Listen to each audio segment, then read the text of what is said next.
Finals, the Knicks look a lot like they did at the end of the season and may continue to for a while. Latrell Sprewell has decided to sign the 5-year, $61+ million deal the Knicks had offered as opposed to a 2-year deal. Go figure. The new contract will take effect next season. The New Yorkers opened up the season at home against the Cavs, and we head to the city that never sleeps. Late second quarter, Knicks by 9. Sprewell hits the floater with 4 seconds left. Knicks on top by 11. Brevin Knight looks to respond, and he signed a contract extension before the game and answering with a 3. Bottom of the net, yes, sir. Knicks up. York up 55-47 at the break.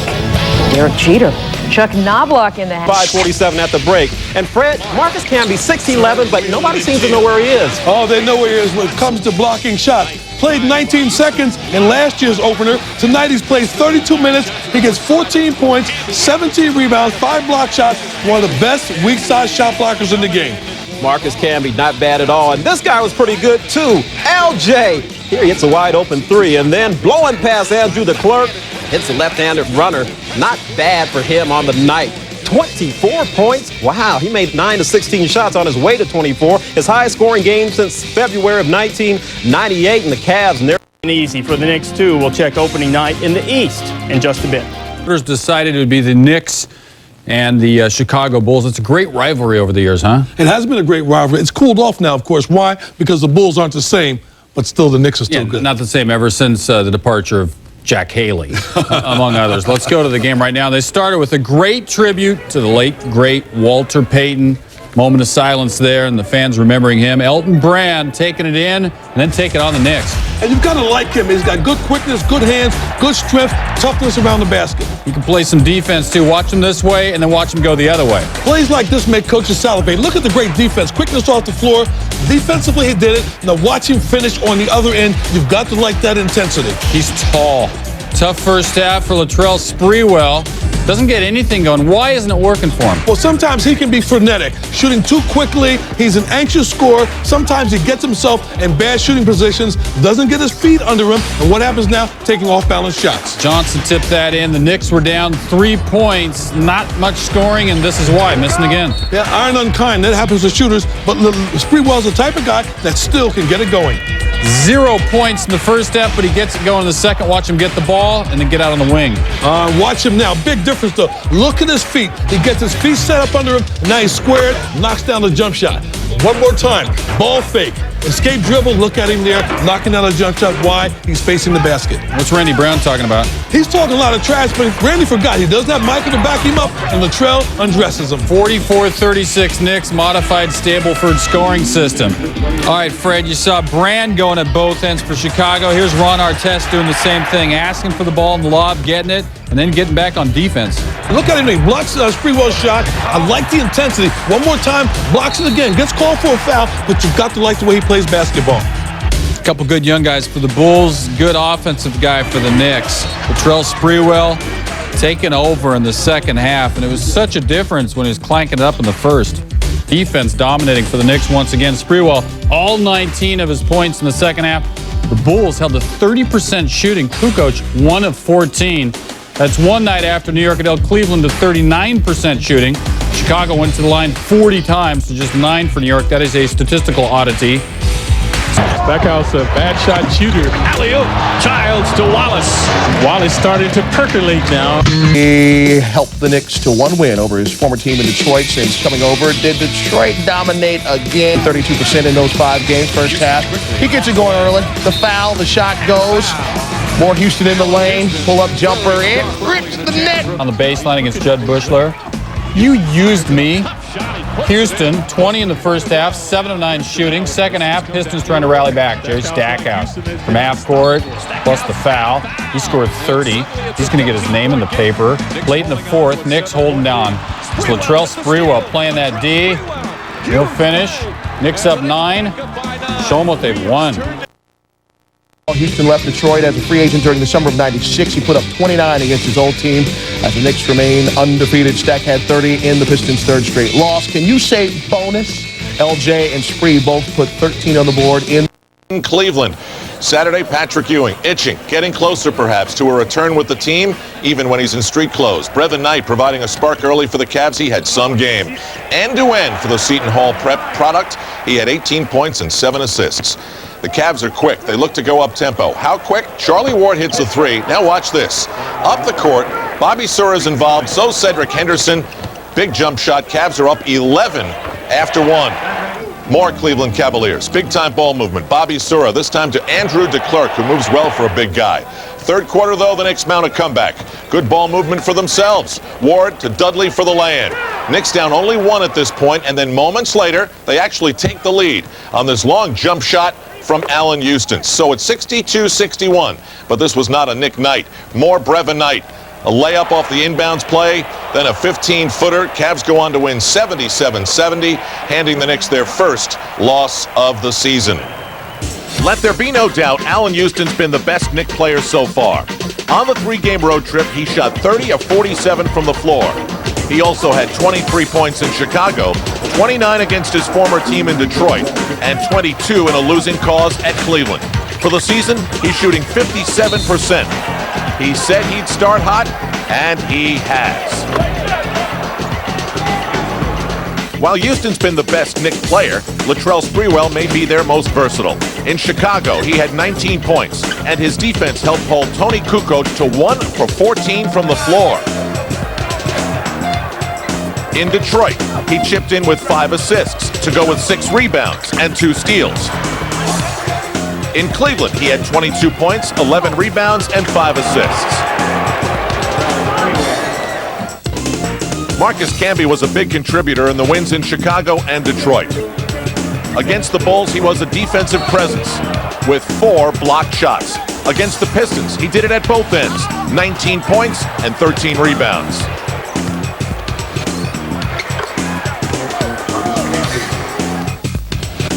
Charlie Ward, like Camby and Sprewell, has shown his versatility. He had 9 points and 9 assists in Chicago, including 2 big 3-pointers. In Detroit, he had 2 steals to go along with 12 points and 5 assists.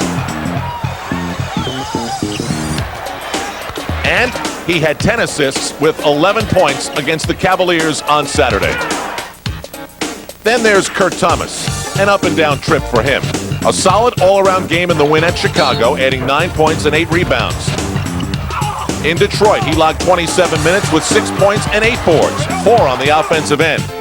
But in Cleveland, he picked up 3 personals in 10 minutes and then got 2 quick turnovers to get the early ejection. That with Larry Johnson on the bench. You know, we're talking about winning a championship. You know, we felt that coming off that trip in the first game, we should be 4-0. Let 1 slip away in Cleveland, but definitely winning 3 out of 4 is definitely good. We can play a little bit better defensively. We want to execute better in the fourth quarter. We're not rebounding the way we want to, so there are a lot of little things that we can improve on.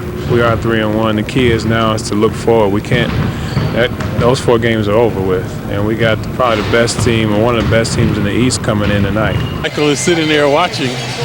So Michael's looking good, rested, relaxed. And he'll have to hear the Nick ravings and rantings of Richard Lewis, the comedian who's sitting next to him. One of the good Nick fans in attendance tonight.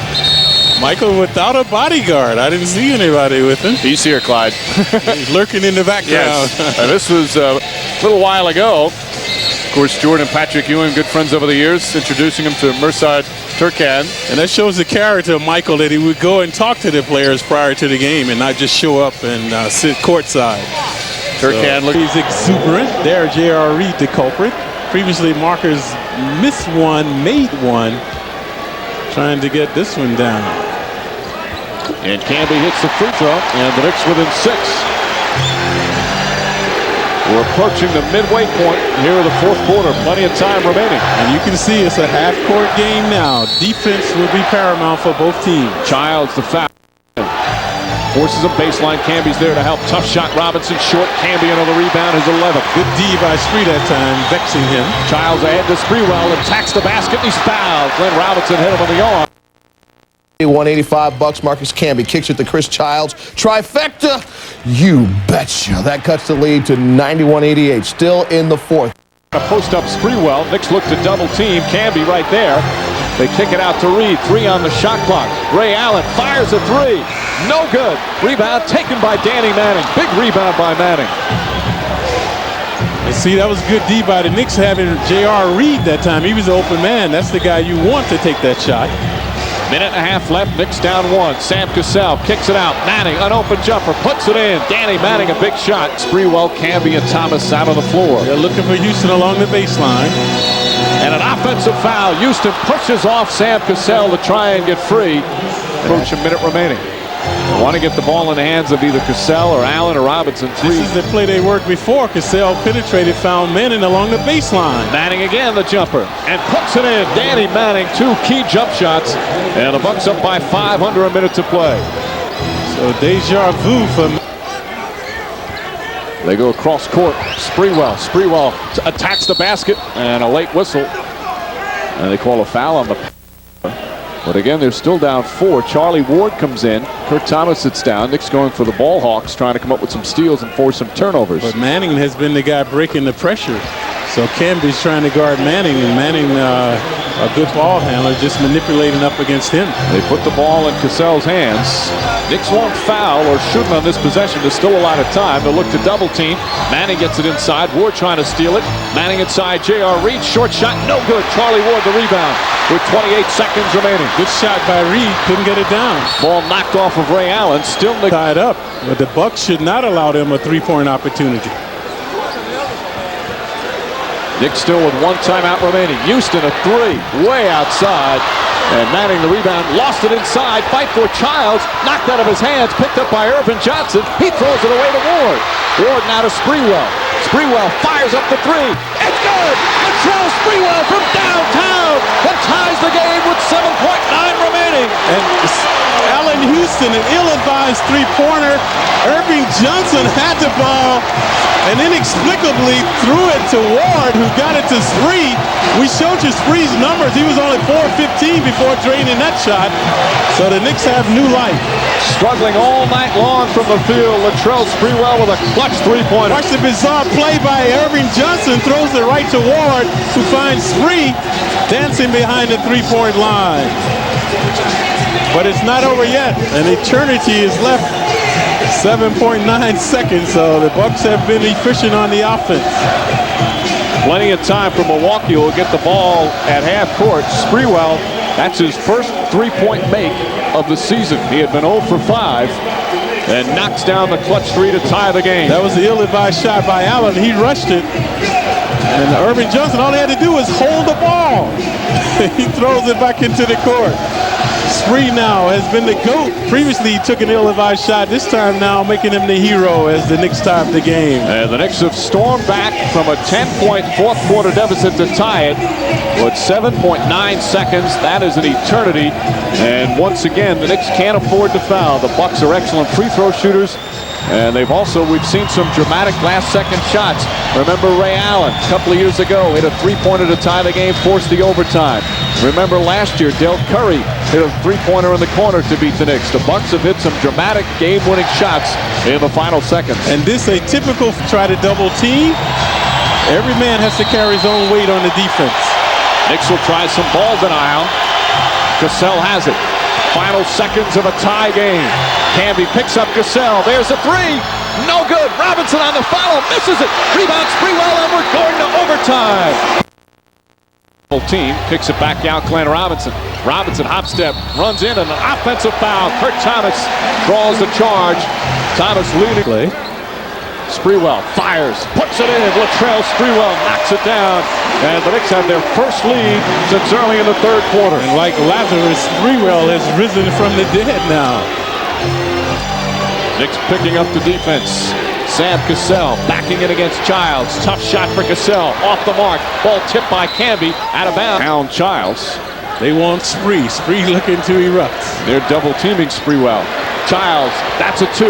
It's good. Chris Childs nails the jumper, and the Knicks have a 4-point overtime lead. Timely hooping now by the Knicks. This is the Knicks' biggest lead in the second half. Still plenty of time left in OT.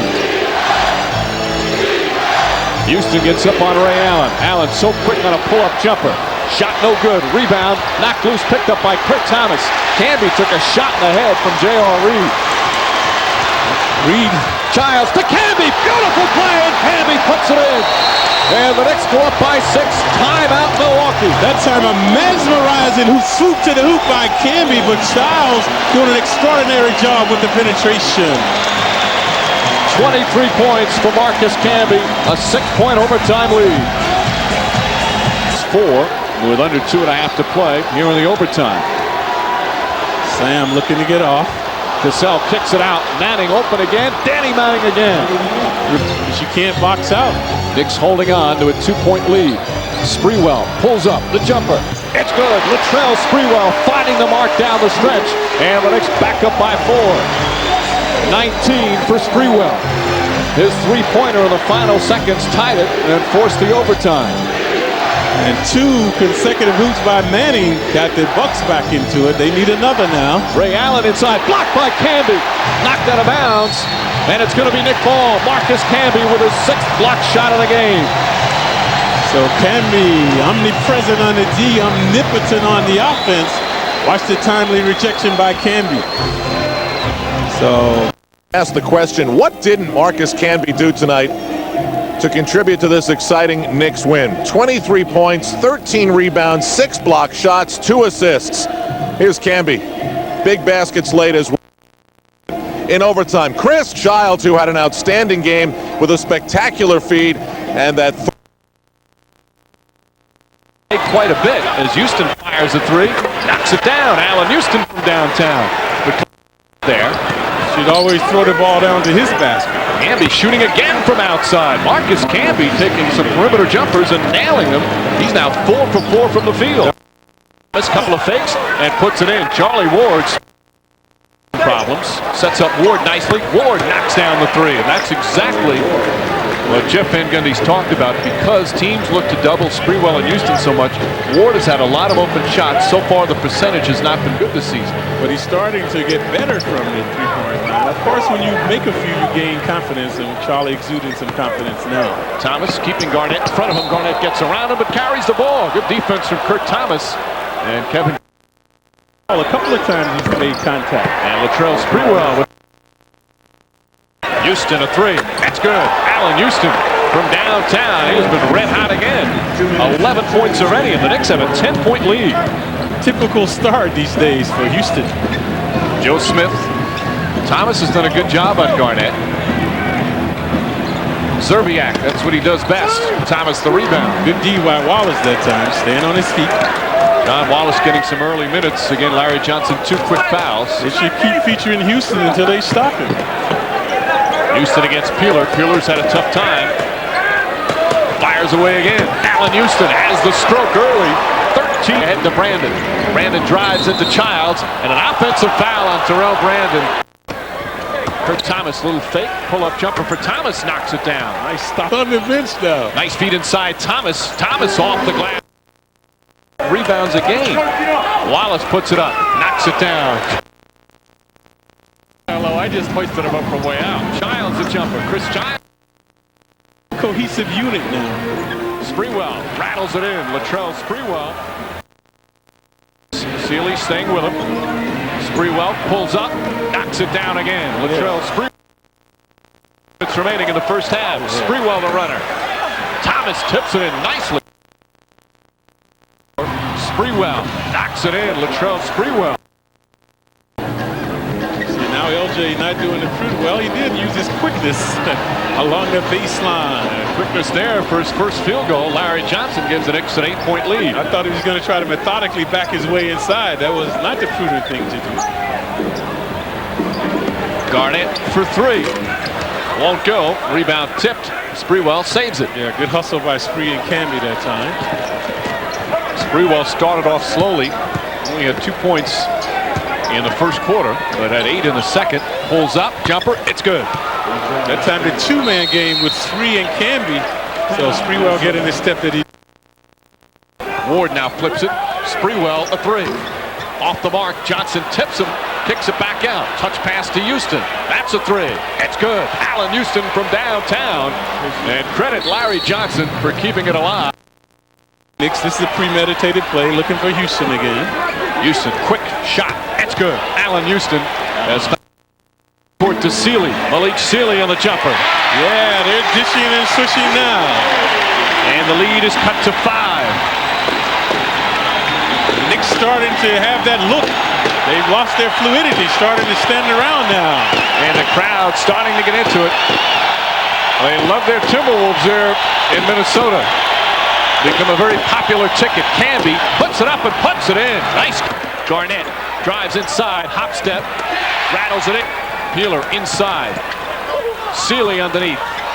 Tipped up and in by Garnett. Garnett with the quantum leap that time as Malik got in there and couldn't finish. So Kevin skying with the tip in.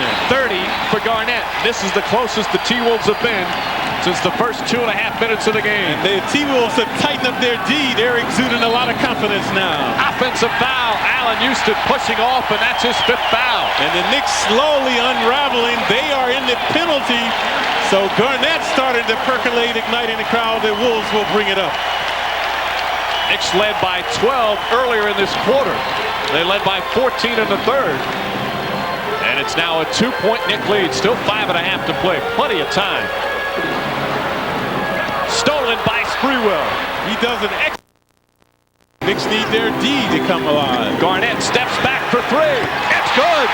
And the Timberwolves have their first lead since the opening minutes. Garnett, an uncanny repertoire. We've seen him in the paint, off the dribble, huffing and stuffing, and now from downtown. He's got 33. Sprewell the jumper. Peeler the rebound. It's all going Minnesota's way here in the 4th. Knicks led by 8 to start the period. Actually increased the lead to 12. There's a double team. In and out. Rebound right to Joe Smith. And a foul. And that height advantage we alluded to. The 6'11 Garnett and the 6'10 Smith now causing problems for the Knicks. So Smith hooping along. Garnett, a mesmerizing performance by him. Remember, folks, he made the quantum leap from high school to the pros. And now Garnett on the threshold of greatness. So he displayed an uncanny perimeter shot and also versatility in the paint as well. 13 of his 33 have come here in the 4th quarter. Watch Joe Smith, former #1 pick overall, started to assert himself. So his second opportunity for the conventional 3-point play. Smith knocked out. Rebound, Ward lost it. Houston knocked down. And they'll get a new 24. Allen Houston got knocked down. He was complaining that he was pushed. The Knicks are swarming too much to Garnett. They're sending 3 guys at Garnett. Peeler's 3. In and out. That was halfway down. What a game this has been. Garnett spins inside. Shot is good. Oh, how sweet it was. Eluding Ward with the fallback baby jumper was Garnett. He's erupting now. Hyperventilating. Scintillating. Devastating the Knicks. 35 points for Kevin Garnett. Knicks down 3 with 24.4 to go.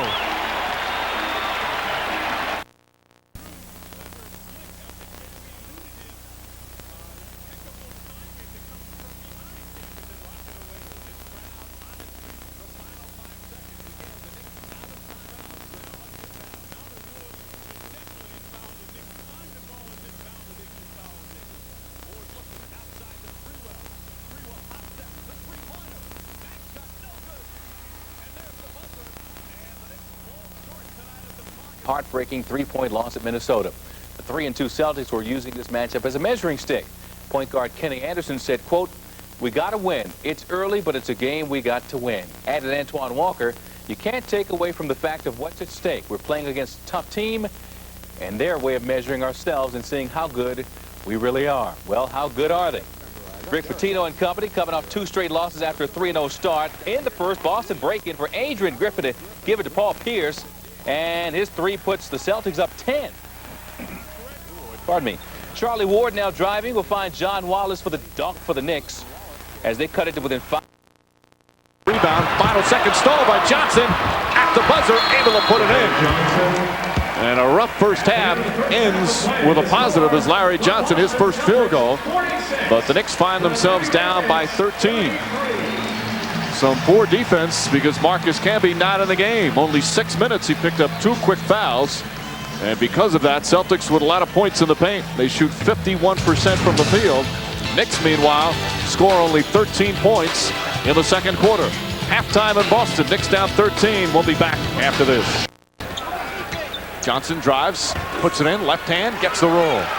Larry Johnson with 7 points. Knicks need someone offensively to find the hot hand.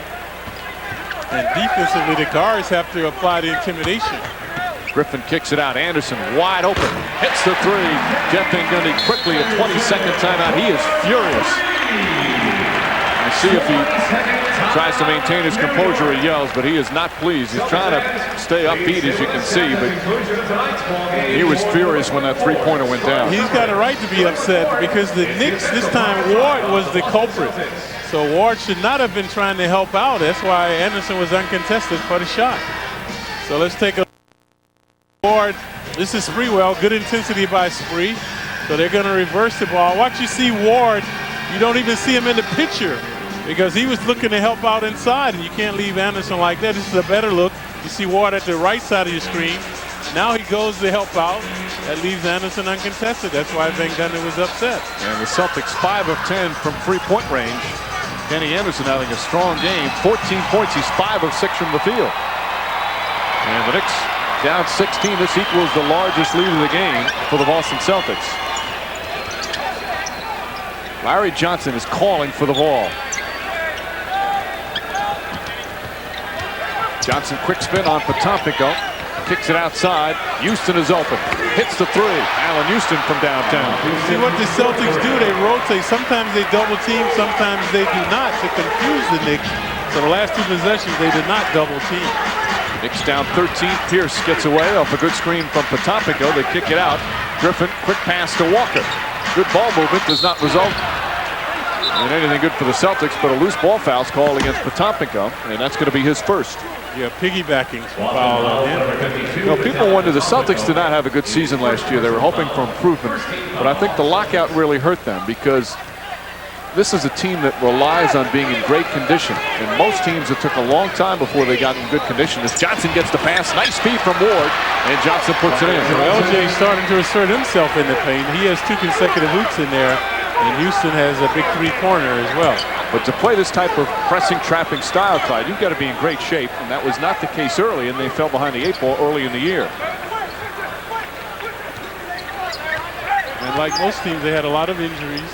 Guys never got into shape. Anderson was one of those, as well as Walker. Pierce has to put it up with the shot clock winding down. Johnson and Griffin fighting for it, and Johnson comes away. LJ omnipresent now. Allen Houston pulls up, in and out. Thomas keeps it alive. Body's falling on the floor. But no fouls called, so the game becoming very physical in the paint. Walker, Spreewell, and a foul. Antoine taken out as Johnson got hot to start the 3rd. Good ball movement. Houston fires, nails it. Another 3. Allen Houston suddenly has come alive. 1 of 7 in the first half. He's knocked down 2 threes here in the 3rd. Dubious defense now by the Celtics, double teaming Knicks and leaving Houston open. That's not the prudent thing to do. Anderson caught up. Anderson looks over the shot clock, kicks it back to Walker. Walker head down, drives, wild shot, and he draws the foul. Charlie Ward picks up his 3rd. Let's take a look at the elusive Walker. That time beating Thomas Walker because he makes $70 million. Johnson backing in, left-handed, nice move from Larry Johnson, who has really come alive here in the 3rd quarter already. He's got 6 of his 11 in the period. And all of the 6 have come in the paint. LJ providing an interior presence now, so the Celtics will have to try to double team him, and that should open up the perimeter for Houston and Spreewell. Griffin drives, kicks it out nicely. Walker is open, but misfires. Rebound falls right to Griffin, misses the layup. Battle for the board underneath, it's Walker. That's no good. Griffin again gets it, puts it up, and banks it in. And the last one going up, Griffin now has 11 rebounds. This time they're keeping an eye on Houston. Houston short that time, rushed it a bit, but see quick outlet Anderson. Knicks down by 11. Watch Anderson, a lot of shake and bake in his game. Always maintains the dribble. That's the secret to his success. Now that's not a good shot. Long rebound to Johnson. The T wanted to post up. Anderson told him to get out of there. Sprewell pass down low, deflected by Walker. He telegraphed it. Walker with a good hand. It's only the 7th turnover. The Knicks have not been hurt by turnovers tonight as Pierce nearly loses it. Walker, long three. The rebound knocked away by Johnson. And the Knicks come away. Knicks have been beaten badly on the boards, but starting to come alive a little bit. Opening minute in the 4th. Let's go Knicks is a chant. There's a lot of Knicks fans here. Wallace, not a good shot. Potompico the rebound. We see a lot of jerseys, and we talked to a lot of Knicks fans before the games, and they're being heard. Wide open three for Paul Pierce. That's the 8th three-pointer by the Boston Celtics. Where are the guards? The Knicks forced to call a timeout again because no one would come back to get the ball.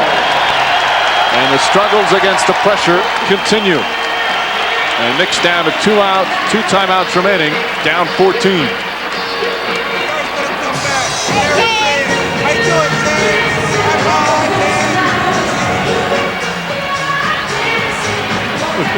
All of them are bad by him. That's all he has is bad jokes. Wants it. They're going to post up against Griffin. Nice feed inside to Wallace. If you're going to double team, make sure the guy does not see you coming or he can't look right into the paint as LJ did that time. Larry Johnson so good at passing in the low post.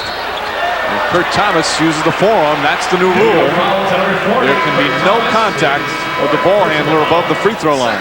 Thomas is accustomed to doing that below the free throw line. So let's take a look at a good pass by LJ. Watch McCarty. LJ sees him coming, and it's an easy dish inside to Wallace. Johnson sits down, 14 points, 11 boards. The thing about Larry Johnson, when he gets double teamed, and we've said this, he doesn't just make the first pass available. He's poised, waits, and makes the best pass, because the defense, obviously, the way they set up a double team, they want you to throw it to a certain area where it's easy for the defense to rotate again. Well, what And so previously Wallace with the violation. Look at Pierce. That time good D by Spree. It's only the 3rd turnover by the Celtics in the second half. They had a bunch of them in the first half, but done a better job. Thomas inside. Nice penetration and assist from Latrell Sprewell. And a 20-second timeout call by the Celtics says the Knicks suddenly within 10. And their demeanor is different now. Early on, I mentioned the Knicks were hesitant, not uncertain. That time, Sprewell not thinking. Watch out. Quickly goes to the basket and make the pass. Did not hesitate. And when the Knicks have done that, they've been able to capitalize. Preseason opening, takes it. Thomas comes along the baseline for the Heat. The ball movement has not been good tonight, but you do have to give a lot of the credit to the Celtics. Their defense really has been swarming. Excellent rotation, good double teaming, good trapping, using their hands well, and they forced the Knicks into 14 turnovers.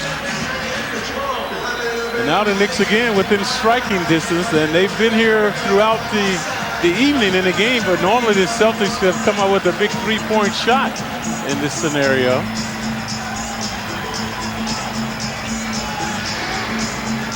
You know, Dick Pavetta just talking to Jeff Van Gundy. I think he said they were discussing John Wallace's move on the traveling violation, and I think he said that was my mistake. Either way, it was the turnovers. Anderson brings it up with some pressure from Childs. Anderson is hurting. He was, what's his injury? Hip pointer. All right, you can see it on his face now. Not as elusive as he was in the first half. Wallace fronting Walker. Anderson pulls up. Tough shot to take. Thomas the rebound. Hard to believe, but the Knicks are still very much in this game. They have been outplayed in most facets, but down 10 with still over 8.5 minutes remaining. Have trailed by as many as 16 at one time. Wallace passes up the shot. Wallace has to take that shot. Foul call on Anderson before. That's only the first team foul on the Celtics, second on Anderson. So Wallace was open. He has to have the confidence to take the shot. So he made another pass to Childs, and he drew the foul, which is non-shooting. Tony Petit comes back in. Petit was an impact player on the glass, especially on the offensive glass in the first half. Childs, nice fake. The drive, pretty feet inside of Wallace. Blocked. Pierce with a rejection. And Wallace right back at him. Yeah, Wallace, undaunted by the first rejection, goes up to the gas with the nasty stuff. 10 points for John Wallace.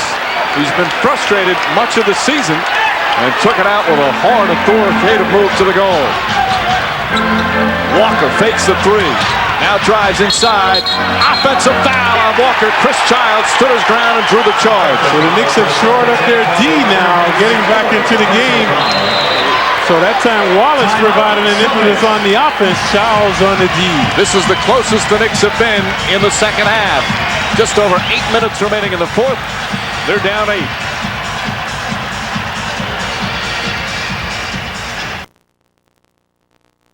He puts it in. Kurt Thomas knocks it down. And the Knicks are down by 6. An 8-0 run with just over 7.5 remaining in the fourth. The Knicks bench is on its feet, as you see here in the background. Griffin finding Anderson. They know this is a big possession by the Celtics. Walker makes his move. Offensive foul again. Kurt Thomas draws the charge. Walker furious as he picks up his 5th personal. That's Walker's 2nd consecutive charging violation. So the Celtics using the screen by Petit. Nice feed inside. Petit misses it. Griffin the rebound, but a loose ball foul on Griffin as he knocks Sprewell to the ground. Yeah, so the Knicks now have tightened up their interior D. So we saw the 2 charging violations against Walker. So this time Griffin knocking his 3 down. Blocked by Thomas. And Pierce will set it up. Griffin kicks it out to Anderson for 3. Anderson from downtown. And they have been lethal from downtown. This kid Griffin now 14 rebounds. He was a catalyst in that attempt for Kenny. That was a huge shot. And you see Anderson with the 17 points. Chance of defense is the Celtic crowd now getting louder than the Knicks fans. Houston knocks down the jumper. Timely hooping now by the Knicks, so Allen switching the nets. Anderson again, misfires. Sprewell the rebound, and he's held by Petit, and that's going to be Houston against McCarty. Previously, he drained the jumper from there. Houston drives underneath, draws contact. Offensive foul on Allen Houston, who's furious with the call. Allen should have pulled up for the bait shot. He had ample time. So trying to go. Johnson wants the ball against McCarty. Johnson, quick move, spinning underneath. There's contact, shot won't go. But Larry Johnson will go to the line. Most importantly for the Knicks, the clock stops again. 5. LJ has been the focal point. They should look to get it inside to him. Thomas, an open jumper, knocks it down. Kurt Thomas pulls the Knicks within 3. And Rick Pitino wants timeout. Thomas was open because they double-teamed LJ. So Thomas had an uncontested look. Just under 2 minutes. One-on-one, they're looking for him again in the same place. Houston and Griffin. Anderson leaning towards the double team. Houston drives baseline, knocked out of his hands, off his own hand. Great defensive play from Griffin, and the Celtics get it back. 2 consecutive stops.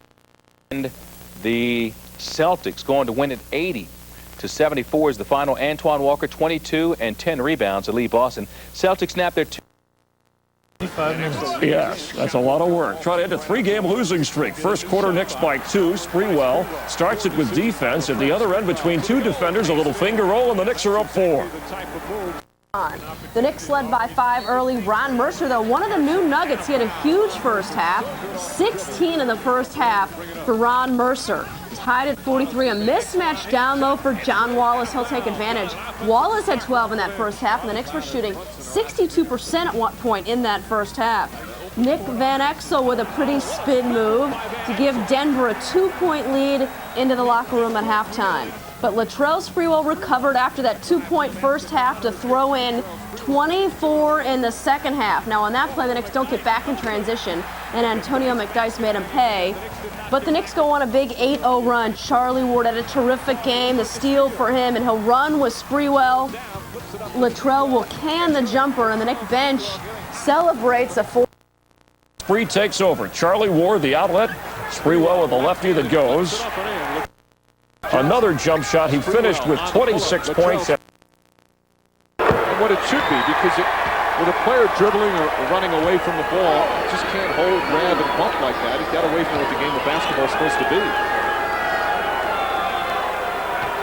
So Spreewell early on had lost confidence, shooting the perimeter shots. Actually, the last 2 games he's been dreadful, so erupting tonight in a nick of time. And the Knicks on a 16-3 run. They lead by 6 after trailing by 7 earlier in the period. Aaron trying to find McDyess. Knick defense intense now. McDyess inside, pass deflected last. Cohesive offense and good adhesion on the D now by the Knicks. Spreewell against McLeod. Here's the double team. Good ball movement. Kurt Thomas, wide open jumper, short. Canby tips it in. Latrell Spreewell going coast to coast. Block. Ward puts it up. It won't count. The Knicks wanted a goaltend. McDyess. Good continuity this time by the Knicks. Childs the penetration, kicks it back out. Houston a 3. It's good. Allen Houston from downtown. And the Knicks go up by 9. Saw the excellent ball movement that time around the perimeter and then finding Houston. Houston coming right back after the turnovers. He's got 21. Knicks seemingly on top of their game, but a lot of time remaining. This equals their largest lead of the game. Mercer on the pull-up. In and out. Larry Johnson rips it down. As Mercer picks up the loose ball, Spreewell lets him in, and they still call the foul. And a chance for a three-point play. A terrible. Another turnover. The double team deflects the pass. Mercer looking for more. Mercer inside, puts it in. And Jeff Van Gundy needs timeout. And turnovers have revitalized the Nuggets now as Mercer catapulting them. 5 fourth-quarter turnovers, and the Nuggets back in it. 3:59 remaining. Knicks lead sliced to 4. Jumping into it again. Spreewell posting up Mercer. Spree has 5 fouls. He has to be careful. Puts it in. Latrell Spreewell once again. 20 of his 22 in the second half. That time a good move getting into the paint and pulling up for the jumper. Still plenty of time remaining. 3.5 left. A 6-point Knick lead. No fouls to give for either team. LaFrance lost it. Larry Johnson and gets it to his teammates. Swarming Nick D now. So LaFrance putting the ball right in front of LJ. He took it. Both teams struggling with turnovers here in the fourth quarter. Again, they look for Spreewell. Mercer goes for the fake. There's the double team. Knicks swing it. Larry Johnson, a 3. Short. Mercer, the weak side board. LJ aiming that shot. Too open that time. He started thinking rather than reacting. 3 minutes remaining. Knicks trying to snap their 3-game losing streak. They're going to their superstar now. McDyess trying to create problems. Tough turnaround shot. Uses the glass. Childs the rebound. And the Knicks will slow it down momentarily. Vacillating pace now. It's such a big game for the Knicks with 4 and 5 nights, and especially tomorrow night in Utah. Good screen by LJ. Spreewell puts it in. Latrell Spreewell lighting it up here in Denver. And the Knicks back up by 8. Spreewell invincible now, indefensible. That time LJ gave him a nice screen, giving him the step that he needed to swish it through. Latrell Spreewell now with a season high 24 points with 2.5 remaining in the fourth. Mercer off the dribble. Mercer's shot won't go. Offensive foul. Kurt Thomas steps in and draws the charge. Defensive play. And Exel shaking up Childs now. And Exel forces it up. Shot's good. Tough shot from Nick Van Exel. Yeah, going right at Childs, wheeling along the baseline. 93-87. The Knick lead is down to 6 with 1:55 remaining. Knicks must protect the ball. Turnovers have allowed the Nuggets to stay in the game. Previously, Spree turned it over. Houston going on in. Allen Houston knocks it down. Big shot from Allen Houston. And the Knick 2 guards coming up big down the stretch. An 8-point advantage with just over a minute and a half remaining. And Uxel downtown. No. Spreewell has it knocked away by McDyess. Mercer's jumper. That's good. Both teams hitting big shots. Second opportunities now that time, so Mercer has found the range down the stretch. Someone is open. They're double teaming. It's Camby. Camby tripped up and puts it in. Marcus Camby falling down. Now with a chance for a three-point play. And you got to love Camby, what he's done tonight. Not at 100%. Grimacing on every move he makes, but he's had some big baskets in the paint this time, moving along the baseline. Someone's open when you double team. Watch Camby falling down but getting the ball off the glass, so he will shoot one as well. Larry Johnson's 5th assist of the night, the biggest one. And that's how you exploit the swarming and trapping defense. You've got to attack it because you have the numbers. When they double team, move the ball prudently to find the open man. Knicks back up by 7. Final minute here in the 4th. Bowen drives hard, swatted away by Camby. Is over. They ended at 3. Jeff Van Gundy's team starting the West Coast trip with a very important victory. They end the losing streak at 3, and now we'll have to get ready for Utah tomorrow night. Marcus Camby coming up big in the 4th quarter. Courageous Camby. He's hurting, but sacrificing his body for the good of the team. And Charlie Ward going off. Ward should feel very good about his performance. Yeah, he was a thief tonight, and the Knicks finally got some easy hoops in transition because of the swarming D and the deft hands of Ward. So the losing streak ends. Final score from the Pepsi Center in Denver. The Knicks 102, the Nuggets 95. Anticipated return to Oakland for the first time since LaFair PJ. Latrell Sprewell minced no words. I just want to go in there and crush them, he said. There's bitterness, hatred, whatever you'd call it. But the Warriors game is Saturday. In the meantime, came the business of playing Karl Malone, John Stockton et al. Knicks Jazz, a huge game made even huger by the fact that you gave it the old ESPN.com seal of approval, is our showcase highlight. Pressing it to service, our esteemed NBA analyst, Fred Carter. Fred, you ready or what? Oh, I'm ready to go. All right. Knicks down 10, but the Jazz making more opportunities, Fred. And they're doing. Karl Malone does this well. Look at the double, triple team on him, but keep you on Stockton now. Makes the back cut. Karl Malone is one of the better passing big men in the league. He finds Stockton for the lay-in. Jazz up by 18 at the half. In the second half, more Stockton. Look at him on the break here now. He's looking back, finding his trailers, finding his traffic. He finds no one. He says, I'll find the layup. Jazz up by 18, but the Knicks pecking away. Spree with the runner. He finished with 24. 7 seconds left in the third. Larry Johnson backing down Pete Chilcutt in the spin move. Brings the Knicks within 6 to close the third quarter. The fourth quarter, the Jazz working it through Karl Malone, funneling it to Scott. Now for the butt dunk of the game, courtesy of Latrell Sprewell with authority there. Sprewell, 2 of his 24 points. This move, Latrell Sprewell with an emphatic facial going over the rookie Scott Padgett. Sprewell led the Knicks with 24. The Knicks did cut the lead down to 7, but the Jazz pull away. Here's Stockton inside to Malone. Nice move and the friendly roll, and the Jazz go on to win it 98-90. So the Knicks now 5 up, 5 down with this 5-game Western swing continuing in Phoenix. On Friday night, the Jazz go to 5-3, and Utah has won 10 of the last 12 games against the Knicks, 7 straight in Salt Lake City. Back-to-back games appear to be a growing problem for the Knicks. It's a tough league to win, and you got to do tough things like travel the night before and play a rested, very good team. And you know, if we give the effort we gave from second quarter on, you know, we'll have a chance in the game. Whether we win or not, I don't know, but we'll have a chance. But if you're not mentally ready, and we continue to be mentally weak when it's tough, we're going to struggle. Everybody. For teams for the first time, a Knick for 8 seasons, Starks was once the spark plug at Madison Square Garden, leaving fans with the fondest of memories as he kissed an era goodbye. Latrell Sprewell's days as a Warrior were explosive at times, but one major explosion signaled his end in the Bay Area and started a new beginning in New York. It's the Knicks versus Warriors from Oakland next. Predominantly boos, but a lot of cheers, and this is how Sprewell answered with his first so-called layup. As the Knicks and Warriors get ready, P.J. Carlesimo coming on the floor now as the teams warm up. And good evening, everyone. Along with Walt Clyde Frazier, Mike Green on hand. This is one of the most anticipated regular season games in recent memory. Stay out of foul trouble. That's going to be the main thing.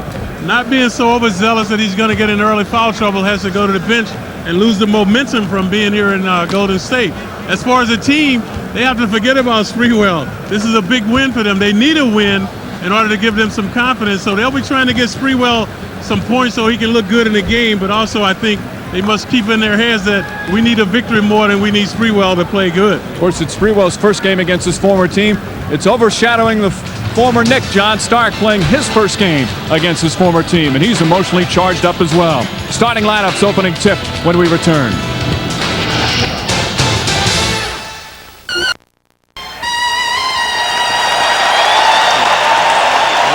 A stirring rendition of the national anthem before, again, a packed house here at the arena.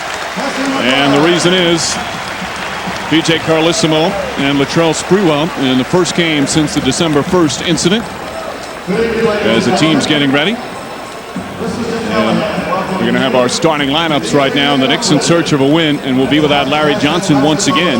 Johnson will return to New York on Monday to have his back checked by Dr. Scott. So not good news on the injury front. Well, let's get our starting lineups from announcer Dick Callahan. Your Golden State Warriors. The officials for tonight's game are number 28, Tommy Nunes, number 42, Hugh Hollins, and number 71, Rodney Mott. And now introducing the starting lineup for the visiting New York Knicks. Starting at guard, in the 7th year from Tennessee, standing 6'6", number 20, Allen Houston.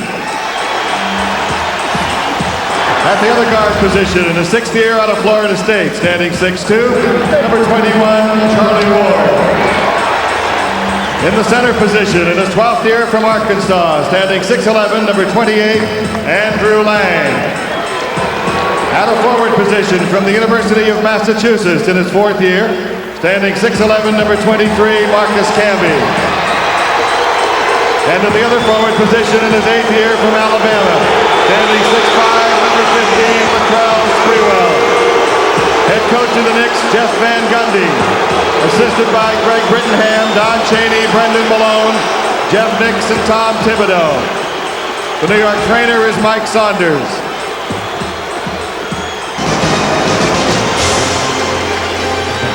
At the other guard position from Oklahoma State, his 11th year, standing 6'5", number 9, John Starks.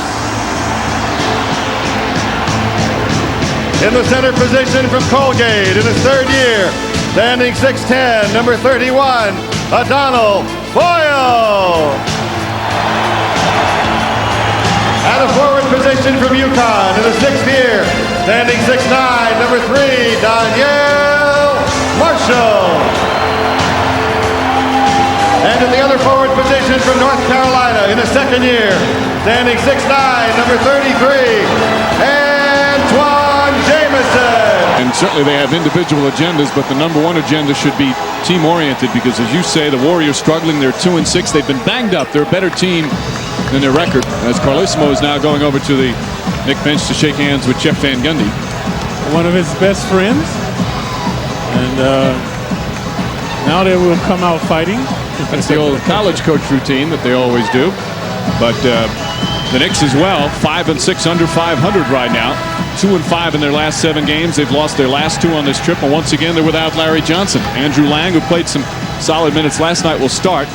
And Sprewell, player tonight, but I don't think you will see that from Sprewell. Closed captioning brought to you by New York Marriott Marquis, Broadway's biggest hit. And again, as far as we know, there's been no interaction between Sprewell and Carlesimo. Their paths did not cross so far, but you never know what goes behind closed doors. But that's the word we have. As the Knicks win the opening tip, Houston will be guarded by Antoine Jamison, a terrific 2nd-year man out of North Carolina. Sprewell guarded by Starks. The Bulls start. Starks got a hand on it. Sprewell misses, and the crowd delights in it. Houston fires away. Allen Houston misses. Danielle Marshall the rebound. That's what we talked about at the top of the show. Sprewell can't be overzealous. Just has to relax, let the game come to him. We have seen him in his brief tenure with the Knicks. When he's charged up like this and people are getting on him, he plays his best. Starks misses his first shot. Rebound goes to Allen Houston. Tried to save it. Goes right to Starks, who fires and puts it in. Not the prudent thing to do by Allen. Never throw the ball back in under the other team's basket. He's going to throw it in bounds, throw it into the front court where his basket is. Starks has been bothered by a right knee problem, and he has really struggled in the last few games. And he gets called for the foul as he guards Sprewell, his first, team's first. So Starks, much maligned John Starks in the paper. So Starks off to a woeful beginning like the Warriors. Of course, when Starks was with the Knicks, had some years where he was a terrific defender. 1 year second team all defense. Ward's pass deflected by Blaylock. Lackluster pass by Ward, and now Blaylock loses it, but the Warriors will retain it underneath. Blaylock 10th all time in the NBA in steals. Of course, formerly with the Hawks, his first year with Golden State. Second team All-NBA, perennial second team All-NBA players, Blaylock. And an offensive foul. Starks quickly picks up his second, and he's going to have to come out of the game. See, that's the zealotry we alluded to. Starks now in trouble, and that's what we hope that we talked about that Sprewell should not do. So Starks is gone, the Knicks will have it in the backcourt. He's staring at Hugh Hollins, the official, who made the call. So the other former Knick who was also in the Sprewell deal, Chris Mills, comes in. Of course, Terry Cummings as well. And Starks, because he walked slowly off the floor, has just been called for delay of game. The next one will be a penalty. Much like the illegal defense. Starks bewildered, but he will be sitting for a while now.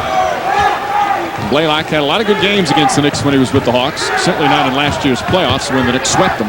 And again, a double team on Allen Houston, making him give up the ball. And another turnover. Blaylock kicks it out to Mills. Mills fires. Shot won't go.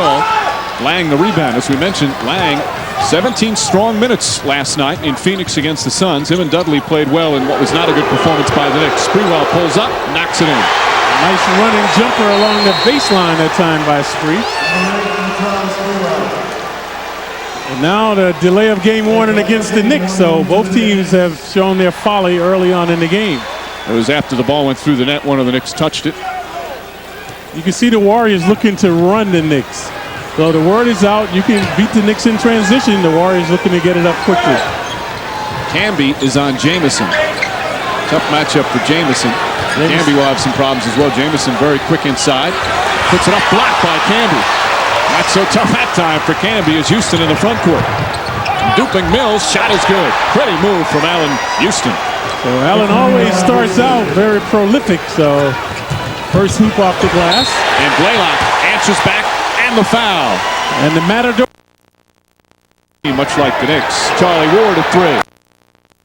Two consecutive shots from there. Mills is their second leading scorer at 16 a game. Sprewell rattles in the two.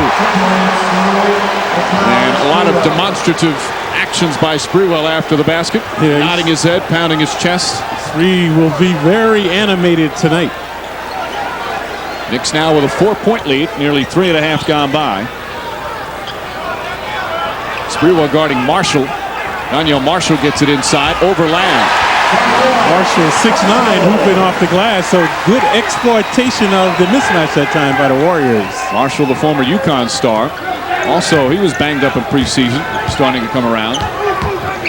Charlie Ward, nice move past Blaylock. The runner banks it in. Gorgeous move from Charlie Ward.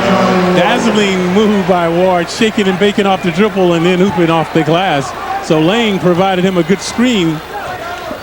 Knicks have hit 5 of 8 from the field. Ward with 5 points in a 4-point Knick lead.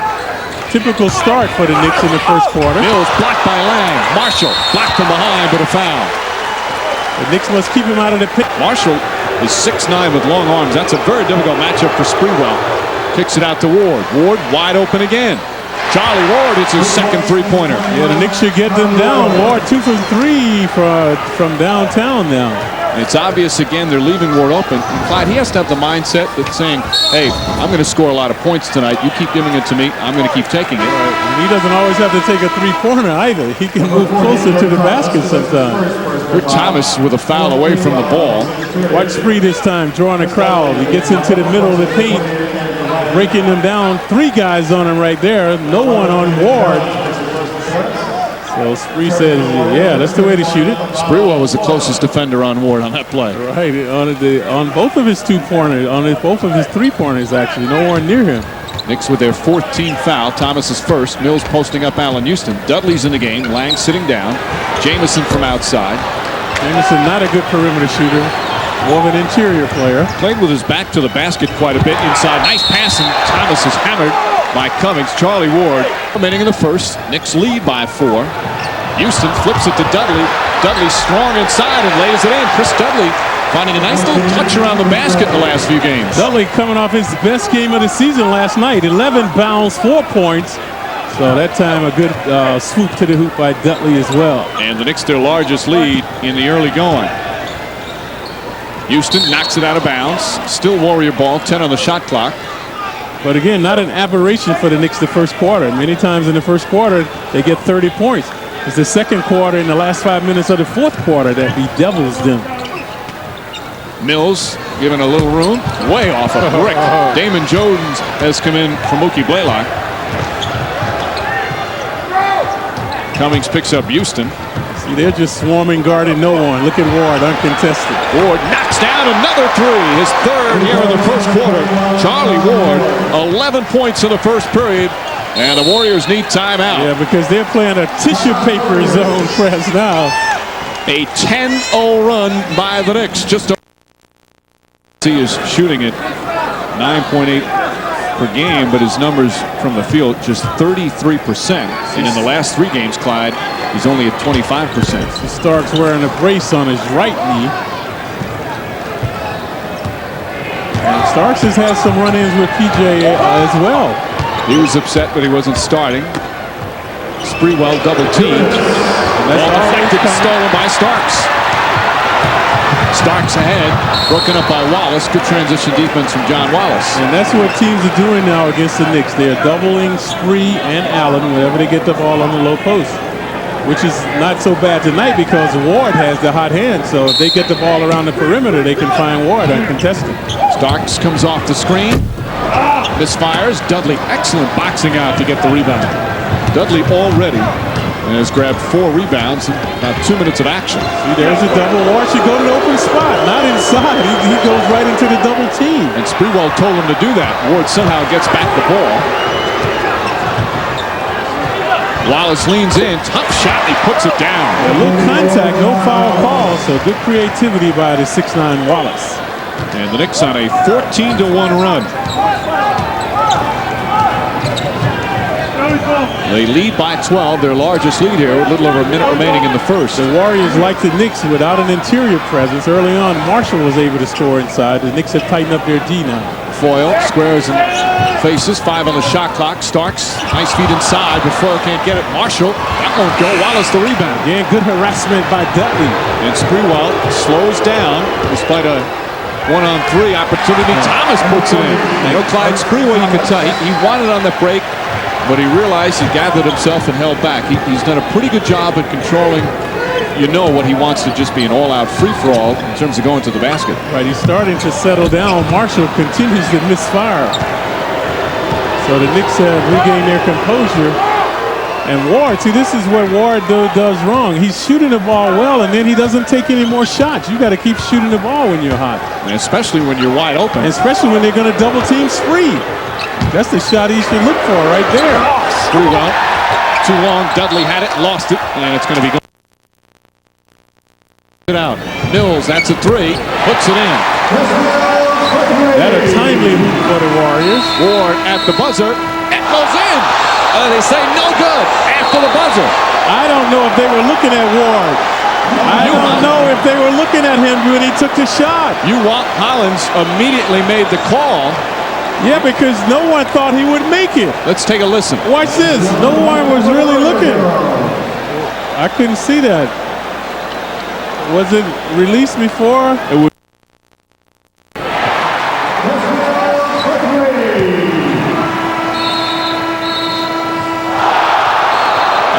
Very, very close. The way the official makes the call is they listen for the buzzer while they're watching the player release the ball. And Cummings pulls up, knocks it down. Terry Cummings back-to-back jumpers. Cummings in the last game has 16 points, 10 bounds, so starting to percolate now. Knicks lead by 9. Wallace inside, misses Dudley on the follow. Dudley, the tomahawk stuff. And Chris Dudley playing well for the second consecutive night. 4 points, 4 rebounds off the bench. Cummings. Foyle had it, lost it. Sprewell coming the other way, but slowing it down. He averaging 6 bounds per game. Sprewell in the lane. Shot won't go. Kurt Thomas flips it up. Ball tip taken. Sprewell has it. Blaylock tried to knock it away. Sprewell puts it up again and knocks it down. And that play personifies Sprewell. Relentless.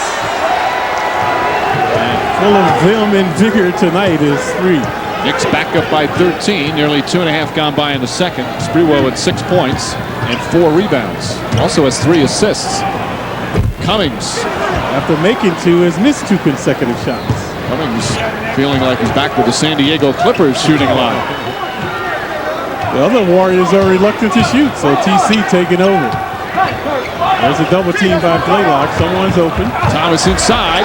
Dudley again. Chris Dudley, right place, right time, and he gives the Knicks their largest lead. So Dudley huffing and stuffing now, asserting him in 6'11" body. And a 20-second timeout. Chris Dudley in just 7 minutes of action has 6 points and 6 rebounds.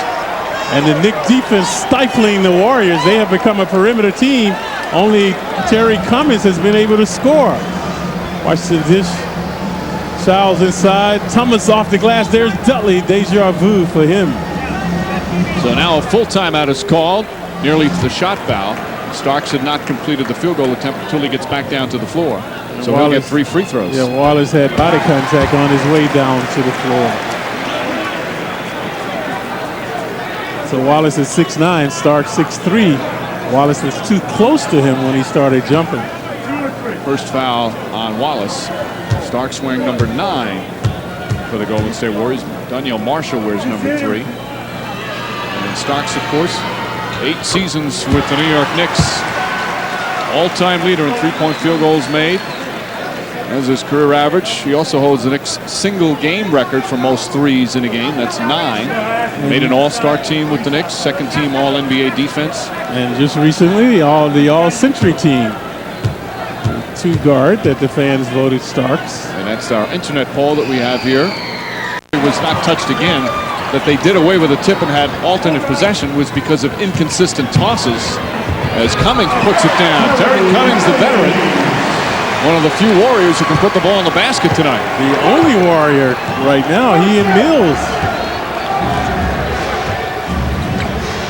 Knicks lead by 15, a little over 4 minutes remaining in the second. Sprewell. Canby to Dudley. Dudley saves it, does a nice job. Childs for 3. That's good. Chris Childs from downtown. Childs and Ward connecting from long distance, and the lead back to 18. Again, a very boisterous Knick following here tonight. So that means I'm going to have to sign a lot of autographs tonight, Mike. I'll see you back at the hotel. I'm tired of waiting. Starks with Houston on him. The Warriors do not have a clue as what to do with this Knick defense, suffocating them. Mills forces up the shot. Canby tips it. He's fouled. And the Knicks will shoot free throws down the other end. Swarming, suffocating D by the Knicks now, so the Warriors have been hapless. And go. Memorable play that certainly Knicks fans will think about for a long time. Knicks went up 2-0 in this series. See, Mike was there too. Mike had a good look at it. Horace Grant was the culprit, though. He dunked on him. But then the Knicks losing Game 5 in that final frantic seconds. And the Knicks wound up losing the series in Chicago. Oh, the memories abound. That seems like a long time ago, Clyde. Yep. Again, they have a terrific crowd here. The return of Sprewell, the reason for that. This is a beautiful arena. They renovated it a couple of years back, and it is a beautiful basketball facility. It really, every seat is good, exactly. Close. Seats about 19,000. Oh, there comes Starks. Marcus just lacking fluidity because of his hurt knee. Starks, nice move to and John Starks, just his second field goal, plagued by fouls in the first half. And Jeff Van Gundy calls timeout. Because Jameson has finished. Inside, can't finish. Lang knocked off his shoulder by Starks, who saves it, but right to Canby.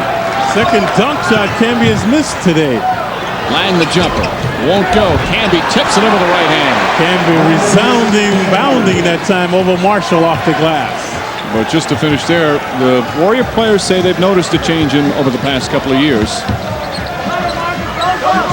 And that's good. If it happened, that's good for PJ. He's starting to mellow. Blaylock inside. Lang, good defense. Foyle gets it back, flips it up again, misses again. Ward knocks it away, but Blaylock has it. Marshall underneath.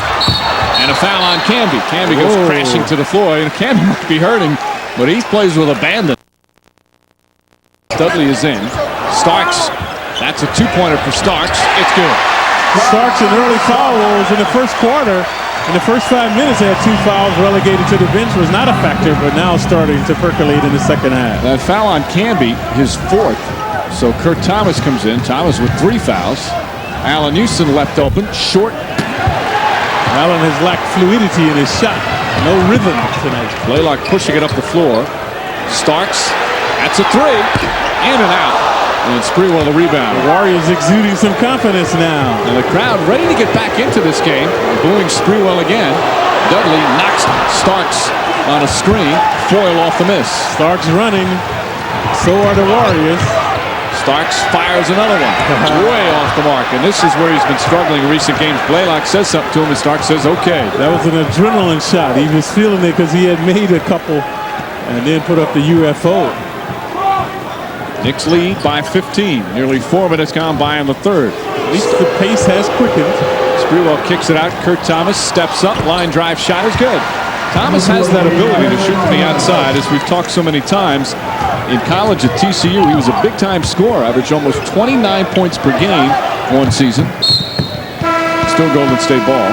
Also led the nation in scoring and rebounding at Thomas. Only 3 players have done that. Hank Gathers and Xavier McDaniel. Yep, the former X-Man played with the Knicks as well. But Thomas says in his college career, he did a lot of perimeter shooting. He does have a good jump shot. Not from certainly long range, but a good medium range jumper. He's just sporadic. And the foul rolls, always in foul trouble. Blaylock with 2 on the shot clock. Good D by Ward hounded him. And a 24-second violation as Blaylock's shot did not hit iron. So the Knicks shored up their D that time. So Starks always plays with reckless abandon. Watch this play. As the ball was second miss by Canby. Watch Starks diving out of bounds to save it. Falling into the crowd. That hurt. That had to hurt. That's hardwood, folks. Sprewell turnaround shot way off. Marshall the rebound. His 10th of the game. Sprewell now 3 of 9 from the field. Jamison inside. Doesn't get the roll, but Cummings is right there. The Knicks. Thomas couldn't handle a pass. Starks leading the charge. A 3-on-1. Nice back pass, and Marshall is fouled. Thomas that time. He should have given it up. Starks drives into Sprewell, feeds to Marshall, and he jams it in. Marshall snuck it in on the Knicks, so good penetration by Starks. And Marshall stuffing along the baseline. Daniel Marshall with 14 points. And the Knicks lead is 13. There you see here in the third quarter, Knicks with only 8 points thus far. Blaylock pokes it out of bounds. 13 on the shot clock. Chris Dudley, who was the real spark in the first half, he'll come back in. So watch Starks pushing it up. Spree with the good hands, but Starks got it to Marshall, who got it into the hoop before the Knicks could get there. Dudley 7 points, 9 boards, 2 assists and a block shot. Sprewell falls down, he got tripped up. John Starks called for the personal. So the bump there, and Starks picks up his 4th. For Golden State, it's only the second team foul. Check that they call it on Marshall, not Starks. Sprewell looked like he hit some perspiration right there and slipped. Starks charged with the foul. Now the steal by Blaylock, one of the best in the league. Blaylock throws it ahead to Mills. Mills into the lane, couple of fakes, back out. And I just naturally, when I saw the ref signal the number 3, just thought of Starks. Old habits don't die. Childs down low to Lang. Look out! Starks knocks it away. Thomas picks it up and backs it in. And no, he stepped on the baseline. So that play was made by Starks with the Knicks. Starks got him now one-on-one. There's a double team. Good ball movement, leaving Houston open for three. Puts it in. Allen Houston with a big three to start the fourth quarter. That's the time the hoops the Knicks have been able to get, and the Warriors haven't. So Houston now at 16. That's his first points of the second half. Knicks have to shore up their interior D. Warriors broke them down in the third quarter. Starks just holding it. There's a double team on Starks. Kicks it out Marshall. That's a three from Marshall. Golden State gets it right back. Marshall likes that corner. He has previously drained a three-pointer from there. So Marshall now with 17. Shot clock winding down again. Houston to Kurt Thomas. Open jumper. Puts it in. Now the Knicks have regained their composure. They're dishing and switching. Sprewell and Starks. Starks has been in foul trouble. Sprewell's been double teamed all night as we look at their numbers. Golden State, as we mentioned. Take a look at Spree, a good bad shot shooter. That time posting up Blaylock. And Spree has lost that adrenaline. That's what happens when you get too high before a game. He came out very exuberant, but now seem to be composed. One note on Golden State. Two of their projected starters for this year are currently on the injured list. Eric Dampier, their big 6'11" center, and Jason Caffey, who's supposed to start at power forward, both on the injured list now. Marshall, tough shot, won't go. Lang did a good job defending him. Tipped out. That's a three. Starks shot won't go. Thomas had it and lost it. Knicks trip over each other. Starks drives, kicks it out to Blaylock. Good step out by Spree on Blaylock. Blaylock drives. Sprewell, good job stopping him. Jamison a three. Won't go. Warriors 3 opportunities, couldn't get it down. That's only Jamison's second three-point attempt of the season. He is not a good outside shooter. Spree looking to work over Starks now. Starks pokes it out of bounds. Starks has 4 fouls, so a good exploitation by the Knicks. Clive, the Knicks are, just by their body language, showing some signs of fatigue right now. Yeah, they are. On Starks now. Starks spins away, shot doesn't go. Nice tip by Thomas to Houston. Thomas couldn't get the ball, but the next best thing was to tip it to a teammate. Charlie Ward up to Sprewell. Sprewell, the runner, does not get the roll either. Thomas inside, and Kurt Thomas making some big plays. Yeah, the Knicks are resourceful in the paint now. Lang was there, but Thomas with the hoop. The lead is back up to 15. And that's why you don't want to play catch-up. It's too draining, so it looked like the Warriors might cut into the lead and tie the game, and now the Knicks are up comfortably by 15. Jamison spinning against Thomas, kicks it out. Shot clock down to 7. Knicks have tightened up their D again. Bailing him out. Starks was looking for the foul. Sprewell blocked by Foyle, but a foul called. And P.J. Carlissimo is irate, as is the entire Warrior bench. And he might have a good beef on that play. Sprewell trying to go in there against the 6'9" foul. Watch the play. I didn't see a foul here. Where's the foul? Yeah, right there. He hit him on the head. When he blocked the shot, he came down on Sprewell's head. And that's what Hugh Hollins was saying. He was motioning with his arm. Hollins has been on top of his game tonight. And now the crowd, the most vociferous as they've been all evening against Sprewell. And they are enjoying every mistake or miscue by Latrell Sprewell. It's been the case all night. They've been pretty consistent. Yeah, listen to them in the background.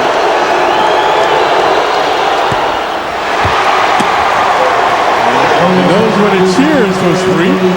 Sprewell 12 points. Knicks by 14, just under 7.5 remaining. Farmer. Nice move, can't complete it. Canby the rebound. Marcus Canby back in. The closest the Warriors have gotten since after trailing by 23 is 9. Several times they've been down by 9 with the ball, but can't convert. Now they're featuring Sprewell. There's the double. And a foul on Lang. Sprewell drives underneath and jams it in. Spree with the master blaster that time, the Matador D by the Warriors. And comes away with the scowl. Mills comes right back and nails the jumper. He was uncontested along the baseline. Mills trying to encourage his teammates to get fired up.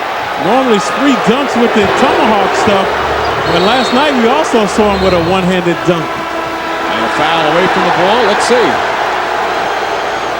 It's against Starks. That's going to be his 5th. Coming right into your living room is Spree. Yak. Being rim rocker there. More exhilarated than that for an NBA player. Houston, tough shot, knocks it down, but Starks right on him. And that puts the Knicks back up by 14. They've taken some of the fight out of the Warriors now. Mills doesn't get the roll. Everybody knocked around. It's going to be Nick Ball. Both teams showing. Desperate for a win. Bad pass from Sprewell, but Ward gets it back. Houston wide open. It's good. Allen Houston from downtown. A huge basket. And the Knicks back up by 17. Houston erupting in a nick of time. 2 consecutive hoops. Timeout. 4.5 to play in the 4th. Houston with 21. And the Warriors are showing attrition. They've been off for several days. The Knicks, of course, played last night. So the Knicks playing with the up-tempo. The Warriors now starting to slack off. Blaylock will bring it up for Golden State. And as much as this game was all about Sprewell's return for Jeff Van Gundy, he just wanted to win. Especially against a struggling Warriors team. Shot clock down to 4. Starks drawing contact. And they call an offensive foul on Starks. You know, previously he got inside of Houston to get the foul. At that time, profound thinking by Houston, not using his body or letting his body hit Starks that time. So watch, Starks is going to bang into Allen. Allen in front of him right there. He runs into Allen to draw the foul. Not much there, but he did lower the shoulder. That's his 5th. They said 5 earlier, but that's only his 5th. Now he's gone. John Starks is fouled out. That's what happens when you get too excited playing against the team that traded you. So Starks early on had 2 quick fouls, relegated to the bench. And then he started to be a factor, but now he's gone with his 6th foul. 10 points for John Starks. Tim Legler will come in. Starks, you could, while talking with Mills, the 2 of them have been going at it the last couple of minutes. They're still going at it. They're jawing the entire way up the floor as Sprewell picks up his 4th foul. And an offensive foul. Let's see who the call's against. Yep. Offensive foul. See, Van Gundy should get his starters out of there now. I don't know why Van Gundy even has this guy's starters in the game anymore. This is when guys get injured. They start to lose their cool. Should get his first team out of there. Here's the bump between Mills and Sprewell. Flagrant elbow by Spree. And they continue to talk, and a technical foul has been called on a couple of players. Why doesn't Van Gundy get these guys out of the game? I think it's Mills and Sprewell. Now this is just pure speculative. Rick Brunson taking Sprewell away. Sprewell will be better off just walking off. Crowd is taunting him as he goes to the bench right now. Patrick Ewing doing a good job coming out. Tommy Nunez, the veteran official, trying to give him some words of advice as well. Words that Sprewell should take. So double technical fouls on Mills and Sprewell. Again, Clyde, just a thought on why he's in the game so long. He's been hearing it from behind the bench quite a bit. Maybe Van Gundy wanted to keep him on the floor away from the taunts. But what happens when a game gets raggedy like this, guys are subject to get injured, man. Guys are out of control. Absolutely. Diving for balls. So you don't want your starters out there in this scenario. Under a minute remaining. Houston fakes, now fires, in and out. Jones the rebound.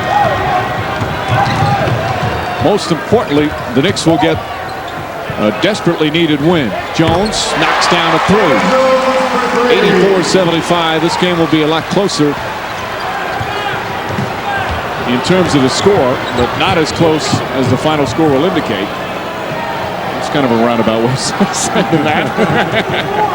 But the Knicks will get a much-needed win. It's as simple as that. And they really did a good job dominating for much of the game. Warriors made a run as Brunson misfires, and then Ward fouls Mills. Well, it was he also realizes that it's something that's going to stay with both of them for the rest of their careers. Yeah, I think the focus in New York will be on John Starks, the return of John Starks. Brunson hits some free throws. Jones to Legler, final seconds. Farmer, that's a three-pointer, and it's good. Too little too late for the Golden State Warriors, as Allen Houston will dribble it out. There's the buzzer, and the Knicks with a much-needed win. The focus tonight was on Latrell Sprewell, but as far as the team is concerned, Sprewell with words for Mills as he walks off. They just got a win that they had to have. Sprewell played well on the court, as did his teammates, as they defeat the Golden State Warriors and snap their losing streak at 2 and go to 2-2 on this West Coast trip. Former Big East pals, P.J. Carlissimo and Patrick Ewing. Tonight it was a suffocating Knick defense that propelled them to the victory. So the Knicks get the win at the arena in Oakland. Final score 86-79. Plenty more to come from the Bay Area when we return. Continuing his California victory tour, early first quarter, Clippers up 5. Derek Anderson picks Spree's pocket and cruises in for 2 of his 23. LA up 7, and that would grow exponentially. Still in the first quarter. Clippers looking to widen the lead. Lamar Odom, I got it. Oh, with the clock winding down, 8 of 17 shooting he was. Clippers go up 39-24. Second quarter, Odom, pretty move behind the back on Kurt Thomas. Clippers led 65-49 at the half. Third quarter, the Knicks come back. Sprewell takes it to the hole. He had 32. It's now 73-58. Knicks closer in the third. Charlie Ward throws it in reverse. He was 5 of 8. Cuts the lead to 8. Downtown. Sometimes teams get fixed on having to hit the 3. They're taking Spree out of it, double teaming him. Charlie Ward, a 3. It's good. Charlie Ward from downtown, and the Knicks within 3. And Ford did not want them to give up the three-point opportunity. 13 for Ward, under a minute remaining. Jeff Van Gundy saying no foul. Now they go to Hudson. They want the ball in Hudson's hands as opposed to Odom. Shot clock down to 7. Odom looking to post. Here comes a double turn. Shoots. Way short. Thomas the rebound. Odom rushed that shot. Knicks down 3 as we approach a half-minute remaining. So now the Clippers can ill afford the double team. They left Ward open the last time. Sprewell nearly loses his pivot foot. Shot clock down to 10. Charlie Ward fakes the 3. Pulls back. Another 3. No good. Rebound goes. Knocked loose by Houston out of bounds. Put them in such a hole. And the Knicks finish this West Coast trip at 2-3. Yeah, they've got to be disappointed. You see them hanging their heads as well as they should. First half, no defense by the Knicks. So the deficit was too much to try to overcome. Knicks attempted one of the great comebacks in franchise history, down by 28. Came back, and a couple of times looked like they were going to take the lead, but couldn't hit a big shot down the stretch. And the Clippers win it. Final score from the Staples Center. The Clippers 100, the Knicks 95. Plenty more to come when we return after this timeout. Falling behind by 28 or coming back? Oh, bad teams. Bad teams give futile efforts and don't get over the hump. You know, that's every team does that. You know, plenty of chances to get over the hump. 2 loose balls, don't get. Same thing in close losses at Minnesota and at Boston. Missed shots, missed free throws. It's easy playing when you're down. And we're 6-7 and going nowhere fast, and that's why I'm gonna have to make change. I'm gonna have to make changes, something. So we're going nowhere fast like this. What do you change? I don't know, but it's gonna be something because we are ill-prepared to compete to win at this league. We're like a bunch of other mediocre teams in this league. Flip, frivolous, lose, go out, get on the plane, go home, you know, bounce back off a bad loss, lose the next game. You know, it's. Did you ever see guys score 32 and actually have a bad game? At least defensively. Well, you know, first quarter told it, didn't it? Oh, well, you give up 39 points. I mean, he wasn't alone. That was like a group travesty right there. Yeah, that was terrible. Terrible defense on our team's part. But again, we try to be a scoring team, and we can't score enough to win. We're not going to be able to, score 100 and some odd points and try to win. We're limited in that way, so we better defend and rebound. I gather your changes. Do you mean lineup changes? I don't know. Or changes in the way you're approaching practice, or what? I don't know. All I know is when it's bad, and this is bad, and it's been bad from day one, you got to do stuff different. Did you see your team saying to themselves, our front line's kind of depleted, so that's a big excuse tonight? No, you know what? I would think because there's playing time to be had and statements to be made about they want to play. I would think you'd have more energy. You shouldn't when you're down people. I rarely see a team down people play with less energy. Usually teams are down, manpower play very, very hard, and maybe aren't good enough. And that could have happened tonight. We might not have been good enough, but we didn't give ourselves a chance until last 3 minutes of the first half. On 2 days rest would come back strong, but they do not have the horrible start and just dug themselves to. The Knicks won by 7, but part 1 is done. In his 8th year from Alabama, standing 6'5", 115, Latrell Sprewell. The boos don't bother me. I get that all the time anyway when I'm on the road. So, I still think that there were some Spree supporters out there. And Sprewell pulls up, knocks it in. Nice running jumper along the baseline that time by Spree. Sprewell drives underneath and jams it in. Spree with the master blaster. It feels good when you do it. So just wanted to go over there and let them know that, hey, I'm here. And didn't particularly have a great game, but that dunk sure felt good. And they continue to talk, and a technical foul has been called on a couple of players. More the anti-Sprewell chance. Sprewell pouncing, looking up at the score. And the Knicks with a much-needed win. The focus tonight was on Latrell Sprewell. Nothing's ever going to change the circumstance, and people are always going to talk about it. But I think that hopefully playing games will get to the point sometime when we just go play a basketball game, and that's the story. To Chris Dudley sets up a scoring opportunity for the Knicks. Yeah, that was poor defense that time. So Thomas was able to go between the D. See right there, Outlaw should have stayed right there to deny the penetration. He didn't. Thomas takes it. Freeze playing time for both Chris Dudley and Andrew Lang. Neither are likely to have many plays called for them, but both are finding ways to make the most of their minutes. Combination of Latrell Sprewell and Allen Houston were at their most explosive on Saturday. For the first time this season, they each hit the 30-point mark to lead the team to a bad. Saturday, Chris Childs waiting for Spree to lose his man, which he does, and then a good job ad-libbing by Spree to lay it up.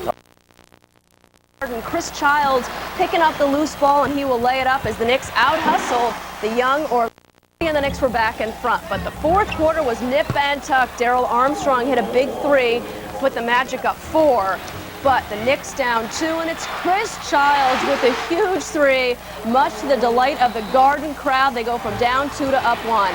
Pat Garrity, the second-year player out of Notre Dame, draining a big jumper, but Allen Houston answered, and this follow-away turned out to be the game-winning shot. Now the question is, can this win be a springboard? I hope so.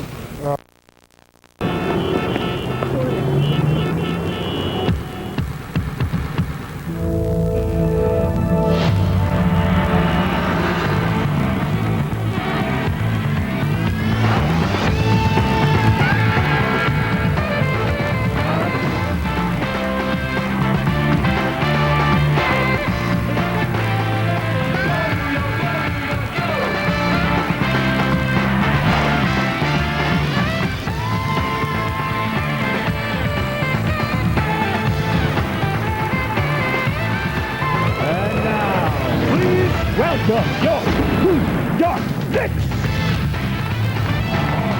At guard at 6'6" from Tennessee, number 20, tri-captain, Allen Houston.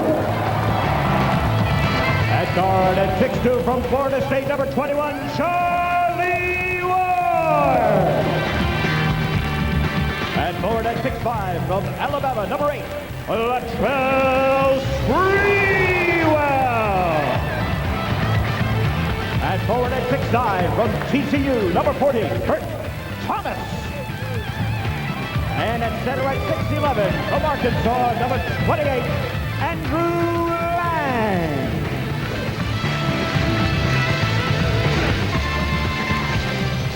Knicks trying to make it back-to-back wins. Jeff Van Gundy liked to. Probably saw he was very lackadaisical on the court. Of his season high. Lang misfired here. Thomas with the bound. He's averaging 6 of those. And then Thomas again along the baseline, spinning and winning. Exuding a lot of confidence in his shot is Thomas, and right now the Knicks featuring him in the offense. Biggest numbers, or the most impressive stat for Thomas last year and this year, 50 games last year, and he's played all 14 this year. His the Knicks' best free throw shooter, 89%. Brooks with the foul, his first. Sprewell, by the way, does have 3 assists already. Shot won't go. DeMarco Johnson again lays it in. Resounding rebounding by the Knicks that time. After good defense by the Mavs, DeMarco coming up with the hoop. Brunson gave him a beautiful pass inside. He couldn't complete on first, but Camby kept it alive. And there you see the offensive rebounds.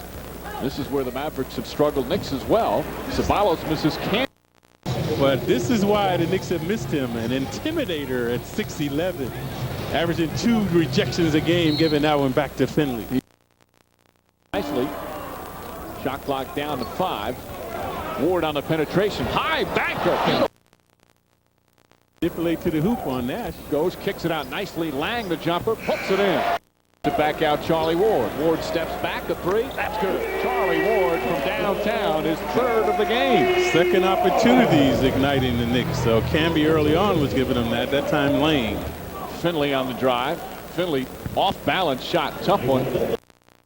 From the get-go, he did not have his usual lethal touch. Finley spotting up. That 3-pointer is good. Now 5 consecutive points for Michael, so he's starting to percolate.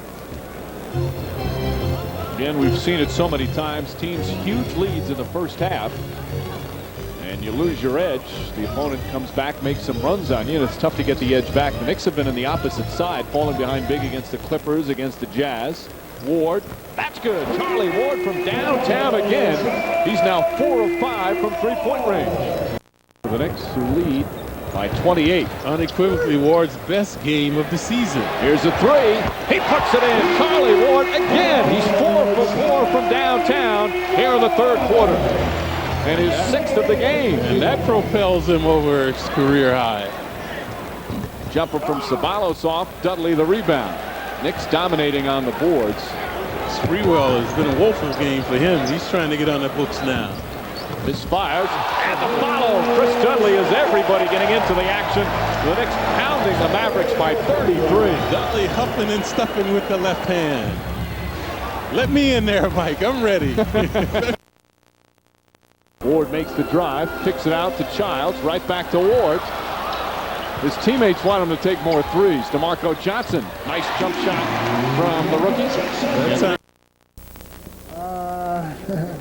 No, I haven't had a hot hand like that since I've been. Miss from behind the arc. As hot as it gets. A quick break, and we'll continue with more on MSG right after this. Tomorrow night, Knicks right back in action down in Philly against the Sixers. MCS Canada Knicks game night 7:30 tip-off at about 8:10. And coming up next, the post-game report. Jeff Van Gundy finally had an easy one this evening as his team responded with a blowout victory. And of course at 10:30, Marv at the MSG Sports Desk. Keyshawn Johnson speaks out. Steve Serby on some football news. And Frank Isola will be in the studio as well. Then at midnight, Fox Sports News, the complete wrap-up on the day in sports. So for producer Howie Singer, director Bob Lewis, and our entire crew, for Clyde Frazier, this is Mike Breen saying stay tuned to the postgame report as the Knicks blast the Mavericks. New York Knicks basketball has been brought to you by... So a solid team effort for the Knicks. Shoot 51% from the field, all 5 starters in double figures, and they win at 107-82. Plenty more. They move along. Milwaukee native Latrell Sprewell knocks down a 3. Who knew? 2 for 4. Bucks by 9 here. Latrell Sprewell with the shot clock winding down. He says, let me see, I got Sam Cassell one-on-one. You can't get that, Sal. Baseline jumper, good. More from Sprewell. Knocks down the three again. He had 14 points the first half. He shot an awful lot. We'll talk about that in a moment. Third quarter. Third quarter, Knicks up a point. Kurt Thomas in the low post, double team, kicks it out to Allen Houston. Just like you draw it up on the chalkboard, the three-pointer, 51-47, Knicks in front. In the third quarter now, the Knicks lead 2. Ray Allen, he's going to work the baseline. Watch this pretty spin, reverse, and a nice lay-in over Chris Dudley, an off-balance shot to tie the game at 51. Third quarter, Knicks up by 2. Chris Childs, he's going to pull up for the jumper here. And look at this, nobody boxing Marcus Camby. Marcus says thank you very much. The third, 8 points for Camby in the Ray Allen driving, goes up, found the foul. Bucks up by 1, Allen with 25 points. Near the end of the third quarter, Knicks up by 2, Sprewell to Marcus Camby, spinning and hitting. Camby with 13 points. Here from Milwaukee, but right now, highlights from tonight's win. We go back to New York and Bill. A good 77-71, 9 points for Charlie Wood. Less than a minute to go. Knicks up by 5. Sprewell, though, knocks that down. He was 8 for 20. Not a great percentage, but he had 23. Said Sprewell, it's always nice to come back and play in front of friends and family. Knicks win at 84-80. Ernie Grunfeld 0-2 against the club he built. No Ewing, no LJ. Allen Houston had 25. Knicks go over 500 at 9-8. Except for the Knicks, another road game. They're in New Jersey against the Nets. 12:30 will be on the air on Fox Sports Net. And then at 1:10, and our next game on MSG will be the Denver Nuggets. Stay tuned to the postgame report as the Knicks win one in Milwaukee.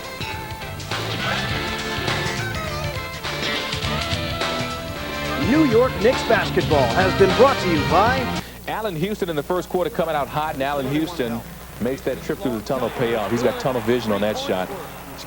Even till today have handled it well. Child's comments, very, very professional. Allen Houston over Johnny Newman. Houston off to a good start. Now has 5. That's where he's tough, right? He brings Johnny to the box and he just beat him with a 3. It'll be a tough matchup for the Nets this afternoon. Marbury shaking and baking, shooting over Childs and knocks it down. Thomas and now Allen Houston. Little corner jumper. Well, they doubled it, they iced it, but then Jamie Fight gave a push, and you got to go right up. Just take the baseline. You got topside defense. Marbury on Houston, pulls up to shoot. No. It is where they get in trouble. Now 2 jumpers and a run out. 6 could be 8. And they find him, Allen Houston from Sprewell, and the Knicks are up by 8. You notice the fans? There was, because they're such a perimeter team without Johnson and Patrick. Sprewell held off, and now back to Kurt Thomas, and knocks it down again. Thomas is... Tried to find Murison, but Lang stepped in. It's 2-on-1 behind the back to Houston. Getting a piece was Kerry Kittle. And actually the... reacted to that. Great recovery. To Sprewell. On Gill in the corner. Houston put that 23-12, a 3-pointer for Allen Houston, who's got 14. Location, right? Knowing where the dream team member is going to be. Marbury looking for a give and go. As Kittles slowed down in the half-court game. Oh, Camby out of nowhere blocked it. And here comes Houston. Numbers 4-on-2. Alley-ooping to say goodnight. Camby. Well, you get the runouts. We saw McElvain earlier. And Jamie Fight. Camby goes hard to the goal, lays it up and in. What foot speed, huh? Ooh. And then John can shoot it, post up. Brunson dishing to Latrell Sprewell from the corner for 2. The initial defense is the problem. People turning the corner, you open to help, and now they find the good shooters. Marbury kicking out to Gill. Tries to go inside. 15-footer is good. Good space dribble, too, on Wallace. Once again, Stephon finding people. The Knicks are going to try and force the pass deeper out as Stephon makes his way to the goal. Elliot Perry set to check in now for the Nets. 10:40 remaining in the second. Tough matchup for Lucius, I think. Now they switch. Stephon on Sprewell. Sprewell, big height advantage. At least 4 inches. Goes by his man. 1 step and a great floater for 2. Good read.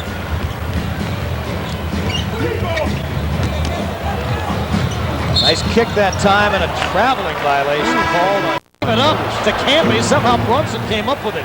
Dishes to Wallace, and a left-hand layup is good. John is really whacking people. Good cross. With Houston, Camby, Thomas, and now Sprewell as well. Nice cushion. Charlie Ward to shoot from outside, and he nails it. Go up top. Back to Ward. Made his last one, and he's got 2 in a row. This one now penetrates. Put in a hook, and on the rebound, Marcus Camby. Tell you what. Well, unfortunately, some of what Mike said, the problem is Spree with the pull-up jumper. They Self at the end of the half. Andrew Lang, Houston, bounce pass. Lang again from 17, and he's made 2 in a row. He's making a living, huh? Just roaming around. You said the length of time in this league, well, most of it's defense, blocking, rebounding, but he can make that modest range jumper. His average is under 4, and he's just scored 4 here in the second half. Yeah, 3.7, huh? Kittles down low into some trouble. Now he pulls up and shoots and missed it. And the lead is 14. It's the biggest of the afternoon for the Knicks. Thomas really trying to lock on to Van Horn. Ball movement. Ward puts it up. Wow. Makes that too. You know how tough that is to pump fake. Timeout right now. 54-38. 16. Knicks make their shots. Nets don't. Charlie Ward and Andrew Lang have ignited a second half burst by the Knicks. Quiet without Houston. Think of it. Sprewell pull-up jumper, and he got the bounce. Sprewell gives the Knicks an 18-point lead. Gill matching up with Sprewell. Here's Houston on Kittles. Tough shot, and it's good. How about the way he locks that pivot foot in? He keeps moving the off foot. Anybody sitting out there who wants to understand how to play the offensive game, watch Allen Houston. The little things he can do. Gary Kittle moves away. Well, matching 2 for 3 right now, last 2 trips. But Allen Houston has the ability, just with a little jog of a foot, to get open just by a millimeter and make shots. And there's the same play, only this time Curry beats him to the spot. Nice hands up by Van Horn. Steal, and that's on the run. Marbury took some contact, made the shot. How about? And that's gaining a little momentum. Ward goes right by Marbury, and a reverse is good. They trapped everybody defensively, the big guys, Thomas and company. But you've got to have vision on the dribbler. And the reason I think Kittle sat out, once he goes out, he gets stiff. I think they need the halftime to get him loose again. That was a killer move by Charlie Ward with the Nets closing in. Kicks to Kittles, he'll shoot it again. And this time at the back rim. Fike tried to keep it alive, and Andrew Lang came up with it. And then he threw it away. What a break. Hands back. Ward gets Marbury off his feet. Kurt Thomas turnaround jump is good. He scored in college. Tell you what, he's got a couple inches on Keith Van Horn. Nice little turnaround. Got to force him out a little bit more. 1 of 2 to lead the NCAA in points and rebounds in the same season. Jamie Fike's shot is short. Oh! Gill! Come. And it's Sprewell. For the Camby in the lane, the turnaround. Missed it. Got it back. Put it up and got the roll. Size 1 out. Again, big miss. Knicks come up with it. Every time the Nets threaten to get back in legitimately, the Knicks make a play. Screen down for Marbury. Kendall Gill misses that shot. And the rebound, Sprewell, final minute. Houston's been quiet in the third quarter. Kittles has been on him. Thomas in the lane, turnaround again. Kurt Thomas is killing the Nets right now. Too easy a post-up, that's the problem. You can't let a guy set up camp in a lane. 15 for Thomas. The average is 9. Rick Brunson, Kurt Thomas, Marcus Camby, Latrell Sprewell from 18. Nails it. Got the good screen down. Kendall couldn't get out quick enough. This came back and guarded well, though. Houston on the screen down. Steps. Sprewell again. Look out. He starts. Up fake by Wallace, in trouble. Kicks to Houston. He's good from there. He is very good from there. Over 50% from three-point range. Boy, is that a dagger. Childs even enjoyed that with the bad back and all. And Horn blowing down the baseline. Missed the layup. Mike missed the tip. Knicks have it. 6:35 left. Still in the throes of learning how to win is Van Horn, the giveaway on Camby. Up fakes. Hands in the corner to Marbury. Into Camby, and it's going to be an offensive foul. The Knicks with 2. Nets trying some pressure. Camby comes up with it in the lane. Got stripped. Thomas got it. He got rejected. Houston got it back. Ward for 3. Oh, goodness. Onions. Heisman. Oh. Fiddles on the blow by left. Oh, Camby's there. He's something. Winner doing a little vegetable shopping, huh? Onions from deep, and he has made some timely goals this game. Maybe that time spent with Sam Cassell, he learned a little bit about fire and daggers at FSU. Sure, a little bit rubbed off. Nice Kittles, pump. Shoots and missed everything. It's an air ball. Yeah, that's going to happen. You're in a hurry as Houston flies by. Highlight specialist, too. Would you take 10 and 10 every night from somebody? I would. Oh, I would. So would his teammates. Thomas got a nice round of applause, too. Even to 86-77 with less than 2 minutes to go. Shot clock winding down and a dagger. Post presence, I mean, with Johnson and Patrick, it's going to be a tough out. They are the Eastern Conference champions. You know, Larry was out some and Patrick was out a little bit, so our mindset is, you know, get the job done without them, and then when they come back, it's like icing on the cake.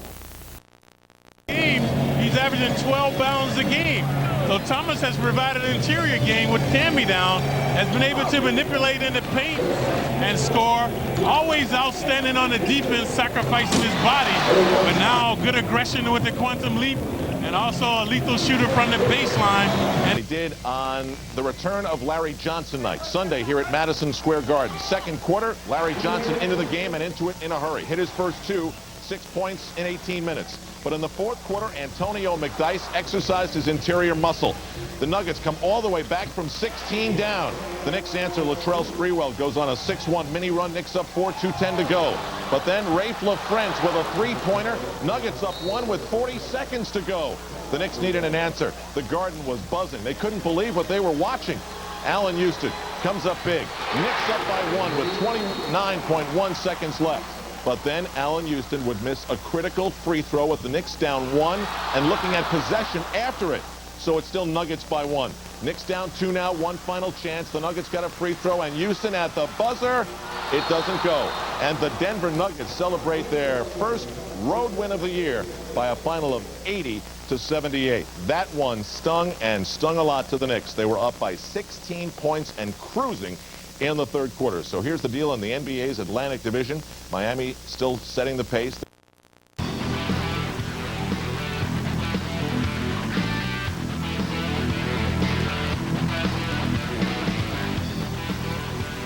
Tonight, Knicks fans remember all that John Starks brought to the Garden. Will there be closure at last?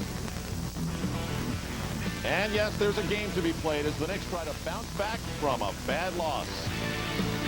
It's all up on a homecoming edition of the MCS Cannon Knicks game night. This is going to take some getting used to. Not only does he not wear number 3 any longer, but he's got a uniform that is not that of the Knicks. John Starks overcoming a bad knee to play in this one. His Garden return tonight. 2-14, but forget that.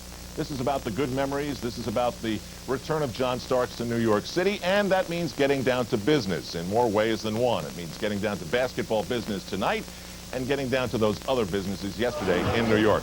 We've told you over the recent months about 3 Point Wireless, his business, his cellular business with Allen Houston, and so John Starks was there, and also celebrating the debut of his clothing line, Original Manwear. But there's John Starks soaking up all of what he came to love about New York, a city of opportunity. And there's the press conference yesterday, getting a look at the clothes that John Starks will wear. Original Manwear.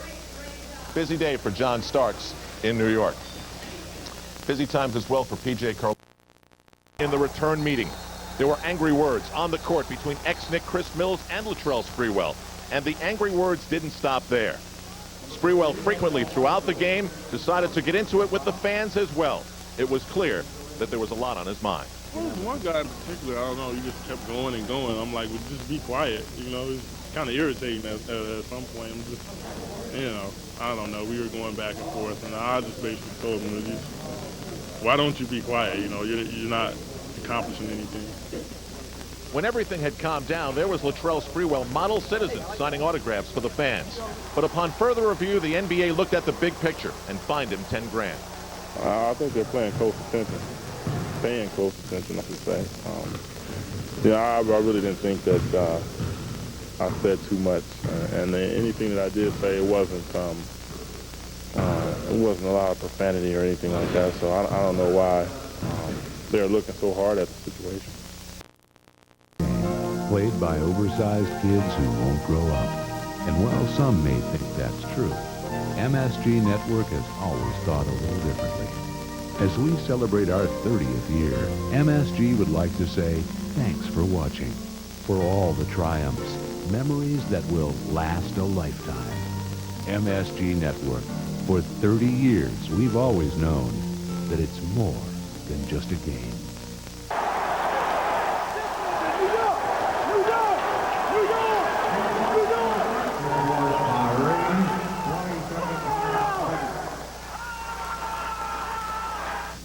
Sometimes it led him to be a little kooky. All the time, it drove him, and probably was the reason why New York loved John Starks. His passion for the game that went with his unbreakable self-confidence even when he battled Superman. He was the ex-grocery packer, the CBA'er that made the big time. Maybe we all thought he was living our dream. In 8 years, John Starks was one of the builders of the Knicks as we now know them, a team whose popularity has never been higher. Along the way, he earned all-star accolades and was rewarded for being basketball's sixth man. But John wanted the team to succeed and offered constant reminders that he cherished that chance to win in New York. In a way, he'll always be a Knick, always number 3. But tonight he's number 9 and a Golden State Warrior. This is going to be strange, no question about that. But, you know, in this league, things do happen, and you just have to deal with it. You know I'm going to feel something once I hit the floor. Starks is a Warrior because the Knicks wanted Latrell Sprewell, and it took him just seconds and a trip to the finals to claim his own spot in New York. Last year, as Sprewell did his playoff thing, Starks was in Celebrity Row, where he belongs at Madison Square Garden. It was strange, but, you know, I tell people I was excited, you know, for this organization and for the fans of New York because that was my main goal, is to bring a championship here to this organization as well as for the city of New York because they deserve it. And unfortunately, we wasn't able to do it while I was here. But to see them get back and see Patrick almost attain a championship, you know, I was excited about it. Compare the two players. Sprewell is prone to big emotional outbursts. So is Starks. And in fact, the more you think about it, the two have many basketball traits in common. That has not gone unnoticed. He's a very emotional, high-tense player, to say the least. You know, he's exciting. He gets up and down the court. He runs and jumps, dunks, and, you know, he's a very solid shooter. He makes things happen. And so he's a player that I can relate to, you know, just because of the emotional aspect that he brings to the game. Latrell Sprewell's return to Golden State this season was filled with all sorts of venomous emotion. P.J. Carlesimo took the high road, maybe because he has his own problems. The team is 2-14, and Starks has been frustrated. He and the coach have had their moments. At times, you know, we had some problems, you know, but P.J. is the type of coach who forgets about it. You know what I mean? Once the game is over with and you're off the court, it's like it never happened. And that's the good quality that he has that I like about him. You know, you don't hold grudges. And as a coach, you just, as a player, I mean, you respect that. You know, but we still have some growing that we have to do together, and so he can understand me a little bit more, and I understand him a little bit more. Good or bad, Starks leaves a legacy of drama behind him in New York. Pick your favorite. Remember when he beat the Phoenix Suns in the last second and once again showed he always had the guts for the big shot?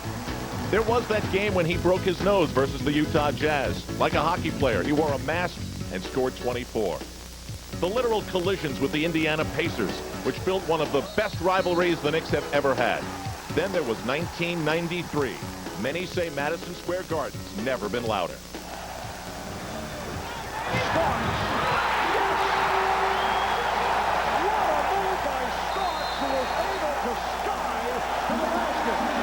That's as Jordan-like, Marv, as any other player in the NBA can get. Dunk, I think that was a statement telling people that I'm here. And against Horsgren and Michael, that situation right there and the time of the game, I think what made that play so exciting. It established me as an up-and-coming player in this league. So that was kind of like my stamp. Of course, no one's perfect. That was part of rooting for John Starks. John Starks for three. Cannot get off. Anthony for Starks, shooting again. Here's Starks again. Curry continues to fire away. I know the Knicks have stayed with the philosophy of going with John Starks, but I would think you reach a point, hey, you got to stop shooting. It was tough for me. I think I put so much pressure on myself coming into that game. I really didn't sleep, you know, at all. I was probably got about an hour's sleep that night before the game because, you know, I wanted it too bad. And I tried to go out there and put everything on my shoulder to make it happen. And I didn't go out there and play a relaxed ball game. And that's one regret that I have. So tonight, all this is part of the story of John Starks moving on, knowing that not too deep inside is a kid who refuses to grow up, a kid who loved being a New York Knick, every day, all the time, to the point where he would kiss the floor. And who knows, John may do that again tonight to remind us his passion for this place will never die. I just had to see how I'm feeling at that particular time. You know, it was just something that I did because the fans, you know, for the fans, and let them know that we appreciate y'all for supporting us. And, you know, I just had to see how I feel at that time. I want to list the stars of the 90s. Who do you think is the most popular Knick of the decade of the 90s? Vote A, Patrick Ewing, B, Allen Houston, C, Anthony Mason, D, Charles Oakley, E, Latrell Sprewell, F, John Starks, G, Herb Williams. Cast your vote at msgnetwork.com on the weekend throughout our coverage tonight, and then Michael Kay and I will discuss on the postgame. There's John Starks getting emotionally ready for a night that should be filled with a lot of emotions.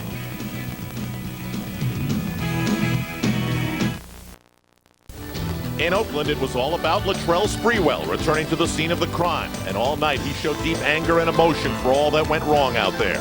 As he reminded the fans, the Knicks won. Tonight, it's all about John Starks returning to the place where his NBA career was born. For 8 years, we watched him bounce to a different beat and play every game like it may be his last. It's a night for the memories of when he soared, of a love affair that must deal with the simple fact that now he's a Golden State Warrior. Warriors meeting for the final time this season. We check on some of the interested parties. PJ Carlesimo does get a handshake, but it's from Chris Childs. It's a start. We wonder whether someone will take the high road tonight. Latrell Sprewell warming up for the New York Knicks. You know, he's thinking about all the things that go into this one. And yes, we've got a lot cooking here tonight at Madison Square Garden. Already you can feel the special buzz. There are more banners than usual. That's for John Starks. A lot of things will be thought about. Hopefully Knick fans, as they watch John Starks, will think about all the great games and memories and playoff series that we had here in the 90s. Now Mike Breen is with a guy who knows all about coming back to Madison Square Garden as an ex-Knick. Mike? That's right, Al. That was 22 years ago when Walt Frazier returned to the Garden as a member of the Cavaliers, and one constant between Frazier and Starks returned. Very popular players here in New York, loved by the fans, and we'll certainly see that with Starks' return.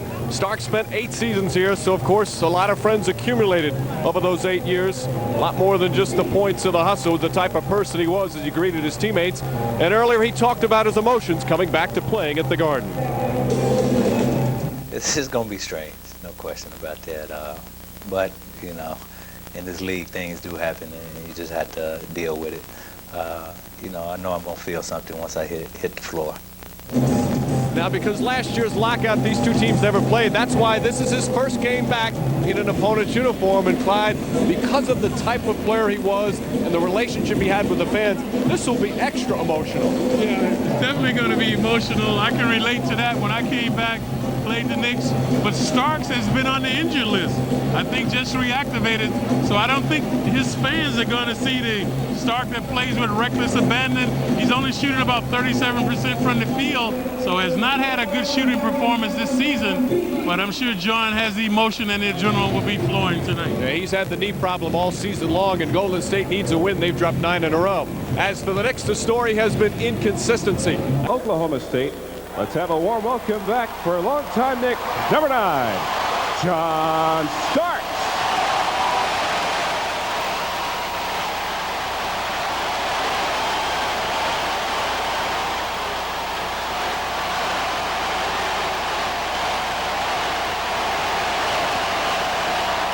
At the other guard at 6'1" from Oklahoma State, number 10, Mookie Blaylock. At forward at 6'8" from Alabama, number 21, Jason Caffey. At forward at 6'7" from Arizona, number 34, Chris Mills. And at center at 6'9" from North Carolina, number 33, Antoine Jamison. Number 8, Latrell Sprewell. At forward at 6'9" from TCU, number 40, Kurt Thomas. And at center at 6'11" from Arkansas, number 28, Andrew Lang.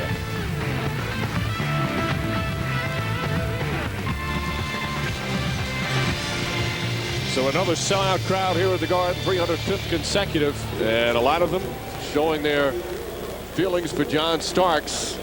An ovation, Clyde, that would have lasted a lot longer. In fact, it was just starting to pick up steam when they announced the second guard, Mookie Blaylock, and I think the crowd wanted to cheer a little bit longer for a guy who poured his heart out here for 8 years. I'm surprised Starks was first. They should have saved him for last so he could get his kudos from the crowd. But then again, the Knicks know what they're doing. They want to get them too energized. Certainly the bottom line is to win a game, although Starks will do his best to get the crowd cheering for him again. And although the Knicks fans certainly will hope the Knicks win, they want to see Starks have one of those games which he was known for when he just gets red hot. Of course, he still holds the Knick record for most threes in a game, 9, which ironically. Also the career leader in threes made and attempted by the New York Knicks. John Starks brought some provocative play to their lifestyle. But as you mentioned, Clyde, he's been hurt.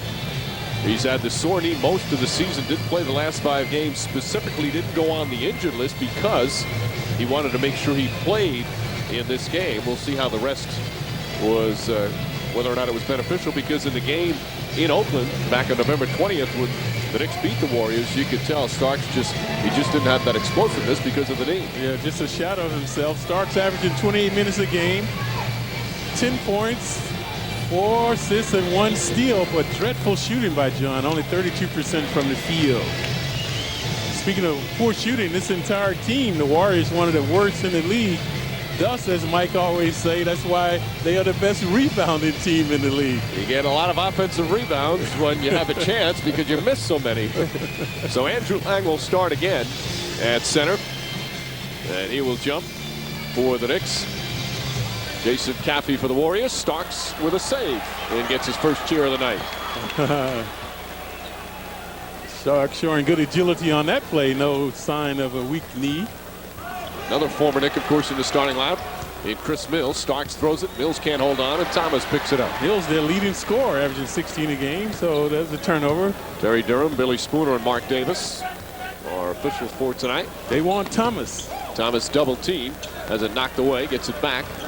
Now single coverage. This is where he's been very elusive off the dribble like this, manipulated inside. And banks it in. Antoine Jamison, the second-year man of North Carolina, couldn't stop it. Kurt Thomas, once again, off to a good start. And whenever he can isolate 101, he's been potent with the jumper. Mookie Blaylock, now the starting point guard.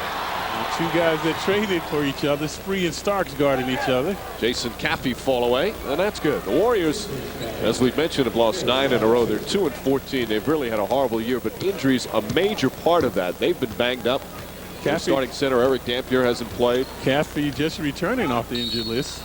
And Starks as well as Sprewell. Nice feed inside to Lang, left-handed, and a foul.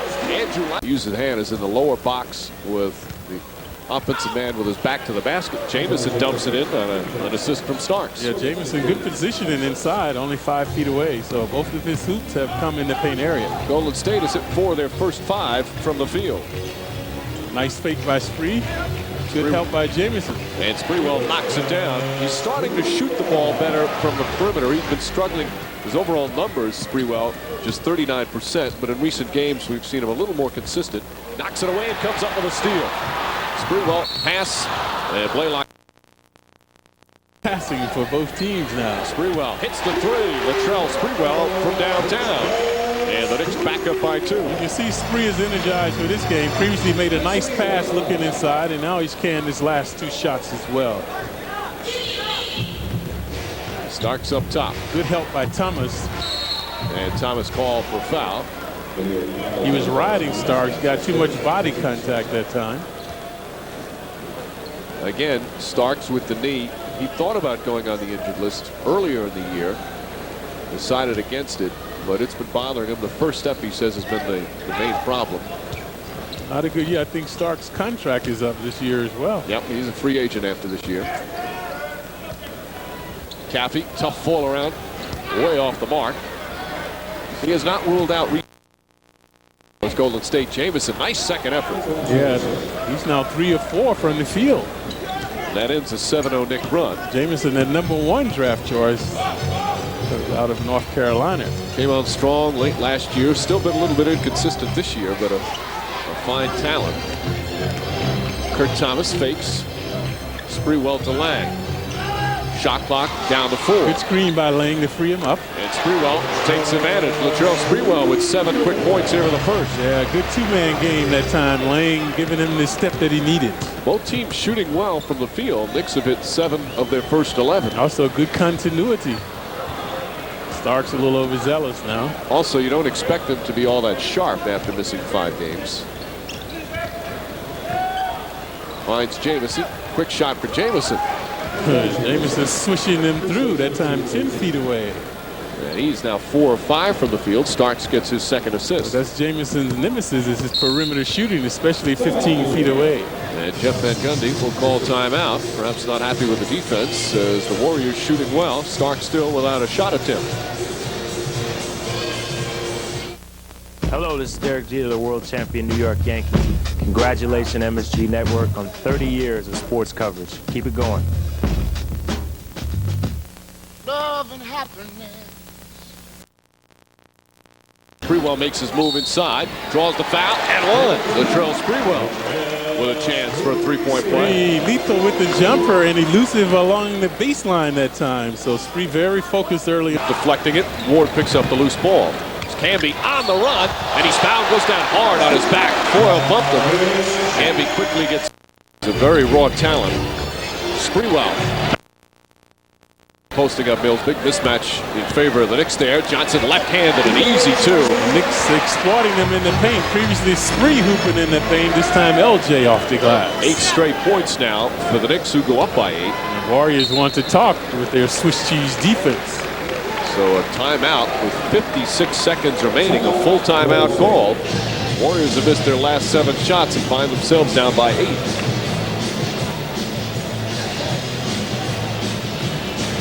The last 2 Knick hoops have come in the paint. Sprewell knocks it down.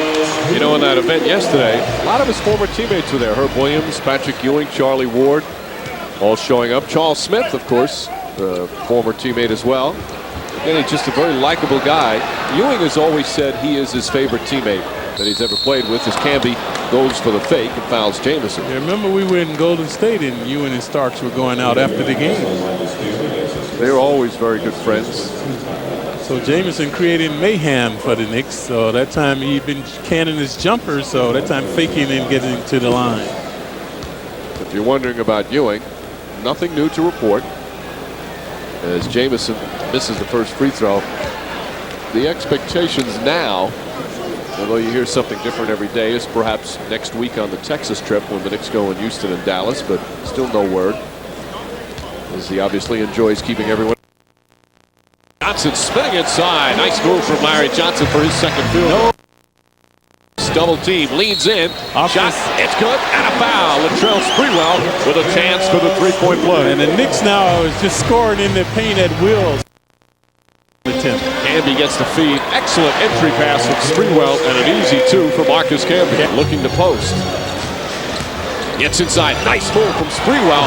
Great adjustment in the air as well, and Sprewell has 21. Dazzling acrobatics by Spree, the left-hand scoop. And that ends 11 straight misses from the field. Knicks have to get on the glass, though. Wallace tracks that one down. Quick outlet. Knicks will look to push. Sprewell, the one Knick, who's been strong offensively. Kurt Thomas. A little shaking and baking. Kurt Thomas with his second field goal. The difference in that Celtic team. As we mentioned earlier, Starks honing his skills in the CBA. Kurt Thomas. Offensive out there with Starks. Dudley, nice field goal. Dudley. Wallace and Thomas on the follow. Wallace underneath. Splendid pass by Spree. He's been keeping his head up tonight on the dribble. Wallace that time with the good stuff. Sprewell, in addition to the 21 points now with 3 assists. Al and John Andres with first half highlights as Golden State without a field. He's one-on-one. Drives underneath, off the glass, and there's his first field goal and gets a nice cheer from the crowd. Yeah, good creativity that time by John. Fourth quarter, John Starks getting it going. Warriors down 11, the 16-footer. Yep, 7 points. Excellent, but going through some offensive droughts, doing a better job on the boards in the second half. But Golden State taking advantage of the second chance opportunities. Sprewell, the big first half, scoreless in the second half. And Houston on the bench as Camby goes back door with the alley-oop. Marcus Camby trying to get the crowd fired up. That brought them to their feet. Knicks back up by 9. By the way, Jamison, who had the big first half, he only has 2 points in the second half. So the big guns been silent after intermission. Cappy spinning but going nowhere. Forces up the shot, blocked by Thomas, taken by Childs.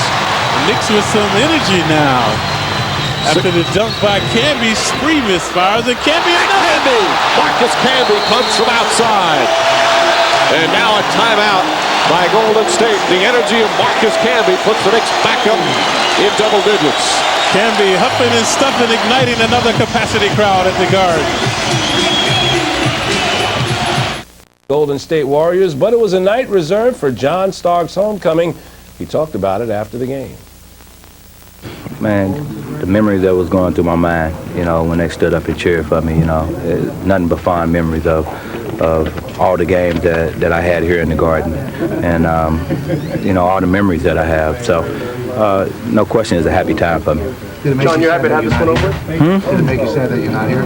Well, it didn't make me sad. It didn't make me sad. Like I said, I had a year to kind of take it all in, and you know, coming back here, you know, kind of have goosebumps, you know, walking on the Garden floor once again. So it felt good out there. Starting lineup. At guard at 6'5" from Oklahoma State. Let's have a warm welcome back for longtime Knick, number 9, John Starks.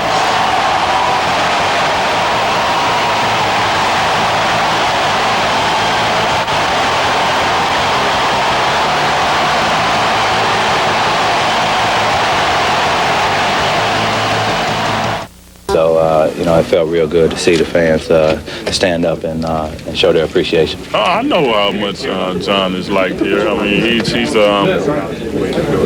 I'm sure they love him more than they love myself. Tonight, what was better tonight about the way the game was played, if there was a sidebar, it was John's return to New York, and other than that, it was a basketball game. And I was not aware of any, you know, lead up to it or the build up or anything like that. I think it was nice for us to have a basketball game. He cannot avoid Sixers, Knicks, Patrick Ewing getting warmed up before the game, and then, of course, the familiar greeting at MSG. And at center at 7 feet from Georgetown, number 33, our captain, Patrick Ewing. So to the first quarter of play, and Patrick Ewing's first shot, nothing. Jeff Van Gundy tells Ewing to stay aggressive defensively. Ewing partially blocks Tyrone Hill. That starts the fast break the other way. Spree to Chris Childs, layup. Knicks by 6. Second quarter, here come the Sixers off the defensive rebound. George Lynch proves sometimes it's a one-man game. Lynch, great ball fake on Childs and throws it down. He had 10. Sixers by 4 at the break. Second half, Ewing still cold. Here he comes with the patented back in and the fadeaway on Ty Hill short on. Then Ewing, perhaps being a little frustrated at this point. I don't know what that shot was. He was 0 of 8 from the floor in 29 minutes. 3:18 remaining in the third. Knicks trailing the Sixers by 2. Charles Barkley, we said, injured his knee the other day in Philly. When he went to the hospital, he met up with a surprise person who was there by coincidence getting checked on his thumb. Yeah. How you doing, boy? Oh, for me, man, you take the game on to the next one later. Sorry to see that, man. You know I didn't want to see that. It just happened. I know people think we're going to get along, but I respect you as a player. I want you to be the next guy in the league. You take it to the next level. You got it. It's a lot of weight to carry. And there you see the two who have kind of feuded in the public, or at least through the press, sniping at each other. Barkley criticized some of the younger players like Iverson and their dedication to the game. Some nice sentiment from Barkley there, Clyde, but also, I mean, a bit hypocritical because he sometimes was the biggest offender of some of the things he criticized the younger players of. Canby on the follow. Yeah, you're right. Charles always embroiled in controversy, and I think Iverson did not go to the game, though, that night. He called in sick. And the Sixers weren't happy because he was seen at one of his favorite restaurants later on that evening. But he said he just was hungry. Owens goes inside. Canby. Good defense. Thomas the rebound. Canby an impact off the bench now. Sprewell on the pull-up. Knocks it in. Latrell Sprewell, his first points of the second half after 20 in the first 2 quarters. Canby exciting the crowd, appreciated with a dunk, and then a good defensive effort that time, giving Spree the opportunity in transition. Under 2.5 remaining in the third. Crowd becoming a factor in the game. Owens hits it. Billy Owens having a solid game. 9 points, 9 boards off the bench. And that silenced the capacity crowd at the Garden. Largest lead of the game, 8. That was the Knicks. Sixers led by as many as 6. Sprewell, back-to-back buckets. Spree starting to percolate again. Good dribble penetration that time along the baseline. He's 10 of 15 from the field. Knicks back up by 2. Philadelphia trying to win one more game without Iverson, who may return in the next one. Ollie kicks it out to Hughes. Sprewell deflects it. And it's still Sixer ball, 10 on the shot clock. Spree omnipresent now. Finding Thomas. Canby makes his move. Inside, beautiful move from Marcus Canby. Canby wheeling and dealing, showing good agility at 6'11". Canby now with 6 points. Knicks up by 4 with a minute remaining in the third. And Johnson picks up his third personal, just the third team foul. No reason to be that close on Bourne. Not a perimeter threat. Sprewell on Hughes. The next foul will put the Knicks in the penalty. Hughes double team. Inside Hill, blocked by Canby. Tips it a couple of times, but Hill gets it back, and the shot clock expires. Marcus Canby pumps his fist in the air. Canby a provocative Knick now, so he has a dunk shot. He wheeled and dealed previously. This time a good rejection by Canby. Watch the exquisite timing there. And what happened, folks, the ball did not hit the rim, so the Sixers did not get a new shot clock. Tyrone Hill the rebound. Forced up, no good, blocked. And a great second effort from Tyrone Hill. Pumps on the pass. 7 on the shot clock. Snow makes his move. Tough shot from Snow. Won't go. Lynch another offensive rebound. Blocked by Canby. Oh, it's blocked by Canby again. Sprewell comes up with a loose. As Sprewell gives it to Canby, puts it in, and a foul. Beautiful move from Marcus Canby. And Allen Houston defensive play leads to a chance for 4.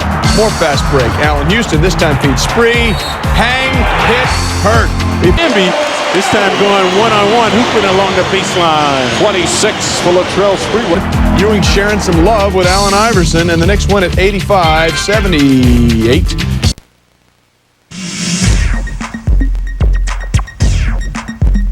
Bernard looking for 50, and he's got it. Back-to-back 50-point games for Bernard King. Jackson looking for Ewing. Tucker launches it. It's gone!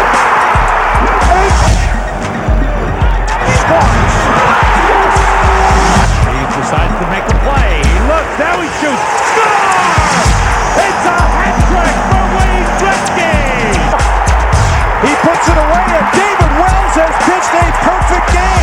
The waiting is over. The New York Rangers are the Stanley Cup champions.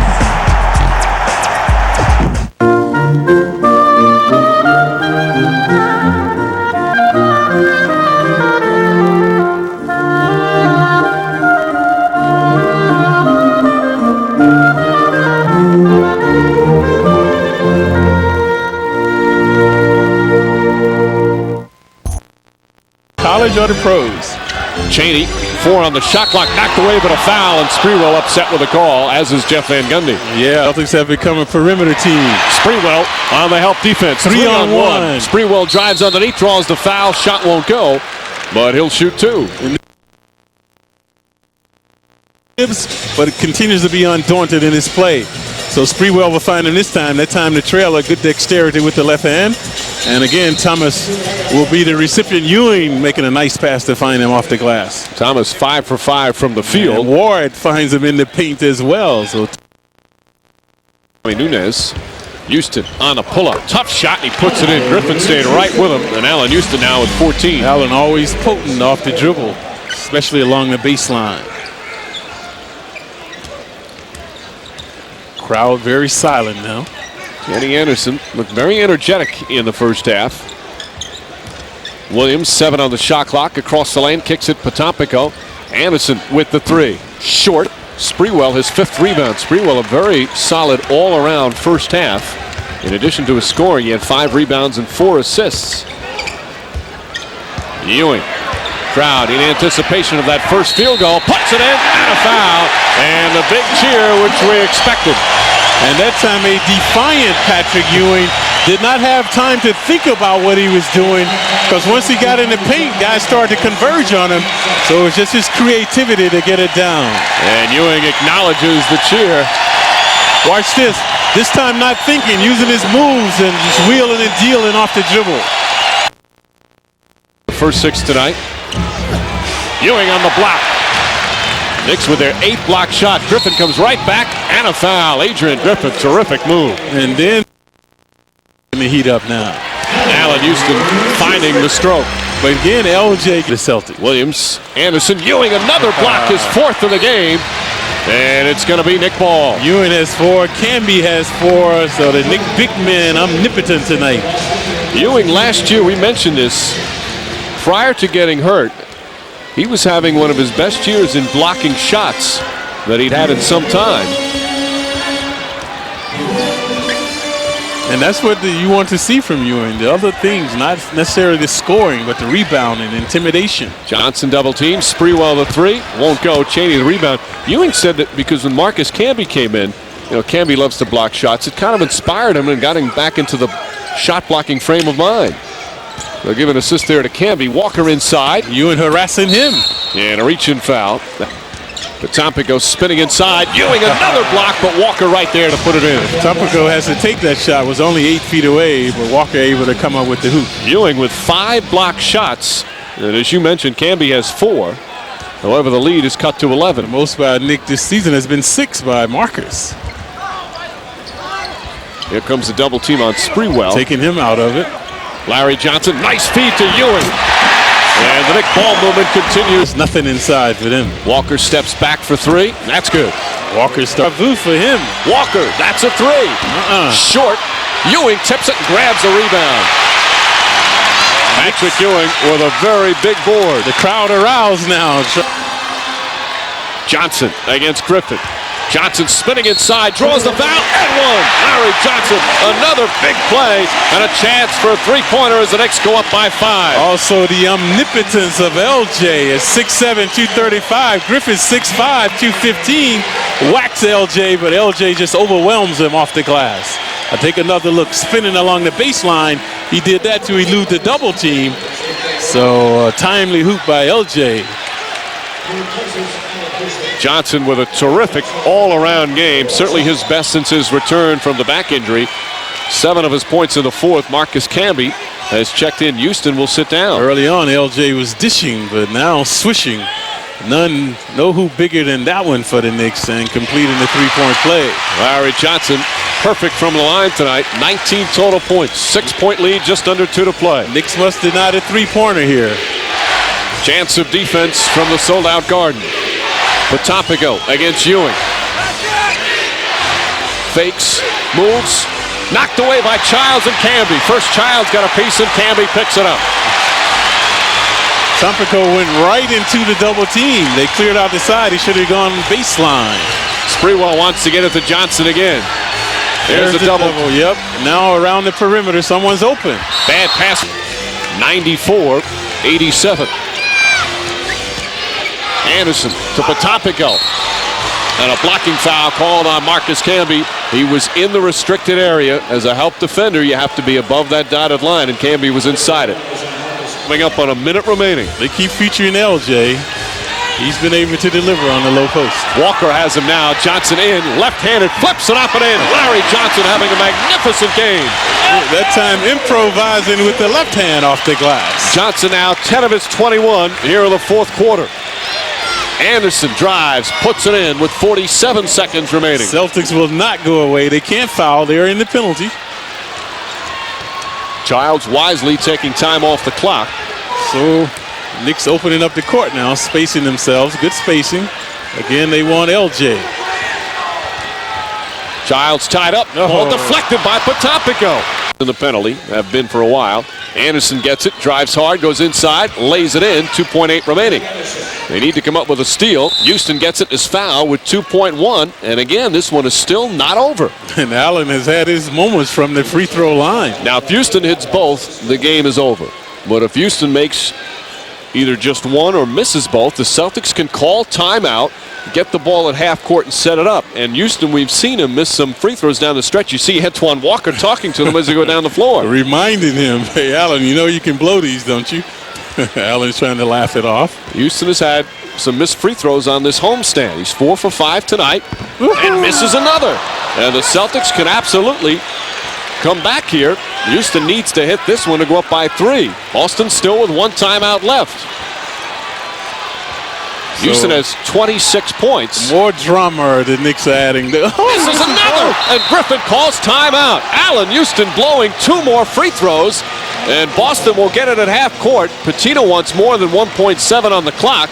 Holland. Why, this is dangerous because they could throw up a three-pointer with this time remaining. Celtics out of timeouts. Griffin holds it. They throw it to Walker. Walker lost it off his foot, and there's the buzzer. And the Knicks survive here in the fourth quarter. LJ doing a nice thing, just standing there, smothering Walker, forcing the turnover.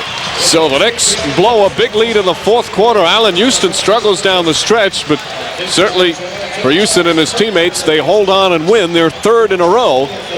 And now go to 13-9 on the season. A wild finish, Clyde. Jordan, especially in the paint area. So the Knicks again, their 3rd straight. As they % shooting from the field, 77% from the free throw line. Mr. Walker had a big night for Boston, but Houston, and a big assist from Larry Johnson with 23 points as the Knicks get the victory tonight here at Madison Square Garden. What you saw? Oh, I like what I saw with the big guy here. Back in his home, back on that left side of the floor, we played so well, turning it around, shooting the basketball, and when he goes to this side of the floor, gets the foul to contact, the big guy looks like he's happy again. 16 points in the first half for Ewing, but the Rockets. Latrell Sprewell inside, the up and under left hand, the bucket and the foul. Knicks up by 3. Shandon Anderson keeping his team close early on. Straight away, the 3 would go. We're all tied. Steve Francis drives and feeds Coutinho Mobley in the corner. Mobley gets the 3. New York still up by 1. Ewing driving. Oh, the classic runner in the lane from Ewing. Some things just never go away. Very nice. The Knicks are up by 5. The Knicks would continue to lead after Marcus Camby with the alley-oop from Kurt. The Rockets, like I said, trying to keep things close. It's Anderson with the steal, feeding Francis, who gets the hoop. Houston is up by 2 at that point. Latrell Sprewell out to LJ. Larry Johnson with the 3, and New York is up by 1. Rockets kick it via sound ball movement to Matt Bullock, 3-ball corner pocket. 6 threes for Houston Rockets, down 3 at the half. Too much Knicks, though, in the second half. Ewing with the tip-in. Latrell Sprewell, the 3rd of 3 straight jumpers, goes. Knicks by 6 on the break spree. Drops it to Kurt Thomas. Jamboni. 2 of his 6. We go to the third quarter. Allen Houston works the give and go with Larry Johnson. Houston drives baseline 70. In the fourth, Sprewell finds Johnson, who hits the three, and the Knicks begin to pull away. Chris Childs penetrating, kicks it out to Sprewell for the three. Final score, New York wins this one 101-90. The Knicks have now won 4 games in a row. Ewing finished the game with 20 points and 5 boards. He also went 8 for 8 from the line. After the game, Ewing said, "Sometimes I feel like a Knick, sometimes I don't, but I would love to win a championship here." The Knicks are 3-0 since Ewing's return. The Rockets are 0-3 since Charles Barkley went down. Steve Francis led the Rockets with 20 points and 5 assists. As I said, Ewing spoke after the game. My game is coming. It's going to take a little bit of a little time, but I'm still confident in my ability. I just have to get out here and keep on playing, keep on practicing, and keep on working on my game. Everybody contributed: Larry, Spree, Allen, myself. Everybody contributed. There's been a lot of things people have been saying about can this team win with me, without me, all that stuff. In order for us to win, we're all going to have to combine our game. They're going to have to get the ball inside, and we're going to have to score outside. Well, they're going to write whatever they want to write. But some of the article was true and some of it wasn't. Sometimes I feel like being here and sometimes I don't. And, I love to win the championship here in New York. I think for the most part, the management and the fans have been, they've treated me great my whole career there. Except for sometimes, they booed me, but no, for the most part, they treated me great. But, it's been the last 2 years have been rough, with the injuries. And sometimes I think maybe I overstayed my welcome. Second quarter, Knicks down by 3. Camby, the layup, the foul. Camby had 17 points, more Camby. Childs again dishes to Camby. There's a little scooper right here. Oh, we love that. Kicks up by 2. Third quarter, Pack driving. Goes up for the layup. Fouled hard by LJ. Lands on his face. Johnson called with a flagrant there. Pack would stay down for a couple of minutes. Listen to the impact of this. This is really trouble.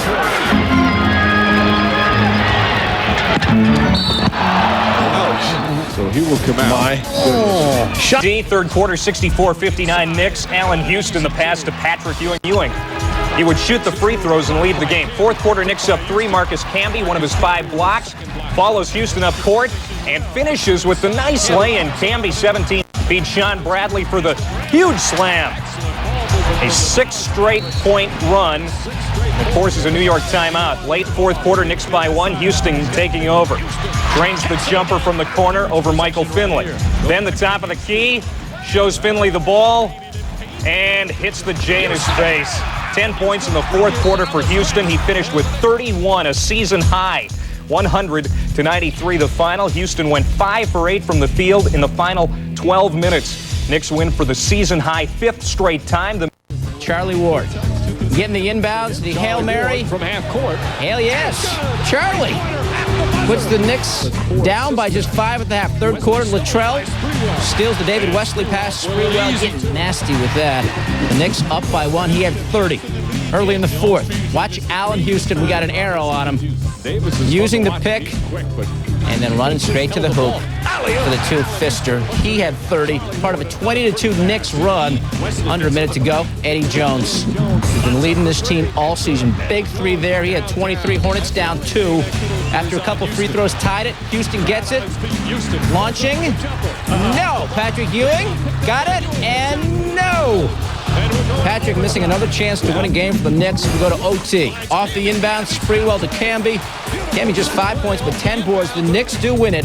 112-109 in overtime. It's the second time this year Sprewell and Houston have scored 30 or more in the same game. Ewing 10 points, 18 rebounds. The Hornets' 8-game win streak is dust. Their first loss since December 1st. And he'd be happy with this. Doug Christie. Raptors lead 11-7. They love it behind the scenes. Then he drives the hoop and hits the fadeaway. Raptors up 3.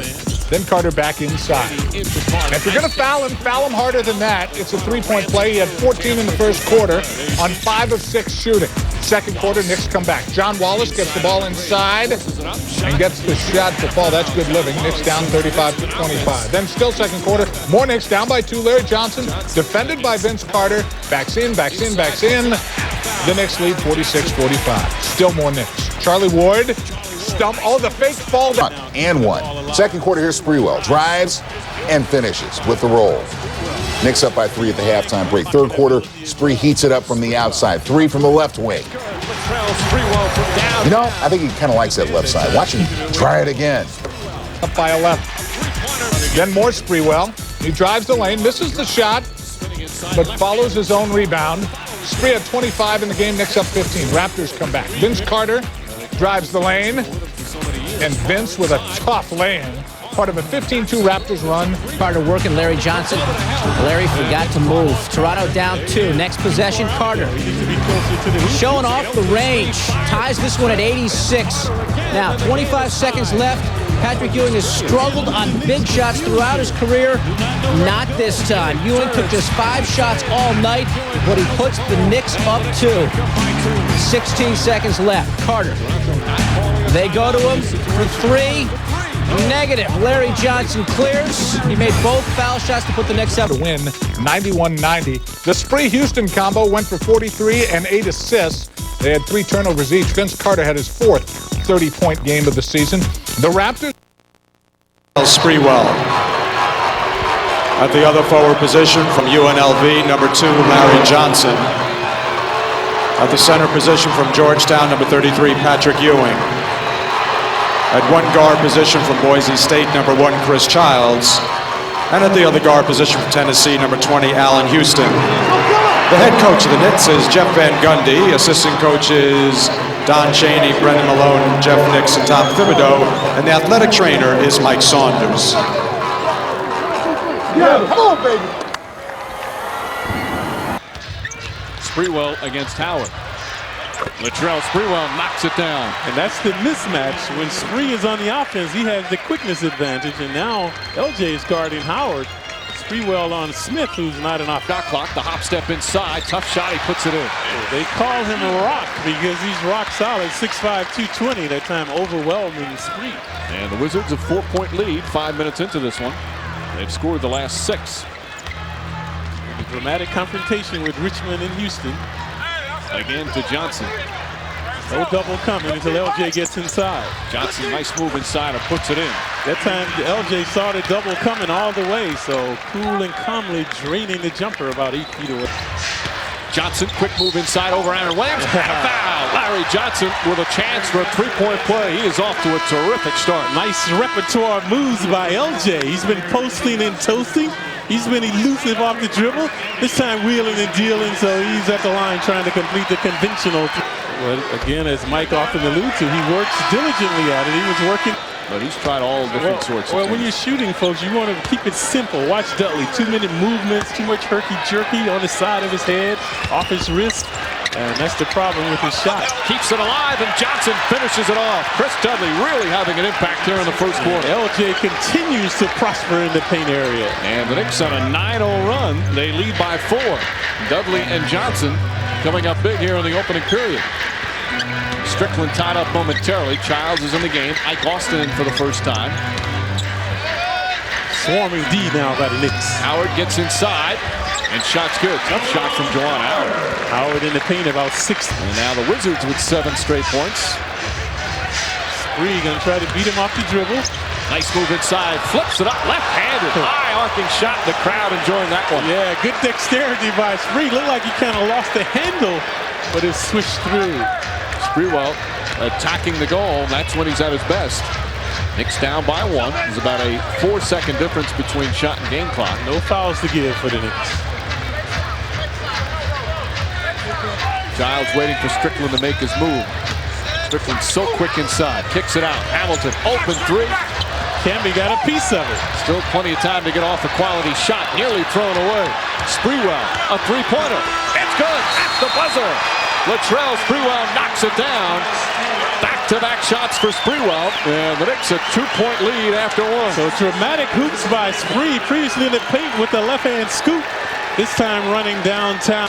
Childs left open, and Chris Child hits the two-pointer. But see, that opportunity created by Sprewell. Because of the mismatch, they had to double him, and that left Childs uncontested along the baseline. Child's first field goal. Hamilton, Camby with the foul. And Marcus Camby now with 4 personals as Richard Hamilton will shoot 2. Hamilton redeeming himself. Previously got inside, could not finish. You know, Clyde, the ironic thing about that Knicks possession where they kept career only about 43%. Houston, the runner. Allen Houston puts it in. Houston having a big second half. He had 9 points in the third quarter, and now 18 for the game. So we've got a half-court game now, and the Knicks asserting themselves on the D. The largest lead in this game has been 6. That's the Knicks had in the first quarter. It has been close throughout. Hamilton double. Austin, shot clock down to 7. Austin kicks it out. Whitney, the three-pointer, Chris Whitney.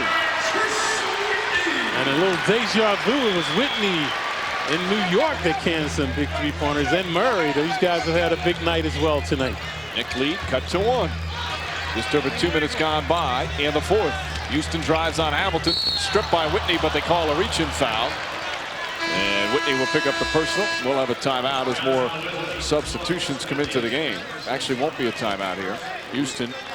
Whitney ahead of the pack. Childs goes underneath. And a foul. Whitney with a chance. Childs made the smart play last time. That time a poor play. If you're going to foul the guy, make sure he doesn't get the shot off. And a diminutive Whitney, only a 6-footer. Childs 6'3". So he should have whacked him harder than that. Watch this. Well, this is a shrewd play by Whitney. Watch how he gets his body on Childs, draws the contact, and then uses the glass. So superb play by Whitney.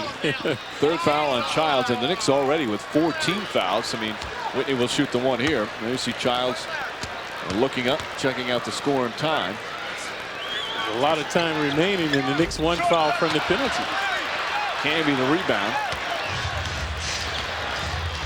So the Knicks down by 2. They've been stagnant the last 2 possessions, so thus they've turned the ball over. And the return of Mitch Richmond has helped out. Johnson against Howard. Camby gets inside, flips it up and in. Look at the poise by Camby. Wheeling and dealing off the dribble in the paint about 6 feet away.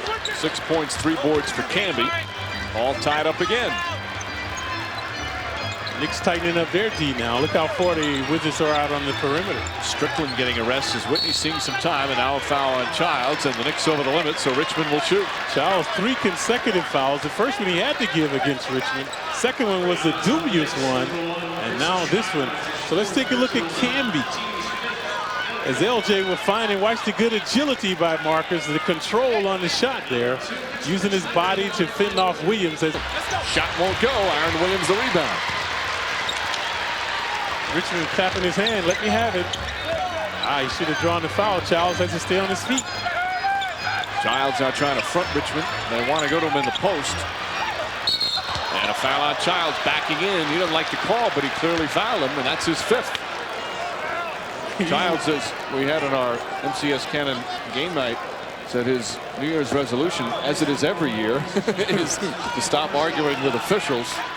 And the Knicks are in trouble now, because Richmond has been posting up Childs, and now Ward will enter the game. That will put Houston back on Richmond. Houston hasn't had much time. Kicks it out, Whitney, another 3. It's good. Chris Whitney from downtown. And the Knicks getting beaten from long range. They're dishing and swishing now, confounding the Knicks. A 12-2 run by the Wizards. Timeout. Jeff Van Gundy, just under 7.5 remaining here in the fourth. The Wizards, their largest lead of the game. Away from Richmond. Richmond hounding him into submission. Johnson hits the 3. Larry Johnson from downtown. Johnson, who had 15 points at halftime. That's just his 2nd field goal of the second half. Knicks within 2. Whitney misfires on that 3. Was crashing into Jeff Van Gundy. Ball saved nicely. Ewing, though, tips it away. Ewing back pass to Houston. Good hustle now by the Knicks. Houston finding Camby. Ewing in the low post. No double coming. Williams puts his hand on him. Ewing spins inside, flips it up and in. Patrick Ewing ties it at 78. Ewing methodically working himself along the baseline. No double team. So he had time to take the shorter Williams along the baseline. We're midway through the fourth. And the pace has quickened, so has the Knick defensive intensity. Howard backing in, stripped by Ward and stolen, and then Howard with a foul. Howard has been frustrated all game. He's also been bewitched by fouls. Strickland back in. Out for Howard. Shot clock at 3. Howard makes his move. Spinning double team. And a 24-second violation with another strong defensive sequence. And Howard is the culprit. He should have known the clock was winding down. He had 3 seconds, ample time to get up a shot. He made another pass. Howard hearing some boos once again, but also a lot of cheers. There are plenty of Knick fans in attendance. And a very good crowd tonight for the Wizards. Johnson, 5 minutes remain. Johnson makes his move, flips it up, shot, it's good. Larry Johnson now at 22. And back up by 3. More shenanigans by LJ. LJ has shown good versatility. Previously, 3-point play downtown. This time isolating, going one-on-one, hooping off the glass. A 9-0 run by the Knicks. They trailed by 6 just a short time ago. But in the last 3 minutes, now with a 3-point lead. Look at LJ. Howard with the Matador D. LJ just wheeling. Howard has time to get off a shot. He makes another pass. So the shot clock violation, the Knicks will bring it up. Johnson with the 3rd game this season of 20 points plus. A 1-point Knick lead. Fouls, no fouls to give for either team. A similar play as the previous play, LJ one-on-one. Smith a better defender than Howard. Johnson, quick move, and he's fouled on the pass off. Either way, he'll shoot 2. Let's take a look at Richmond now at 6'5", 220. Watch Ward. Ward 6'2", 185. Just swats him out of the way as he drains the jumper. That's a good no call there. And LJ spinning along the baseline. Watch the help right there. You saw the contact by Richmond. He did get some body contact, so LJ shooting 2. 4th foul on Richmond. Johnson hits another. LJ very reliable from the free throw line, especially down the stretch. Currently shooting 77% from the line. And it was LJ that ignited the Knicks early on in the first quarter. No one could handle him in the paint as he's doing now. He was very elusive off the dribble and causing problems for the Wizards. Johnson gets the roll on the second one. The Knicks back up by 3. As Johnson is now tied a season high with 24. Ward trying to front Richmond, who says lob it. Now he gets in front of him. Now Ward's in trouble. Here comes the double team. Heaton inside to Smith. Smith blocked for the foul. See, once Ward can't deny. Oh! An offensive foul on Strickland. Yeah, the second time Ward is drawn. Charlie Ward having a solid game. Hit some big threes in the 3rd. Some good defensive plays here in the 4th. And a resurrection by this man as well. Ewing along the baseline. Puts it in. Patrick Ewing. Terrific move. And the Knicks up by 5. Ewing wheeling and dealing, exciting this crowd. Timeout called by Washington. The Knicks on a 13-2 run of 5 seconds. Knicks lead by 4, but Washington will have the basketball. The Knicks fans also watched a riveting defense, and that's what propelled the Knicks back into this game. Also the majesty of Ewing, timely hooping by Patrick as well. There you see timeouts remaining. Wizards with just 1. Knicks have 3. Both teams in a penalty, so all free throws will be shooting. All fouls will be shooting fouls. Sprewell back in. Sprewell did not play in that 6-minute run where the Knicks went on a 15-2 run. He has not shot the ball well tonight. Last 2 games. Has done other things well this evening with his 5 assists. They did not need him because LJ and Ewing were providing the offense. Ward the orchestration. So Sprewell is well rested for this last 55 seconds. And Johnson sits down. So it's Houston, Sprewell, Ward, Camby, and Ewing. Murray, Strickland, White, Richmond, and Howard out there for Washington. Richmond takes the 3, now forces a 3, off the mark, not a good shot. White stripped, knocked out of bounds, and they say it's still Washington ball. Richmond trying to draw the foul and perhaps get a 4-point play, and then White saved it, so they will get another possession. The Wizards shooting just 5 of 14 here in the 4th with 5 turnovers. Credit the Knick defense with that.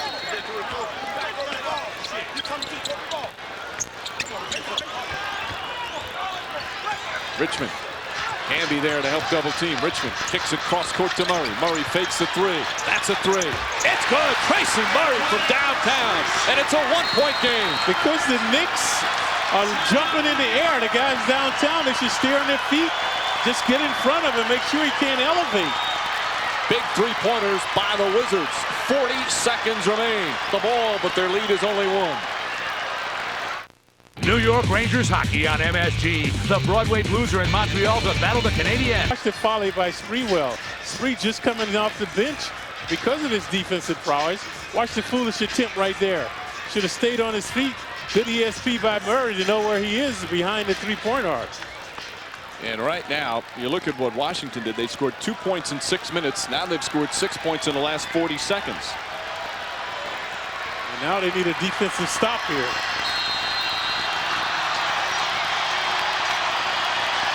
Well, obviously, there are no fouls to give for either team.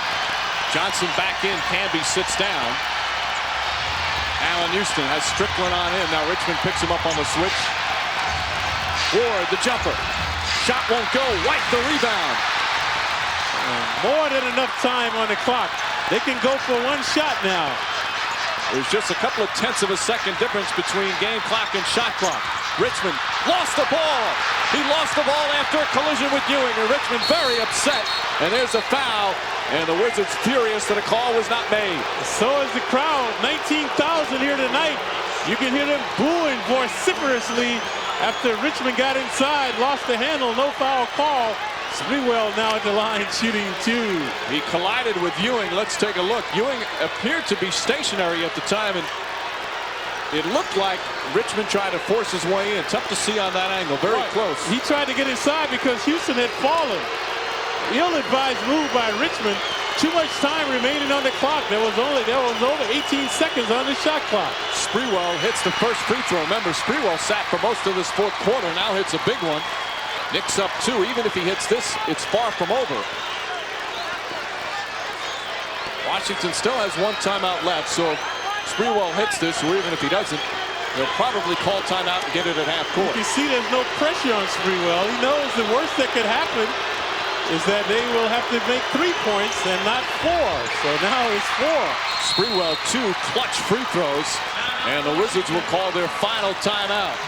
The Knicks lead is 3. Wizards will summon. Good ball denial on Richmond. Strickland has it. Rod Strickland to Whitney. Whitney nearly falls down. Now fires up the 3. Air ball, and it goes out of bounds with 1.4 remaining. Whitney had more time than he thought. Also looked like Ward was trying to foul him. And now the Knicks look like they might escape with this one. They inbound to Childs, and there's the buzzer. And the Knicks with an impressive come-from-behind win on the road here in Washington to defeat the Wizards. Fate gets inside, flips it up with the left hand. Yeah, how sweet it was. Reaving and achieving that time off the dribble was Spreewell.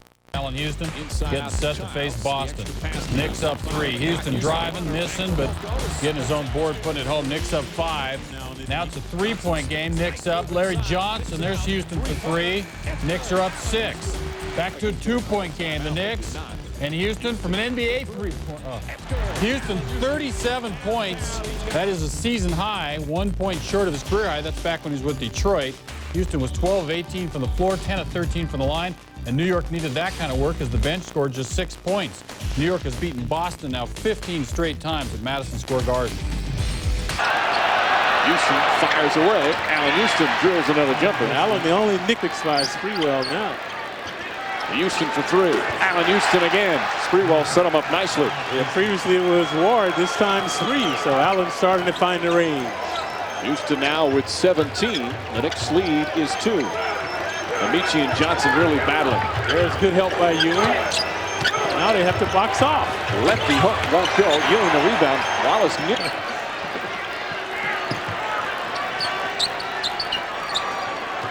Spreewell, a couple of fakes, and knocks it in. Spree tantalizing the neophyte now. Previously making a steal against him, that time draining the jumper. And Spreewell, 2 for 2 from the field here in the third quarter. Armstrong with the jumper. Now the double team. Wallace double teams him. Ewing, nice feed to Johnson, and there's the open man. Yeah, good dish by Patrick to find LJ. With his first. Yeah, LJ finding Patrick underneath. So Patrick has to can this one. Houston, they won this one. Ewing, since his return, averaging about 31 minutes per game. Cylinder, you're not allowed to touch it from the offensive end. As Ewing with a pretty turnaround. Yeah, so Ewing doing now. Patrick starting to percolate. Ewing, 6 of his 16 here in this third quarter. And the pace now. We've got a good pace to the game. Armstrong looking for a shot a little bit more here in the third. Ewing got to get back. Inside, nice fake. Wallace misses, but a foul. That's why you do along the baseline. Tough turnaround. Shot's good. Latrell Sprewell once again. He's 3 for 3 here in this third quarter. Spree frustrating Maggette now. That time a good defensive effort by Maggette. And this equals the largest lead of the game for the Knicks. 6-point advantage, under 5 to play in the third. Here's the double team on Amici.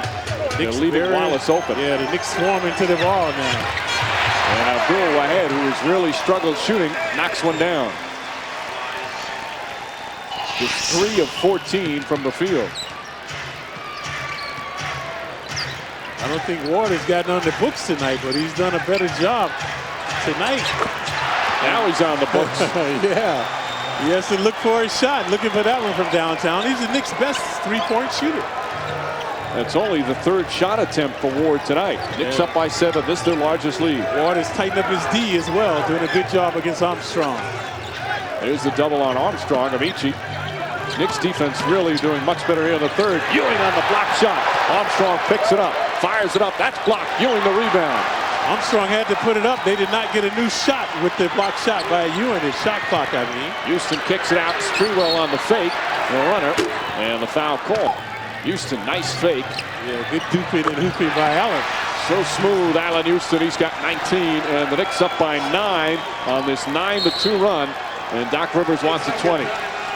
And it was a time where the Knicks were floundering. Van Gundy upset, the Magic getting a profusion of offensive rebounds. And then after that timeout, the 22nd timeout, the Knicks came out with a vengeance. And the Knicks shooting much better. They shot just 40% in the first half, but coming out shooting the ball. 7-point Knick lead, just under 3.5 remaining in the third. Yeah, Houston again, another lethal night for him. And you see the Knicks 7 straight shots. Sprewell make it 8 in a row. Incredible shooting now, 11 of 14 from the field in the third. Sprewell feasting along the baseline. And Sprewell has been the main guy. He's 4 for 4 from the field in the third quarter. Good D by Allen that time to draw the charge in violation. Offensive foul on Abdul Wahed. That's his second. And the momentum now all going towards the Knicks. Yeah, that's how you deny the baseline. So splendid D by Houston. And a timeout call. Knicks will take it with just under 3 minutes remaining here in the third. Knick defense getting it done. Patrick Ewing the rejection. Knicks by 9. But not against Outlaw. Looking to capitalize against him now. Sprewell again, 5 for 5 from the field in the third quarter. Yeah, most of those against Maggette. Now he's tantalizing Outlaw as well. And the Knicks, incredible, they force another turnover. Houston on a 2-on-1. Yeah. Scoop layup, Allen Houston puts it in. A little razzle-dazzle by Houston that time off the dribble. And the Knicks have hit 10 shots in a row as they lead by 13. It looked like they were going to blow the Magic out of here. The Knicks fans enjoying this. Abdul Wahed to Gatling. Magic need a bucket. Gatling misfires. Rebound goes to Outlaw. Blocked, or at least a piece of it. Outlaw kicks it out. Armstrong, that's a 3, puts it in. And that's a momentous hoop there for the Magic. Knicks lead by 10 with under 2 minutes to play in the third. What a turnaround after the opening minutes of the third. And Sprewell is running muck. He and Houston are the catalyst. They have to feature those guys. Charlie Ward gets inside, feeding Ewing. Ewing puts it in. So the Knicks lethal shooting now. They shot 55% against the Celtics. And they are close to that tonight. Ball knocked loose, picked up by Houston. Good help on defense. Sprewell ahead of the pack. Sprewell kicks it back, but Abdul Wahed on the steal. Cardinal center passing by Spree, never leap into the air. So Wahed overplayed the passing lane to come up with the steal. Ewing going for the steal on Gatling. Gatling lost it. Ball knocked loose out of bounds. Knicks will take it. The Gatling starting to force the issue now. The Knicks smothering him, so they will bring it up. Off the mark. Kurt Thomas, the offensive rebound. So the Knicks should reset now. Well, not really run the clock. They get set up. Sprewell gets past Garrity, goes underneath, kicks it back out to Canby. Canby makes his move and lays it in nicely.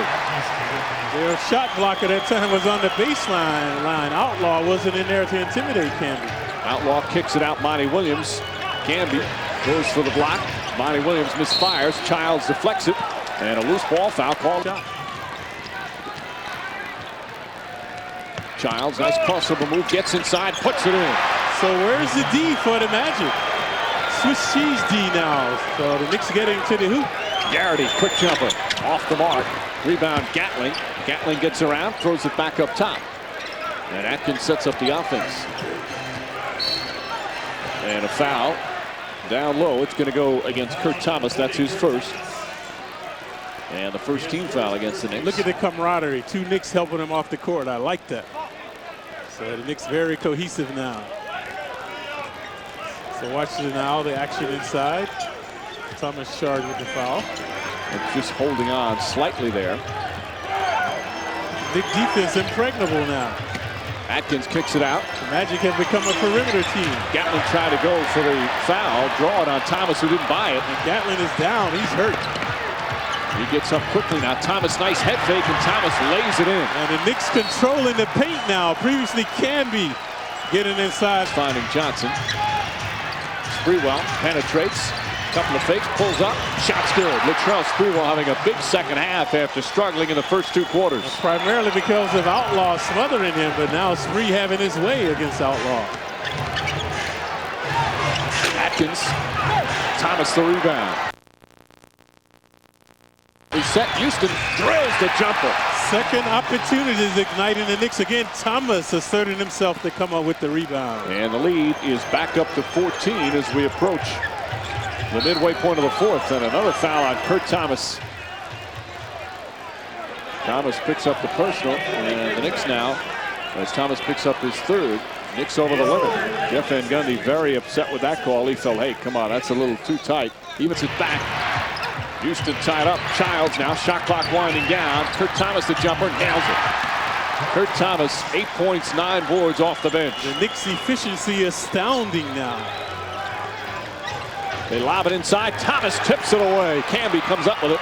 Kurt Thomas now dribbling. Lobs to Canby. Left-handed, he puts it in. Sensational play by Marcus Canby. And Thomas, ubiquity astounding the Magic. And the Knicks, their largest lead of the game. And Jeff Van Gundy super pleased with his team as Doc Rivers calls timeout. These Knicks, all these Knicks with the net. The Magic fans off their seats on this one. Yeah, the omnipresent Thomas and the Canby, a marvelous tip in. He's right-handed. Watch that left-handed tap in by Canby. Everything. The rebound, and that will do it. The Knicks hold on. Child's going to bring it up. And the clock gets stopped for several seconds. Mike Saunders upset, but now the clock running, and that will end it. As the Knicks hold on and win it. Mark Bryant, Lamont Murray inside. Murray clearing some space, and Canby got a swat. Not much space to clear. Cavaliers spacing, in fact, wasn't real good. Charlie Ward to triple. Got it. Well, the problem was Sean Kemp fell down in the traffic in the lane, and that left it a 5-on-4 situation. Quarter strong. And he may be pondering why in the world Sean Kemp would take that shot. There was plenty of time left on the shot clock before he launched a 22-foot air ball. Allen Houston tripling. Book it. Allen Houston with 13. 42% from home run range. The lead is down to 5. 12-0. Knicks run. Brevin Knight to try to end it. Didn't happen. Well, Lamont Murray 6 times has led the Cavaliers scoring. John Wallace fading away and filling it up, even though Murray forced him into a tough jumper. And Wallace saw the double to Kurt Thomas, and at least he won the battle to stop the lay-in. Marcus Camby to rock the rack as he just exploded up high. That's good. York Ball Club. Allen Houston looking at a 240-pound sturdy Larry Johnson. Patrick Ewing clearing some space. Patrick Ewing. too much and leaving Allen Houston with wide open jump shots. Surra with 13. Sprewell trying to get started with a duck through. Latrell Sprewell to drop a jumper. Now 1 for 4. Sprewell, who last night had 19, and Matty, 10 times he's led this Knick club in scoring this year. Well, last night the New York Knicks got red hot with their jump shots and kind of took control of that game against Orlando. Bob Surra with a lazy pass. It got picked off by Larry Johnson. Sprewell dashing and going glass.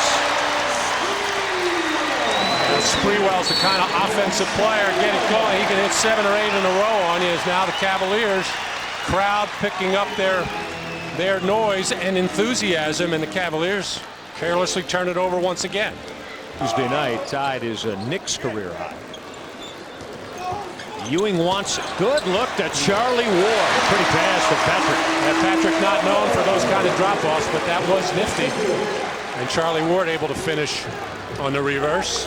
Cavaliers are 5 for 5 here in the third quarter. Brevin Knight dancing through a crowd in relation against Surra. Allen Houston to knock out another jumper.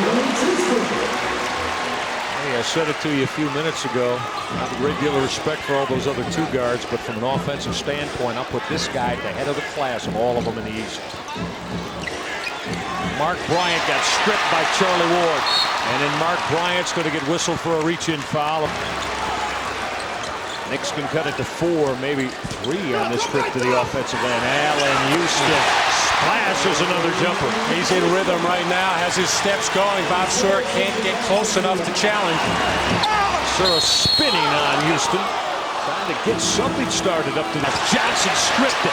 Larry Johnson to finish off the glass.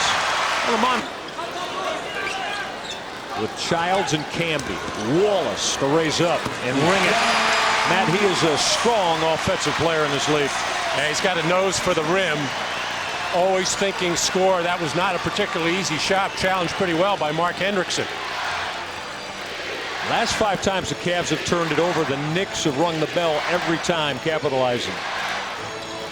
Tied at 67. Another Cavs turnover. Might be 6 in a row. Sprewell on the attack to throw it down. Knicks will take the lead. Early 4th, Randy Whitman says, let us talk about this.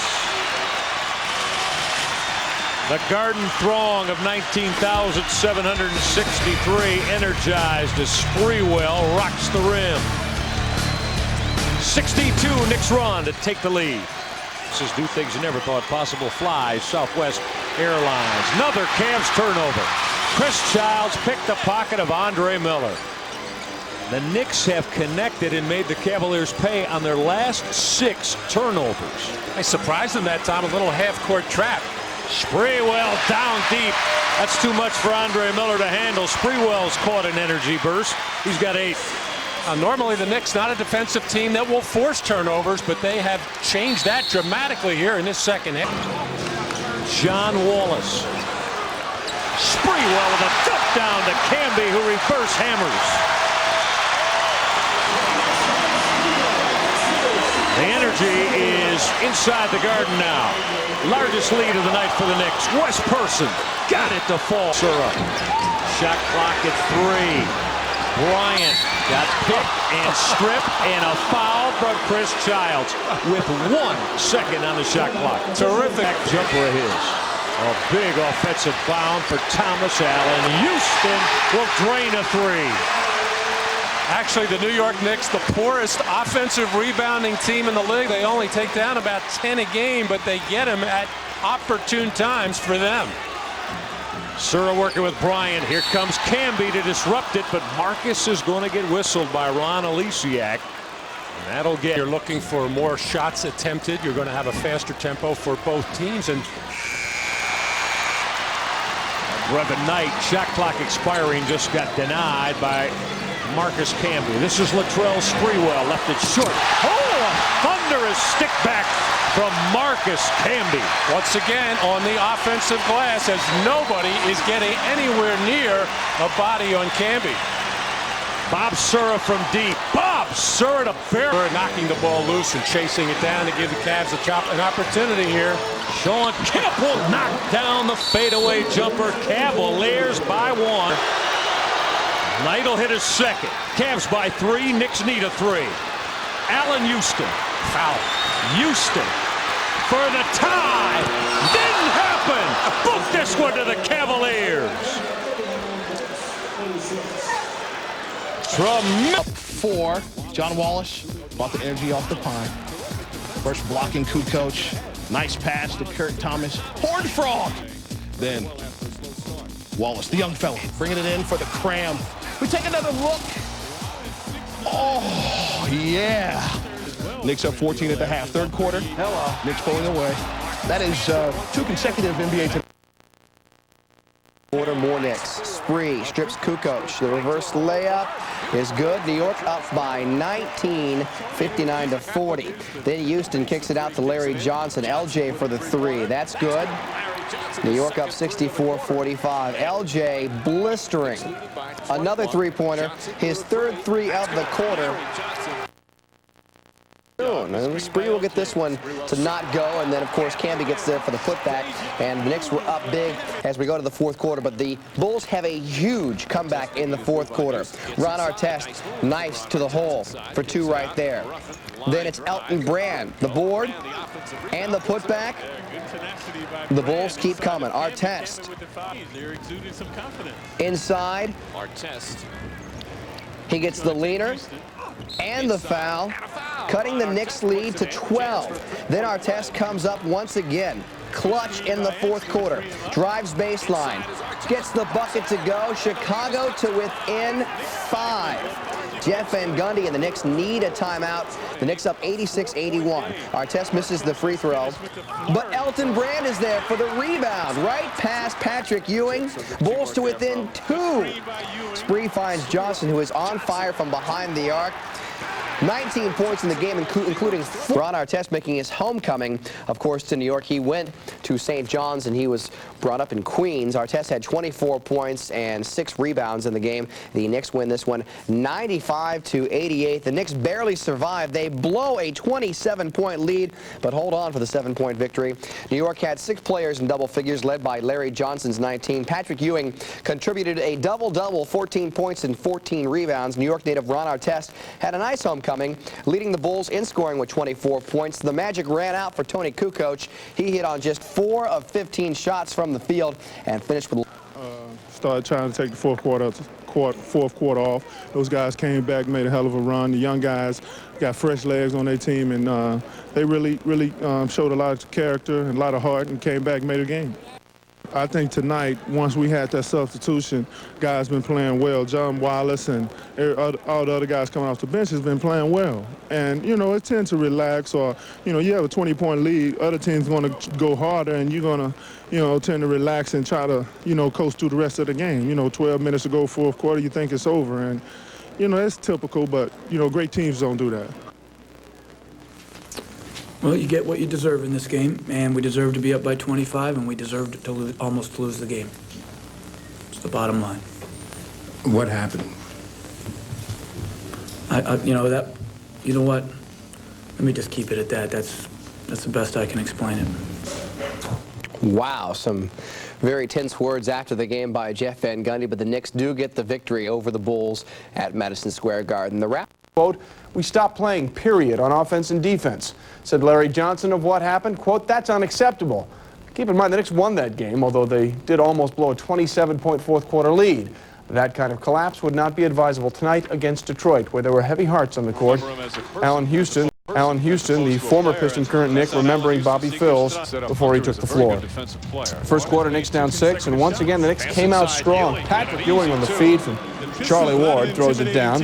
And then in transition, the Knicks getting it done. Latrell right over Jerry Stackhouse and one, part of a 16-3 run. Knicks up 4. But in the and Charlie Ward, who knocks down the wide open 3. Knicks up by 2. Knicks went on an 18-3 run, up by 4 at the end of 1. Second quarter, more NYC. Latrell Sprewell with the big dunk underneath. Knicks up by 5. Grant Hill trying to bring his team back into it. The pull-up jumper, that's good. Pistons go on a 12-2 run. More Grant Hill, more dunking.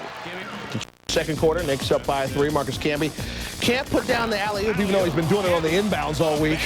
Pistons look to push it up court, but Latrell steals it, and wham, bam, thank you, jam. Knicks led. Point. Clock winding down at the end of the half. Allen Houston all the way in gets to go. And New York was up 54-52 as we go to the third quarter. Lindsey Hunter takes his time, buries the three. Pistons up by 2, 58-56. Allen Houston coming up the other way, answering the question, makes some space, sticks the wing jumper that ties the game at 62. Hunter could not be stopped in the third quarter, though. Christian Laettner swings it to Lindsey. Lindsey for three. Detroit up by 1. Hill finding Hunter, who knocks down his 6th three-pointer. Stackhouse to Hunter. Somebody check him. Patrick Ewing, who got that one to go right there. Then it's Ewing again. I've given away the ending. Ewing all the way in, the bank off the glass. But Hill would answer. In the lane, past LJ, gets it to go. Hill had 29 points on 10 of 16 shooting. Detroit up 95-91. Lindsey Hunter with the block on Allen Houston. Stackhouse all the way in for the jam. I think the Pistons are going to win this one. We've got one more highlight. Lindsey Hunter drives, misses the jumper in the lane, but Jerome Williams is there for the putback. Little chest bumping going on, and the Pistons go on to win this one 114-108. But you knew that already, didn't you? The 114 points are the most the Knicks have given up all season. They say deuces are wild sometimes. Well, 29s were wild tonight as Lindsey Hunter, Jerry Stackhouse, and Grant Hill all scored 29. The Pistons have now won 7 of the last 8. Spree led New York with 23. The charity stripe was the difference in this one. Detroit was 34 of 39 from the line, while the Knicks were only 8 of 9.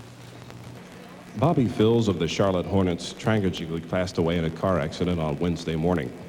He represented the very best in sports. A caring and generous person, was also a talented competitor on the court. Bobby will be greatly missed throughout the NBA and by fans of basketball around the world. Please join us in a moment of silence in memory of Bobby Phills.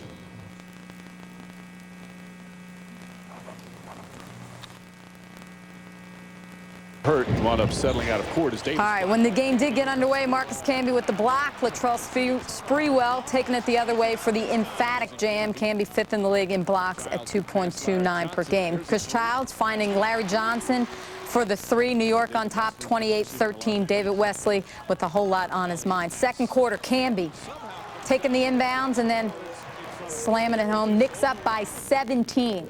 Eddie Jones back in the starting lineup, drives, hits the reverse. Was his first game in 3 weeks due to an elbow injury that actually took place here at Madison Square Garden. Clock winding down the half. Camby nails the short jumper. Knicks up by 15 at the half. Third quarter, Hornets come back. Wesley to Eddie Jones, who drains the outside jumper. David Wesley with 9 assists on the evening. Brad Miller finds Anthony Mason on the block for the baseline fadeaway. Mason had 14. New York's lead was 7. And then Derek Coleman spins and wins on the baseline. Hornets outscored New York 24-11 in the third quarter. The Knicks have been vexed by the double teams. Johnson a 3, puts it in. Larry Johnson from downtown with a hand in his face. He had an open 3, a decent look there. Yeah, he's got to take those. Nice pass, though. Thomas puts it in. Hard foul by Coleman. 1 for 11 with their perimeter shooting. Houston, nice feed to Camby. Beautiful pass. Charlie Ward on the break. He spots Kurt Thomas, who goes up big and high and strong for the Bud. The Knicks up by 6. Late in the fourth, David Wesley ahead to Jones, who hits a 3 of his own. The Hornets within 4. Down Houston would find Charlie Ward for a 3. And then Houston knocks down the straightaway 3, giving the Knicks a 10-point lead. The Knicks would go on to the 91-79 victory. After the game, Chris Childs showing his compassion for David Wesley Home games at center court. as both teams got together and prayed together. There will be a most important. David Wesley would wipe his eyes, and the team would head off to Louisiana. Coleman had 17 points and 13 rebounds. Latrell Sprewell led the Knicks with 20 and 6 boards. Larry Johnson had 17 on 7 of 10 shooting, but still after the game, Paul Silas, the Hornets coach, was speaking. And get a 3. Here comes the double. They all go to their spots. A quick swing of the ball. The wide open 3 for Charlie Ward. Pistons leading by 3, 2:40 to go, first quarter. Houston one-on-one at Stackhouse. Jabs inside the 3-ring. Gives to Sprewell on the post left side, and it's Hill on it. Look at Hill hold position. Spree, the fourth shot, but there's Camby to fill the gap and lay it up and in. Hustling play by Marcus Camby. And that's what Camby does so well, is give New York extra shots at the basket by keeping the ball alive on the offensive boards. Sprewell breaks down Hill for the pick. Slides it ahead to Knicks spread the floor. Spree trying to break down one. Nice little pull up from the left side of the lane to Sprewell. He got himself a little more room that time by facing up initially to get Grant Hill back off him. Williams from the top misses his own shot, grabs a rebound. Knifes in between the defenders, lays it up on a reverse biscuit. Tapped up by Mills, keeps it alive for Williams. A tireless rebounder. Williams peels it back outside to Hill. Hunter will drive. He'll stop and kick it to Stack. Look at the ball movement. 15 on the shot clock. Hill with a 3. Short. Sprewell with a rebound. Just to show you how good Williams is on the offensive board. We know that Camby's good. He had 93 going into this game. Williams had 136 offensive rebounds going into the game. Oh, these two teams just attacking the rack. Here comes Hill back the other way. And both done a real nice job to keep Hill in front of him. Here's a nice lob. Seamless defensive job to close the middle against Grant Hill. He's not been able to take it to the paint. They want to get help from the next defender, but at the same time, you try not to give up the perimeter shot. Look at Camby come over the top again. Camby watching the miss of Johnson, timing it perfectly with a bone-jarring two-hand jam. If you don't put a body on either Camby or William, it's a long evening. Both of those guys work hard to get second shot opportunities. Crotty sets up Curry for the jumper. Camby with a rebound. Look at the big man, 6'11" dribble. The pass ahead to Johnson. Up under Grant. LJ fakes the handoff, dribbles to the middle. Loops a runner over Curry up and in. The rebound. Chris Childs along with Marcus Camby, Larry Johnson, Allen Houston, Kurt Thomas in line. Grant Hill back in. He has the assignment on LJ, but they swing it cross court and out of the window. And John Crotty. Childs backdoor lob. Camby wide open for the two-hand slam. Well, Alvin Gentry told us before the game that he expected the Knicks to pound it inside, but I'm not sure he expected Camby to be so active around the glass as he has been. Here's Crotty. He answers with a 3-ball from deep in the near pocket. That leaves Childs open for the long one. Winning off. Look at Ewing hustle for the loose ball. Great hustle by Ewing to save it and bounce to Camby. Here's a guy 37 years of age, has been on the bench for 12 minutes, and he hustles over in front of his own bench for the rebound. That's impressive. Well, Patrick Ewing is going to do the small things until he feels that his game is back. And we could see early in the game, his mechanics were just not right shooting the ball. It's almost like he was pushing it. If he can do small things like get him second shot opportunities, hustle plays, obviously, the rest of the team will appreciate it, play off of Patrick Ewing's inspiration. Tell you what, Brendan Malone hasn't moved that fast in 10 years. Get out of the way of Ewing. Here's Houston with a jumper on the inbounds, and he cashes in. Allen Houston hoping to make the All-Star team this year. 39 all is our count, 3:18 to go in the second period. Crotty's back in. You can't keep him on the bench. Comes off the screen of Leitner. Hard cut. The running right-hander rimming. Leitner came up over Ewing for the loose ball foul. Didn't Summer mention about a clinic, Kenny Smith doing a clinic at halftime? That's correct. You know that will definitely be on shooting, because what else would Kenny Smith talk about? I mean, it's shooting the basketball. Camby with a fall-away jumper. He has been sensational for the Knicks this afternoon. Camby now 4 for 4 here in the quarter. Crotty with it. Working off the high screen left side. Stepping out is Hill. Look at Sprewell up on him. Sprewell with a deflection trying to race away and is shoved and fouled by Ewing back to the bucket. Working the smaller Mills in deep. Banker over him, no. Thomas the rebound. Right back up and in. Kurt Thomas with a putback following in the steps of Marcus Camby. Good shot back at the basket. Sprewell 3 of 5 at the line, but the first one up and good. Guards at half court, John Crotty and Lindsey Hunter, both flashed back towards the basketball, and for Grant Hill, who's blocking out the shooter, to take off and run long down the middle of the floor. Unfortunately, the bounce goes back to New York, and they're going to wind up getting the last recovery for Patrick Ewing. Ewing backing down on Mills, takes him right into the, just tough to get a bead on. Look at it, cut between defenders there with that soft running right-hander. Little teardrop on the move. Mike, sensational play. Now Hill with it, guarded by Sprewell, and it's Hill angling in. Fouled on the floor. The bucket will count to Dick Pavetta. Now, I'm a little surprised at Detroit taking so many jump shots early on the shot clock as Sprewell comes down to continue his hot. Hey, who? What's up? Nothing, B. Just watching the game, having a bud. What's up with you? Nothing. Watching the game, having a bud. True. True. What's up? What's up? Yo, who's that? Yo, pick up the phone. Hello? What's that? What's up? Yo, where's Dookie? Yo, Dookie. Yo. What's that? What's that? Hold on. Hello?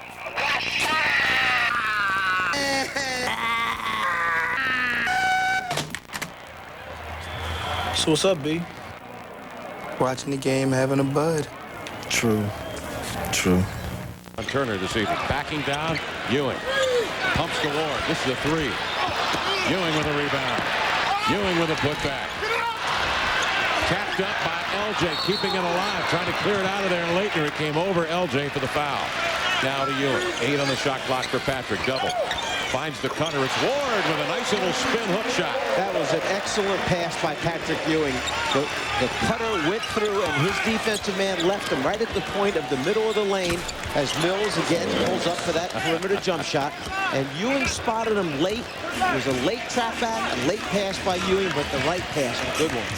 Mills has 11, and the Pistons hanging in, down 7 on the road. 6.5 minutes to play in the third quarter, and again, New York starts their offense inside, then out. Sprewell for the three, straight away, short. Ewing for the rebound in the paint. The big man puts the dribble on the floor, and then he is swarmed, tied up, knocked down, and a foul on the Pistons. Gordon Crowd really appreciating the effort. The age of 37, winding the career down. Here's Larry Johnson for a three. And Larry, speaking of the playoffs, Larry Johnson up to his old tricks, Mike, with that three-pointer. You all remember the three-pointer that eventually wound up being a four-pointer against Indiana. Stackhouse hard cut on the way to the bucket. It goes. He's fouled, and he steps to the line.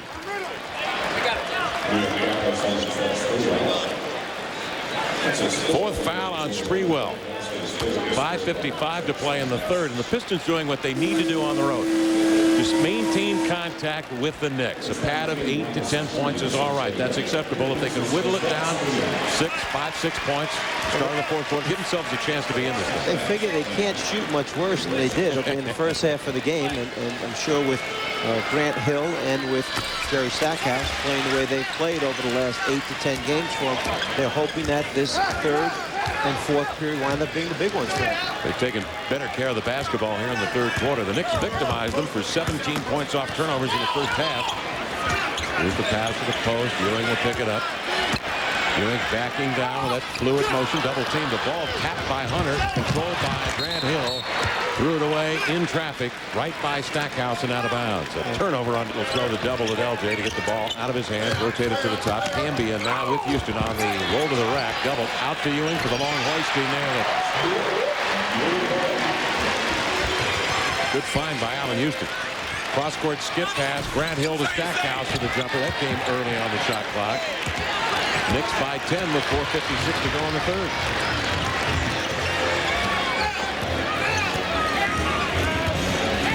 Well, Alvin Gentry says we don't want to use our half-court offense. That's what he told us before the game because of New York's size advantage.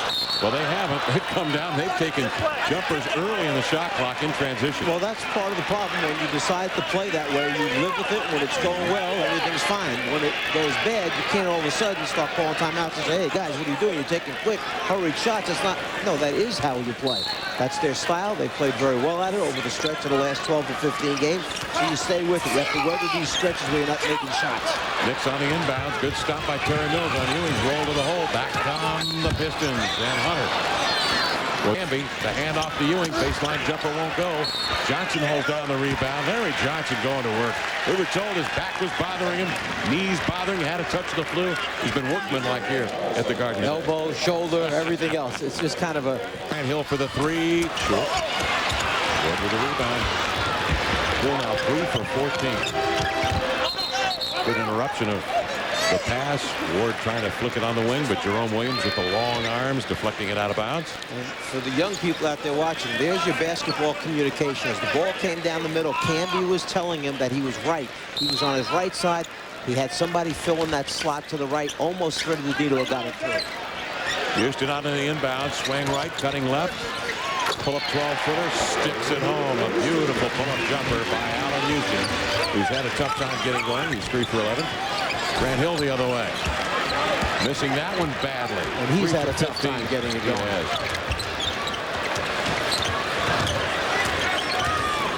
3 for 15, Grant Hill. Jumps out on a switch. Johnson's got the mismatch on Hunter. Now Hill will shade over to him. They throw outside to Ward. Good recognition by Charlie Ward. Just look at the mismatch and the pull-up 15-footer. Well, he got Grant Hill flying at him because Grant felt he was in too close. That's the kind of shot he can make on a regular basis. Little ball fake improved his position. So now the Knicks back up by 14 with 3:19 to go in the third quarter. And if you're the Knicks, this is the surge you want. You want to put Detroit down right now. Stackhouse will shoot 2.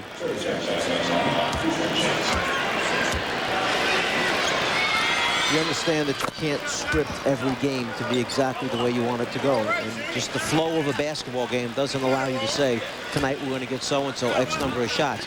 But you have to understand that after getting 29 points for Detroit the last time these teams played, here's Lindsey Hunter 0 for 2 from the floor. You've got to get shot attempts to be able to score points. First time this year the Knicks have given up over 100 points was the 114 5 days ago, surrendered to Detroit, shooting 50%.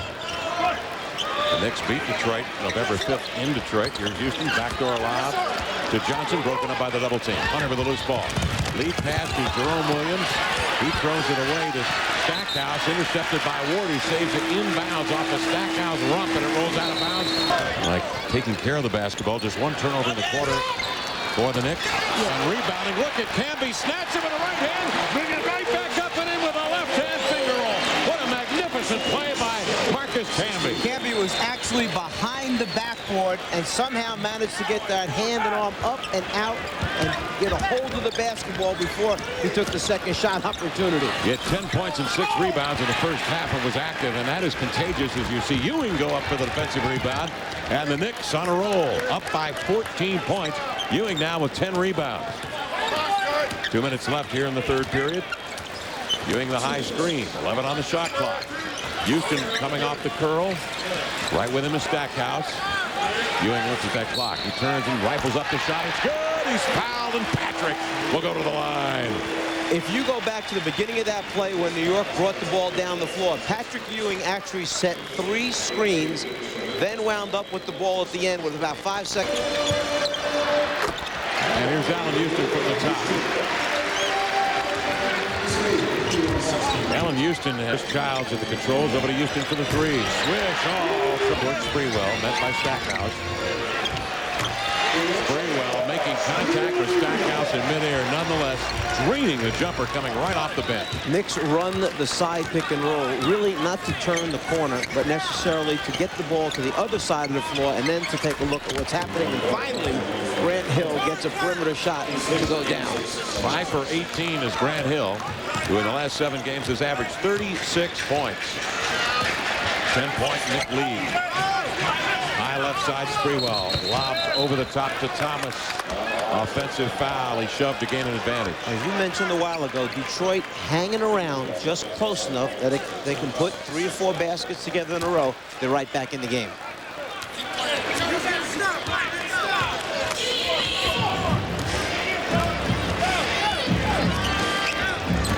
Hunter making contact outside. No whistle. Shoots the 3 with 13 on the shot clock. Short. Thomas with a rebound. Sprewell to midcourt.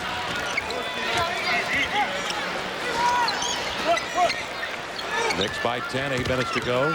Fourth quarter. Sprewell to the corner for the jumper. Tapped up and in by Kurt Thomas. Knicks have been outstanding with second chance points. They've blitzed the Detroit Pistons on those opportunities. They now have 22 second chance points. Hill misses the jumper. And a loose ball foul. They'll keep it down on this end of the floor. The foul will be on the Knicks. One of the problems is if you try to front the post, as Detroit has been doing, and the shot goes up, then the player has inside position to go to the basket. Thomas that time just happened to be in front of the rim to put it back in. Second shot opportunity. And the Pistons don't have any choice because of the length of their roster. Here's Stackhouse off the screen, rolling his late, and makes a nice catch. And that's a good comment. Here's Camby driving in, slinking to the hole, laying it over the left hand. He got in too deep. Detroit had no recourse, couldn't stop it. He avoided the offensive foul by sidestepping Grant Hill, who had stepped up, and then he changed hands to finish the shot off. Nice move by Camby. However, the Pistons are on a 12-6 run. Here's Stackhouse running down the right side. Nice between defenders. Speeds to Williams, trying to one-hand the ball. Juggles it. Loops it a midcourt. Hunter will take it. 6 on the shot clock. Hill now with it. Grant Hill airborne for the jumper. It's chopped away by Houston, and a foul on Allen Houston will put Detroit's Grant Hill to the line with a chance to get his club within 8. Houston trying to get that hand in there for the swipe before Hill could elevate. He knew the shot clock was running down. Hill gets that ball out in front of him just far enough to get a piece of hand on arm, shoots 2. Well, Hill has put up 20 shots. Mike is 5 for 20, but only has 4 free throw attempts in this game. So solid. The Knicks defended the paint.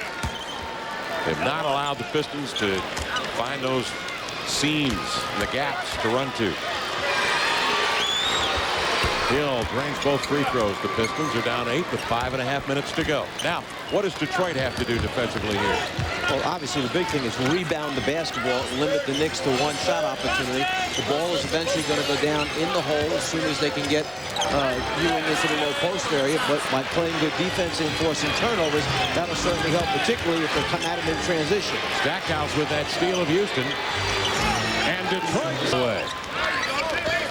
Ewing is back in the lineup with Camby. Here's Sprewell on the wing for the jumper. Oh, a tremendous shot by Sprewell. Hill got up under him, and Sprewell made the adjustments in midair. Sprewell wanted to know why the whistle wasn't blown. He felt that Hill went underneath his legs as he elevated that time. And you mentioned that Van Gundy had been somewhat critical. What he wants to see is a consistent effort. I don't think he has any complaints with the effort thus far this afternoon by the Knicks. No, their defense has been very good. Here's Jerome Williams throwing the big body around, trying to grab that ball. It was last touch, says Kevin Fear, one of our 3 officials here in New York, by the Knicks. Big bodies trying to keep the ball alive. Piece of the ball by Ewing, and then the Piston player coming from behind as both are scrambling. That last little flick at the end. Chris Childs last touched it. Laettner on the inbound, misses the free. Childs with a rebound. Up the floor, will pull up in transition, rimming in and out. Laettner with a rebound, but a loose ball foul. It's on Detroit's Jerome Williams. He's slow in getting up. Knicks have the advantage. Sprewell with a pull-up jumper. No, Camby comes over the top, deflects it around. Mills clears to Hunter. To Stackhouse. Laettner lays it up and in. Laettner never did get up in the front court, and it worked to their advantage. Well, you see Laettner grabbing his neck on the way back. That's from Ewing and Camby and Johnson jumping on your back all night when you're trying to hold your position against them. Laettner's played a whale of a game. 20 points, 9 here in the quarter in the Detroit comeback. Pistons trail it by 8. Ewing juggles the ball but gets off the jumper with 3 on the shot clock, and down it goes, and he sneaks a glance over at the Detroit bench.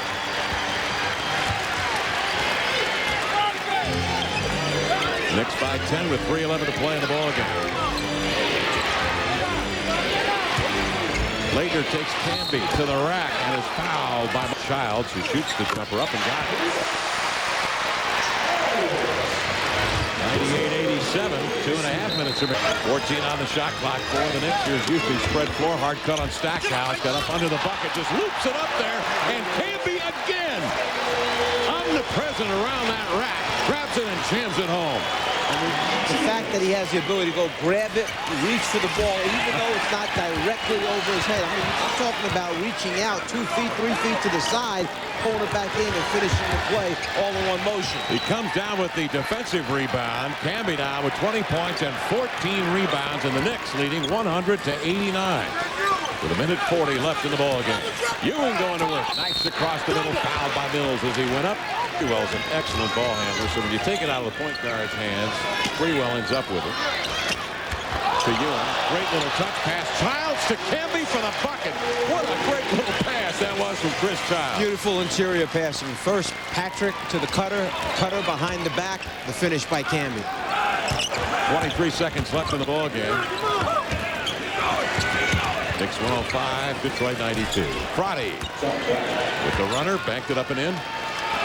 And that will be that. The Knicks with the victory. Sprewell coming across now to Houston. Now back to Sprewell. The Knicks with the victory go to 23-14 on the year. 13-4 here at home. Detroit with a loss. Just their second in the last 11. Leaves it for Sprewell. Eat it. Knicks up 12 in the fourth. Nets fight back, down 2 minutes left. Van Horn swings it to Scott Burrell. Trifecta. You betcha. Nets up 1. Burrell 4 of 6 from the land of 3. Just under 1 minute left. Ewing, the vintage baseline fade. Memories. He had 6 of 14 shots. The Knicks D up with time winding down. Marbury, there's some contact. There were some steps. No calls. By the way, he only had 9 of 20 shots in the contest. Ward finished with 19 points, 7 assists, and no turnovers as the Knicks won their third straight. The star child provided 23 points and 10 assists. The Knicks have won 5 straight and 10 of 11 against the Nets at MSG. Last play, what are you trying to do at that point? Trying to score. Do you think you were fouled? No comment. Another lead change. Marcus Camby from Chris Childs with a big dunk. Spurs leading by 4 at halftime, but now we get to the second half, and it was all San Antonio. Avery Johnson had 14, Spurs up 4. And now Robinson for the short turnaround, part of a 10-0 Spurs run. The Knicks were all for Schrumpled at this point, totally coming apart. Duncan wound up with 33 points and 15 rebounds. That put him up 16, and it was that type of game for the Knicks as the Spurs went on to win it 96-83. Ways to keep them aware because with George Karl, when Karl was the coach, the Sonics were perennial winners and making it to the playoffs. So Peyton, accustomed to winning, does not want to lose that winning feeling. And they've been a good road team, 14-9. They've won at Portland. They've won at LA, the Lakers. They've beaten San Antonio, Indiana, Miami. They've beaten all the top teams in the NBA. But they've lost their last 2 at Toronto and at Boston. And the Knicks winning the opening tip. Knicks, meanwhile, 14-4 here at the Garden. They've won 4 straight at home. Knicks the best home record in the Atlantic Division. And Ewing clicked a good job on the boards. Johnson across the lane, flips it up with the left hand. Baker Nark can't recover for a second shot. And I think Kurt Fraser, the head coach of the Thrashers, has called a timeout. 6 minutes, 42 seconds. Purpose, puck to the net. The Rangers have won almost every loose battle that we've seen so far in the first period. Because Riley kept coaching it year after year. Didn't want to do it. Sprewell gets the crowd going. Yeah, Spree with the master blaster that time. So we mentioned this team. I'm overzealous in charge with the foul. Behind the back pass from Houston to Spree, he has a one-on-one opportunity. Sprewell and Houston have it going early. Combined for 14 of the Knicks' 18 points. In the penalty box. Gloves have not been dropped. No, Botterill and Edved have thrown punches. Good double team. Nice feed to Camby. Camby and a foul. Marcus Camby did a good job flipping it up as Sprewell showing some poise in that double team. All right, the double team. If you're going to double team, don't allow the guy to squeeze through. An excellent shot blocker. There's a double by Baker. Nice pass inside to Camby and a foul. Kurt Thomas with a pretty assist, and Marcus Camby with a chance for another 3-point play. Second basket of the game that Camby has come from the weak side to the ball side, and he's been able to capitalize. Let's take a look at it. See Camby coming to the basket, going up strong, would not be denied, so he will shoot one as well. And again, Camby, when he gets his points, they don't rarely call a set play for him. Most of his points he gets in his own on 9% from the field. Ewing. How's this capacity crowd? And then Ewing reciprocates as he finds Spree cutting to do. Allen Houston, 59-58. Houston showing his moves inside. Vin Baker. The offensive rebound averages 8.3 rebounds per game. The putback and the ban. Latrell Sprewell leads the break. Spree finds Patrick. Ewing gives the Knicks a 1-point lead. Career best 22 points. Fourth quarter action. Charlie Ward with the steal on the break. Marcus Camby excels. Knicks go up by 3. Houston drives and hits a double clutch. New York up 93-87. Houston. Dribble penetration. Leaves it off down low for Ewing. Ewing 18 points strong. 95-91 New York. Ewing to Houston. Bam. Knicks up by 9. Houston finished with 27 points, including a season-high 9 rebounds. That would be 1 rebound shy of what is referred to as a double-double. The New York Knicks win it 112-106. 112-106, Knickerbockers. His first shot, Mutombo keeping it alive and throws a careless pass. Allen Houston behind his back keeps it alive. Houston working against Coles, wide open to Sprewell for 3, and the Knicks have taken a 3-0 lead. I really like what Allen does. But the chemistry problem with a lot of new faces, and a no-look pass from Ward to Larry Johnson, and the Knicks open up a 5-0 early lead. They are forcing the players to run the plays the way they're supposed to be played, and if you are a selfish player, then you sit. Allen Houston with his first field goal from the corner, and the Knicks lead by 3. And that was defending the screener was late. Nice play by Bimbo. So the Hawks 1-point lead, and they're going to call the pushing foul on Coles as Charlie Ward going baseline. And Jim Jackson comes right back and hits a 3. So with the defensive play by Mutombo, Jackson puts the Hawks back ahead. Now Jimmy Jackson is second in the league in 3-point field goal percentage at 46%. It's something that he could not do through the early part of his career. He's worked very hard at increasing his range. Allen Houston hitting. So Houston hitting his second from the field, and so an early seesaw affair here at Phillips Arena with 5 minutes gone by. Bimbo Coles was playing with 2 fouls. The Knicks took out Larry Johnson, who picked up 2. Smart basketball. They posted up. Ryder. Mutombo tries to keep it alive. And here comes Sprewell in the open floor for the Knicks. Now, in the last game that Mutombo played, he had 23 boards, and we're seeing he's on his way to that tonight. Fighting for the loose board comes down to Isaiah Ryder. The Knicks lead by 1, and here is Ryder working against Houston, who fouled. Down was Coles, so Ward steps back and hits the 3.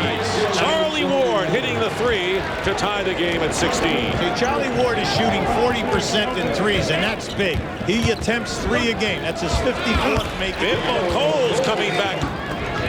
And Isaiah Ryder, Sprewell with the jumper hitting. And the score is tied 20-20. In regards to what he's doing. The main thing is that he's attacking. Sprewell hitting the 3. And the Knicks. Sprewell is the only starter from the Knicks who's in the lineup right now, as the Knicks have had to go to the bench. John Wallace, he's having a good game, though. He has 6 points forced into early action. Well, Dick, we know that he can score. You know yourself. You put him out there for 15 minutes, he can get you 15 points. Out this summer, we're talking about a primetime scorer for the Atlanta Hawks. Lenny says that he's finally almost in shape. And it's nice to see because he's such a fine young man and he can put up numbers. Wallace with the turnaround has put up numbers off the bench. He has 8 points on 4 for 4 shooting. That Rice. Absolutely. And a 3 by Ward, his second. I'm happy for this guy. I really am. I mean, everybody is talking. The Knicks can't do it with this guy. They got to the finals last year with Charlie Ward and Chris Childs. I'm happy that Charlie Ward is looking for his shot because he has improved himself from that 3-point range. And when you shoot 40% in this league, you are really knocking it down. On the out of bounds, the Knicks get it back. The Knicks were up by 3 when Ward went out and trailed by 5 when he came back. Allen Houston trying to get the rhythm, hitting a 3, and the Knicks regaining the lead, 39-38 over the Hawks, who were up by 5. Dick, he was squared up beautifully. You brought out a good point earlier. His last 3 shots before that, he was moving and he was fading. Here is Lorenzen Wright over Kurt Thomas, and Ewing comes down. Lorenzen Wright, with that big price tag, has not really played all that much. He led the Clippers in rebounding last year. Houston hits a second in a row, so he's done it from both sides of the floor, and the Knicks lead by 3. See, they ran the curl to the left side. Then they ran the curl to the right side. That curl is open all night because Atlanta continues to follow, Dick. And when you follow against Sprewell and Houston, they're open. They're such quick shooters, it's over. Here is LaFonso Ellis. And the rebound by Kurt Thomas. So the Knicks taking over. This has been one of their big spurts, and they're only one of the ball game. Lead by 3 with 4:45 to go in the first half. Here is Thomas working against Lorenzen Wright hits, and the Knicks. Good crowd on Super Bowl weekend here in Atlanta. Sprewell double team. Somebody's wide open here. And it goes out to Ward.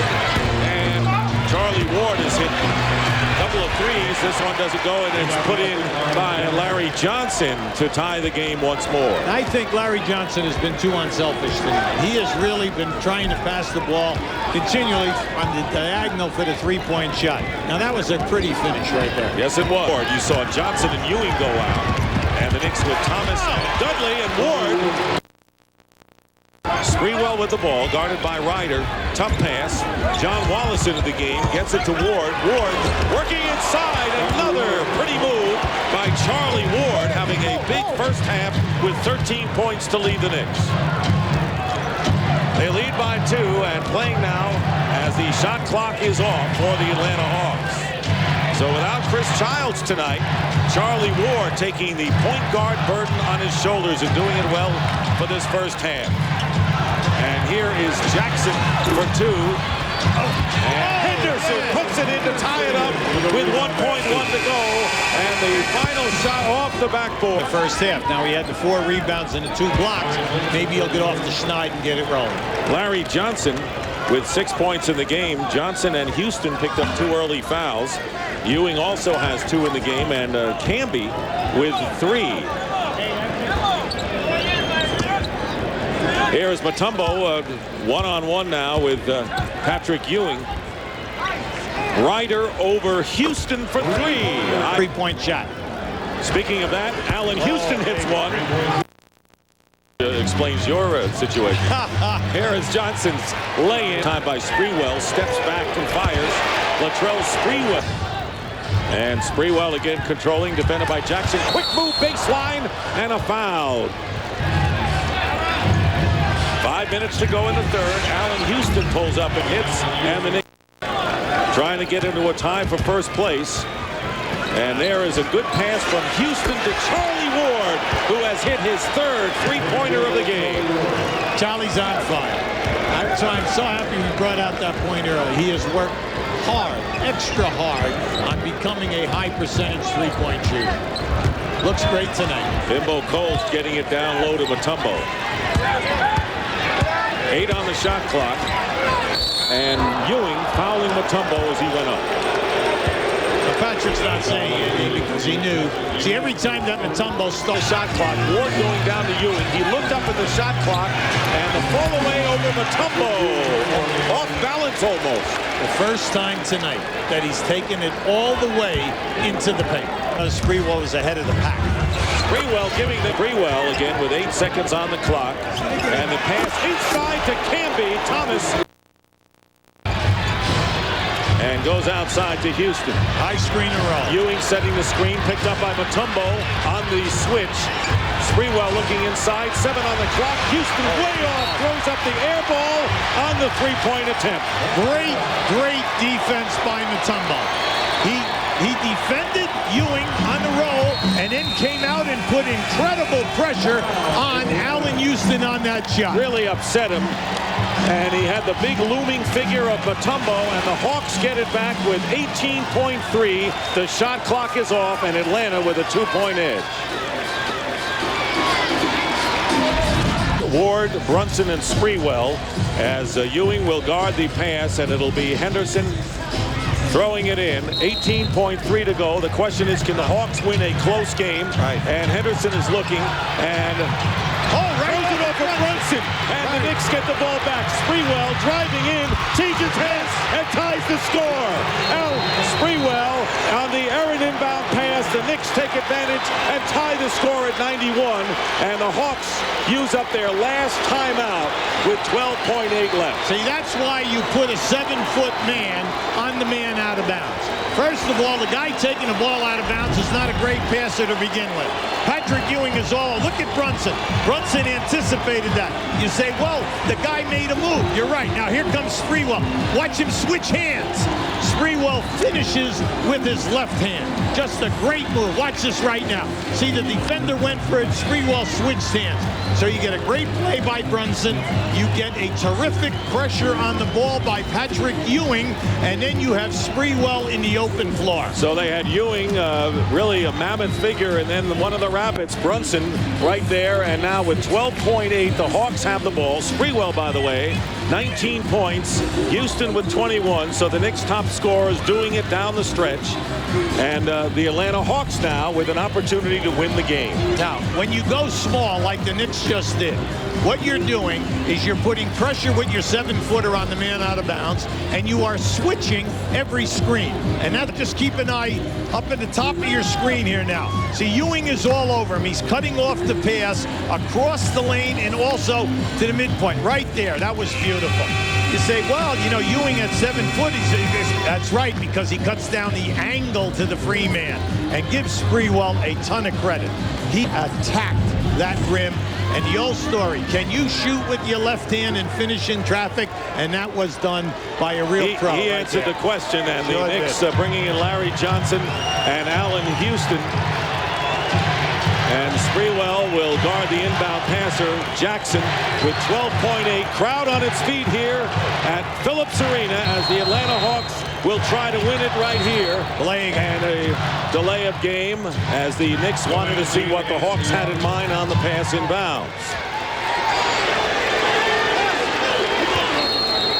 Jackson will inbound. Mutombo setting the screen. Nice. Terry has the ball and guarded by Ward. Here is Terry pulling back, firing it, misses the shot, and the fight.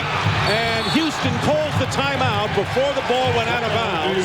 And the Knicks will have that last opportunity, we think, with just under 5 seconds. Yeah, plenty of time here. Plenty of time. See, now right now the Knicks are challenging. The Knicks are challenging Crawford on the call. They said you should have called it earlier because he had possession. He had his foot down. All right, but what they did is they waited until the ball was thrown back. Now just keep an eye. Now Terry here. For him, he's been making that shot all night long. Now just watch Houston right there. See, he was inbounds. He called, as soon as he threw it to Charlie, they call that timeout. Hey, what's happening, B? Nothing. Just chilling, watching the game, having a bud. What's up with... Hey, hold on a second. Hello? What's that? Yo, hold up. Hello?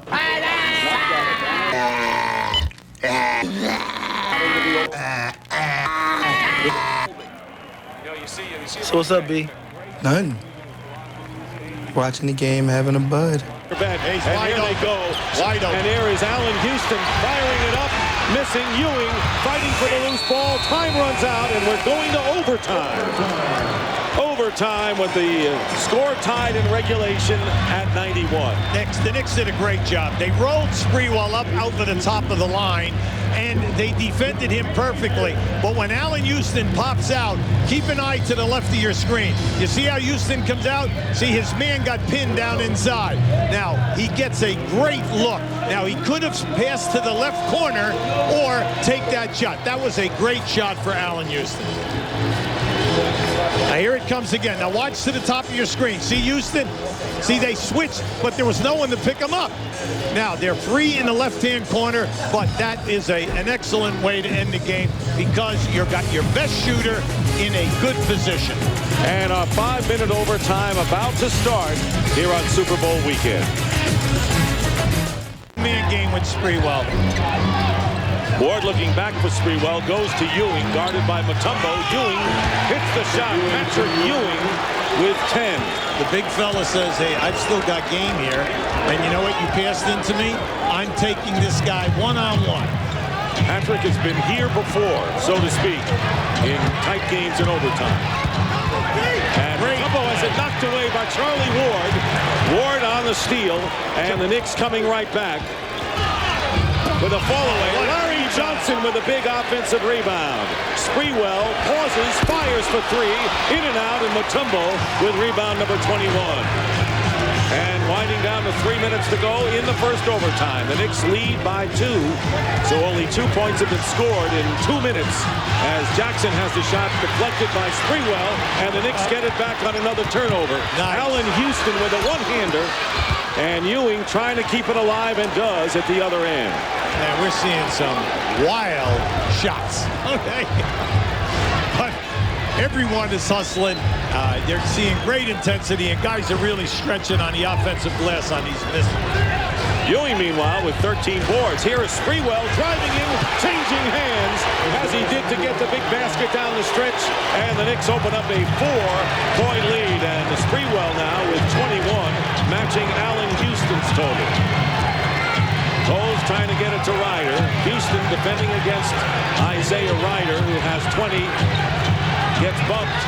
Ryder still controlling. 6 on the shot clock, and Ryder with a wild shot. And Mutombo comes out of nowhere to keep it alive. A new clock for the Hawks. 2 minutes to go in overtime. Here's Cole. And it drops for him. 2-point game, Knicks. Nice pass by Jimmy Jackson.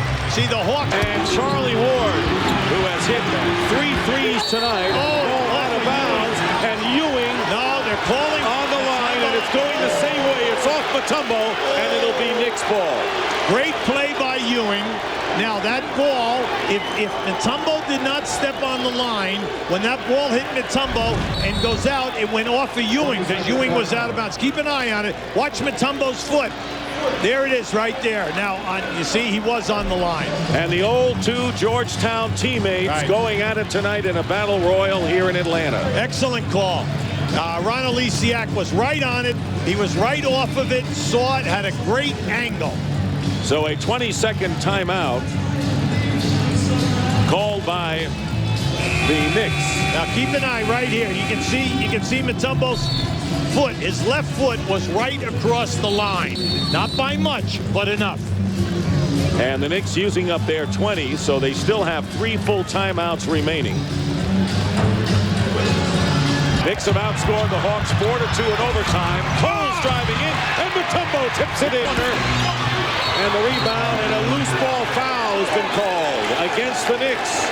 A loose ball foul on the long rebound. Allen Houston charging for the loose ball, gets called for it. See all of that. So Ryder on the line. The Hawks are 22 of 23 tonight from the strike.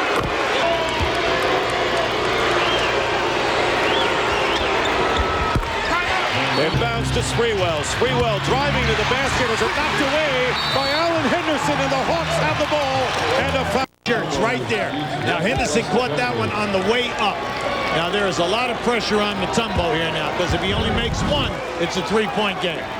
He is 9 for 10 from the line and misses the first one. So that's exactly what the scenario is. It could be just a 3-point game. And Kurt Thomas has come into the game for the Knicks, replacing Allen Houston. Yeah, they got a rebound right now, Dick. See, they moved Larry Johnson out to take Houston's spot, because if he misses, they've got to get that rebound, call timeout, not move it so they can get it to half court. And Mutombo makes 1 out of 2, so 25 of 27 by the Hawks, but the Knicks with a shot. And you know Lenny Wilkins is shrewd enough to make that foul call. Houston, quick release. And he was shooting a 3, so he gets 3 free throws, right? The Hawks waited too late to foul him. This would be unbelievable. 3 shots for Allen Houston. They fouled him from beyond the line. You've got to foul quicker than that. Right, they waited too late. Also, a good job by Houston getting it off quickly to draw the foul and make it count. He was in the act of shooting. He's perfect from the line tonight.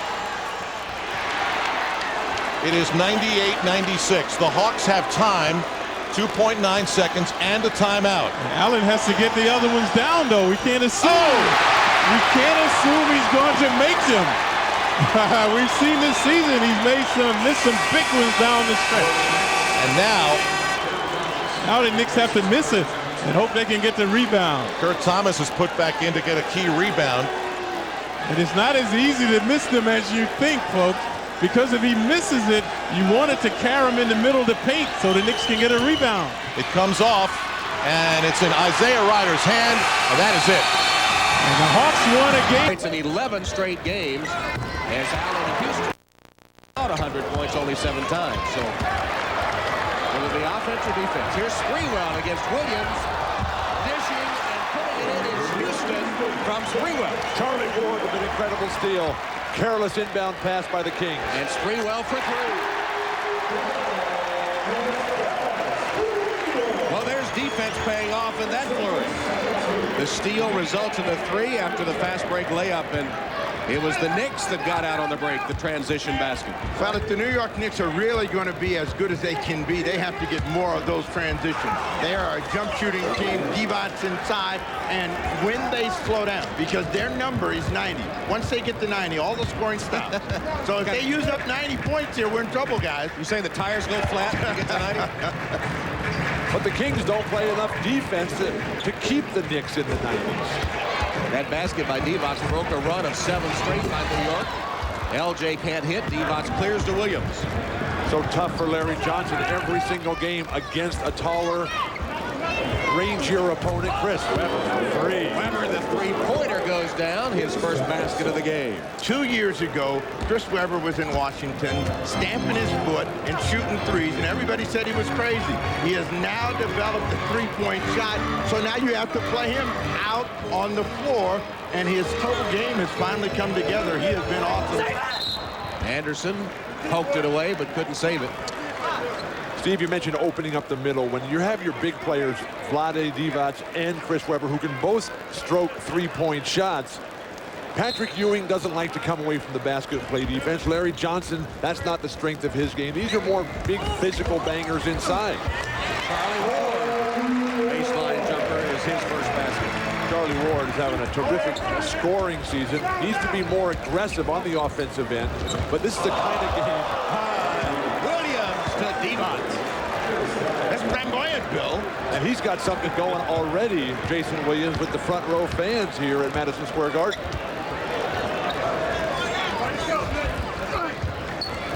Sprewell against Anderson.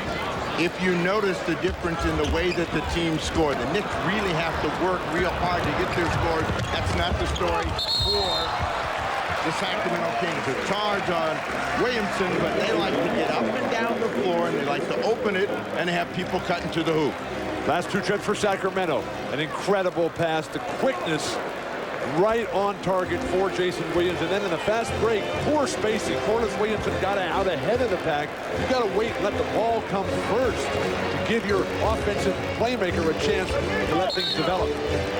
Illegal defense called against Sacramento. The foul, by the way, by Corliss Williamson was the first on Rick Adelman's Sacramento Kings. And Vladdy's practicing diplomacy. First he disagreed. Come on, man. Now, okay, I see the line, you know. So, Vladdy's got the deal down now.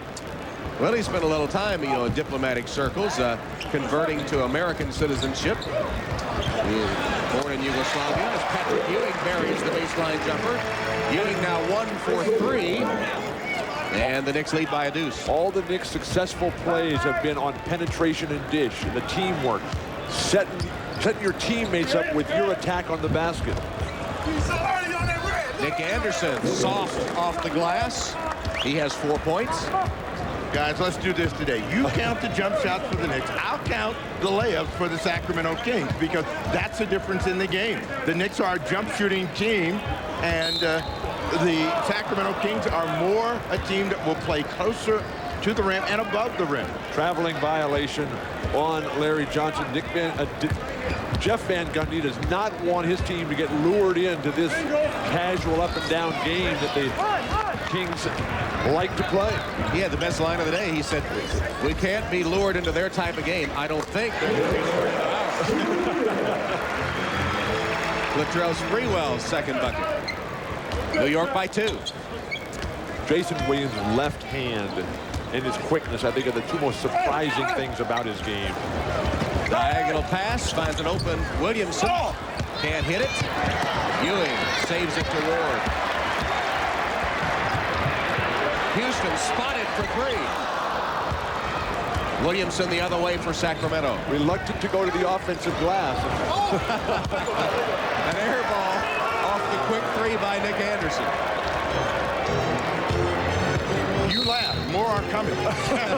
The team with the best record in the conference gets to send its coach to head the All-Star team. In the East, here's the way they line up now. Now, Larry Bird, of course, cannot coach this year because he coached the last All-Star game, which was in '98, no All-Star game last year. Van Gundy, with a win today, would coach the squad, but he thinks Bird should be going. I don't understand this rule that a coach can only coach every other year. They don't say that to players, and they shouldn't say it to coaches. If you have the best record by that cutoff date, he should be there. And since he's retiring at the end of the year, he should really be there. And there should be a nice send-off. But it would be an honor if I got to do it. The players, it's more of a player show, obviously. Your job as an all-star coach is to, I found out as an assistant, is to sit down and stay out of the way, and I would do that to the best of my ability. Well, Jeff was an assistant to Pat Riley when Riley was the Knicks coach and coached the East All-Star team, and he said he was the only All-Star assistant in history to be putting scouting reports under the players' doors the night before the game. Those scouting reports critically important to All-Star game production. Really have to focus in on the defense, the passing, running all the plays. Knicks passing this afternoon has been outstanding. It's also a result, though, of porous King defense. Sprewell with a miss.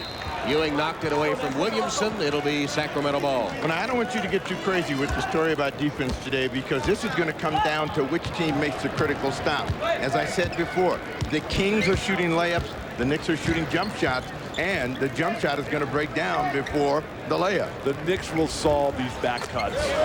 Well, can they solve Chris Webber? He shoots and hits over Larry Johnson. He has 5 here in the first quarter.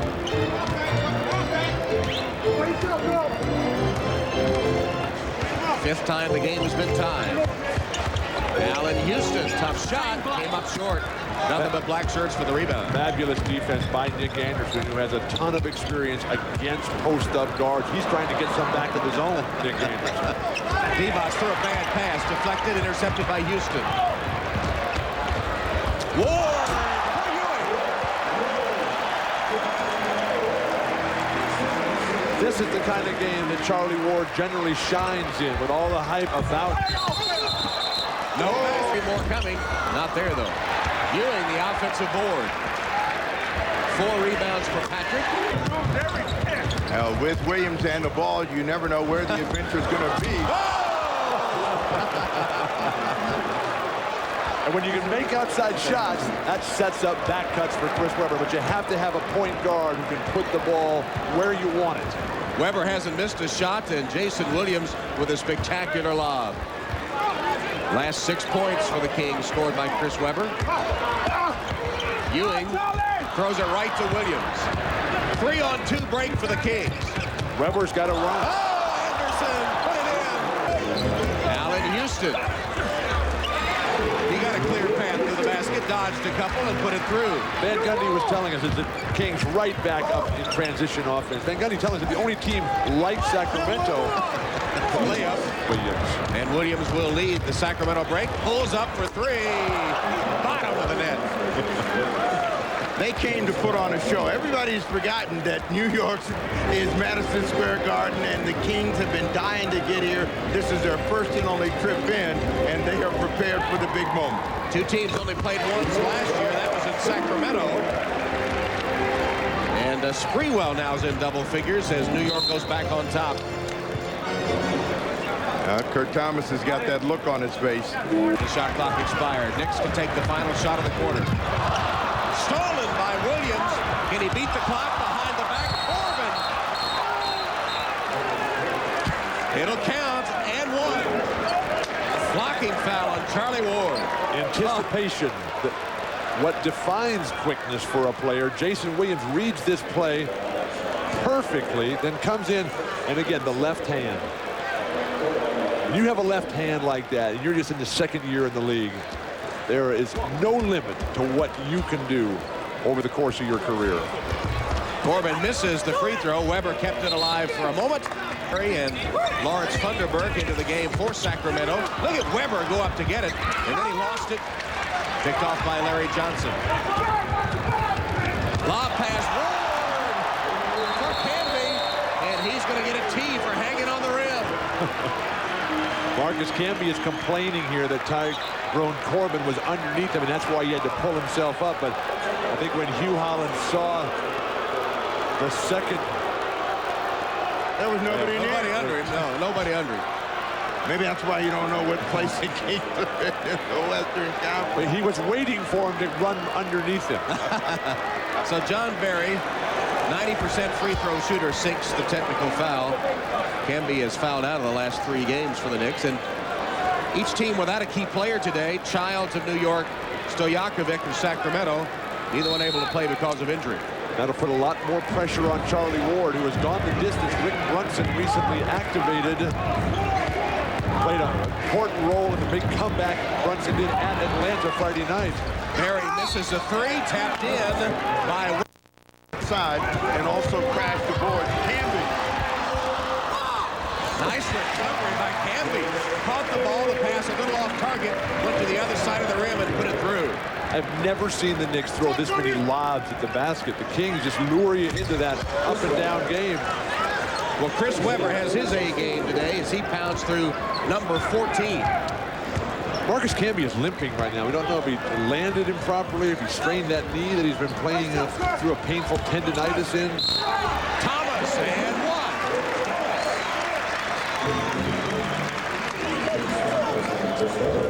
When Marcus Camby got out in transition on the previous play for the Knicks, Charlie Ward has been putting the ball in perfect dunking position.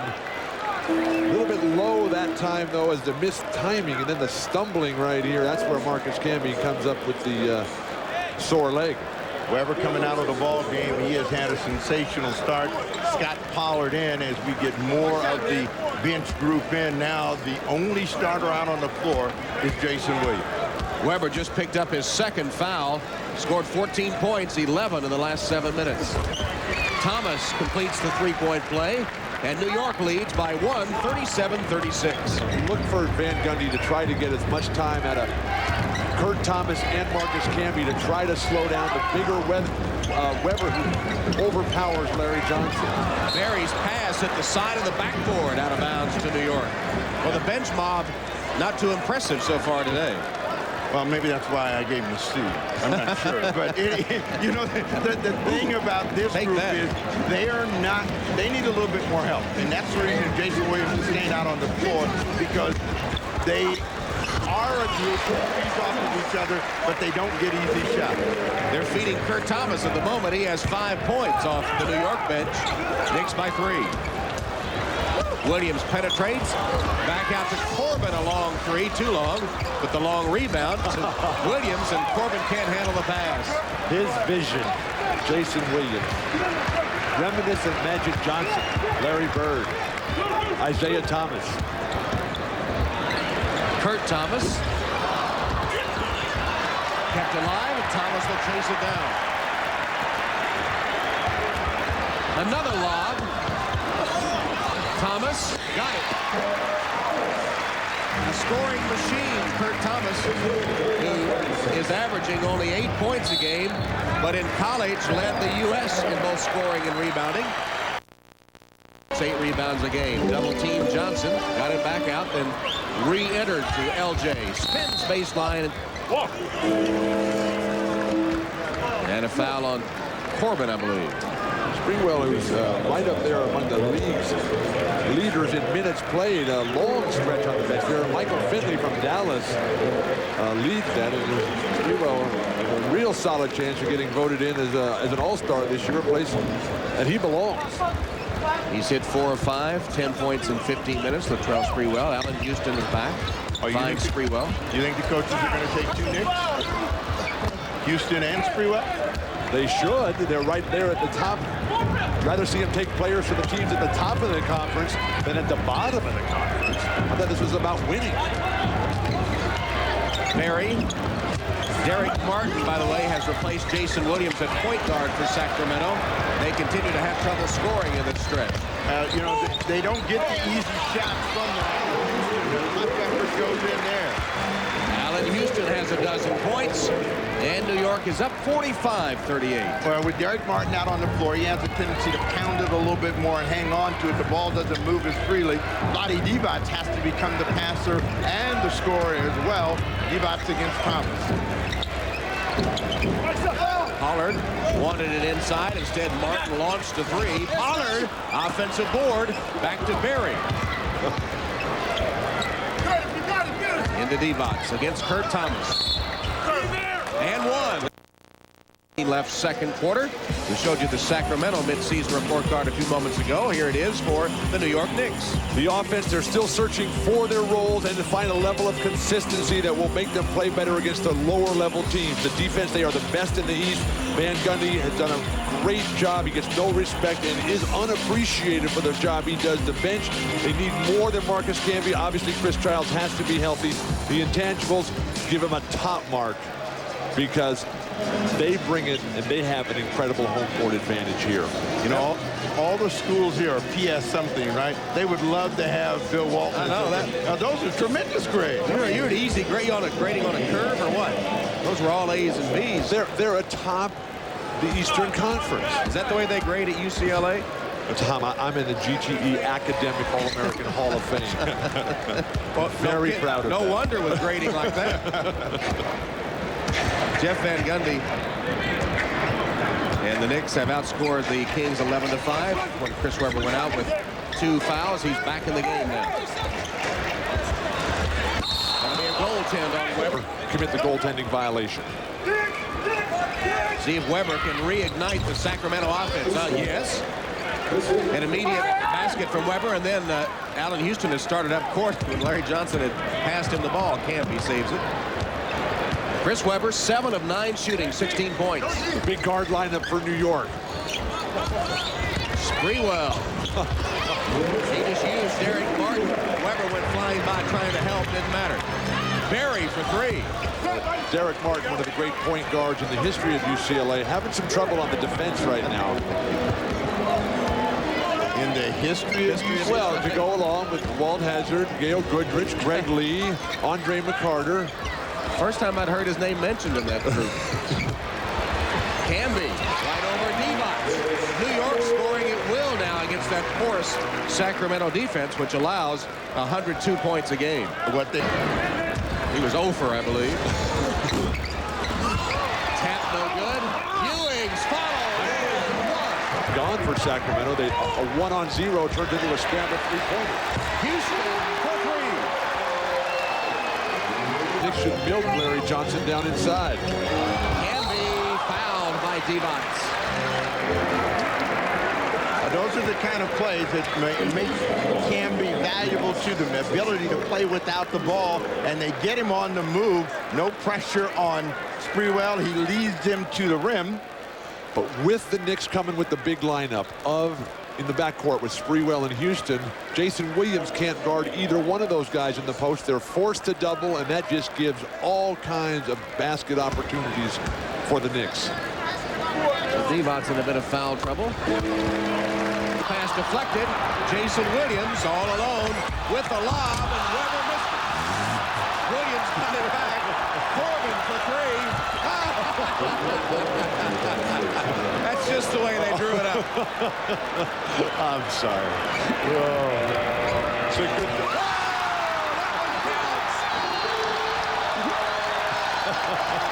Got it.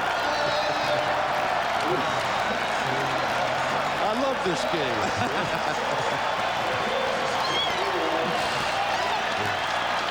It's a good thing. In points allowed, they're third, allowing 90.7.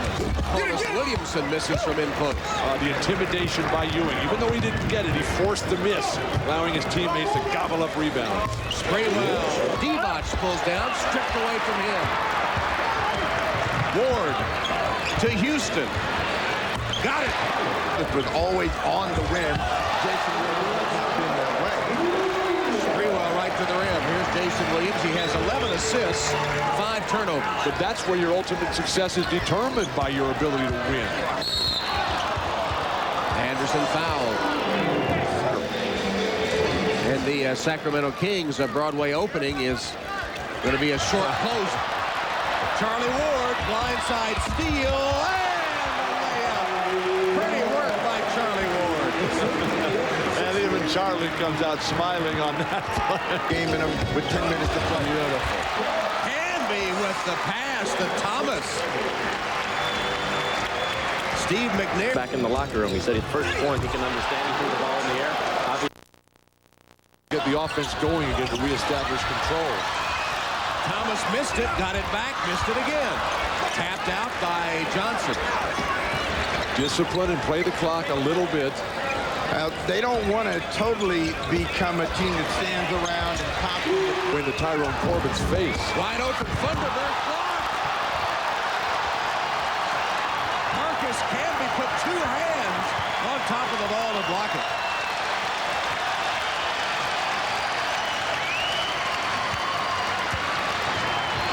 Now that one might have saved the day for him because it looked as though Thunderbird had a sure layup, and they're going to get a hook against Patrick Ewing.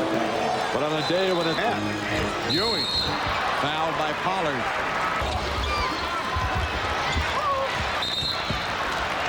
Sprewell again showing why he gets. As the New York Knicks defeat the Sacramento Kings at Madison Square Garden by a final score of 120-111, sending Jeff Van Gundy to coach the Eastern Conference All-Star Game. Next, for Steve Jones. The Big Apple. Here are your highlights from NBA.com TV. There's Patrick Ewing getting ready. And early on, it would be Ewing hopping in the lane. Hits the short jumper over Arvydas Sabonis. Then it is Ewing driving with the dish to Charlie Ward. Charlie Ward gets the three-pointer to go. Ward had 9 points at the end of one. Second quarter now. John Wallace with a bounce pass to Ward. Another three-pointer.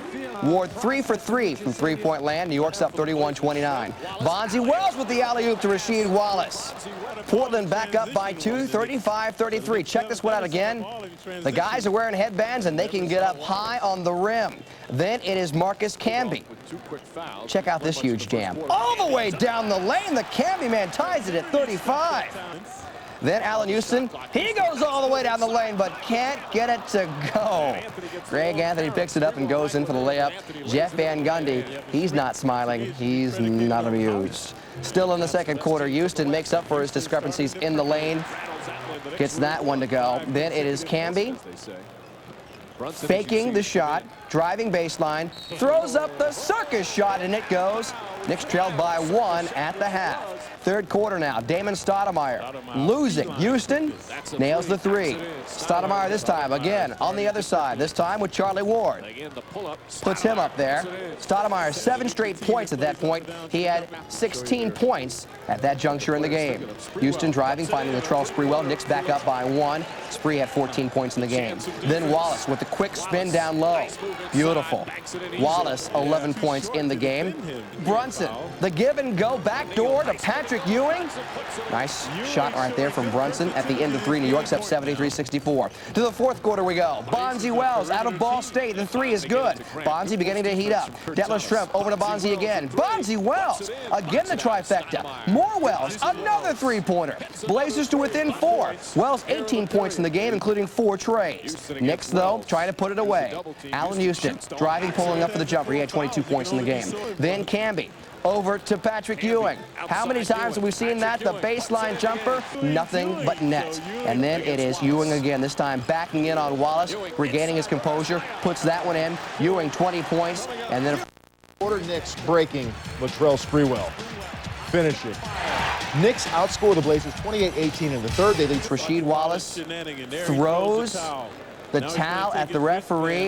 That would be a second technical foul. Throws his wristband on the court. Not a very good showing right there by Rasheed Wallace as the Blazers go down in a big way, 98-88. The margin of victory came in the third quarter when the Knicks outscored the Blazers 28-18.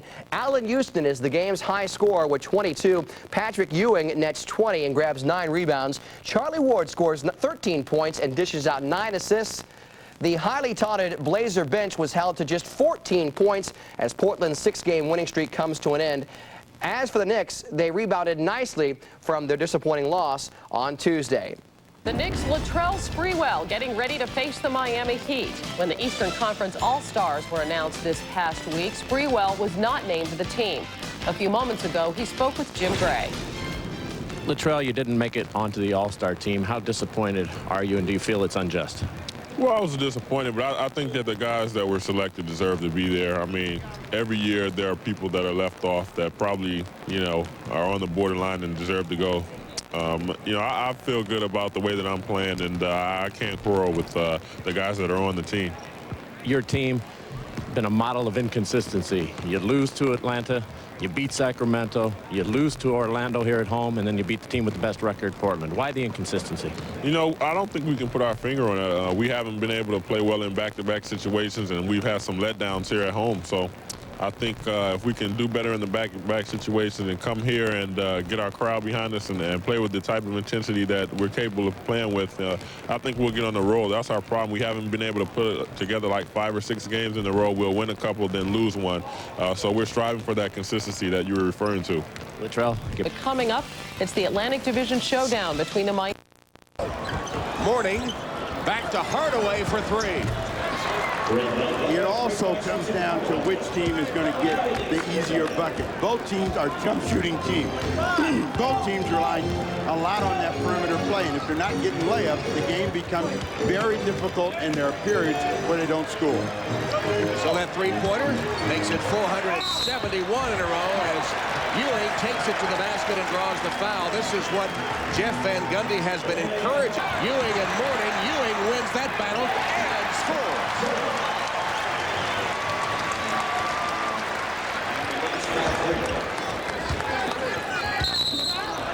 Traveling call. Patrick Ewing in the basket off the dribble. That's Allen Houston's strength. Mashburn misses the 3. You heard break. Mashburn can't convert. Got his own. Kicks it outside. Three-pointer by Leonard goes down.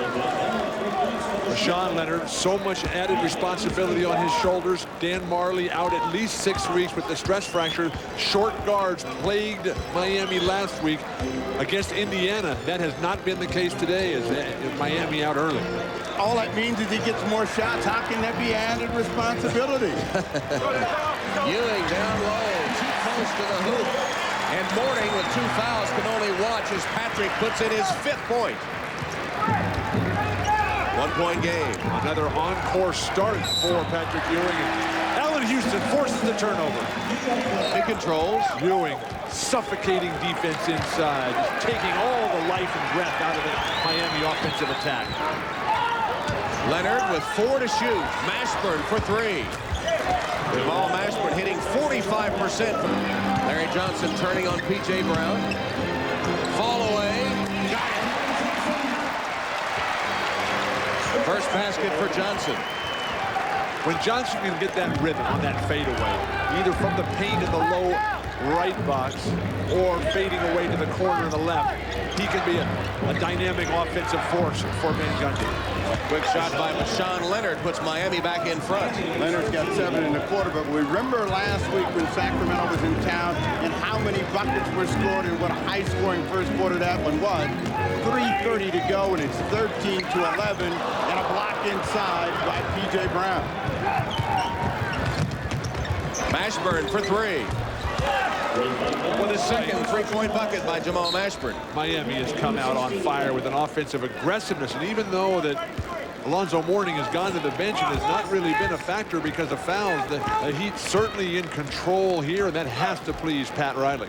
They have their biggest lead, Miami does. They're up by 5, but the Knicks are going to be able to stay in this game because of that three-point shooting. That shot's going to go away, and if the Knicks can get some sort of offensive rhythm, gets Sprewell involved in the game, they're right there. Ward misses a 3. Thorpe gets it to Hardaway. Brown.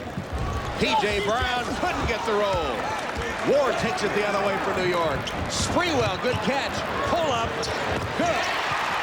Jamal has 8, and the lead is 15. 22nd timeout taken by the Knicks. They've scored only 15 points at the 10:46 mark of the second quarter. A 14-2 run by Miami with Alonzo Mourning on the bench with 2 fouls. And Van Gundy, as you see, is not happy. Log on to NBA.com for complete coverage and analysis of every NBA All-Star 2000. Rebound for New York. Thomas lays it in, finally.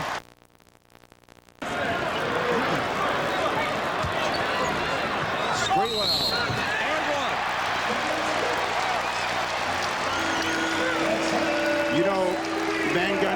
it's a layup.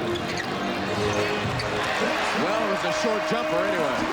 As he spun baseline, despite the defensive help from Mashburn on the rotation. How could they keep Sprewell off the All-Star team? Inexcusable. That's kind of a naive answer, Bill. Pugilistic bout. And Houston for three.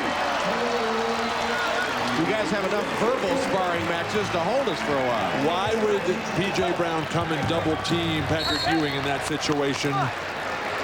That just freed up Allen Houston with a terrific ball movement there. The double team, the swing by Brunson, who does a fine job in limited minutes for Van Gundy. You give him that kind of open look, though, that's going to energize this crowd here in New York. Well, Mourning's back in the ball game, and usually when he's in this position, he's looking to score. Patrick Ewing reaches in, he'll go to the line. But you look at the scoreboard, the Knicks slowly but surely creeping their way back into the ball game, down by 7. And watch Mourning. I know you well. Well, since Jeff Van Gundy blistered his troops, they've outscored Miami 10-2. Van Gundy telling us yesterday that this is not about fun. This is about success, and success is only measured in winning. But everybody talking about, well, you got to make it fun and you got to treat the guys really nicely. Hey, you've got to get the best out of the guys who are working for you, and that's the relationship between a coach and his players. Mourning had hit 24 free throws in a row before that miss. And he starts a new string with number 2. He's working on a string of 12 straight games, scoring 20 or more points. 13 would equal his career high. Ewing attacking Mourning and scoring. Patrick has 7. Somebody found some WD-40 for Patrick Ewing. He also has 7 rebounds. Remember this. Everybody says how old Patrick Ewing is, and nobody ever says that about Karl Malone because there's no drop-off. And, you know, Ewing has had a ton of really very serious injuries over the last 2 years, but when he's playing with this kind of energy, there's no conversation about his need in the Knicks lineup. Thomas saves it inbounds to Canby. Here's Brunson. Knicks really starting to get aggressive on the defensive backboards. We talked earlier about their deficiencies on rebounding. Right now, they're dominating in that area. Into Ewing, guarded by Brown. Ball fake, and a good one will send Ewing to the line.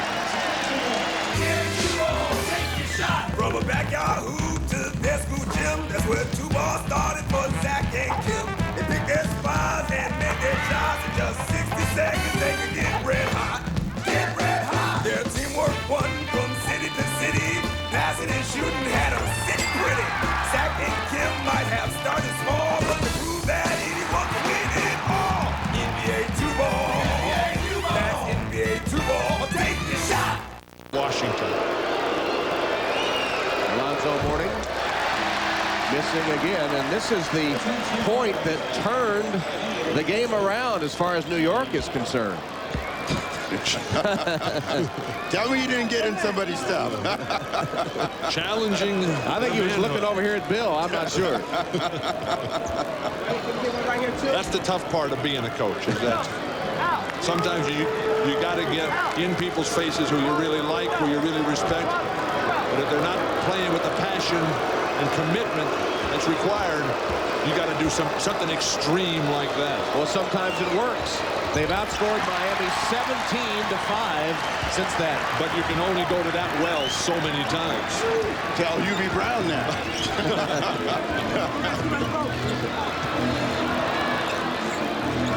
I'll let you tell him, Steve. This is a clear out for Sprewell, and they never really got it set up. John Wallace. Rims out on the floor. Ewing wins the race, but right to Mashburn against Houston. He laid it in. Field goal for 4 minutes until that one finally popped in. They needed that one from Charlie Ward. The three-pointer makes it a 5-point game. Well, here's Hardaway, though, left open for 3. How can you leave him open as hot as he's been? But that's what Jeff Van Gundy will be saying to Rick Brunson when they get in the locker room. That was nearly an over and back from Brunson passing back to Houston. 4 seconds left. 1 second. Ewing at the buzzer.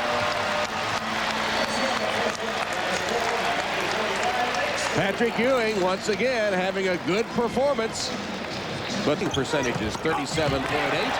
And Mourning is blocked, but it comes right back to P.J. Brown, who puts it home. Jeff Van Gundy is starting Marcus Camby here. Larry Johnson, we're told, has been taken to the hospital for an MRI on that left foot. So Marcus Camby now and Kurt Thomas, John Wallace will get the bulk of those minutes. Oh! Ewing throws to the rim and slams it home. Patrick making another statement in this game that give me the minutes, give me the shots, and I can still produce.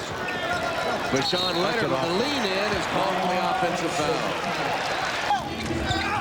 Houston, tough shot. Hold by Ewing. Well, you can tell from the intensity here right at the top of the third quarter that both teams want this one very badly. Sprewell. Camby fumbled it away. This has not been Marcus Camby's finest hour. He's a guy that plays off of other people anyway, and there's still time for him to get into this ball game. He's got an hour to go. His finest hour. This may be his finest. Mourning stripped by Sprewell. Pull up. Good. The crowd is rolling now, surging toward the court. Pat Riley letting him calm down, not burning and wasting a timeout right now. Miami needs to respond offensively. They lead by 4.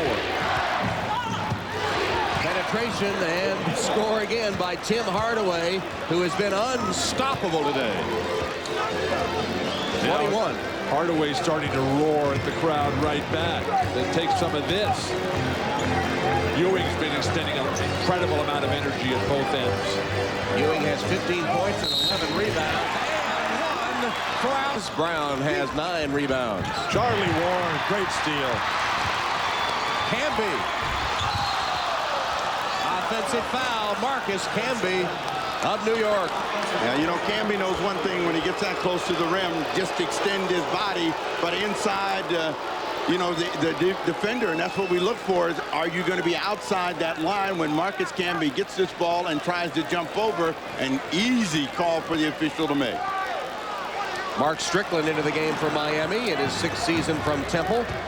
Always be ready as a big man when you catch it, to be ready to put one more dribble on the floor and move laterally. Ewing just in the groove on the backboards tonight. What Ewing is doing with the big man is baiting them. Let's see if you can make that shot. Ewing on his own. Against Brown. He'll shoot 2 as Brown commits his 4th foul. Over 3 first half. Things unraveling a bit for Miami, and there's another turnover. Ward with a steal by Witherspoon. Got it. That's a huge effort by Charlie Ward, and really got the people excited. Bill almost fell off his chair. Witherspoon can't answer. Offensive board and a foul as Strickland hauled it down. Charlie Ward, who had a shake and bake freeze move of Tim Hardaway in the first half, now overplays Tim in a lazy hanging out pass. Charlie Ward just putting the entire package together. One of the things that makes Charlie Ward such a valuable player to this Knicks team is that he doesn't want to shoot all the time. Charlie does have 3 steals this quarter alone, but his unselfishness allows the other guys to find their offensive game. Now, you know, when the Knicks defense has picked up their energy as they force another turnover, and what the Miami Heat have to do is start moving the ball, moving themselves quicker. Everything they're doing right now is being telegraphed. Foul, Mark Strickland. Strickland, Steve, was huge. Oh, Hardaway. Long rebound. Charlie Ward's everywhere. Camby wants the lob, and he slams it down. Camby from Houston.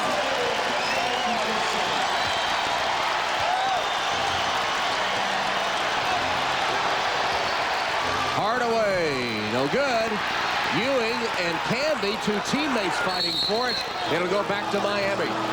The shots for Miami starting to hit the front of the rim, and the Knicks are capitalizing here. The long rebound garnered in by Charlie Ward. The kick ahead, and Allen Houston sees this coming from 2 days ago and just puts it up there. Marcus Camby finally gets untracked here with a great setup by his teammate Allen Houston, the all-star. Yeah, Kurt Thomas is in the ball game as Miami's got a new 24, and Pat Riley's going to have to find a way to get the ball moving and get the ball into Alonzo Mourning. He basically is not getting a chance to score the ball here in the third quarter. Mashburn's fall away over Houston. Two very difficult shots by Mashburn, the Kentucky graduate, playing for a Kentucky graduate, Pat Riley, in front of a Kentucky broadcaster, Tom Hammond. How's Kentucky doing this year? And against a Kentuckian in Allen Houston. I forgot that. 8 on the clock for Houston. Mourning made a big mistake. And the players don't get him. We got the report on Hardaway's head, him going to his left, and Charlie Ward is all over the place. Some people are listening, Steve. Sprewell rimmed out to Weatherspoon. Carter leads the break. Not a good shot. Carter had it blocked by Thomas. Here's Sprewell.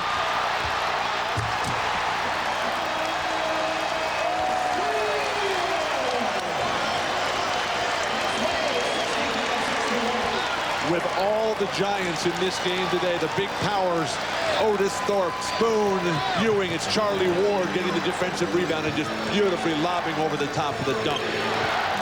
Carter, though, the rookie, had an ill-advised penetration, over-penetrated, out-of-control bad shot, which led to the dunk. Here's Carter, open shot, a brick. Ewing the rebound. Remember what I said about perimeter shots and how they break down, and that's all that's happening for the Heat, which is allowing the defense of New York to really dominate. Kurt Thomas pounds it through. Pat Riley has not gone to timeouts very much today to try to stem the tide here as the Knicks are surging. The crowd is closing in here. 25 seconds, third quarter. Mashburn against Houston, double team comes, leaving Weatherspoon open. Knocked it down. From the score by quarters. Nice pick and roll, Brunson. Patrick Ewing knocks it down. 19 for Patrick.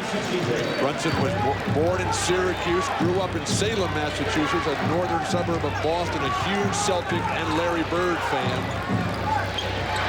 Now delivering for the Knicks, Celtics arch rivals. Now Weatherspoon holding the ball, and that's going to help the Knicks defense.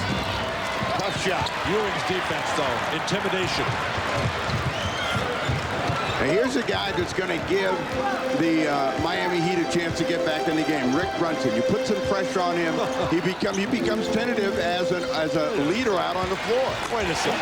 The guy just runs a perfect pick and roll on one play, sets up Sprewell for a dynamic jumper, extends the lead to 8, and you're saying he's the reason Miami's going to get back in the game? He's the reason the Knicks lead is bulging, surging.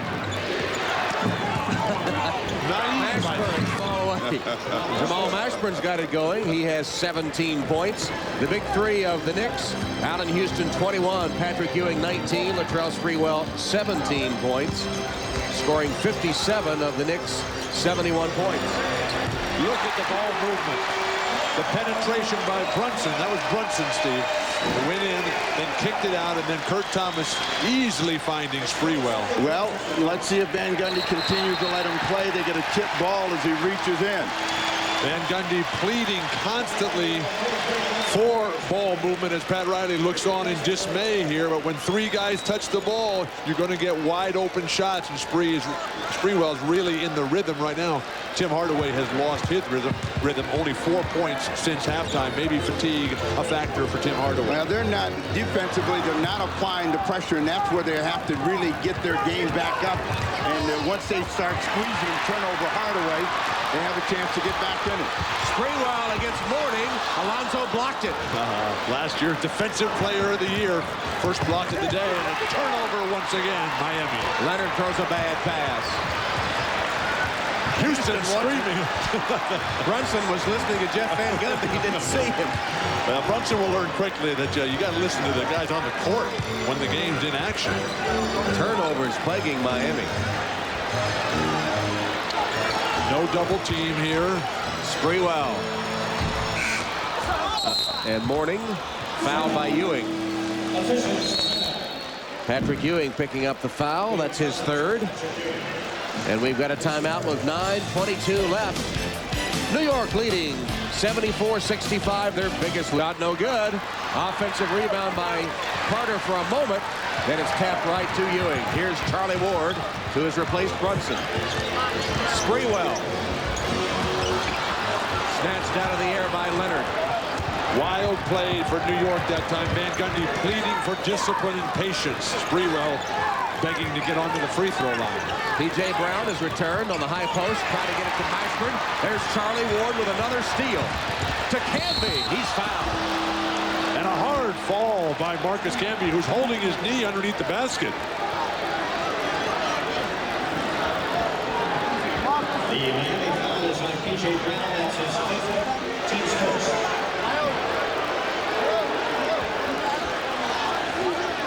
Brown with a hard foul. It's been a terrible day for injury. While they tend to Marcus Camby, we'll take a break. New York leads by 5.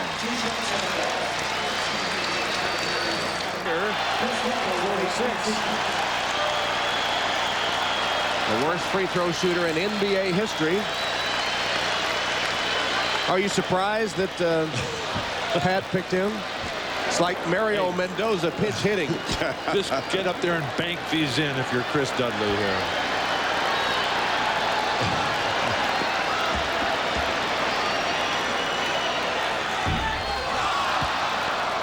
Just missed.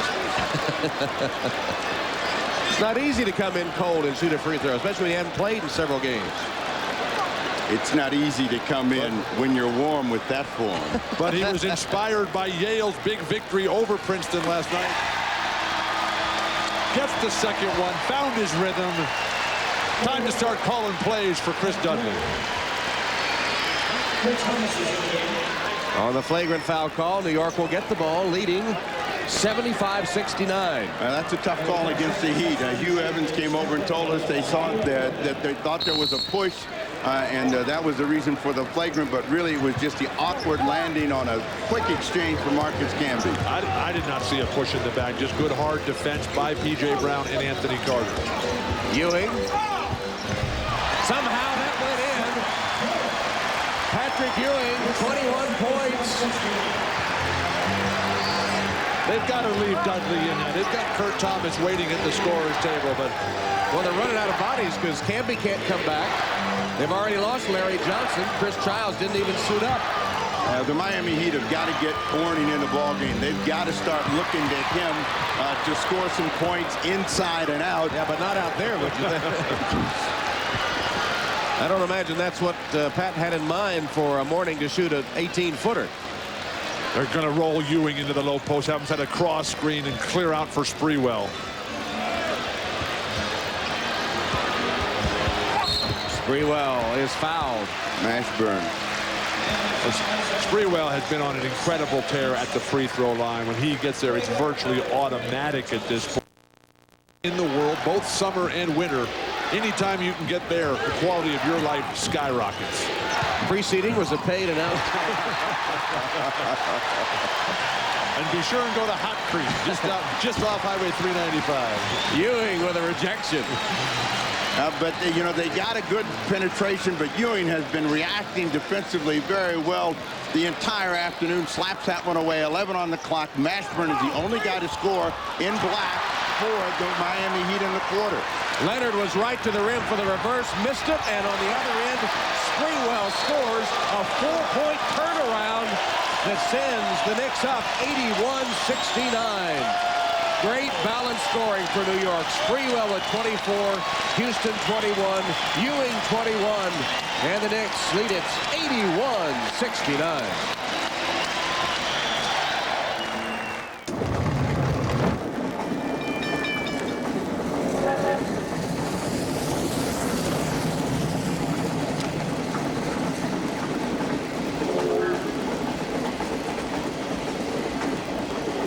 Michelob Light has a smooth, satisfying taste you won't find in an ordinary light beer.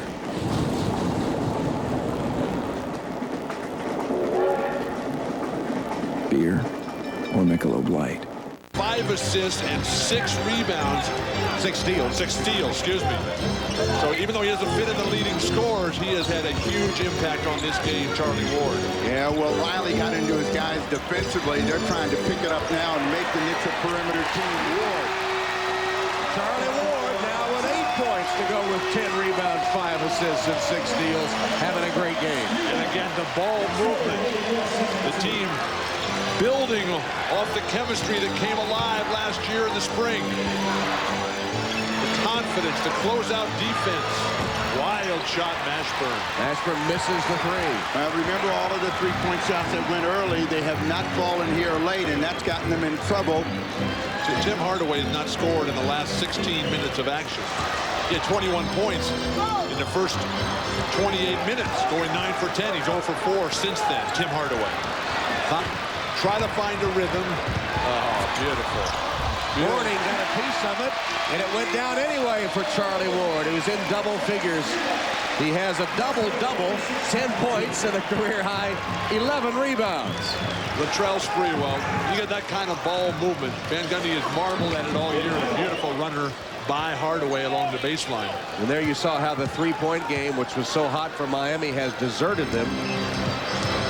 Thomas penetrates, Ewing scores. And look how easily they're getting the ball in the high percentage area, and that's made all the difference. They're getting up the floor quicker, they're finding the open man, and they're delivering shots from 8 feet and in. P.J. Brown from outside. Kurt Thomas playing an inspired ball game this afternoon for Jeff Van Gundy. Possibly inspired, Kurt Thomas, by the presence of Dave DeBusschere, who's front court here at Madison Square Garden. What about Patrick Ewing? Is he sending a statement? Boy, they were all over his case. He played only 19 minutes on Tuesday night against Orlando, had a horrible game.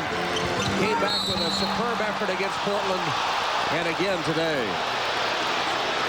Kurt Thomas standing in, putting his money. Dave DeBusschere.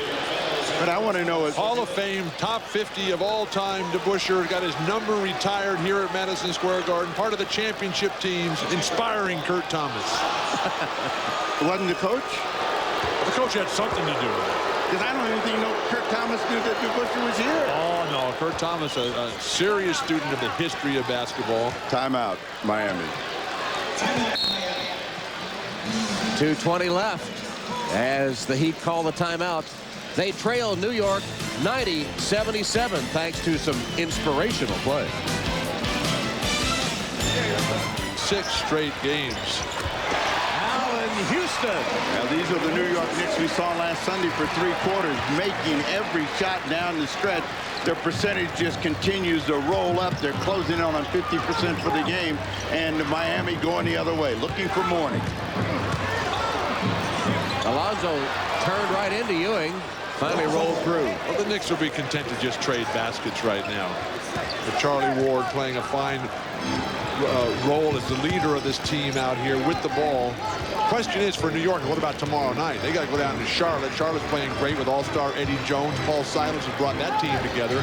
And shorthanded, 3 of the top 8 for the Knicks probably will not play. Ewing up against the shot clock, couldn't hit it. Hardaway, the touch pass. As hard as the Miami Heat play, I think they have to find an easier way to score. As you can see, as the game rolls along, the shots from the outside, they start to break down, and they've got to be able to continue scoring the ball to really drive their defensive energy. We didn't see it in the second half, and with a minute to play, I think that they know this one's over. Riley's thrown in the towel here as he takes out Tim Hardaway. Hardaway just 2 points in the last 16 minutes after starting off on fire. He has 23 in the game. And Riley, knowing the importance of getting to that Philadelphia-Sacramento game, is not going to foul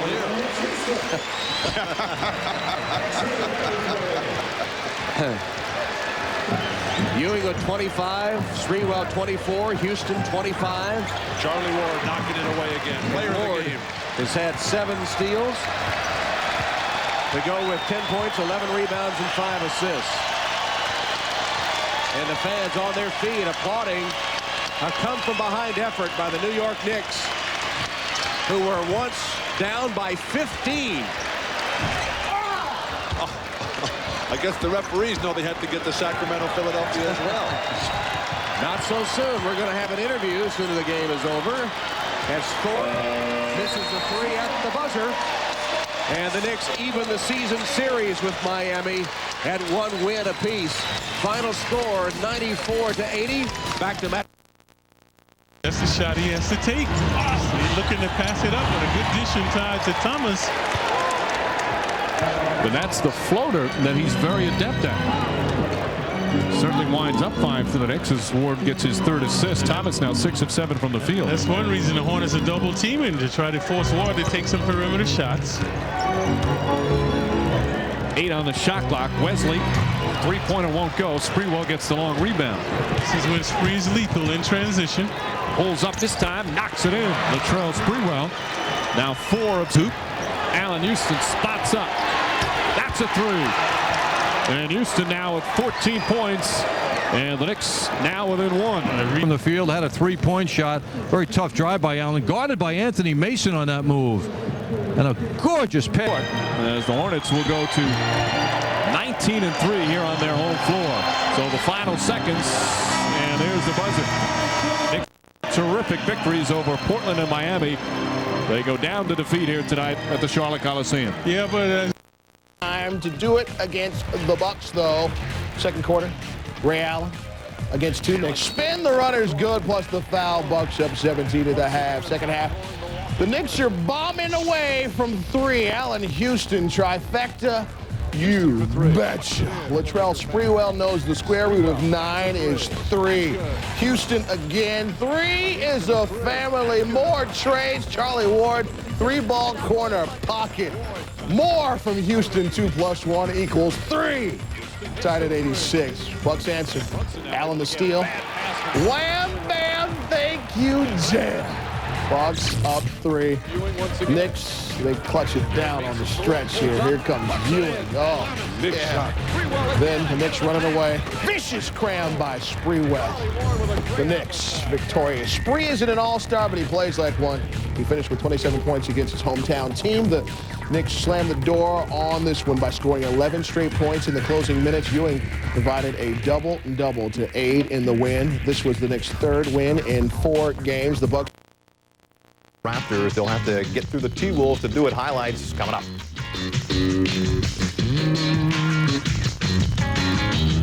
Check the Knicks defense here. So good, fronting him there, not able to get the ball in.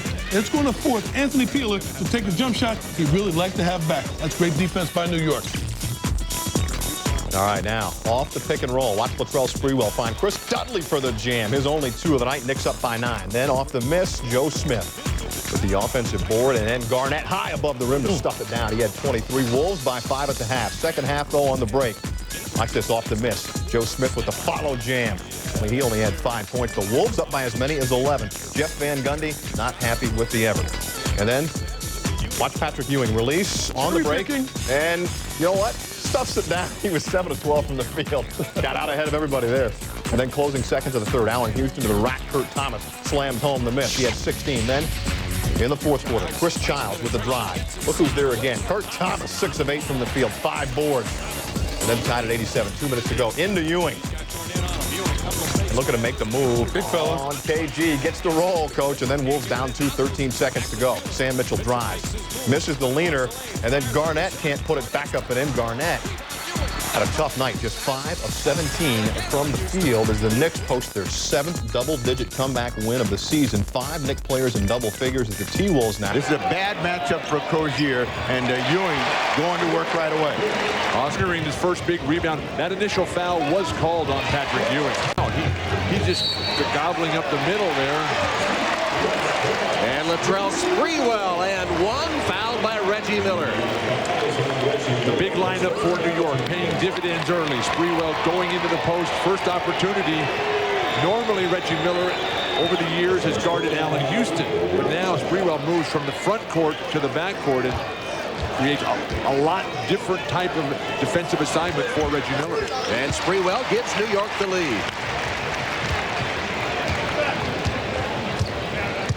No pressure defense, though. Allen Houston not accustomed to getting up in the backcourt the way Charlie Ward and Chris Childs do. Crozier's already taken 3 shots, hitting 2 of them. Jalen Rose, creative. But for this game, it makes sense for us. And there is Larry Johnson right on cue, putting in his first basket of the game. Jeff Van Gundy also telling us that one of his big concerns has been the lack of defensive intensity by his normal starting lineup. The lack of rebounding has been a season-long concern. Dale Davis has 5 offensive rebounds to start this game. 6 total. He averages 10 a game, one of the top rebounders in the NBA. A deserved all-star, Dale Davis. Jackson for 3. Start the game, but nobody blocked off Patrick Ewing. How can you miss 1 or 2 games in his career because of that bad back? There's Allen Houston against a much more recognizable defensive matchup, Reggie Miller. Spins baseline to lay in his first basket. 4 minutes left, first quarter. Tied at 13. Rose battling Sprewell. Shoots over him, no good. Jalen Rose is standing arguing with the official, Bill Kennedy. Poor transition defense by Indiana. Sprewell pulls it back out. Houston measuring a 3 and nailing it. Childs against Jackson. Open shot, Allen Houston. Allen is so much better without the ball. And this first half has been a perfect capsulization of why he doesn't like to play in the big unit lineup. Reggie Miller called for the foul. Trying to get away from Chris Childs. Ewing. Fall away. Beautiful shot. Patrick Ewing. Sprewell. Fall away. That's going to be it for him. But that's what he said all. The rebounding on the weak side by Indiana. Sprewell. Latrell defense, they're not reaching in, trying to pick up that foul. Open shot for Kurt Thomas, and he knocks it. Rose. Beautiful block, Ewing. Rejecting the Travis Best shot. Sprewell to Childs. Now they'll set it up. Defense leading to fast break offensive opportunities. Wallace.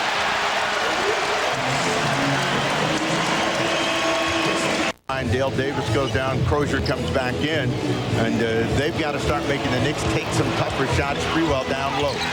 Trying to attack Reggie Miller, who has 2 fouls, and Sprewell collects his 9th point.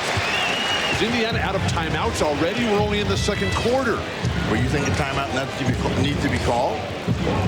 What is the run now? A dozen? This was a close game at 17-15. 10-1 is the run for the Pacers. Reggie Miller can get them started. There's the baseline jump shot from Reggie. What the Pacers need is Miller to get hot, to keep them in the ball game. I think they feel they got the better balance scoring as Sprewell knocks Miller down. Sprewell to Ewing. Pretty pass. Ewing from Sprewell. Sprewell has found his game now. One of the team's leading assist men. Latrell Sprewell criticized a lot in the past for being too selfish. This year has been the model teammate. Sam Perkins lumbering to the basket and is bailed out with a foul.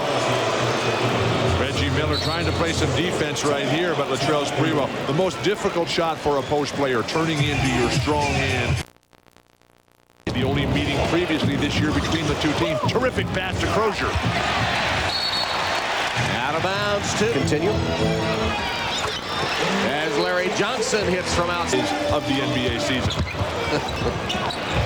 Childs for 3. Now the difference, and you're able to poke it away and deny the Knicks. Lead back to 10.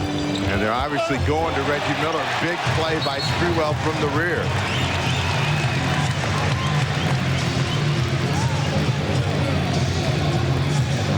McKee will inbound the ball for the Pacers, trailing by 10. Reggie Miller and a great reaction by Sprewell. Perkins missed right at the rim. Sprewell wide open in the corner. Childs couldn't get to him. The look of exasperation on Sprewell's face. Well, he's got a big mismatch here, and they double him off the ball. Childs again. Chris Childs missing the three. McKee taps it to Jackson. Well, they're double teaming Sprewell, the Pacers are, and they're forcing Chris Childs to beat him. Chris Childs just back and still bothered by Achilles tendonitis. Pretty move by Austin Crozier to lay it in, and he has 8 points. Crozier, who said that Larry Bird didn't even know his name the first 2 years that Crozier was on the Indiana Pacers, has finally worked his way into some serious playing time. Johnson driving on Perkins, came up short. Perkins clears it to Jackson. Crozier the trailer for three. Long rebound. Larry Johnson has it for the Knicks. One thing we know, Crozier is not bashful. If he gets it, he's going to let it fly. He's already tried a couple of threes, hasn't connected, but that has not changed his offensive attitude, which is, if I got a shot, I'm going to take it. He's 4 of 10. John Wallace for the Knicks. This is a terrific opportunity for John Wallace to move up the ladder a little bit, to try to get some regular playing time once Canby gets back into the lineup. He is a proven scorer and can be the guy that can ignite this sometimes stagnant New York Knicks offense. It's his defense that worries Jeff Van Gundy as Jackson misses and Childs takes it the other way. Johnson is fouled. Penetration and dish. It's a three-point ball game as Brunson takes it right out of the shoe. Rick Brunson off the bench, knocks it through. First time he touches the ball, gets a long jumper along the baseline. That stopped a 9-0 Indiana run. And most of it came through Jalen Rose. So Jalen Rose has been the catalyst since coming back into the ball game. 10 on the clock for Derek McKee. Rose has scored the last 6 points for the Pacers. Here's Mark Jackson for three. Rimmed out, Dale Davis, offensive rebound, put back not there. Thomas with the outlet to Brunson. Johnson wants it. The pass to Johnson, and he puts it in. And that'll bring the first half to a close. Patrick Ewing and the New York Knicks leading the Indiana Pacers virtually all the way. Indiana made a brief run.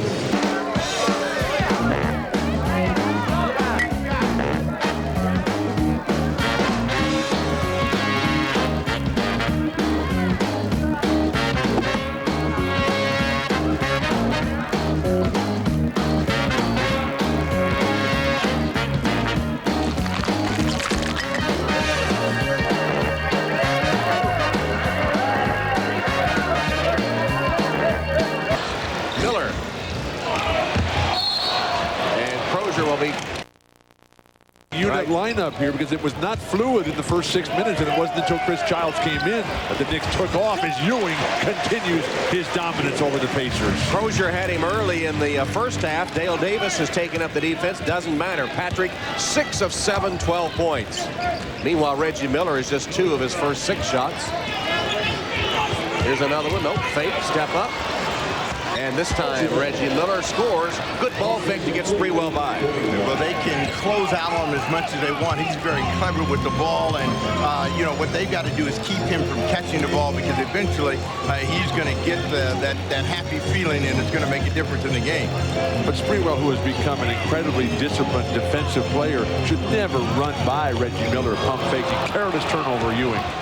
Jalen Rose leads the Pacer break. Mark Jackson takes it, reverses it through.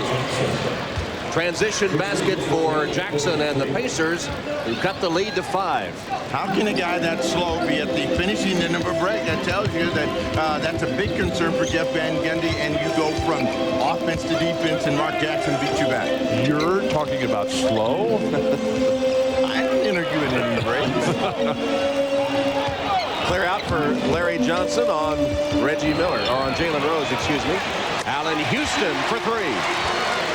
With this big unit lineup for Van Gundy, I think they should run the offense through Larry Johnson. Take the playmaking responsibilities away from Allen Houston. Make them double team Larry Johnson down low. They got Jalen Rose, who can't guard him. That'll free up Houston time and again. And a hand check foul on Latrell Sprewell. Sprewell said, you know, how can I keep up with this man if I can't touch him just a little bit? 3 fouls now on Latrell Sprewell, joining Allen Houston. Must be the rules.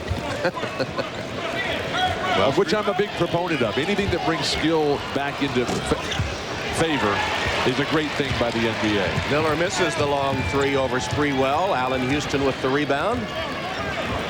And still no sign of Chris Childs, who came in pretty early in the first half after the big guard lineup sputtered a bit.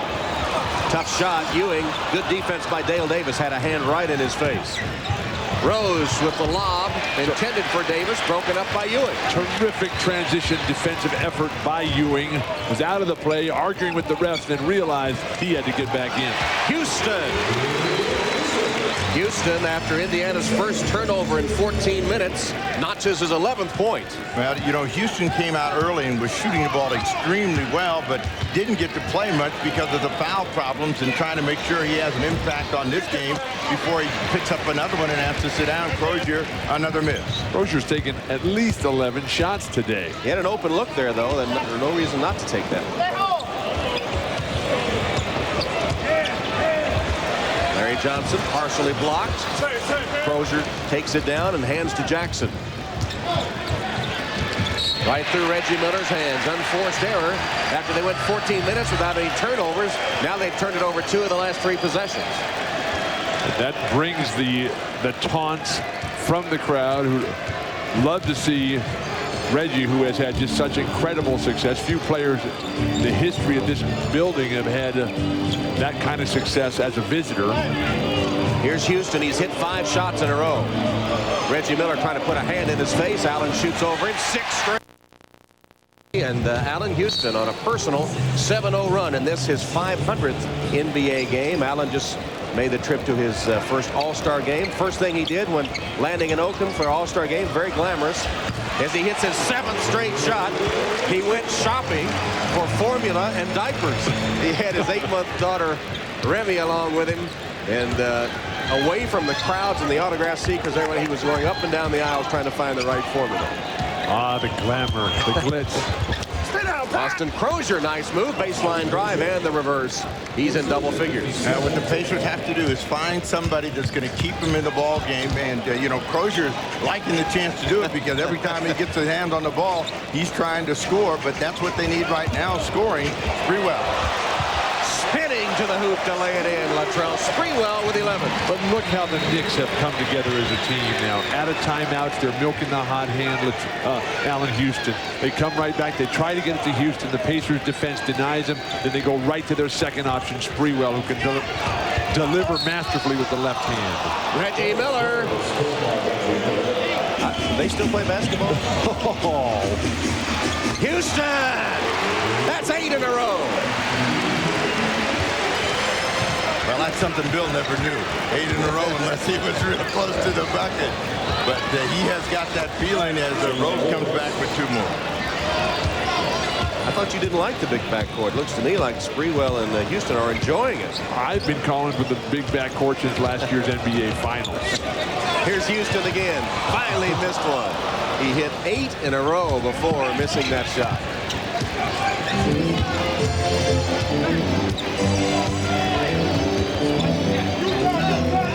Sprewell in foul trouble over on the bench as Childs has returned. Reggie Miller missing. Good position by Thomas for the rebound. Thomas has played an outstanding all-around game today. Not spectacular, just filling his role, staying out of foul trouble, knocking down perimeter jumpers, getting to the glass. Jumpers off of passes, as opposed to what the Pacers are trying to do so much, is trying to create off their own dribble. That's not the strength of Indiana's team.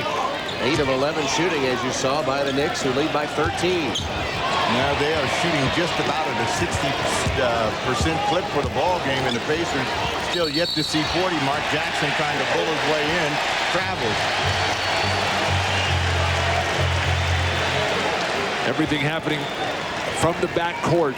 Ewing started off the second half as he carried the team early. It was Allen Houston, though, who's been so hot. The little give and go. Reggie Miller, little careless defense. Chris Childs can certainly knock that jumper down, but who knows how long that Achilles tendonitis will stay calmed down if he gets big minutes with Charlie Ward's injury. LJ misses. Ewing kept it alive for a moment. Johnson able to save it. Allen Houston has scored 17 points in 19 minutes.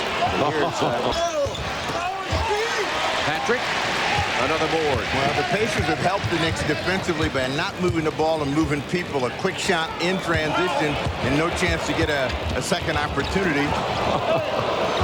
I don't know if Allen put that behind his back on purpose or just lost it momentarily. They were all inspired by Vince Carter at the All-Star break.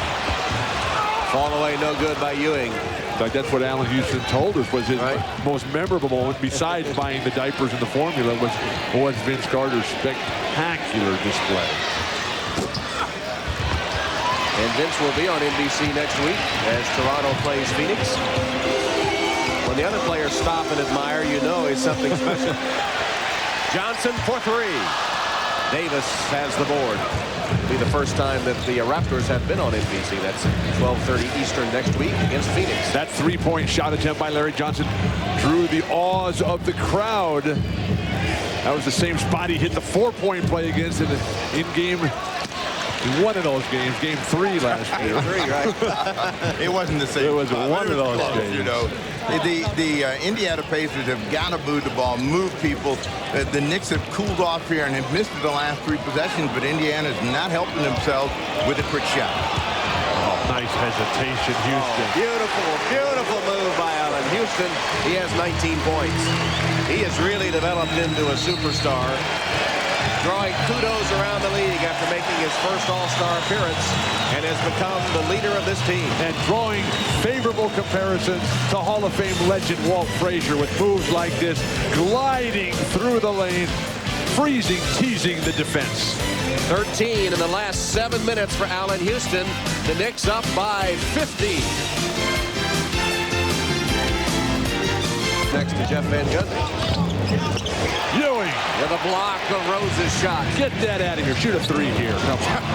Houston and one. Excuse me, Johnson and one. You thought the Kings were still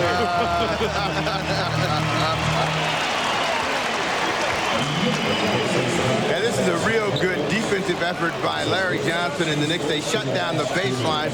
Rose was looking for a call, got nothing, and out of it, a quick sprint out by Childs and Larry Johnson on the fly. Why would you shoot a 3? Bring the crowd right into the game. Rose and away from the ball, Miller and Childs collide, and Childs gave Reggie a little taste of his own medicine there. Third foul on Reggie.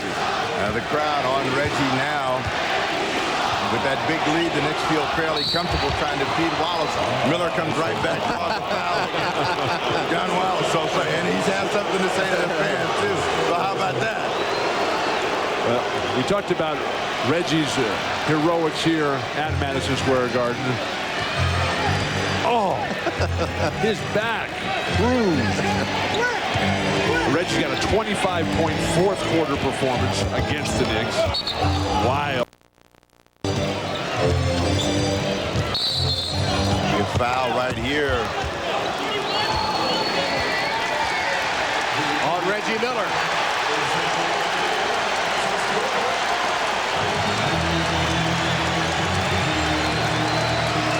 The game has virtually gotten out of control here, and people are just doing nothing but trying to draw fouls. It's number 4 on Reggie.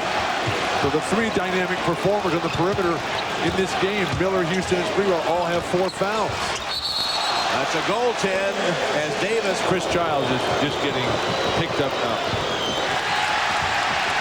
Well, don't forget a time change next week, fans. The Knicks and the Sixers take the floor at 3 Eastern as part of the second game of our NBA tripleheader. The first game is in addition to the schedule. That's that Phoenix at Toronto game we were talking about. Vince Carter's first NBA appearance.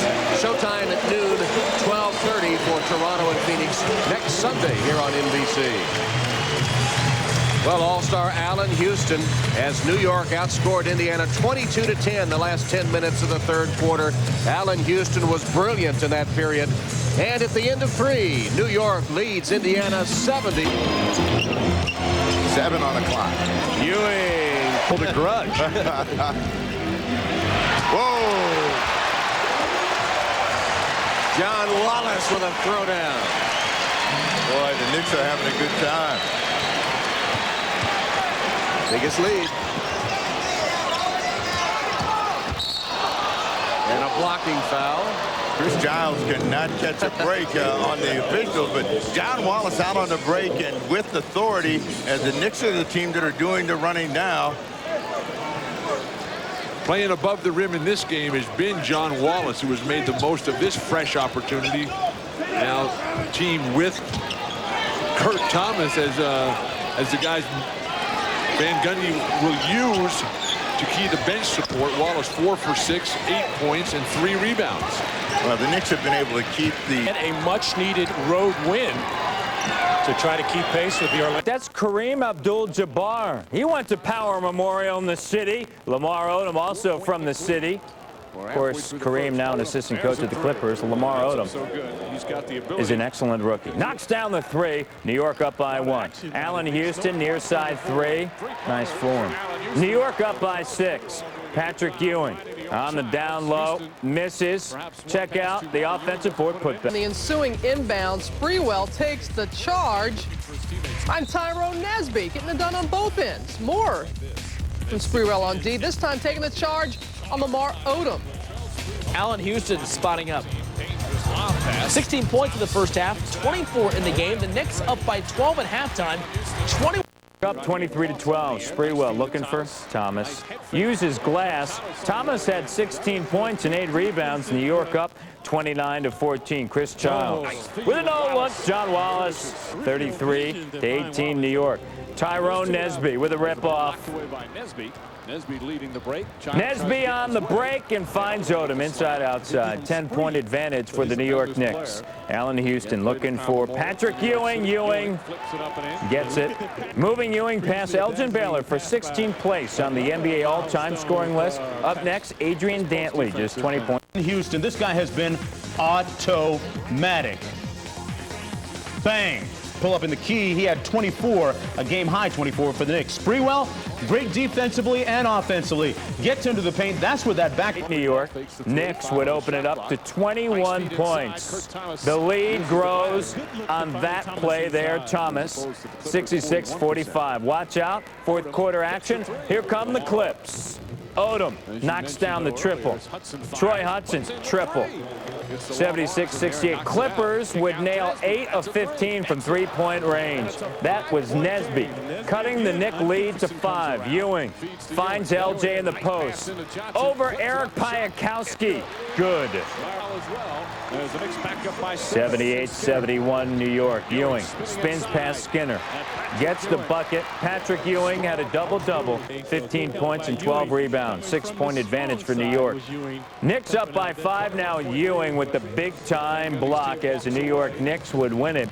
87-76. The Knicks improved to 21-5 at home with the 11-point win. Allen Houston led the way for the Knicks, 24. Patrick Ewing, a double-double.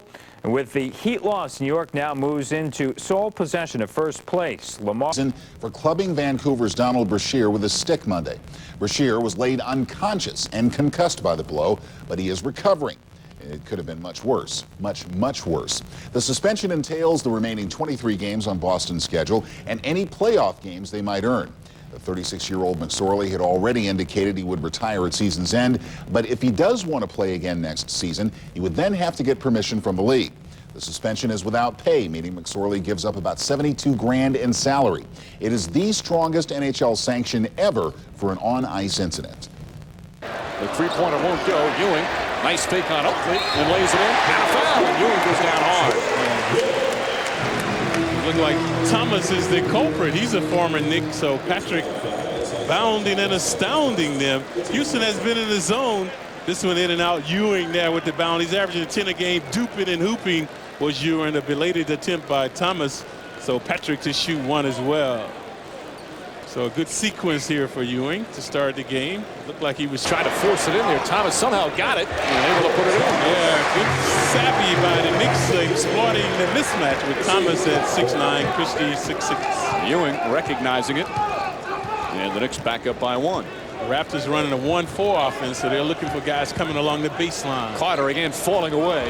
You might think that, oh, he's taking off-balance shots. That's what he likes to do when he shoots from the outside. He has that fadeaway that looks like he's off balance. Also shows the power of Carter. This is like deja vu of the game in Toronto for Carter. Sprewell nails the jumper. Both teams able to hit from outside. The thing about Carter, Clyde, is if he hit that shot early, you're in big trouble. Right, because you got to come out and contest the spree with the steal. Sprewell finds Houston. Houston inside, blocked, and a goaltend. So the Nick D we mentioned has provided the impetus for their dominance at home. So the lineups have the Raptors. Sprewell, what a move! Spinning away from Carter. Spree, a swirling dervish on that play. Shaking and baking off the glass. Latrell Sprewell answering back to Vince Carter. Sprewell now on Carter. And a travel. Wheeling, dealing. Good dexterity by Spree as well. Carter back on Sprewell again. The little head fake and Latrell Sprewell now with 6 points, and the Knicks have scored 8 in a row. Remember, Spree missed his first opportunity, and he's canned 3 consecutive shots since then, the last 2 in dramatic fashion. Because of this big lineup for Toronto, Christie shooting over Ewing. Davis tipped the right to Houston. Sprewell and Carter guarding each other. Houston blows by. Got Christie. And the Knicks off to a terrific start. And the Raptors with this matter. 4 on the shot clock. Vince Carter sees that, heaves up a long 3. Vince Carter puts it in. The shot clock in the first quarter. Jeff Van Gundy not liking that, not liking this. Antonio Davis with the steal. Vince can't penetrate, so he kicks it out to Doug Christie. The former Knick gets that one to go from 3. Part of an 11-1 Raptors run. The end of 1, the Raptors were up by 4. Second quarter, Muggsy Bogues. This is a nice highlight. Tracy McGrady to Vince Carter. I'll just save my voice and let you watch this one again. And this is the transition. Bogues, the shortest man on the court, to rebound. Carter, the highest jumper on the court. Carter had 9 points and 7 assists in the first half. He'd explode in the second half. Still in the second quarter, LJ, Knicks up by 1, part of a 10-2 New York run. And then Patrick Ewing backing in. This guy's a veteran. He gets the veteran roll right here. Ewing had 9 points in the first half. Here's Sprewell on the drive out to Childs. Nice bounce pass on the look away to the cutting Larry Johnson. Knicks led 47-42 at halftime. Brawling lost his balance. Somebody's open. McGrady winds up with it. McGrady with that tomahawk slam. And Sprewell across the lane. Johnson for 3. That's good. Larry Johnson from downtown. Where this season he's shooting at a 35% clip. LJ providing the offensive punch. Johnson having a very solid all-around game. He's got 12 with also 4 rebounds. Yeah, he's averaging about 11 on the season. Now the steal by LJ. LJ omnipresent. And now holding Carter. Ewing puts it in. Patrick Ewing fighting against Charles Oakley. 8 straight points for Ewing. Acrobatic move that time by Ewing along the baseline. Houston on Christie. Knicks up by 10, their largest lead of the game. Carter that time gets by Johnson. And Ewing comes over and commits the foul. Ewing now with 4. So Ewing having a strong game, but will have to sit for a few minutes after picking up his 4th personal. That's why you should know better than that after 15 seasons. Once you get it going, don't create the foul that will take you out of the game. Show shaking, bacon, Sprewell, Latrell. You can pick up your jock at the lost and found, then off the dribble. It is Vince again, and it is raining. And then he decides. Now, Carter makes his move. Foul. Shot's good. And one. Vince Carter putting on a show here in the 3rd. Carter has become omnipotent. Efficient with the perimeter shot, this time going along the baseline. Undaunted by the hack by the Knicks. Watch him go up baseline. Watch the hack right there. To no avail as he swooped to the hoop. He will shoot one as well. Childs should have been on the outside of Christie. He came on the inside. That's why Carter was open. Johnson, the foul, is 2nd. And the Raptors have tied it up on a 12-2 run. That's who Carter's been looking at, LL Cool J. After he's been making the baskets. So Cool J taking the place of Spike Lee and harassing him. Vince Carter now with 12 points in the period, 21 for the game. And again, he also has 7 assists. So what's happening now is Mike mentioned early in the game, when Carter's on cannon that jumper, you must come up to deny it. And when you Oakley gets fancy. Carter able to get it. Carter in the lane. Puts it in again. Vince Carter short. McGrady on the follow. So the Knicks now, the athleticism of this young team starting to vex the Knicks. So the Cousins starting to put on a show. Allen Houston. Oakley blocked him, but it went in anyway. He draped all over Houston, and he put it in. Final seconds of what's been a wild third quarter. Christie making the run, puts it up. Shot's good at the buzzer. Doug Christie, a circus shot. And the Toronto Raptors, a 19-5 run in the final 4 minutes of the period. An invigorating third quarter. You see Carter. It's knocking him out. Fourth quarter, off the miss, Doug Christie. The slick no-look to Vince, right in Ewing's mug. He says, you don't want none of that. Later in the fourth, Ewing forced the spinorama. Ewing passing Adrian Dantley for 15th all-time to the NBA scoring list. Ewing game against his former team. Antonio Davis inside against Ewing, and Ewing has to foul him, and Ewing hurt himself. Ewing, like Houston, not seeing the ball, man. They see the man, but they don't see the ball. That's why guys have been able to go back door. And Ewing's still down. He's got 5 fouls. After a splendid performance tonight by Patrick Ewing. And right there you saw the Knicks checking on whether or not they should send a trainer out and use a timeout. And Ewing is just going to hobble off. Because of that man, Christie. Fall back, puts it in. Allen Houston knocks it down. That's just his first. Not a good one. And Carter comes up with it. Yeah, he's going to have trouble going inside. They're like double, triple teaming him. Nobody back, and Carter with authority. Carter with the windmill. And no one saw him as he went diagonally to the paint. And this game slipping away for the Knicks here in the fourth quarter. Ends at 3. Vince Carter, magnificent once again. Yeah, majestic player. That man, Oakman, again, the solid player, too, on the glass, giving him second opportunity. So the fans got what they wanted tonight from Carter, actually. They saw a tremendous performance by him, some nice dunk shots, but their Knicks were not able to come away victorious tonight. And the Knicks get outscored in the second half, 57-41, especially the tail end of the third quarter. Charles Oakley, another strong all-around game. Once again, the final score, the Raptors 99 and the Knicks 88. Plenty more to come, including the post-game report with Jeff Van Gundy when we return.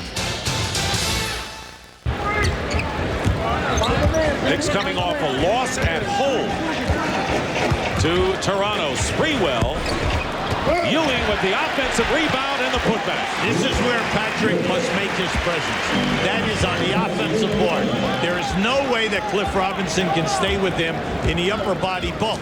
Cliff Robinson is an excellent defender in positioning and also trying to block your shot and putting some pressure on the shot. Hardaway going down low. Nice. And a good change. And think about it. 33 doesn't seem to be that old. You're right. That's surprising. The Knicks got it back on the turnover after the block, and Allen Houston put it through, and the Knicks have tied it at 13. They were behind by as many as 9. Now remember, last night the Knicks were off. Phoenix played in Washington and got a solid win. Rodgers misses from 3, and the Knicks looking to take their first lead of the game with under 4.5 to play, and Sprewell gives it to him with a fancy drive. Yeah, in the early going, he's getting the better of Hardaway. Whether it is in transition, Dick, or whether he's coming off the screen, he's feeling confident that he can take Hardaway. So the Knicks lead 15-13. At one point, they were down 11-2. And there is Jason Kidd working his way in and misses the layup. But you're right about the Knicks. They'll play in spurts. They've come back to take the lead and now trying to add to it right here. Under 4 minutes remaining in the first quarter. Dick Stockton, Hubie Brown, and Reggie Theus from Madison Square Garden. And the turnaround that time. You see the last 7 games shooting 53%. Jeff Van Gundy says he's a tremendously gifted player, but would like to see the defense improved and the turnovers cut down a bit. Now the Knicks have gone small to match up here, so they will play Kurt Thomas at the center position. Ewing going out of the game. Under a minute remaining. Gugliotta from the corner doesn't go, and Sprewell the rebound. Suns up by 4. The Suns are getting high percentage shots. All they have to do is keep playing the way they're playing. They're usually a better shooting team. It will probably come somewhere within this 48 minutes. Larry Johnson trying to back in.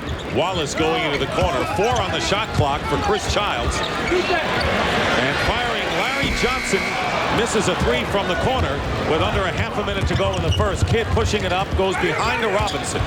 Thomas doing a great job defensively. Nice. Nearly got the steal. Gugliotta connects from the corner, but Kurt Thomas very quietly doing an outstanding defensive job. Yes, he is. And, you know, Gugliotta's had a lot of nice opportunities here. We know Googs is from the Long Island area, was an outstanding high school player. His dad was a great high school coach out on the island. Played his ball in college at North Carolina State for Jimmy Valvano. Final seconds of the first quarter. Sprewell getting his own rebound and puts it in at the buzzer. Latrell Sprewell leading the Knicks with 8 points. Getting the last basket. Didn't go. Childs fires it up and hits. And if there's one thing Jeff Van Gundy would like to see more from Chris Childs would be more offense. He wants him to shoot, and when he misses a couple, don't stop firing away. Now, because see, he can get his shot. And a lot of times when they double team the post-up people from the Knicks and they kick out, stop hesitating. Just catch and shoot. Suns lead cut to 2. Double team on Robinson, nice. Finding Hardaway. Good touch pass to Gugliotta, who connects from the corner. So Gugliotta with his 3rd basket. You can see why they are 2nd in the league in assists. In the 2 previous seasons, they were 1st. They averaged 25.5. Totally unselfish. And a lot of that due to Jason Kidd, but Kidd not in the lineup right now. He has not scored tonight and starts the second quarter on the bench. Livingston is in there, but Kidd did get 4 rebounds and had 5 assists. 4-point lead for the Suns. They have the ball. Gugliotta nice. Trying to set the screen. Good ball movement. Rogers off the front of the rim. Just getting the shot off. Good passing by both teams so far. And a good pass inside. Too far under was Wallet. And with Ewing back in, so is Luke Longley, who went out with 2 fouls early in the first quarter, and a nice reverse layup by John Wallace. So the Suns still by 4 here in this second quarter. They're running a single-double down here on the baseline for either Gugliotta or Rodney Rogers. There he is. Rogers, double team for the moment. Wallace comes out to meet him, and Wallace really charged at him, and so Childs bringing it up for the Knicks, the point guard. Knicks trailing by 4. They were down by 9 in the first quarter, then took a 4-point lead. But now the Suns, as Allen Houston off to the slow start, only 2 of 8 shooting-wise. And here is Gugliotta. Nice. Perimeter passing.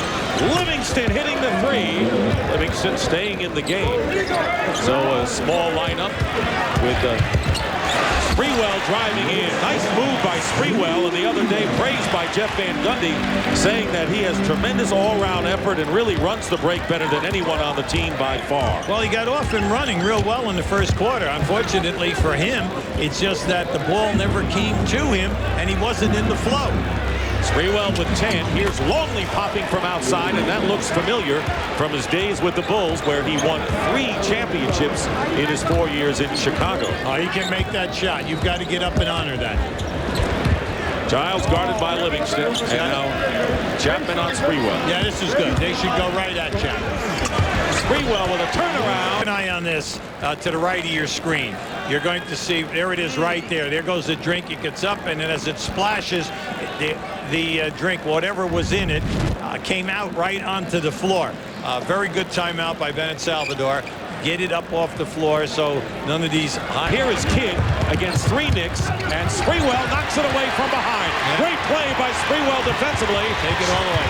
And he goes behind to Ewing, who's fouled. So with Longley on the Longley miss, here comes Sprewell pushing it up again. Yeah, Sprewell's having an outstanding game. And have been a great fan favorite ever since he came over from Golden State after sitting it out because of the problem with P.J. Carlissimo, and Ewing would give a long stare at Violet Park. Turnaround by Houston. He buries it with under a minute to go. Off the foot, and Hardaway. Houston lost it 2-on-1. Alley-oop, Kidd and Hardaway, the backcourt tandem that you talked about, and the Suns lead by 5. That is great basketball. Get the ball up ahead. make that defender change, and then as soon as he changes, give it right back to the guy who passed the ball initially. 15 assists for the Suns as the Knicks playing for the final shot of the first half. Shot clock is off. Trying to cut the 5-point deficit. John Wallace goes to Ewing, who fires and hits from the corner with 2.5 on their second in the league in assists. Here's Ewing working against Longley, and the fall away by Patrick. Patrick Ewing now with 13 points. And the Knicks trailing by 1 on 3 occasions in the first half. The Suns moved out to a 9-point lead. And the lay-in that time underneath by Gugliotta. Yeah, they ran a high split up on the top, Dick. And any time that you turn your head and try to trap the man with the basketball, you are allowing the player who cut over the top down the lane to be wide open. Houston off the front rim, and the rebound by Gugliotta. Suns lead it 44-41 here in the third quarter. Phoenix playing and winning on the road against the Wizards last night. The Knicks have been off since their loss to Toronto on Wednesday. And wild shot by Robinson on the turnaround, not even close. Here is Johnson getting inside. Ewing has the hot hand. Oh, he loves it there. You know that. I mean, that's his favorite, one of his favorite spots. He's at an angle behind the backboard, but he makes that shot from the midpoint area. 6 of 11 for Patrick Ewing. It is a 15th year from Georgetown, and Hardaway to Robinson, and Gugliotta fouled, and once again fancy pass over his shoulder, and now the Knicks call for the foul. 3 of 11 from the field. And a great feed to Luke Longley. Gets it into Ewing. Gets Robinson. Houston over Hardaway. Hits Allen Houston. And the Knicks trail now 52-48. This despite Hardaway running right at Allen. So you got to get at him immediately and force him to put the ball down on the floor. Especially force him to go to his left. Here's Gugliotta trying to head fake on Johnson. Sprewell starts to dribble the ball. Pretty move. Sprewell gets the basket and a foul, and it was the give and go from the high post. Patrick Ewing found Sprewell driving. That's 8 on the clock. Gugliotta smooth. 4 minutes remaining in the third. Here's Kidd looking for the opening, and great anticipation by Allen Houston. And Houston picked it off. Houston no look to Thomas, the lay-in, and now the crowd may get back in the game as they're checking in for the Suns. Rogers scored 6 points in the first half. Knicks going with that same 5 that was out on the court. They have only used 7 players tonight. 7 on the shot clock with 3:45 to go in the quarter. He's not here. Camby not here. You're talking about 2 main cogs of this Knicks team. Here is Ewing with the fall away. Patrick Ewing, feeling it tonight, has 21 points in the game. And the Knicks trailing by 4. Kidd guarded by Chris Childs into the game. As we said, the Knicks using just Childs and Wallace off the bench tonight. It's been an Iron Man effort for the Knicks, and a bad pass. Ewing goes to the bench with 2 personals, and Thomas came back in. And here is Larry Johnson working against Rodney Rogers with nearly a minute to go. Great up and under by Larry Johnson, and his first point of the game gets a rise out of this capacity crowd. He loves that move, and he's quick. And then because of his upper body strength, he can step right through and make that shot. That's the time remaining in the third. 14 in the shot clock for the Suns. Here's Rogers. Again defended by Larry Johnson. Blocks him this time. Out of bounds. So Larry Johnson, after committing the foul moments ago, blocks Rodney Rogers' shot. The Suns will get it with 7 on the shot clock. Now this is excellent defense. Now you say, well, boy, he really got up and blocked that. Remember, when a left-handed guy turns, he's bringing the ball right to your face. Livingston fighting Childs for the loose ball. The Knicks down by 2, looking to tie it up. Nearly a half a minute to go in the third. Here is Houston, and the crowd would have exploded had he connected there. You got to get back now. They'll run it right back at you. And the difference about 4.5 seconds between the shot clock and the game clock. And this game is tightened up again, as we kind of expected it would. A great matchup tonight between these 2 teams. The Suns having won 8 in a row, and the Knicks vying for first place in their division. 3 on the clock. Hardaway, and the ball coming down to Larry Johnson. Johnson will fire it up at the buzzer, and it won't go. But the Knicks have come back to within a pair. Defensive team, and I'm glad that they're showing it to our audience this evening. John Wallace on the turnaround following the timeout. 4 points for Wallace, and the Knicks get their first points here in the fourth quarter with nearly 3.5 gone by. 71-62, and the crowd trying to get the Knicks in the game with their familiar defense chant, and it worked there as Wallace on the receiving end of Larry Johnson doesn't make it. Miss those. And trying to keep it alive, the Knicks still have it, and it's Wallace gets the basket and the foul. John Wallace makes up for that missed layup and has a chance for a three-point play. See, you Syracuse guys. I knew you. Hey, you know what? He missed that purposely because he knew he had a potential three. Okay? Now, as he comes down in here, this is just a very, very strong move. This young guy is blessed with great offensive talent. All Jeff Van Gundy is looking for is more consistency and then a better effort at the other end of the floor. Wallace with the three-point play now with 7. That last foul was on Rodgers, his third. So the Knicks, who are down by 11, trailing by 6, staging what has been a familiar Here are the Knicks. That's right. They're always coming back and closing the gap. Jason Kidd back in the game, and Hardaway is fouled by Allen Houston.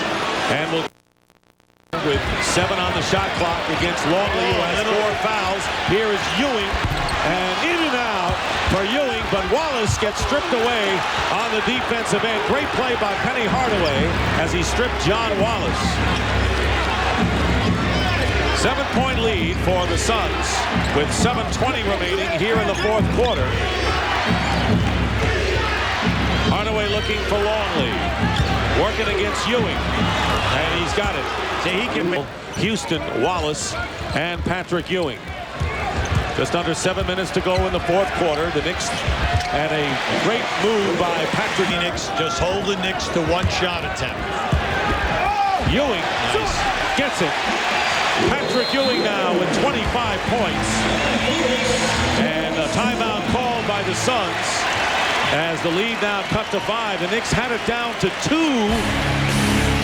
And then the Suns went on a run, and the Knicks now making yet another run as Patrick Ewing has tied his season's high with 25 points. We'll be right back. Only 12 shot attempts for the season. And he has 7 rebounds, and of course he has led the Knicks 20 times this year in rebounds, but he's doing it on the scoring side tonight as the Knicks playing just 7 players, trailing by 5 with under 6 minutes to go in the fourth. Kidd leaving it out for Hardaway for 3, and it rims the basket, and Ewing gets his 8th board. Childs bringing it up. The Knicks have had to play catch-up all night tonight against the Phoenix Suns, who are riding an 8-game winning streak. Sprewell to Ewing, sets himself, fires, and it doesn't go. Gugliotta clearing. Yeah, see, Jason's got to push the action now. Every time that the Knicks miss, Phoenix has got to get out and push because they need some easy baskets. The Knicks half-court defense has just been smothering here in this quarter. And Longley leaves it out to Hardaway. Longley setting a screen, and the pass thrown behind Luke, and they're going to call the over and backcourt violation, and a costly turnover when you consider the Knicks and their crowd have some momentum. Yeah, well, you see, that's where the Knicks, we keep bringing out the point. They're second in the league in field goal percentage against. You only shoot 40% against the Knicks. So when you start getting your razzmatazz and try your fancy stuff, it doesn't work. All it does, it comes out into a turnover. Getting close to 3 minutes left. Gugliotta going inside, batted away, and a good block by Ewing. When you're at home and you're known as a physical defensive team, you are going to get the non-call on a lot of close plays. And that's what we saw right there. Phoenix thought that they should have been on the foul line. The Knicks are rewarded by great defense. After a delay, gets the call to come in the game, replacing John Wallace. Wallace scored 7 off the bench tonight. Well, they're going for a defender. Gugliotta loses it. Gets the steal. Yes, he does. Larry Johnson, who's been doing a great job against the small forwards, and Allen Houston gets the basket. Allen Houston. And it is now a 1-point lead Phoenix Suns and this crowd on its feet. This is where they can't hang their heads.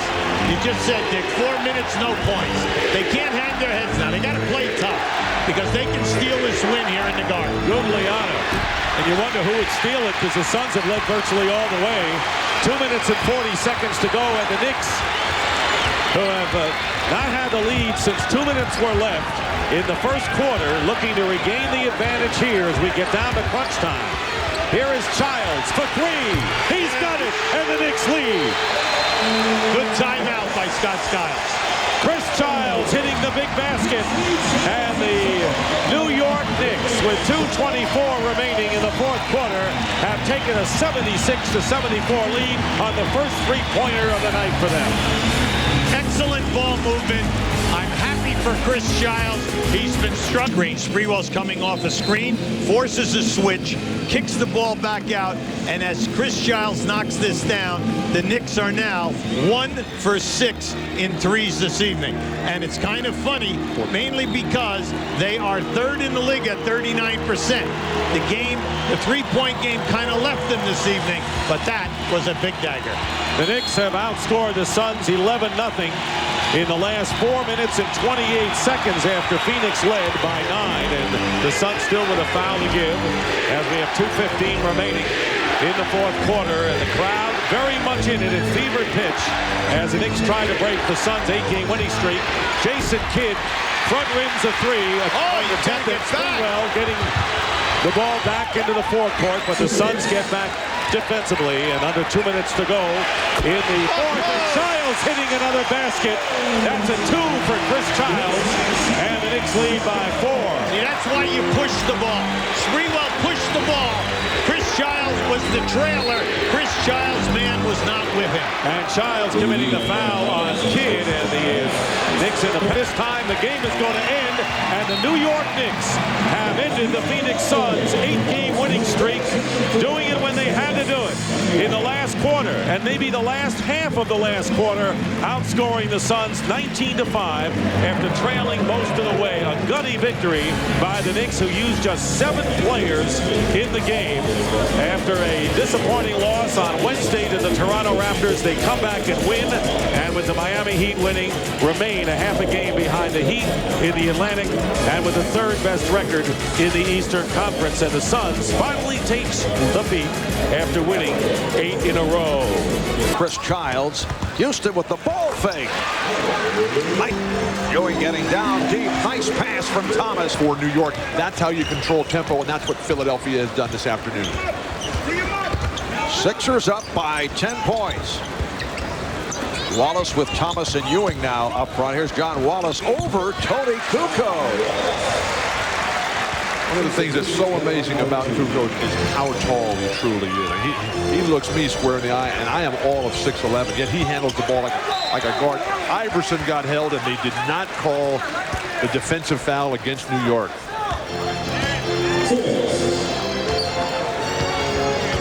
Childs being played by Iverson. Sprewell was looking to post up on Snow. A big defense. He'll do whatever Larry Brown requests. Sixers by 7. Iverson putting the move on Childs. Kukoc and the baseline closed. Good defense by the Knicks. Geiger pops it. Matt Geiger extends to a 23-14 Philadelphia lead. Here's the trapping, pressing defense. Trying to up the tempo, get it going up and down. Here's Sprewell. Apparently the scoreboard was incorrect. It's now 23-17 with that bucket by Sprewell as we come up on 1 minute left in the first quarter. Mike Mathis with the holding indication on Childs. That is his second. If Philadelphia is going to continue to press, Kurt Thomas' role will increase exponentially because he'll be the guy, Kurt Thomas. Oh, out of Temple. Wallace off the nice setup. He beat Kukoc. The Sixers now lead 24-19. And again, Kurt Thomas handling the ball up top. Something you're not going to see much in the stat sheet, but extremely helpful for Van Gundy. There was a three-way deal all set to be made involving Maurice Taylor of the Los Angeles Clippers coming to the Knicks, a deal that would have involved Wallace. As Sprewell knocks it down, and the Sixers now lead by 7. And Maurice Taylor reportedly was so upset that the trade was not made, he refused to get on the bus that was taking the Clippers to the ball game, and then he did. He went out and played, hit 11 of 17 from the field for 22 points. He waited on the bus. He desperately wanted that move to go down. He waited on the bus until the trading deadline came and went, and then he dejectedly went out and performed like a true professional. Brunson fires the three. The steal by Brunson, setting it up for Ewing. That will count. It's a goaltend. So Rick Brunson has come off the bench and done a nice job, as he has. He's been used sparingly, but he is a true point guard, and he's played well. Because the Knicks already have Charlie Ward, who's not playing, and have Chris Childs, Brunson doesn't get the time, but he is an integral part of this team that he was ecstatic when Temple, where he went to college, beat Cincinnati at Cincinnati earlier this week. An air ball hook thrown by Ratliff. Sprewell. Wallace. John Wallace. 6-0 run for the Knicks, and they are within 3. And Brunson is giving him some quickness, some energy. Wallace is a shot, a possession, and Larry Johnson, since his return, the Knicks have settled down. It was when Larry went out that the Sixers really went on their strong run to open this game up. Ratliff around Ewing. Oh, I don't think that's one Patrick Ewing will enjoy watching as he looks at the tape tomorrow. Theo Ratliff has just become an exemplary player. I mean, here's a guy who's averaging the last 4 or 5 ball games, 10.5 rebounds, blocking shots, hitting the perimeter jumper, all coming together for Ratliff. Wallace serving up a facial and fouled.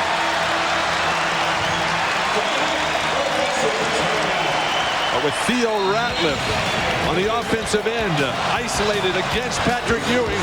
Patrick can't get either of his feet moving, and a wide open layup for Theo Ratliff. But then an initial response by John Wallace. A team coming together with a new offensive weapon, John Thomas. Maybe Kurt Thomas passing from the high post area.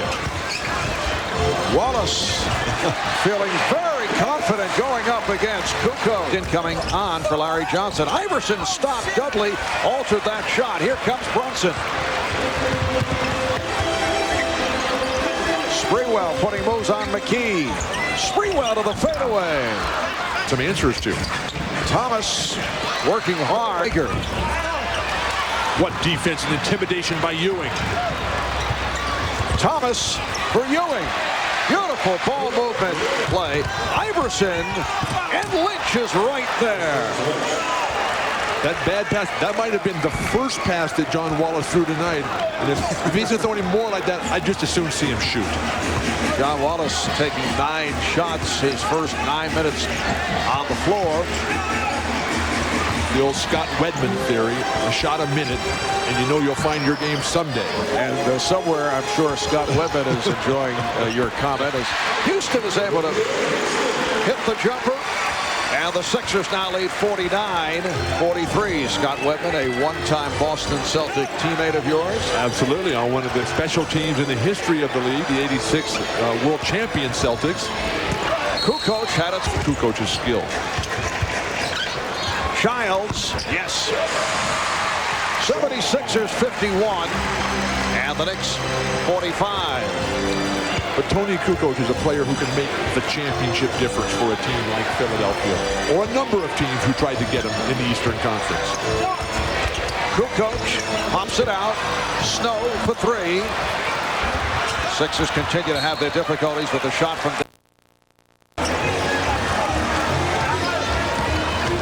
Childs, followed by Iverson. Wallace.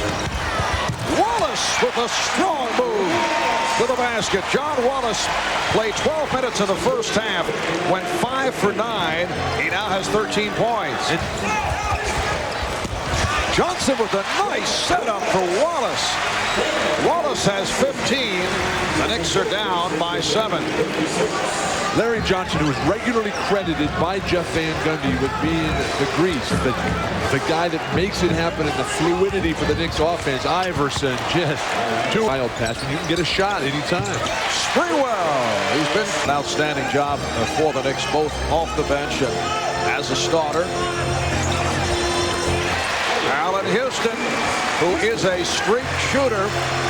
So the Knicks are hoping that will get him going. He's just 4 of 12 from the field.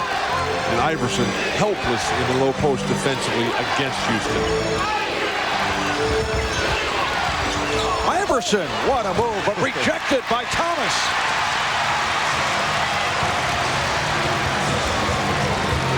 Johnson sets to shoot the three and hits. Larry Johnson, who has been struggling at the offensive end, comes up with his first field goal of the game. He was able, the Knicks are within 3. He was able to get his legs underneath him that time. But that last shot selection by Allen Iverson, that's what drives Larry Brown nuts. Kukoc fouled. Brown was looking for a block. For New York, Philadelphia should extend their defensive pressure. Johnson again from downtown.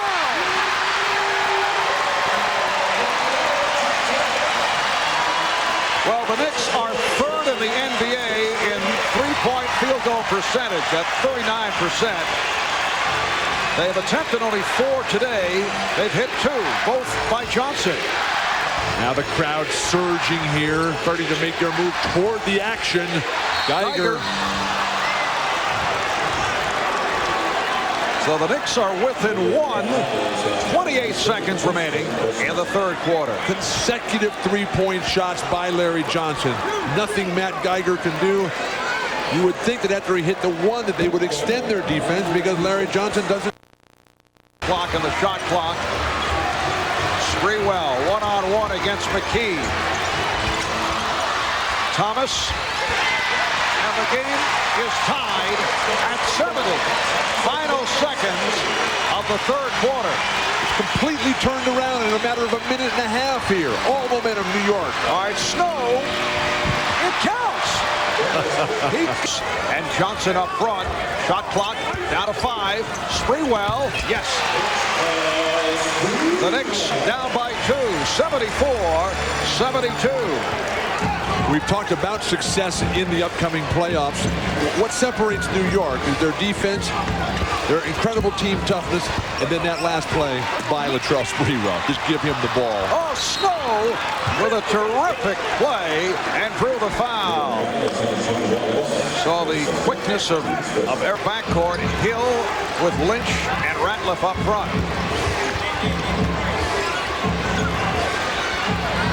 Hill over Ewing. And the 76ers lead by 3.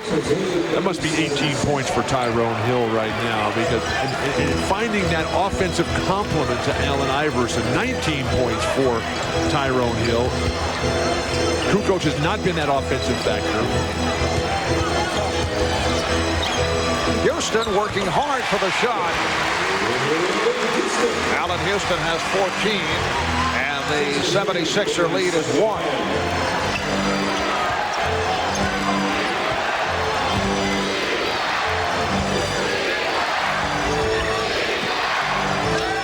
Ratliff, played by Thomas. Ratliff, it counts, and the foul. I tell you, Bill, Kurt Thomas played him about as well as you could hope for. But again, it was what Theo Ratliff did in terms of initial. Off the double.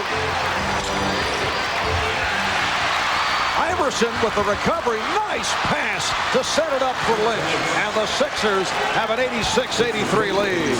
Iverson so willing to go deep into the lane, absorb all contact, and his ability to lay it off will freeze defenders over the long haul.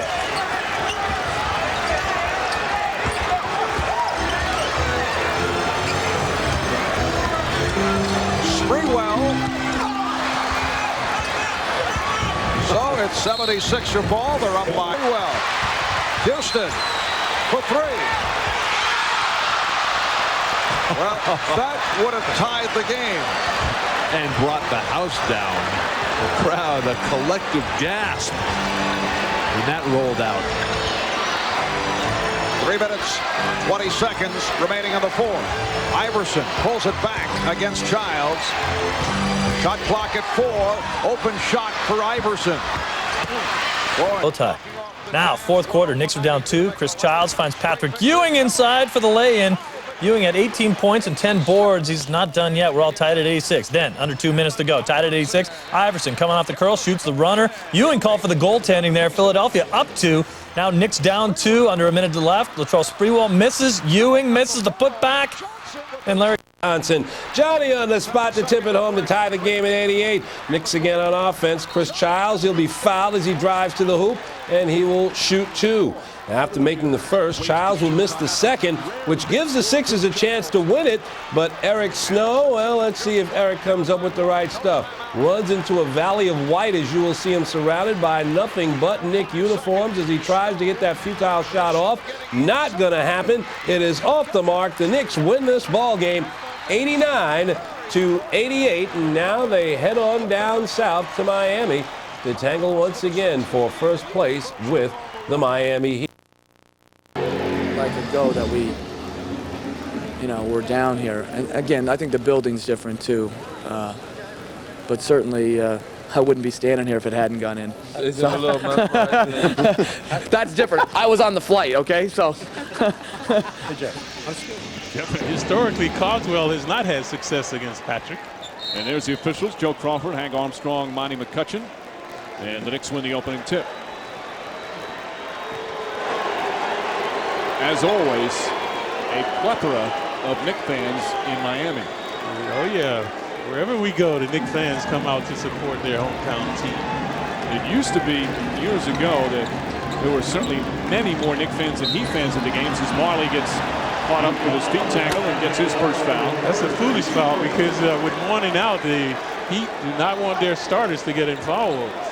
Certainly also the Heat now, they won't take as many gambles defensively on the perimeter because it used to be, all right, guy got by, Mourning was there to defend. Well, they averaged 7 block shots, and there's one by Caldwell. Caldwell with the rejection, and that certainly fires up the crowd. Well, Hardaway hooping. Hardaway pass inside, deflected out of bounds, and the Knicks will take it. We featured Hardaway at the top of the show, and that's what he's lost, folks, that zest to the basket. So that time kind of meandering to the hoop turns it over. So the Heat averaging 15 turnovers, the Knicks average now. Caldwell, by the way, 1 year back in 91-92 at Sacramento. He was 7th in the NBA in block shots at 2.9 per game. Earlier in his career, that was a real strength. And illegal defense whistle. Strain. He's not playing. Johnson hits the 3. Larry Johnson, who hit a couple of big threes yesterday in the victory over Philadelphia, gets the Knicks on the board. So LJ becoming more confident from downtown, a 34% shooter from there. Brown from the perimeter, not his forte. Ball deflected by Caldwell, but Sprewell with a running start. Spree with 10 bounds in the previous game, so good versatility by Spree. Rush that shot, Kurt Thomas the rebound. Second opportunity here. Sprewell steps back, shot is good. Yeah, Spree look like he's energized for this one. Thomas has been giving them second opportunities. Spree the beneficiary that time. Allen Houston guarding Hardaway. Because of his lost quickness. Mashburn against Johnson. Gets his own rebound. Spinning, tough pull away. Thomas with the block. P.J. Brown gets this one. And an easy 2. The Knicks overwhelmed that time. So Mashburn and Brown. Games. This is what you do against the press. You attack it. Larry Johnson attacking from downtown. Yeah, good ball movement that time by the Knicks. And the Knicks lead it by 4.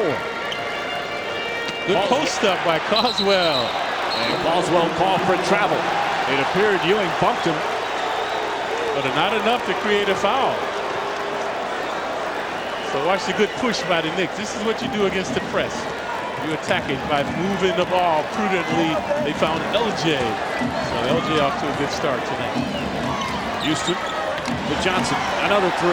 That's good. Larry Johnson, 3 for 3 from downtown. LJ feasting now, propelling the Knicks. Good creativity that time by Houston. Johnson had been struggling with his shot in recent games. The other parts of his games have been excellent, especially defense as Hardaway turns it over. Houston to Sprewell to Johnson, reverse. Johnson exploding here in the first period. Mashburn coming right back around Ewing. Nice move from Jamal Mashburn. So the Heat looking to up the tempo. And this is an aberration for these two teams, more defensive oriented.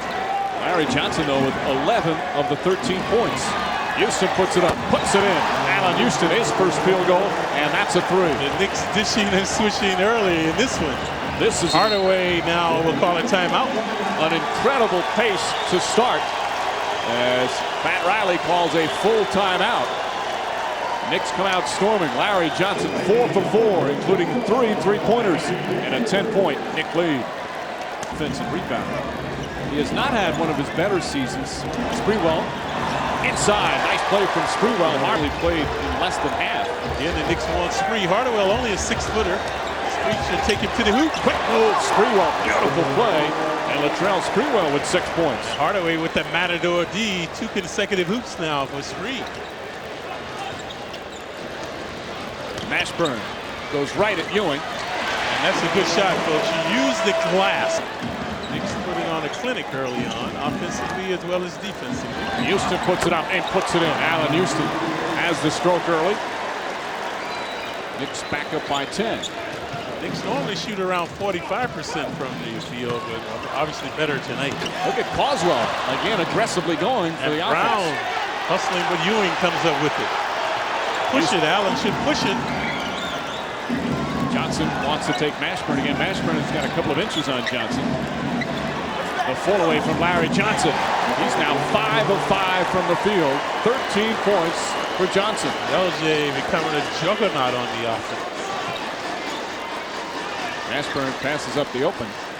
Their players, as you say, Clyde, huffing and puffing out there. This has been some pace. Ewing deflects it from Coswell. Coswell not protecting the ball with his body. Sprewell to Kurt Thomas inside and a foul. Beautiful pass from Latrell Sprewell. And Kurt Thomas with a chance for a 3-point play. A magnificent beginning by these Knicks. Dishing and swishing at will now. So again, watch the good push by Spree. He averages 4 assists a game. Thomas wheeling along the baseline. There you saw him move his head. That was the foul. And LJ shaking and baking in the paint about 8 feet away. Mashburn in the foul. That's his first. Thomas hits the free throw, and the Knick lead is 15. And without Mourning, you see how vulnerable these guys are.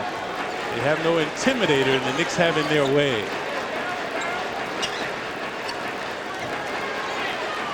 Brown trying to make a move on Thomas. Excellent defense from Kurt Thomas. Houston had it knocked away. Nice feed to Thomas inside. He puts it in. And another foul. And what a marvelous pass by Houston. The look-away pass to find Thomas in the right lane. So turnovers bedeviling the Heat. Matador defense. And the cohesiveness of the Knicks. Watch Allen, the peripheral vision, looking one way, finding Thomas the other. So Thomas has a second opportunity to complete a 3-point play. And the Knicks now pouring it on. Thomas misses the free throw. A dazzling start for the Knicks, a 17-point lead. Unequivocally their best start of any game this season. Brown won't go. Ewing had it, lost it, gets it back. Quick outlet. Knicks on the run again. Spree again against Hardaway. And Sprewell just got caught rather than throw it to somebody. Just took the traveling violation and smiles as he goes down the other end. Cardinal sin of passing. Don't leap in the air looking to pass. Only one man can defy gravity, Mike. And his name wasn't Michael. The Knicks have 29 points, and there is still 4.5 minutes remaining in the period. Hardaway. You see the Heat, a perimeter team without Mourning. Nothing in the paint area for them. Marley cans a 3. Marley not known for his offense anymore, but can still have big games. He had a game earlier this season where he was 9 for 10 from 3-point range. That was a momentous hoop, breaking the run by the Knicks. Ewing now looking to do damage inside. Good clear out by Houston. Ewing against Brown, and a foul on PJ. Opening minute here in the second. Ewing against Brown. Shaking. Brown does a good job defending. Ewing finds the angle. Had 5 rebounds yesterday as well as his 15 points and puts it in. And he can do that. Look at the fluidity by Wallace. So the Knicks have been able to exploit the Heat one-on-one. Previously Ewing, this time Wallace. The lead is now 20. Wallace's first half heroics almost important as the late game heroics yesterday against Philadelphia. When the Knicks needed a spark, he provided it. Good D double by Ewing, making Mastering give it up. Carter trying to draw the foul. Weatherspoon just throws it out of bounds. And the Heat just disoriented. And the Ewing against PJ. And Patrick Ewing with 6 points in this one. Ewing, the NBA's number 15 all-time leading scorer, well over 23,000 points in his 15-year career. Hardaway sets up PJ for 2. Boss with a steal. Here's Sprewell. And Latrell Sprewell turns it. This is Allen Houston. Marley playing him well. Ewing wheels in. PJ with a block. Marley on the drive. Back to Mash. Sprewell. Sprewell got through. And the bucket plus the foul. Oh, that's strong.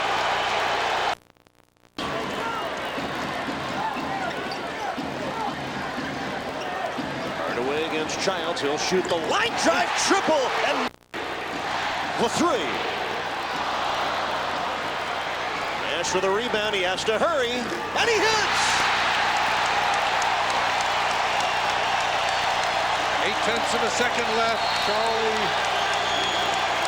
Chris Childs not even going to attempt it, and the Heat has gotten over the brink. They lead by 1.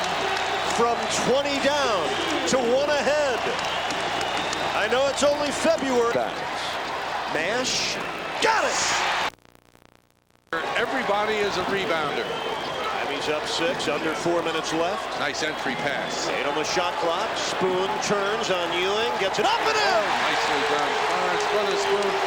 Pump fake. Patrick Ewing never got off the floor. Kept both feet on the floor the whole time. So Spoon, despite the size disadvantage, gets the score. 14 points and 11 rebounds for Clarence Weatherspoon. The Heat are up 8 with 3.5 minutes to go. Pretty well. 5 to shoot. He missed. Bowen with another rebound. That's 6 rebounds for Bruce Bowen. And the Heat trying to do something special at the American Airlines Arena tonight. What a defensive job Bowen has done in this game, Eric. Nash with 20, working on LJ. Here's the jumper. And the rebound to Sprewell.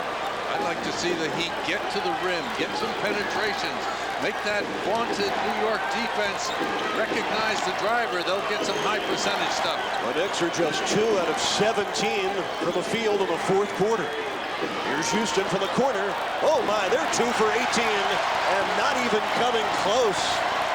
Allen Houston tonight, 4 for 12. Let's see if the Heat can get something to the rim, Eric.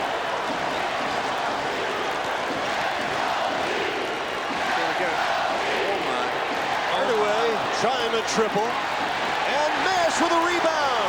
This is effort. This is effort stuff. If the Heat need to get to the rim, Eric, it's not the time to take perimeter shots. Yeah, the Knicks' body language sagging a little bit right now. 10 on the shot clock. Hardaway spinning from the double. Here's Bowen for 3. He did it! That comes off penetration, baby. Tim Hardaway getting to the paint, and Bruce Bowen. Boy, has he risen to this challenge.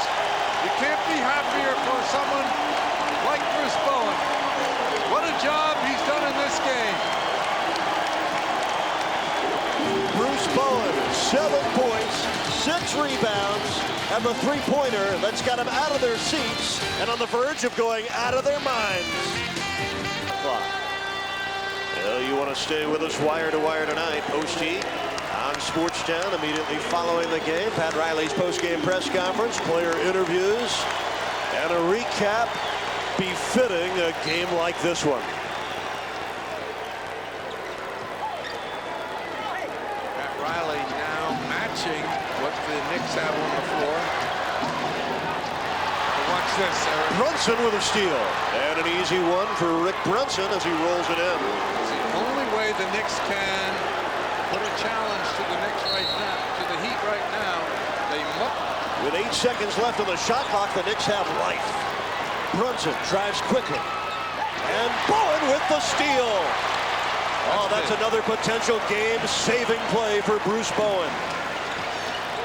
A minute left. The Heat by 7.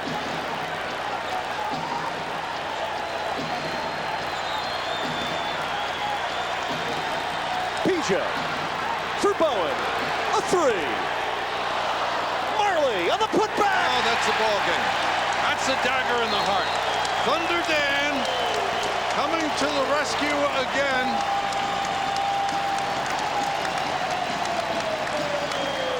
Nine-point lead now with 43.8. If the Heat had not scored and the Knicks had gotten a fast break score, this game could have been very sticky. Watch the play. PJ out to Bruce Bowen. This time, the shot is short, but Thunder Dan beats everybody to the ball and gets it. There is that subconscious reaction that everybody talks about, but you just can't fight it. Teams expect that it's going to stay that way for 48 minutes, and it never does. The flow of the NBA game is up and down, and Jeff Van Gundy is looking more like a mortician than a coach right now. What coaching can do to him. It's the agony and the ecstasy, Eric. There's nothing like coming from behind and winning a game like this. Coach Riley won't need the plane to fly to San Antonio. 28 points between them and South Florida. What do you think of the Miami Heat now? Tim Hardaway. Making his first All-Star appearance from the New York Knicks, Jeff Van Gundy.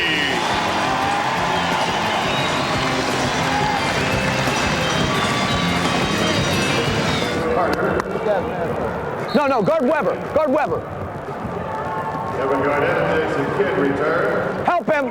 Good, Vince. Pull over, Glenn. Good, you're fine. You're fine, Zoe. You're fine, Zoe.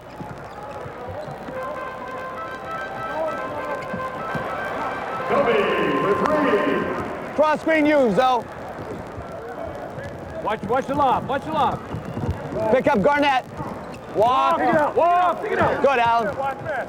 Way to go, Alonzo. Oh, come on, Terry. Good effort. Zoe, keep setting those high picks for Allen. Wallace and Chris Webber. Watch your rip, Zoe. Watch your rip. Come on, Ray. Help him. Help him, Jerry. Go.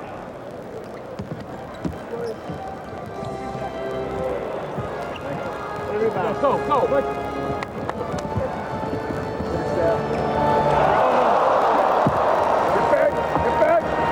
Take it, Allen.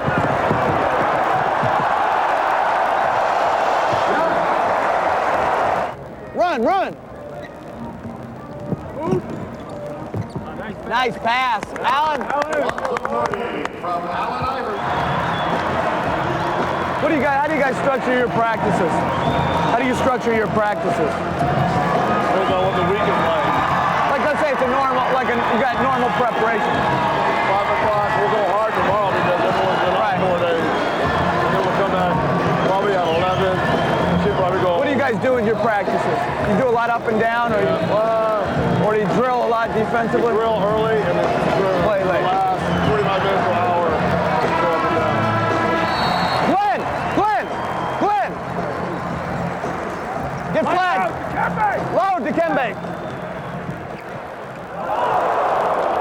Cherry Stackhouse.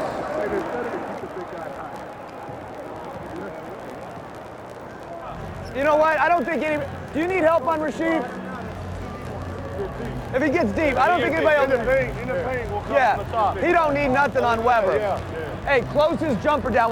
When he's Sigmas, close him down. Make him drive it. He wants to shoot that thing.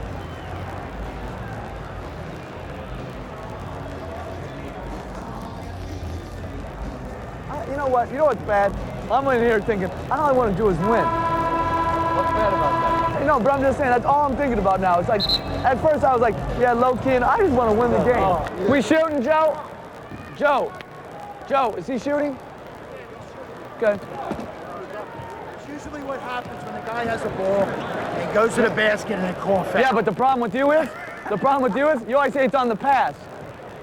Hey, Joe, we're 1-6 with you this year. What does that say? This is counting.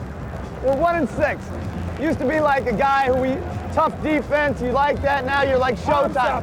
Now you're like Showtime. Any bump is a foul. You're Showtime, Joe. All the pretty teams like you now. You got all those bumps. I threw Elvin Hayes out one time, and he was looking at me, and he's going like this. He didn't know what to say. And he goes, acne face. Thanks, guys. I hope you had fun. Okay, thank you. Hey, it was nice meeting you. Good luck the rest of the year. I'll see you on Saturday. Dale, good luck the rest of the year. I'll see you on Saturday, okay? Grant, good luck the rest of the way. I'll see you. Okay, Alan, thank you very much. Good luck the rest of the way. Van Gundy said he really enjoyed his weekend in Oakland. He even surprised himself how much he enjoyed it, but he's already... Even have intensity on the defense. A little more intensity this time. Nice pass by Kurt Thomas. Feel right now. Yeah, actually the play broke down. They wanted Robinson. He wasn't open. Allen able to create. Ewing. A nice pass from Johnson. You see how opening quarter. And he has the same amount of points as the Knicks. Sprewell, nice fake. And Cook waits it. Now they're going to call an offensive foul. Here in the third quarter, Jeff Van Gundy started the big backcourt in the opening half, and Sprewell puts it in. That's why Sprewell at the big guard shooting over Cassell that time. Knicks within 6.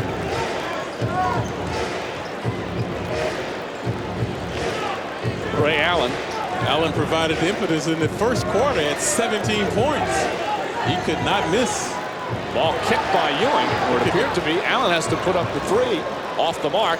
Ham does a good job, but Johnson holds him off. Sprewell the other way. Jeff Van Gundy urging them to push the ball up the floor. Johnson passes up the 3. Childs, good head fake. Back up top, Sprewell. Sprewell hits the 3.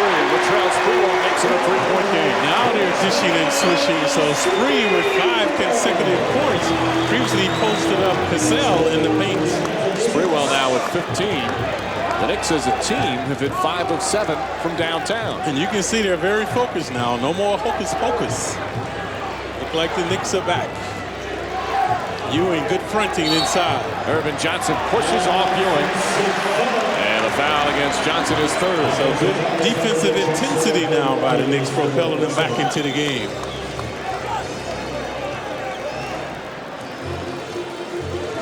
Childs will set it up. Guarded by Glenn Robinson, who finally got those 2 points he scored earlier in the period. His first 2 of the game. Sprewell double pumps. Yeah, basketball is a game of improvisation, so Spree improvising that time along the baseline. Timeout Milwaukee. Last time these 2 teams played, Sprewell had 23 of his 27 of the second half. He's erupting here to start the third.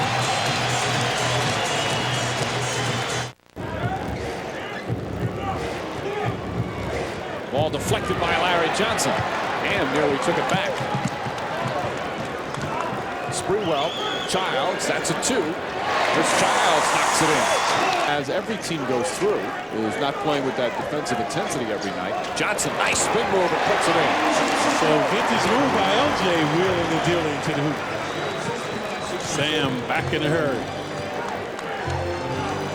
The Knicks good smothering defense right now, man to man. Jeff Van Gundy urging Houston to get up on Cassell. Johnson mishandles it, 7 on the shot clock. Robinson right back to Johnson, knocked away by Childs. Here comes Childs leading the break. This is swarming D by the Knicks now, forcing turnover. Sprewell for 3. That's good. Latrell Sprewell ties the game at 65. Previously, Childs was the recipient on a turnover. This time, Childs found Spree downtown. Sprewell now with 20 points, 10 of them here in the third quarter in the first 6 minutes of the period. Knicks with a nagging, sagging defense now. And Ray Allen misfires. And the Knicks looking to run. They are energized. The crowd becoming a factor as well.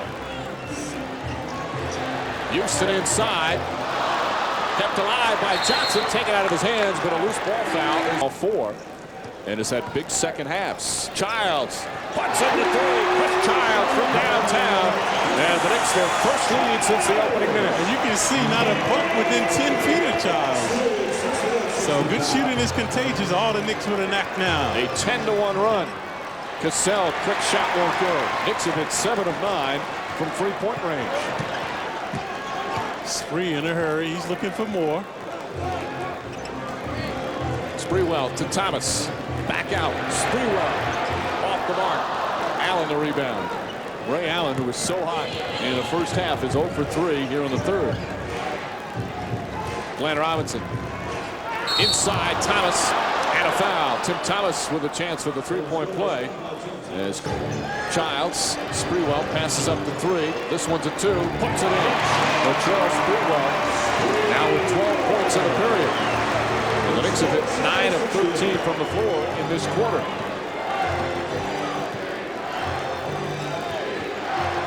Feed inside to Ham, met nicely by Johnson. Ham not an offensive threat from the perimeter. Ray Allen has great range. Doesn't take that one. Shot clock at 4. Tim Thomas the three. Won't go. Cassell right there. Misses it. Johnson the rebound. Cassell too nonchalant on this shot. No one was there. Should have taken his time and put it in.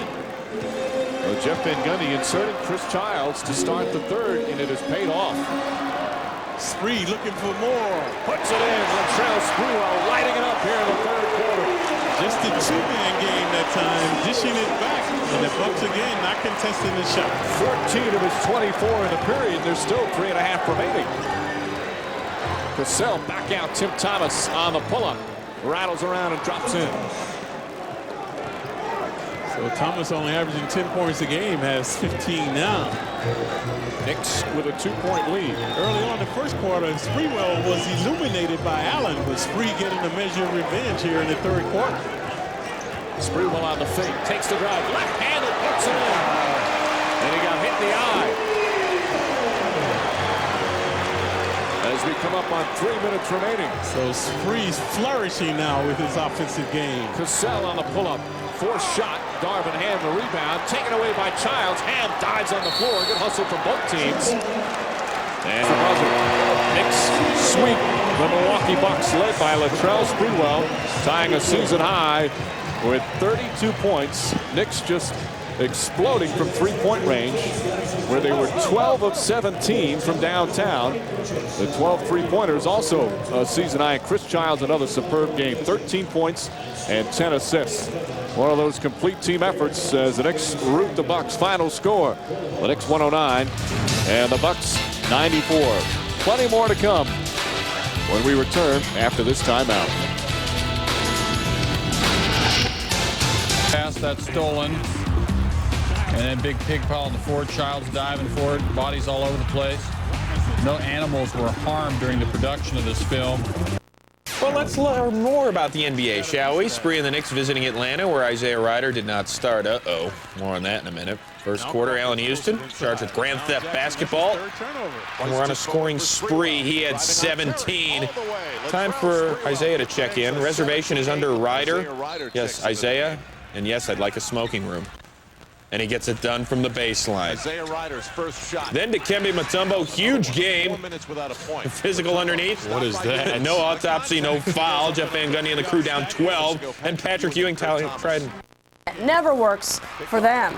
The Knicks did start out strong. How about Chris Childs? He earned the start tonight, and he got the Knicks off to a 19-12 lead in the first quarter. But then they fell flat, going scoreless for over 5 minutes, right at about the time that the Hawks got hot. Jason Terry led Atlanta, the rookie getting the start tonight. That was part of a 12-0 Hawks run.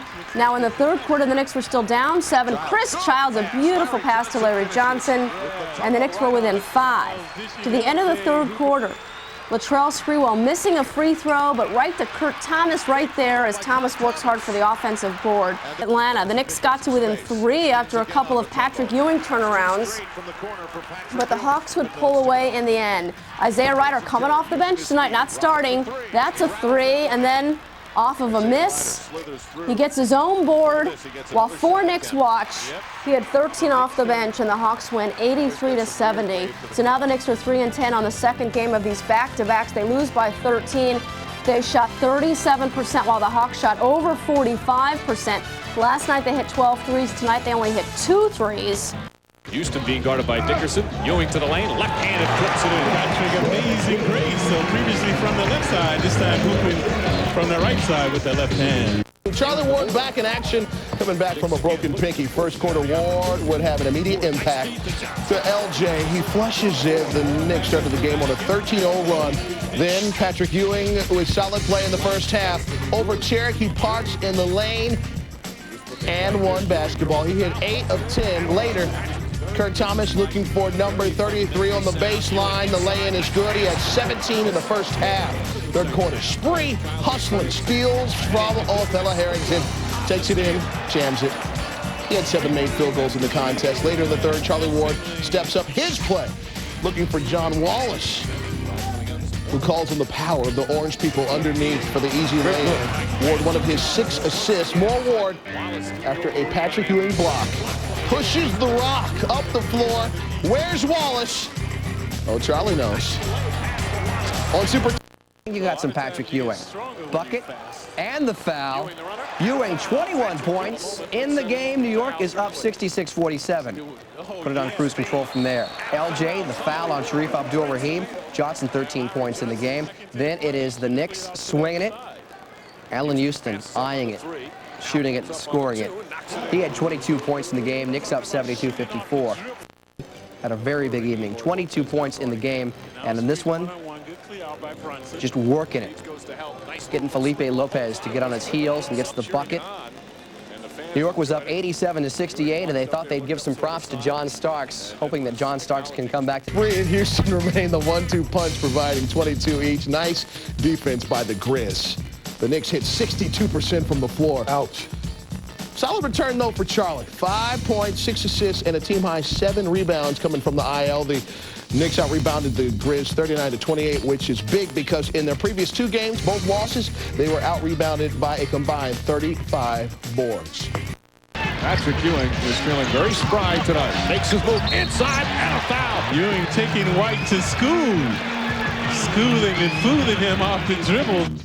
Going all the way in, getting that one to go. Mitch Richmond, 16 points in the first quarter. That's his season average for an entire game. Second quarter, Allen Houston gets the jumper to go. He had 13 points in the first half. Washington still up by 2. Charlie Ward crossing over like crazy. Knicks up by 2, part of an 11-3 New York run. Third quarter now. Allen Houston swinging it to Charlie Ward. Ward for 3. New York is up 62-56. Darrell Walker not liking it. Mitch Richmond saying, Walker, no problem. Washington back up by 2 because of a Wizards 10-0 run.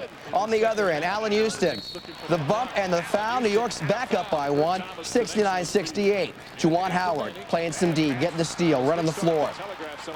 Giving over to Rod Strickland. Strickland, part of a Wizards 20-5 run. Washington up by 6 as we go to the fourth quarter. In the fourth quarter, Chris Childs misses the free throw, but Patrick Ewing is there for the putback. New York up by 1. On the other end, Mitch Richmond, automatic.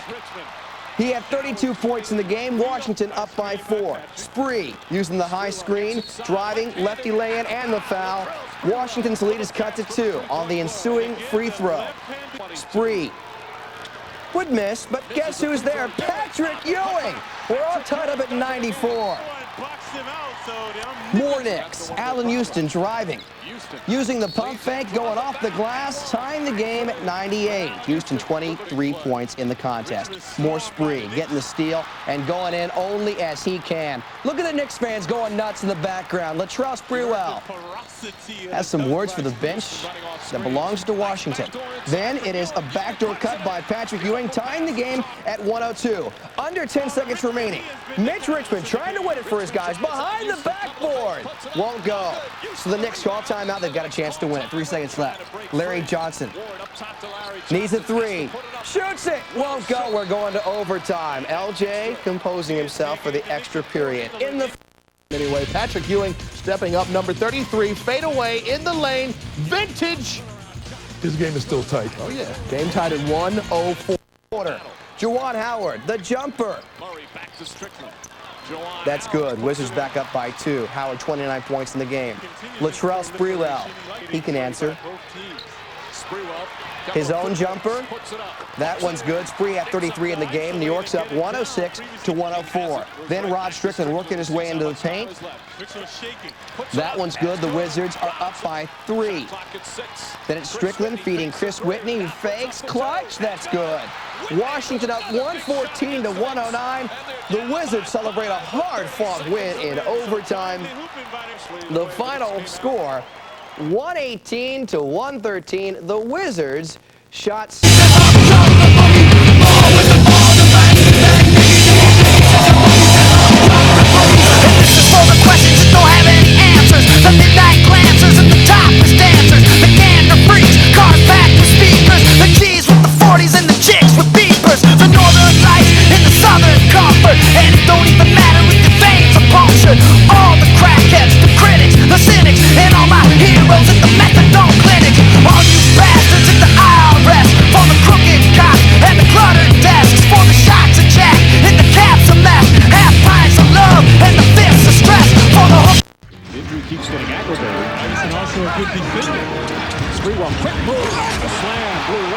point. Eric Snow. So 3 huffing and stuffing along the baseline. In the first quarter, still in the first, off the inbounds pass, Wallace all over Theo. Wipe yourself off, young man. Knicks up 10 after 1. Second quarter, Sixers, they're coming back. Down by 3. Ratliff, a little glass and a foul. Did miss the free throw. Now up by 1, Iverson. Strong. And 1 basketball. 16 first half points for Iverson. Sixers up at the half. Third quarter, all about number 33. All on Geiger. Knicks down 2. More Ewing. Turnaround baseline. They're up.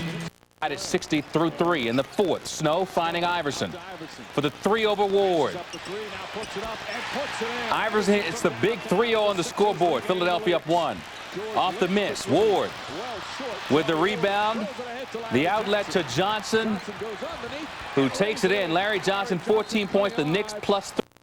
Denied. It's going to be Iverson. Ratliff fakes, now drives on Ewing. Offensive foul. Patrick Ewing draws the charge as Ratliff picks up his 4th. Ewing has been very adept at that this evening. And I like the way he's moving his feet now. And that's the key to that particular play. Getting your feet, move your feet, get your body in front of the offensive man. Ewing having another very strong game. Now some full court pressure here from Philly. Ooh. Iverson, a very good defender. Always in the top 10 in steals. Knicks do not have a hot hand here other than LJ. Well, LJ had 3 consecutive weeks at 1 point. Johnson against Lynch. Gets inside, puts it up. It's good. Larry Johnson, tough shot, and the Knicks back up by 3. Good manipulation by LJ. Just methodically working himself into the paint, swishing that one 12 feet away. Larry Johnson now with 14 points. 10 of them coming here in the fourth quarter. Iverson spinning on Ward. Ewing helps out, throws it away. Houston picks it up. Gets a little fancy with a dribble, nearly loses it. Now throws it ahead to Sprewell. Sprewell puts it up. Charlie Ward the rebound, and he's fouled. Patrick Ewing against McKee. Shot clock down to 8. Johnson makes his move, steps back for 3. Off the mark.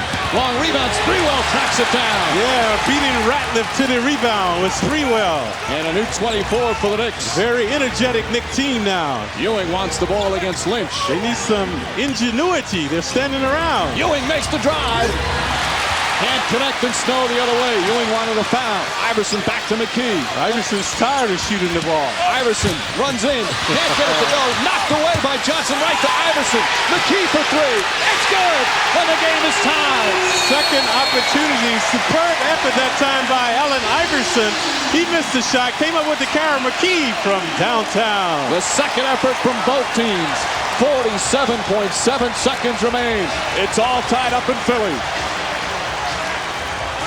LJ had to bound, lost it to Allen. He found McKee right in front of the Knicks bench. They had a good look at that one. So McKee tantalizing the Knicks from downtown. Iverson 30 points, 7 assists, and 1 very big rebound right there, 1 of his 7. Knicks again stick with their starters. No fouls to give for either team. Timeouts remaining. Knicks with 2 full. Sixers have 2 plus the 20. Full court pressure again from Philadelphia. And they get it into Ward's hands. Childs is fouled out. They're going to take Ewing out of it. When the ball goes into Ewing, they've been double teaming him. So the Knicks might have to beat them from the perimeter. Iverson knocking it away momentarily. Houston coming up top. Snow stays right with him. Shot clock at 7. Houston tied up, picks up his dribble.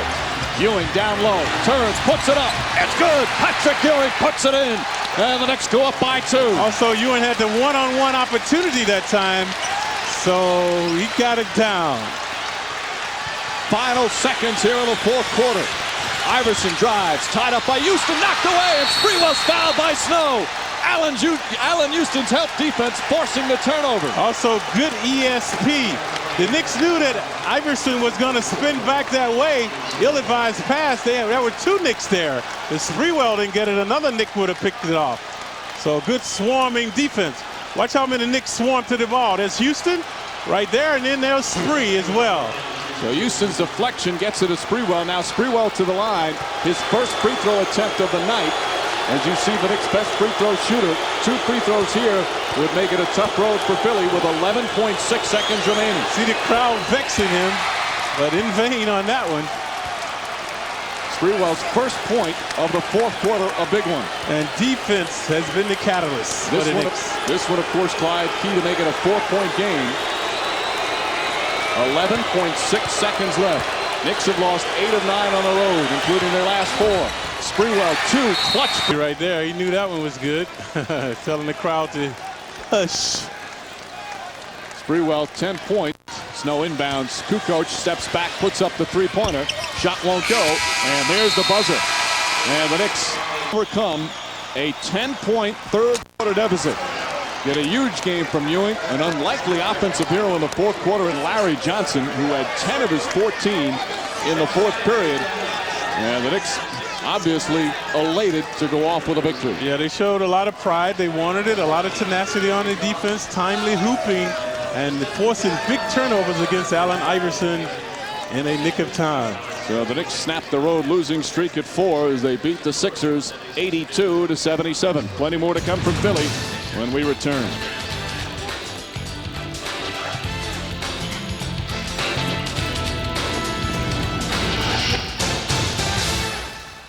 Rebounding the Sixers 52-34 to get the W. 37-year-old guy grabs 21 rebounds. How does that happen? 37. Shoot, that's young. That's young. You know, I feel good. The ball was coming off in my area, and I was able to rebound it. That's it. Trying to take a page from Dikembe. Oh, yeah, that's basketball. No technicals, no stoppage in play. Just let them play.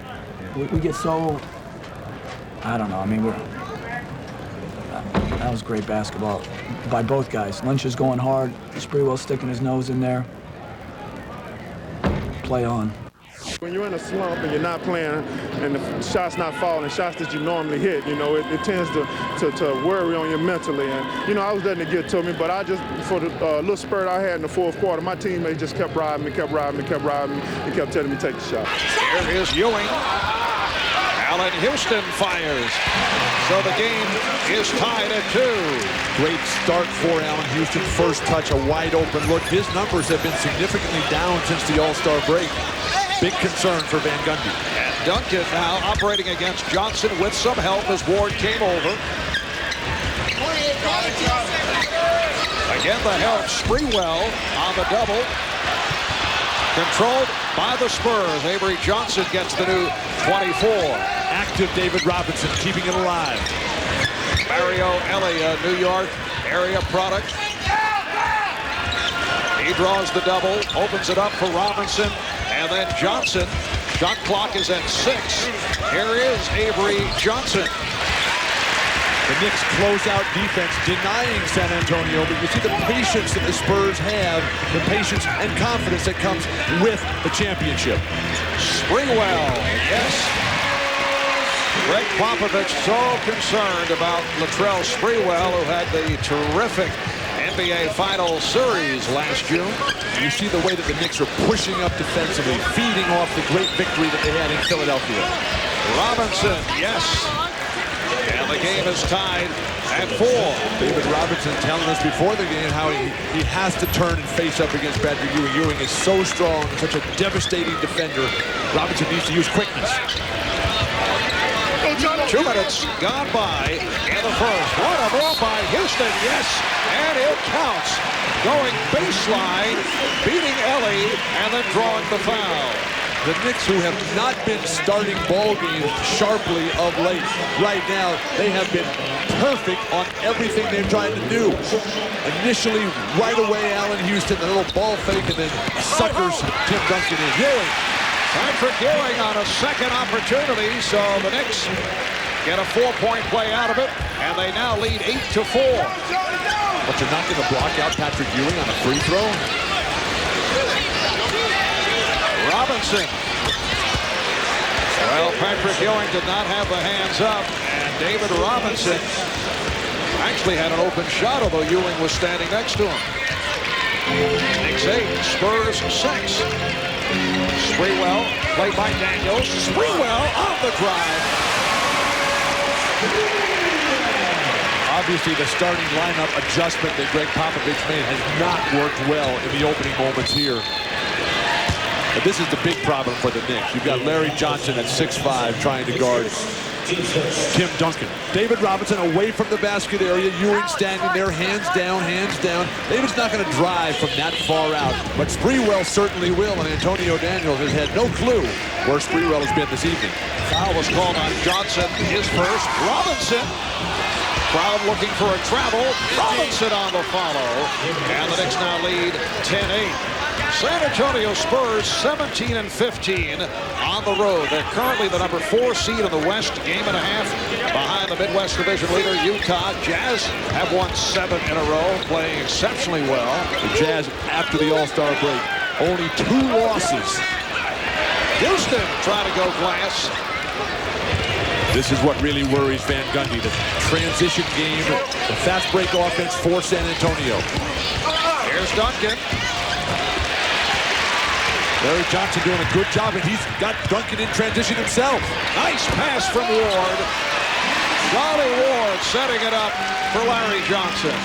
This is a completely different Knick team that we saw last week against the Utah Jazz.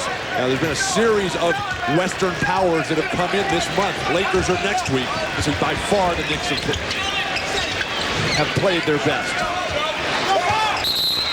And the foul is called as Ward came over to help out. Ward and Ewing converging on Duncan, and Ewing called for his first. Charlie Ward just back this week after missing 3 to 4 weeks with a broken finger. That's what Larry Johnson has to do. There's no way he could be successful in a half-court set against Tim Duncan. There's just too much of a size disparity. Charlie Ward sat out 9 games with that broken right pinky. Here's Ellie wide open. Johnson to the board. Knicks with the ball and a 4-point lead.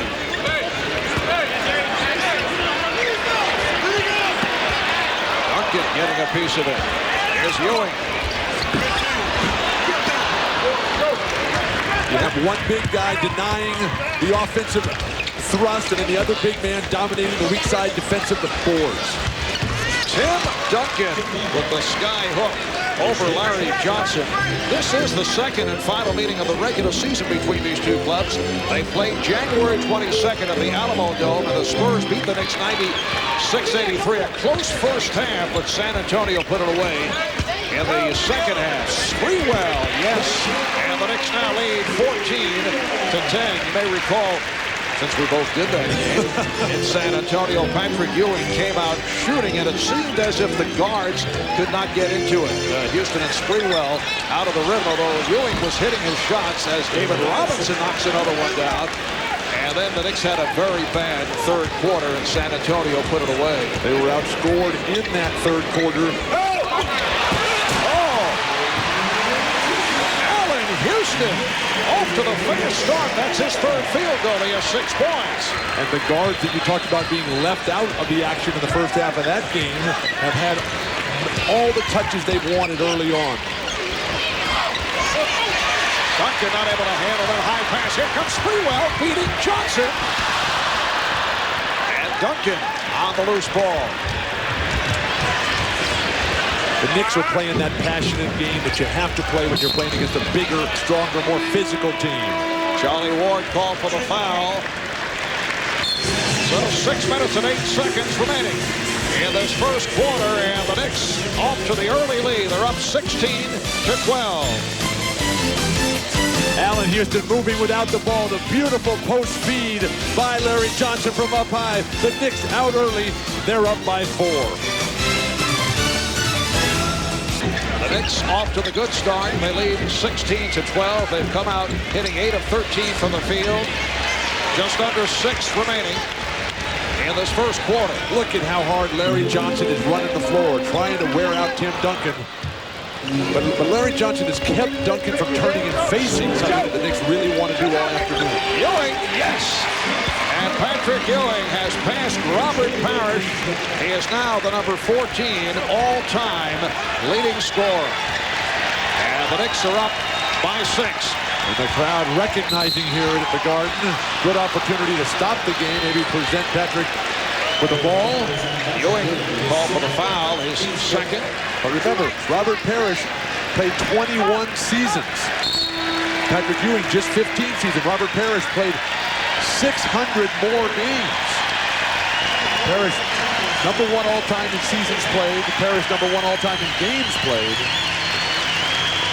Patrick Ewing was upset about that last call. Walks off glaring as the crowd provides a standing ovation, and that the message board high above noted that he had passed by Robert Parrish. Beautiful move by Robinson, who has 10 points. So the Knicks now lead by 2. Kurt Thomas has come on for Patrick Ewing. So the Knicks even smaller now. Chance for Robinson and Duncan to take greater control. Sprewell posting up, draws the double team. Johnson passed on the 3, finding Thomas, could not hold on.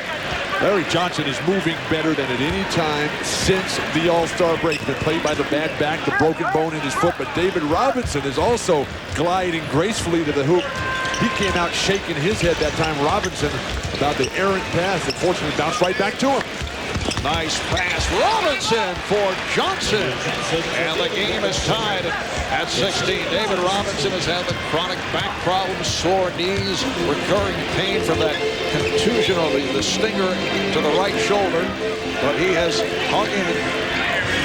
He works so hard at that body, Robinson does. Johnson hits from downtown. 99% of the time, Larry Johnson is the first player out on the court. He's here 2.5 hours before every game, stroking up those long threes, trying to get the rhythm, trying to loosen that bad back up. Paid off for him today.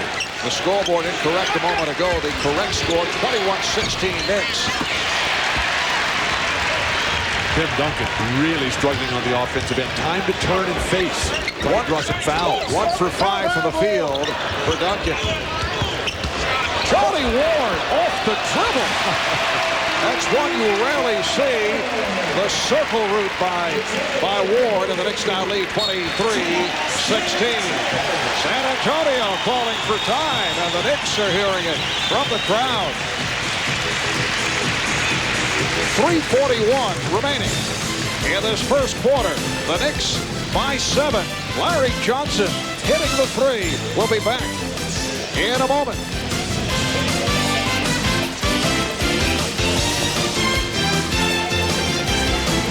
Knicks have hit 11 of 16 from the field. Sprewell saw the opening. It counts, and the foul. Latrell Sprewell, 4 of 5 from the field. He has 8 points. Latrell Sprewell over the last 6 games has been an absolute terror for all opponents for the Knicks as he's led them in 5 of the 6 games scoring. Jeff Van Gundy has to be ecstatic about the bounce and the step that this Knick team is showing this evening here. Clearly their best first quarter. Yes, this is a team that over the season has had troubles in the first quarter. It's been lack of energy. They just have not played well for the most part. Not the case here today. Allen Houston, who came up with a big defensive play at the end of the game against Philadelphia on Friday night, able to get a piece of that. And with 13 on the shot clock, Ellie will throw in. David Robinson is not seeing the defenders real clearly tonight. A number of his passes have been right to guys on the other team. Shot clock at 5. Here's a 3. Way off.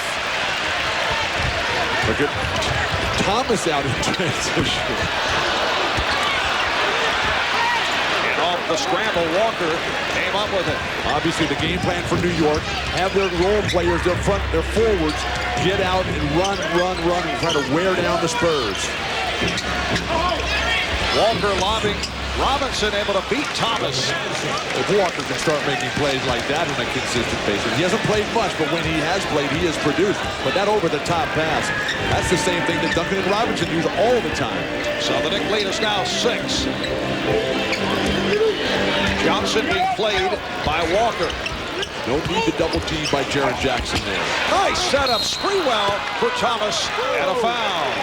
The outside official, Nolan Fine, calling a foul on Robinson. That is his second. Kurt Thomas to the line. And that play all set up for New York because Larry Johnson drew the double team. Samaki Walker seemed to have him under control, but when Jaren Jackson came down and double teamed ill-advisedly, then it was a scramble from that point on. Robinson gets a needless foul. Well, you can log on to MSNBCSports.com to take part in a reader survey on the hottest NBA topics. Check out a Vince Carter feature that breaks down the making of a superstar. And it says right here, see why Bill Walton feels the Knicks could get back to the finals and even win the title. MSNBCSports.com, the official website of NBC Sports. Now, do you arrange the theme of the subject matter depending on where you are? As I recall, last week you were talking about the Sacramento Kings possibly winning the title because you were involved with a Sacramento telecast. Just the facts here, Marv, as Tim Duncan continues to struggle offensively the way the Knicks are playing right now. You're a flexible guy, basically. Well, flexibility, the key to can package this. Who's going to beat him in the Eastern Conference? Indiana looked terrible today in losing to Miami. Well, it's one seed, no? Bill, I mean, it's one game. Well, that's what you play for, is today. I see. Okay.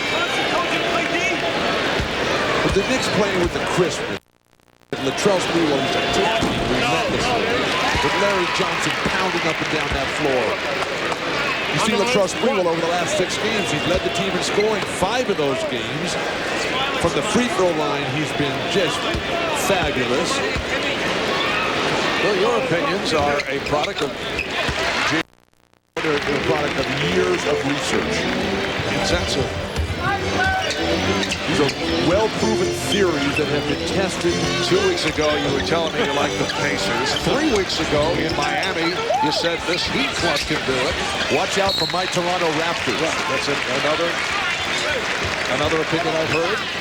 A minute 22 remaining in the first quarter, and the Knicks lead is 10. Toronto's got this new player. His name is Vince Carter. If you haven't heard of him, check him out, Marv. I'm beginning to see him quite a bit on television. Okay. Kelly. And Thomas with the rebound. The Knicks have run more in the first quarter of this game than in the last 10 games combined.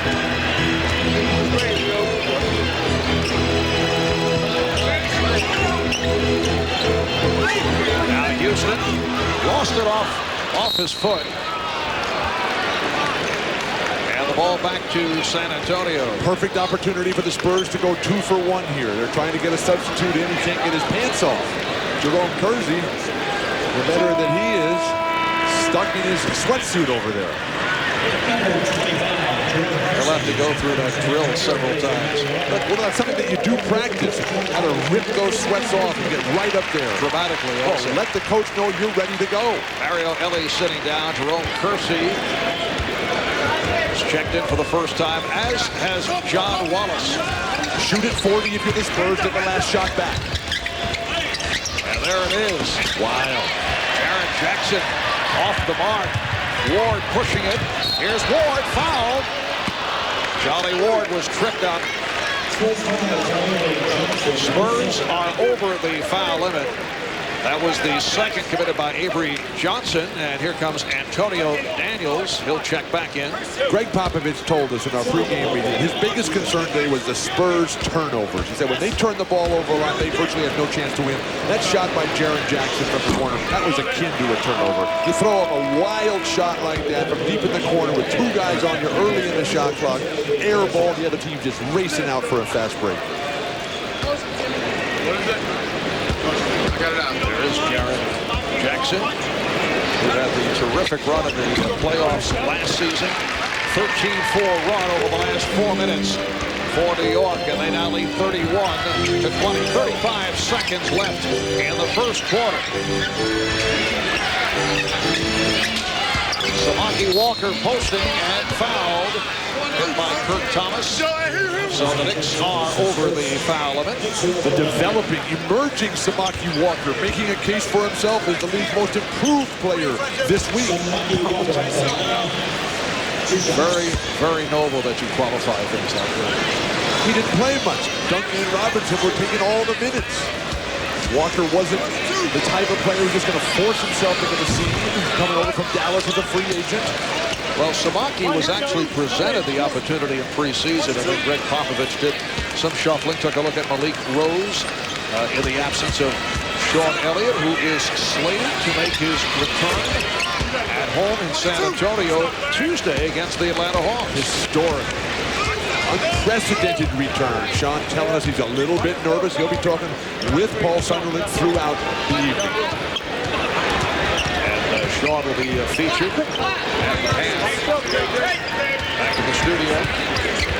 Here's Sprewell. It counts at the foul. Latrell Sprewell taking it strong to the rim once again. A 13-point first quarter for Sprewell. Latrell Sprewell, who had his season high of 33 points at Washington on Wednesday night. The shake and bake. Jaren Jackson playing defense with his feet, but not getting his arms wide enough to allow himself to keep his balance and move. But who realistically is going to be able to stay with Latrell Sprewell? Final seconds of the first quarter. The Knicks lead is now 34-22. Antonio Daniels with 2 seconds remaining. Here's Duncan. He gets it off. So Tim Duncan just 1 of 7 from the field. David Robinson leading San Antonio. Overall team defense has been spectacular today. John Wallace, who in recent weeks has been doing the job coming off the bench. John Wallace shaky for that. The Knicks have controlled tempo all day with their blistering offensive attack and the defense. The defense would just created great opportunities, but with Sprewell posting up against the shorter Antonio Daniels time and time again. Then Jaren Jackson unable to control on the perimeter. Sprewell taking a well-deserved rest right now. 14 early points. Fabulous field goal shooting. That last foul on Jaren Jackson, his 3rd, so he sits down. Mario Elie is back. Here's Wallace over Kersey. The Knicks lead is 9. We are early in the second. The Knicks are clearly the aggressors today. They're the ones who are getting to the foul line time and time again. Again, up in the passing lane. This time, John Wallace. Here's Walker. So Markey Walker over Patrick Ewing, who just checked back in. Ewing is playing with 2 fouls. Patrick Ewing is going to make Samaki Walker convert a number of those shots before he gives out the respect he would give to David Robinson. Nice pass by Wallace, though. It was deflected and broken up. Here's Duncan. Tim Duncan off to the slow start. That is only his 2nd field goal. He's 2 of 8 from the field, and the Spurs are within 5. The Knicks want to talk it over. So San Antonio, well, as usual, a star-studded crowd here at Madison Square Garden. Is Billy Baldwin. Robert Woody Johnson is the new owner of the New York Jets. Another Woody. A fellow by the name of Woody Allen. Star Jones from The View. And there's Heather Locklear from Spin City. And from Spin City to NBC News. Now there's a nice transition. A fellow by the name of Tom Brokaw. Where's Woody Harrelson? Yeah, I used to have a Woody. That was quite a few years ago, though. I beg your pardon? You don't know what I thought you're from New York. You didn't ride your surfboard. Oh, I see. In your Woody. You're not a Beach Boys guy, Marv? Here's Mario Elie from downtown. And the Knicks now lead 36-34. When Van Gundy took Latrell Sprewell out, he's quickly got him right back up off the bench right now. The Knicks fell apart offensively. Now Allen Houston has got to take over to be the aggressive converter. And Allen Houston does just that. And in this second quarter, the Spurs have outscored the Knicks 12-4. Jaren Jackson with a big 3. Mario Elie with a big 3. Samaki Walker. Back cut. Oh, Jerome Kersey from Antonio Daniels. And Antonio Daniels making his first start of the season. Has played very well. He was a forgotten man earlier this year. He's in his 3rd year out of Bowling Green. Resurrected his career last season, his first with San Antonio after spending time with Vancouver. Ewing, nowhere to go, and lost it. how is that not traveling with the initial part of the play? But Allen Houston loves to go left with the one dribble. Mario Ellie, one of the premier defenders all time in this league. Then the back cut, with the Knicks intent on overplaying, forcing the Spurs to beat them with accurate passing. Jerome Kersey able to get the back cut done. Spurs have hit their last 4 shots. Walker. And Ewing able to snatch the rebound. Spurs have found a lineup that's clicking right now, even with Robinson on the bench with 2 fouls, something that they weren't able to do in the finals last year. Whenever the Admiral went out, the Knicks went on a tear. And Ewing is fouled, hit on the reach-in by Walker. Patrick Ewing to the free throw line. He is a 71% foul shooter. And how happy it must be for Patrick to be out here in this game, sitting on the bench last year, unable to play, trying to win that championship, his first. A reminder, Tuesday night, right here on NBC, it is must-see TV with an all-new Third Rock from the Sun, followed by the premiere of NBC's newest comedy, God, the Devil, and Bob. It's a new hour of must-see TV, NBC, Tuesday. Don't even. Was that Marv, God, the Devil, and Marv? Or... Knicks by 4. 6:25 remaining in the first half.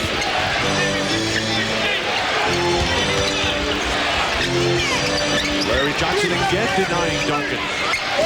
Shot clock is down to 1. Ellie launches the 3. Mario Ellie.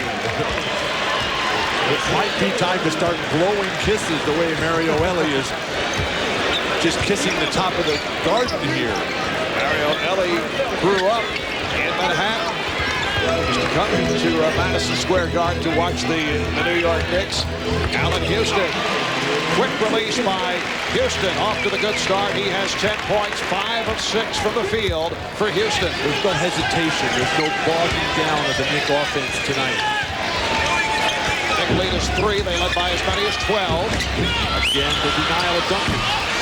Antonio Daniels had the open shot, and it will be Knick ball. With Mario Ellie able to bail out the Spurs, they forced him all the way to the last second on the shot clock. The clock had expired while the ball was still in the air. But the key tonight has been Larry Johnson, who has kept Tim Duncan from facing up. Duncan has just gone to the bench right now as David Robinson comes back in, but they're making the play back to the basket, and he's not delivering. Tim Duncan. Houston again with the quick release. Avery Johnson is back. Ewing the only Knick on the offensive glass. Good ball movement by the Spurs, but that pass was thrown inside. Walker could not get to it.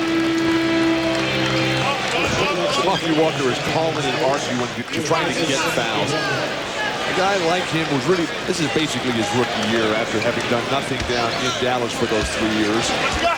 He's got to earn the respect of the referees. They're not going to give him anything, particularly in a game of this magnitude and this intensity. Yes, those were injury-hit seasons for Walker with the Mavericks. Sprewell shot blocked by Robinson. Here's Daniels on the run, but the Knicks got back. Robinson. Crowd looking for a travel. David Robinson has had a sensational first half. 7 of 8 from the field. He has 14 points. So the Knick lead is down to 1 with 4.5 left in the half. The ability of Robinson to recover after being bumped off. Now Ewing is going to set a big, massive screen. Mario Ellie cannot believe the foul is on him. Robinson gets bumped by Larry Johnson down low. This man is 7 feet tall. He's got a ton of hard miles on that body, yet still able to step out gracefully, beautifully, majestically, and just swish a difficult jumper from the baseline. Knicks now going with Childs and Houston in the backcourt. Sprewell, Johnson, Ewing up front. They clear it out for Sprewell, draws the double. Shot clock is at 5. Here's Childs for 3. Ewing with the rebound. And last touch by the Spurs. Knocked out of his hands by Robinson. The way that the Knicks perimeter players, Houston, Sprewell, Larry, Johnson, Childs, are all dropping back, they are conceding the defensive backboard because they're so concerned about the Spurs' vaunted fast break. Ewing is the only guy attacking the offensive glass. Need at least one more on there. Oh, what an inbounds pass. Sprewell on the recovery. And a foul. They want offensive. But Hugh Evans saying no. And then, well, apparently, Hugh Evans indicating a technical foul on the Spurs, and Greg Popovich being restrained by assistant coach Paul Pressey. It was a terrific inbounds play. Chris Giles put the ball right in the hands of the slashing, cutting Sprewell along the baseline. Robinson was there for the attempted stick back. The technical is good. We're not sure who it was on yet. But right to Sprewell. And then David Robinson, that's where he wanted the offensive foul. And that was a good argument by David Robinson. A technical on Greg Popovich. Now better him than David Robinson. So now Sprewell shooting the free throws. He's a 86% foul shooter. Problem is that that's 3 fouls on David Robinson. Now he's going to have to sit down for the rest of the half. The Spurs had fought all the way back. Even though they've been outplayed, they're still right in the game. Now the Knicks can capitalize here. This game has been played at a very crisp tempo, which is not the style you'd expect between the Knicks and San Antonio. Both outstanding defensive teams. And it's amazing that the Knicks are as high in the standings as they are, because you look at their rankings on the offensive end, and the Knicks are at the bottom in virtually every single major one. Here's the double on Duncan, finding the open Johnson. Still no sign of Malik Rose, so obviously that ankle just not ready for a game of this magnitude. Although he is available, the foul is on Daniels. Malik Rose been out with a sprained right ankle. He's missed the last 5 games, and as Paul Sutherland mentioned earlier, Terry Porter sitting out, including tonight. He's missed the last 4 with that left medial collateral sprain. Steve Kerr did not make the trip on the injured list with a sore right knee. What we're seeing here with Houston at the free throw line is a parade of the Knicks to the line, and that is the exact opposite of what has happened historically between these two teams. Tonight, 13 for 50, just 2 for 2 for the Spurs. In the game January 22nd, the Spurs took 32 total free throw attempts. The Knicks only 8 attempts. The Knicks 47 and the Spurs 41. 3.5 to play. First half. Nice backdoor pass from Duncan to Johnson. That's the only way that Tim Duncan has been able to make that contribution today. The jumpers are not going, the jump hooks, the turnarounds. He needs to try to get to the free throw line. He took 18 free throws in the first meeting at San Antonio. Ewing, what a pass from Sprewell. Latrell Sprewell among the Knicks leaders in assists and has been playing very unselfishly, in particular when the Knicks have gone to the big backcourt with Houston and Sprewell. Here's Walker digging hard. He was stripped. Nice recovery, but Duncan could not hit. Sprewell on the loose ball. Duncan told us beforehand that he was feeling fine, and his injury to that abdomen has absolutely no impact on his performance. So I don't know what's going on today. Rarely see him shoot up flankers like that. Ewing, yes. And San Antonio will talk it over with 2:21 remaining. First half. Little shot of the first half. Come to Duncan in the low post. Oh, they're going to play him at the high post. Try to work against Samaki Walker. Down to 5 seconds. Wallace broke it up. Childs checks the clock. Here's Childs for 3. Yes!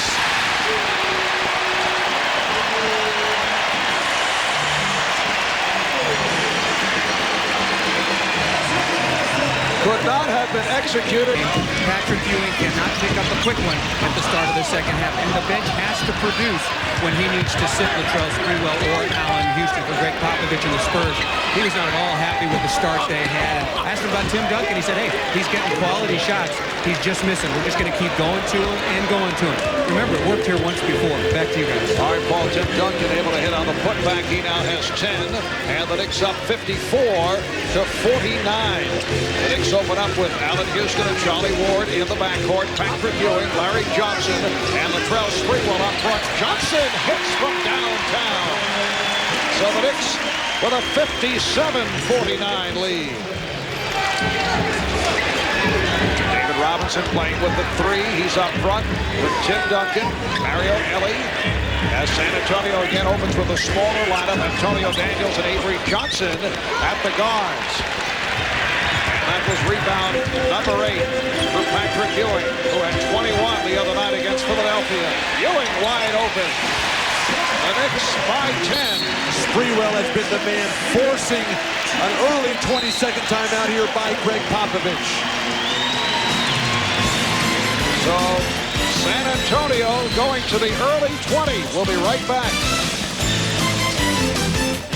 And the Spurs had their best moments, and he's up in the passing lanes again. Oh, Sprewell with the hustle, but could not come up with the save, and then a foul is called. Elie picked it off, but Latrell Sprewell with another good effort. Houston called for the foul a second as Latrell goes crashing into press row, and that will mean some immediate repairs. And looked like Latrell was shaken up. That press area over there is very well padded, anticipating players going aggressively after the ball. But if you have to dive for the ball, you're basically so far away from it. Better just to pass on it and wait till the next one comes by. The Knicks lead is now 9.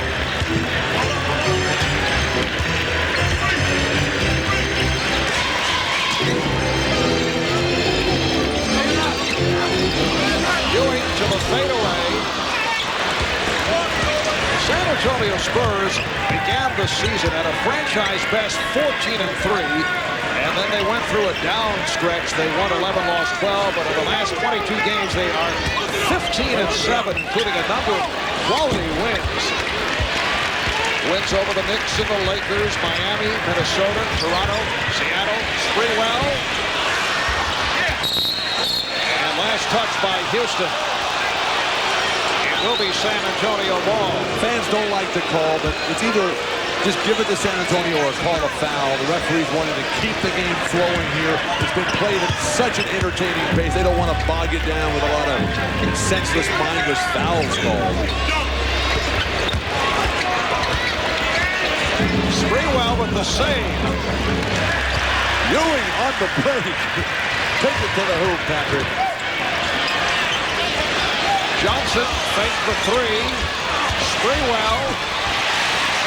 So Johnson with the assist. Sprewell with another bucket. He has 18 points. The Knicks are moving without the ball.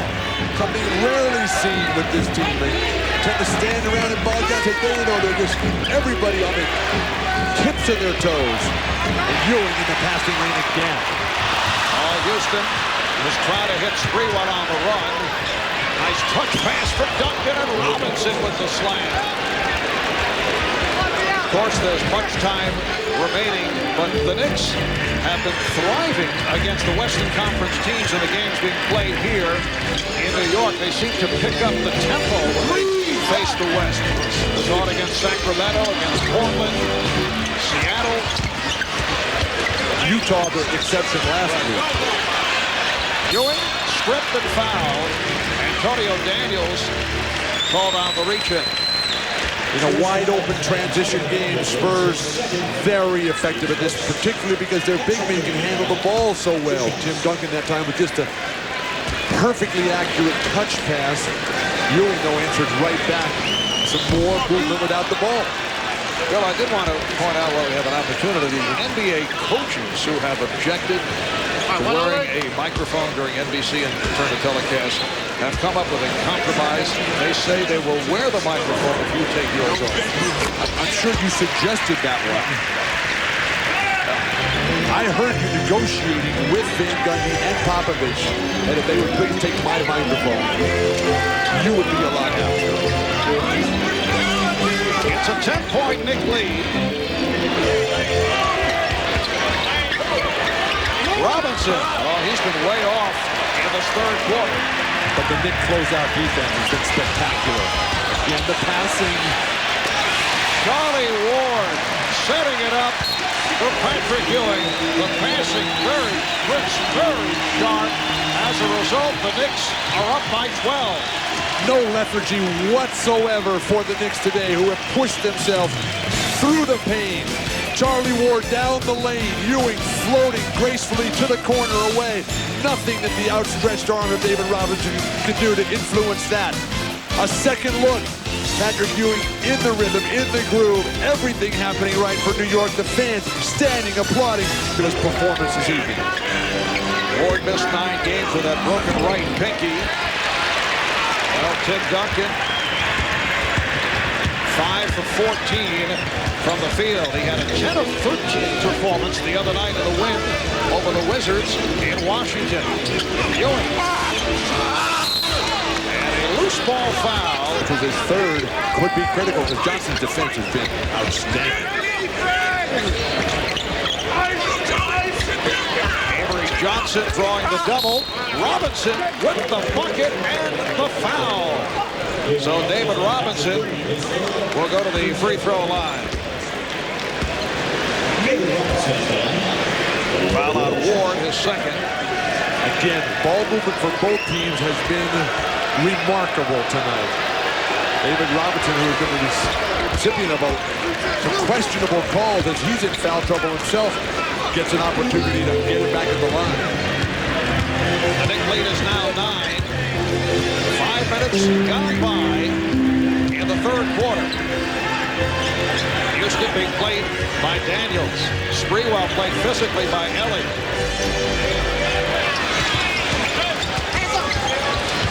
Shot clock down to 3.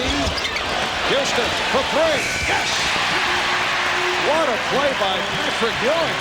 Everybody in the act. Passing like shooting, like the stomach flu. Very contagious, like the stomach flu.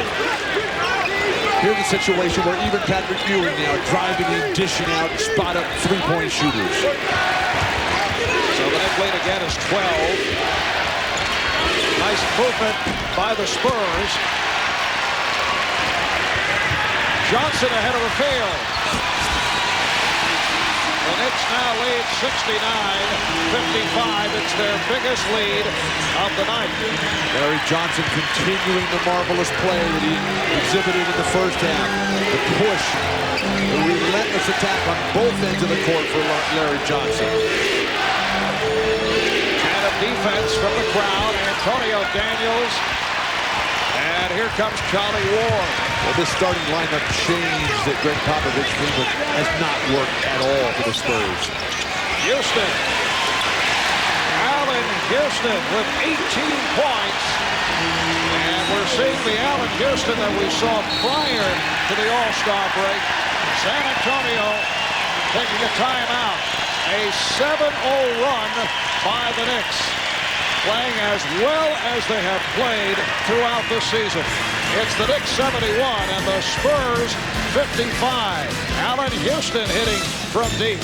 He has had no hesitation, showing quick release, and then Larry Johnson on the breakaway. Larry Johnson doing it at both ends. Defensively against Tim Duncan and David Robinson, and offensively 10 points for Johnson. We'll be back to Madison Square Garden in a moment. The Spurs ran away in the second half, beat the Knicks 96-83. What a difference here tonight. Allen Houston not able to come up with that loose ball, and the ball back to the Spurs. But the Knicks in one of their strongest efforts of the season. Still lots of time remaining. But coming up on 5 minutes and 20 seconds to go on the third, the Knicks have a 16-point lead. And the Knicks fans visualizing, dreaming how tantalizing it would be if they had Patrick Ewing playing like this last spring. But the Knicks right now, the style that they're playing with, even though they pick up the foul there, Duncan finally turns and faces and gets his first trip to the free throw line. The Knicks have had 7 baskets this quarter. They've got 7 assists. So everything happening with the team concept for New York, and that's why they have this substantial 16-point lead. Larry Johnson sitting down, replaced by Kurt Thomas. Johnson with his 4th foul. Tim Duncan this season 9th in the league in scoring, 3rd in rebounding, 7th in blocks. MVP type numbers, but the MVP's already been decided. They're already chiseling in Shaquille O'Neal's name on that massive trophy. The Spurs get another possession. Here's Jaren Jackson.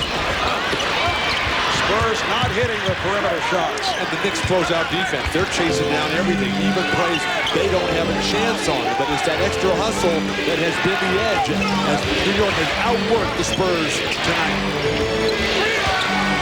Here's the double on Duncan. Ward came over to help. Shot clock at 6. Ellie called for the offensive foul. Charlie Ward stepping in. Did a phenomenal job. The rest of the Knicks defense and working the Spurs down so they're playing against the shot clock. And then with Mario Ellie forced to put it on the floor to his left, not the strength of his game. And Charlie Ward willing to stand in there, put his body on the line, broken finger and all.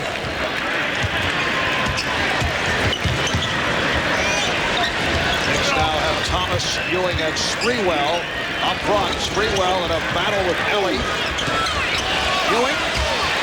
And a beautiful pass from Sprewell. Again, 8 baskets, 8 assists for the Knicks. They played like this every game. Who's going to beat them?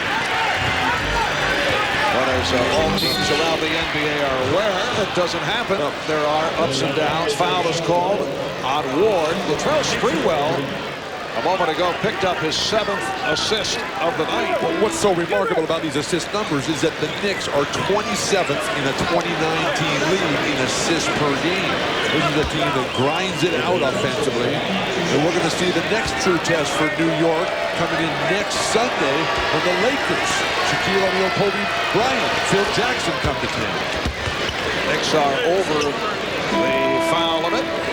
The final coming up Tuesday on TNT. It'll be the Houston Rockets and the New York Knicks. First of a doubleheader, followed by the Sacramento Kings and the Portland Trailblazers. That'll be Tuesday on TNT. Knicks won at Houston earlier in the season, won handily, but Steve Francis and the Rockets under revitalized, rejuvenated Rudy Tomjanovich are playing a very exciting and winning brand of ball right now. They are a dangerous ball club.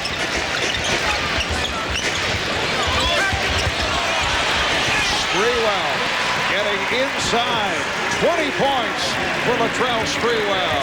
7 assists and another team assist for New York. The back cuts have been a thing of beauty and wonder this evening for New York.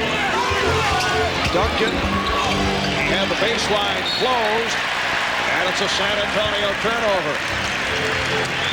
Can Sean Elliott play tonight?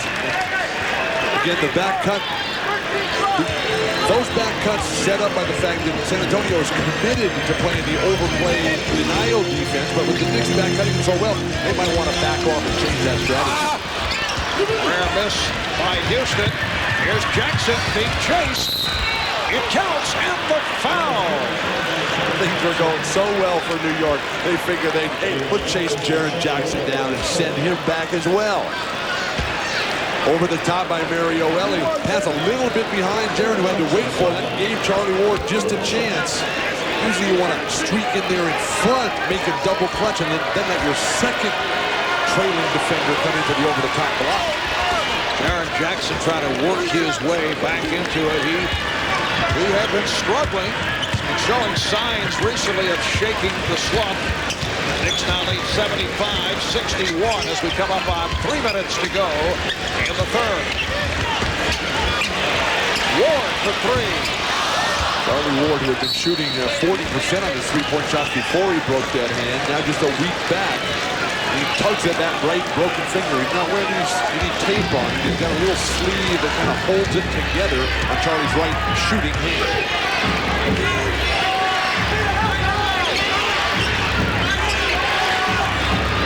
Duncan arguing for the foul. Nolan Fine just ignoring it. Sprewell all the way. Ewing.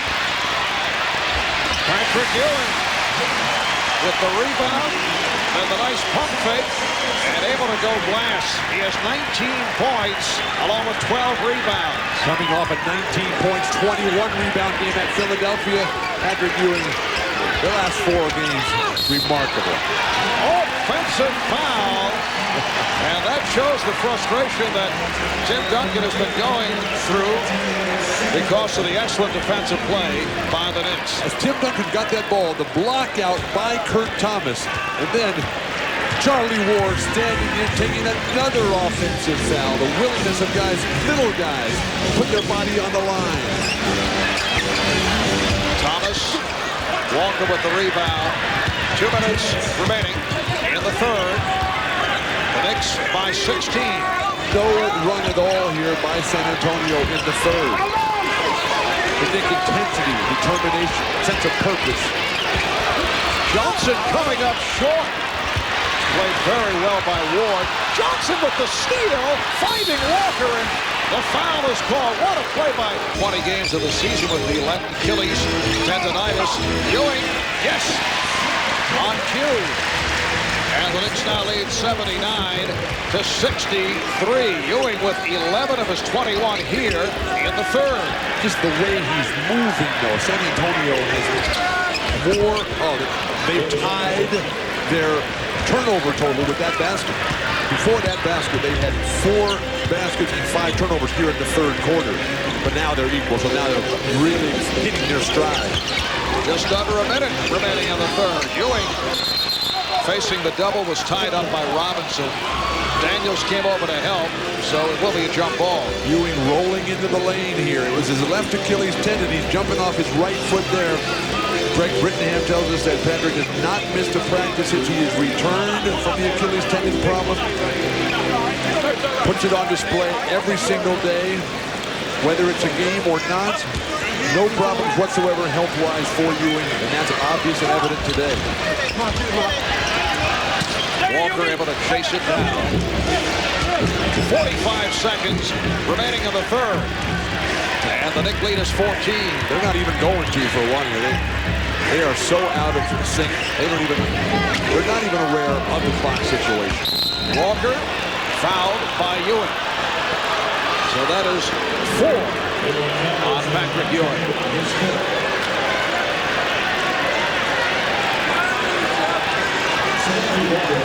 Once again, Samaki Walker to the line. He's 4 of 6 from the foul line. Left Louisville after just his sophomore season. Lottery pick, 9th player chosen overall. He's up on that last defensive exchange. Sprewell, 22 points for Latrell Sprewell. What New York wants to do here now is milk Latrell Sprewell. Try to get John Wallace hot as well. Give Ewing as much rest as possible. Jackson played by Wallace. Larry Johnson's defense, whoever he's guarding. Daniels, Antonio Daniels in the starting lineup tonight for the first time. He's 2 for 7 from the field. He has 4 points.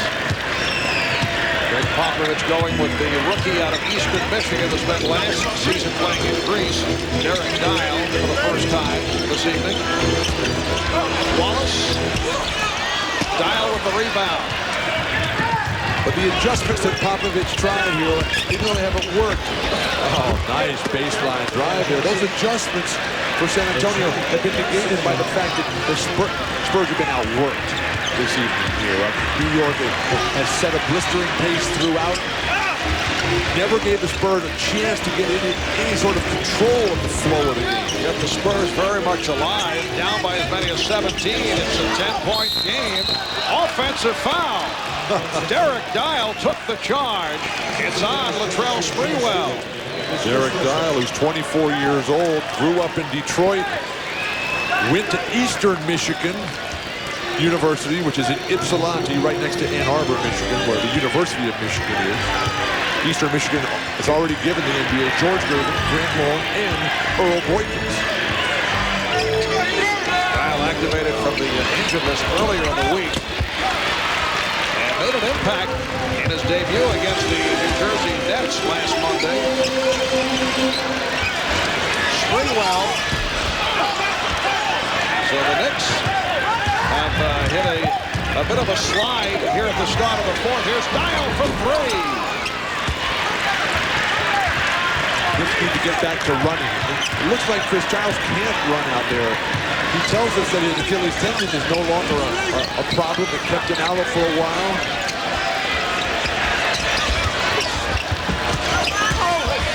Wallace. He earned him extended playing time. Wallace. John Wallace with his second field goal. He has 5 points. Knicks 84. The Spurs 73. On consecutive plays, John Wallace able to turn around all the negativity, all the careless lapses. Here's the double on Duncan, allowing Johnson the open shot. Thomas with the save and handled by Houston. Giles wanted the three, but Avery Johnson right on it. Here's Wallace. Traveling violation. Called for steps. Chris Giles has played a very disciplined ball game this afternoon. Some of the other role players off the deep bench for the Knicks.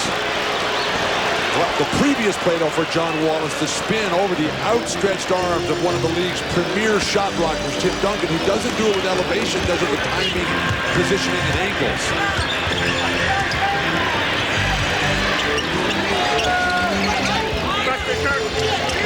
Now Walker, one-on-one cover by Johnson. Oh! Ran with Thomas, no call made. And Johnson with the rebound. Classic example, that play up the way it's been for San Antonio. Nice decision once again by Giles. Johnson hits the three. That's his third from three-point land. 6:53 to go in the fourth quarter. The Spurs taking a timeout. The Knicks 87 and the Spurs 73. Larry Johnson knocks it down. You are watching the NBA on NBC.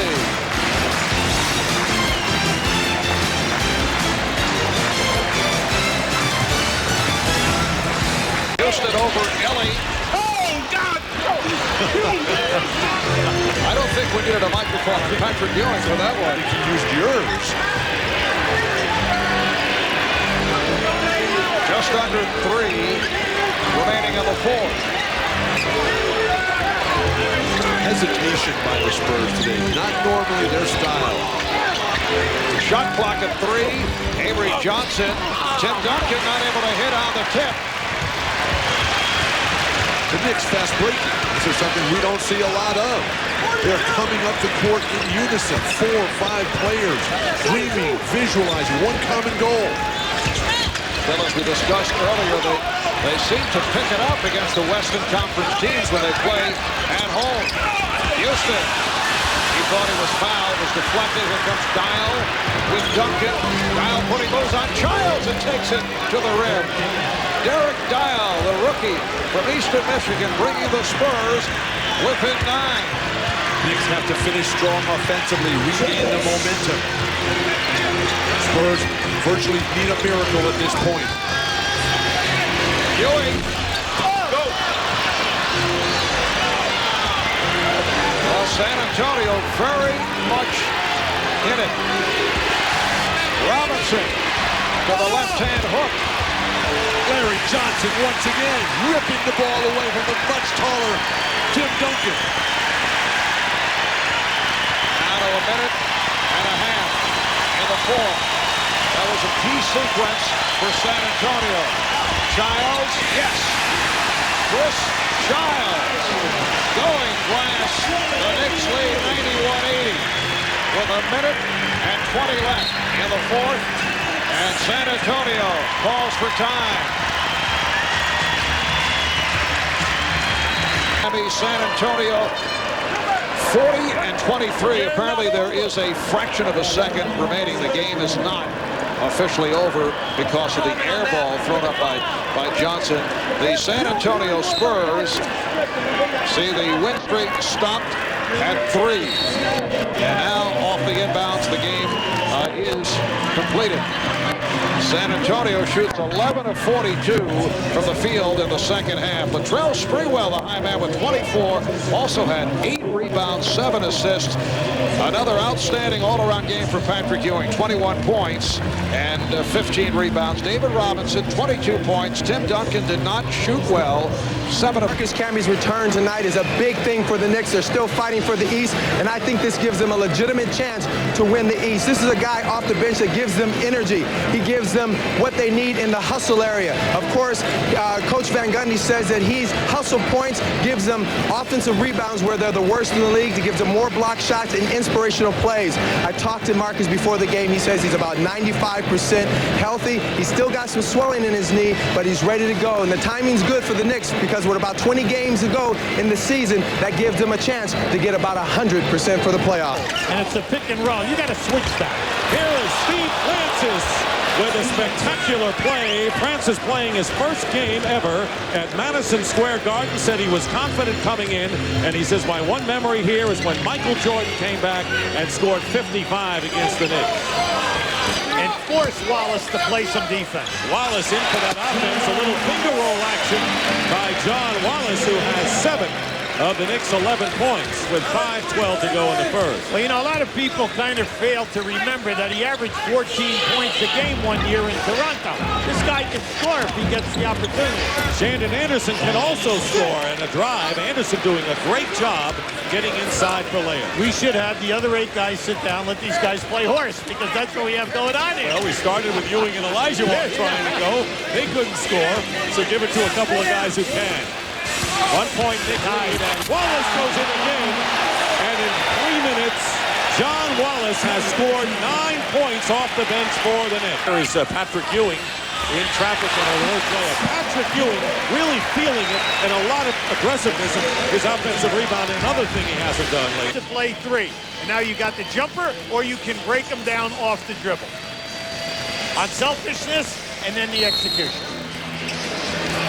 Side by Ewing, and Sprewell strips him. It's a 2-on-1. Thomas and Sprewell, and Kurt Thomas, and the perfect timing. Opening stanza. Here is Sprewell with a fake and a put-in. Latrell Sprewell with only a second basket. And here is Sprewell changing hands and getting in. You just talked about that aspect of his game. Yeah, you see, he comes off that down screen, Dick. When he comes off the down screen and curls hard into the lane, he's such a tough cover because he shoots. Can get you to high 20. Here is Sprewell. Sprewell hitting, and one of the reasons he is hitting better this year going to go. Sprewell underhands it to Ewing, who hits. A great jump stop by Sprewell. Brought 3 defenders to him and made the pass. Ewing has 8, Sprewell with 12, and leading. And fronting the post options, guys. All right, thank you, Rudy. So Latrell Sprewell, who had a big first half, goes right around 0 for 7 from the field. Yeah, this is major because he's getting good shot attempts. Sprewell off the glass. Mobley crashing the board, and there goes Mobley for 3. And a loose ball foul this time. Cole against Mobley. Sprewell with 18 points, doing it all. Here is Charlie Ward for 3, and that is the first 3-point basket tonight by the Knicks. Charlie Ward has done an excellent job in shooting the 3 all year. He is shooting it at 39%, and Childs is shooting it at 35. So the point guard position for the Knicks, you leave them open, they're shooting a nice percentage. Winding down the halfway point of the third quarter, and a good drive by Thomas. So Thomas, rookie from New Mexico, and the Rockets trailing by 12 with under 6 to go here in the third. Well, you're looking for the Houston front court people, mainly Elijah, to start scoring some points here. Sprewell has it batted away by Mobley. Gets it back and doesn't get the roll. Get it out. Get it out. Mobley from Olajuwon. Larry Johnson back defensively. Scatino Mobley off balance. And the Knicks get it back and they bring it up. They have a 4-on-3 break right now. Sprewell gets it in low. Good ball movement by the Knicks. And no basket traveling is the call against Allen Houston. Once again, we catch Houston out in the open floor with an advantage, and they just do not make the easy pass. Because what happens is, instead of making the easy pass and then getting the ball back, they force the action, turnover, or a bad field goal percentage shot. And in a way, Allen Houston is playing like Houston, the team. He's having a struggling kind of game, getting in early foul trouble at only 4 points. And now the Rockets also, after staging a couple of mile runs, trailing by 12. And now the Knicks are called for their second illegal defense. It's a technical free throw. And you wonder what Rudy Tomjanovich is laughing about. But here's Mobley on the line. Rudy T coaching the Olympic team in Sydney, Australia come September. Larry Brown coached the team when Rudy was ill this summer. Larry Brown coached the qualifying team down there in Puerto Rico. They won the gold. Larry Brown and Tubby Smith and Gene Cady will be the assistant coaches to Rudy Tomjanovich. And it should be an exciting team that the U.S. puts out in Australia. Thomas feeding Anderson. Shandon Anderson with the lane. And it is a 9-point game as the Houston Rockets refuse to be buried here with 4:50 to go in the third. If you do not give up on yourself, the Knicks will always allow you back. The games are constantly played in peaks and valleys. Ewing. In his hands. And Francis working against Ward. And hits. Now he made an easy attempt, a difficult attempt right there. Now Jeff Van Gundy very upset. Should be. You only have a 7-point lead right now. And double team. Kurt Thomas is in the game right now. And Charlie Ward short on the perimeter shot. And the Rockets now can cut the deficit more. 3:15 remaining in the third quarter. The Knicks led by 11 at the half, stretched the lead to 17. Williams into the game, and he found Kenny Thomas. 5 seconds on the shot clock. Francis, pass inside to Shandon Anderson, and a great pass that time. A terrific pass made by Walt Williams. They moved the ball around until they finally got the backdoor move. It's a 3-point game now. The Rockets causing some anxiety in the Garden crowd, but John Wallace with the turnaround. He had 9 first quarter points off the bench and now 15 in the game. 60-55 to score. Anderson will fire a 3, and it's Shandon Anderson with a 3-point basket, and the Knicks lead down to 2. The Houston has a lot of guys that take 2 to 3 3-point shots a game. Anderson is one. And Rudy T calling out the play. Clear out. He's going to take him one-on-one. So it's a challenge between Francis with a little hot dog between his legs, and now it's fired up and missed. So Steve Francis got too fancy, and the Rockets couldn't get a shot off. Well, the fans didn't like the high stepping and going through the leg without him going anywhere. But remember, when you try to hand on it for the second time, 4-on-1, and Cato puts it through on Francis's lob. And the Houston Rockets have climbed to within 1 point after trailing by 17. 8.5 minutes left in the third. Now you can see the quickness. That's there for them. But they've got to be conscious of getting the ball out and looking to force the action. And this crowd stunned right now. Here is Childs, and Francis playing right up on him. Thomas with a fake, and the tip-in misses. And the Rockets come out with it and a chance to take their first lead since the opening minutes. And Sprewell. Houston went under the screen. Sprewell, who seems to make the big defensive play when you need it, and the big basket now with 22. Anytime he goes from the left side of the floor to the baseline, Dick, he scored. He scored or he's been fouled. And here's Francis getting it out to Anderson, and the offensive foul has been called. Camby gets it in down low to Thomas, and Thomas with a great move. Zone call.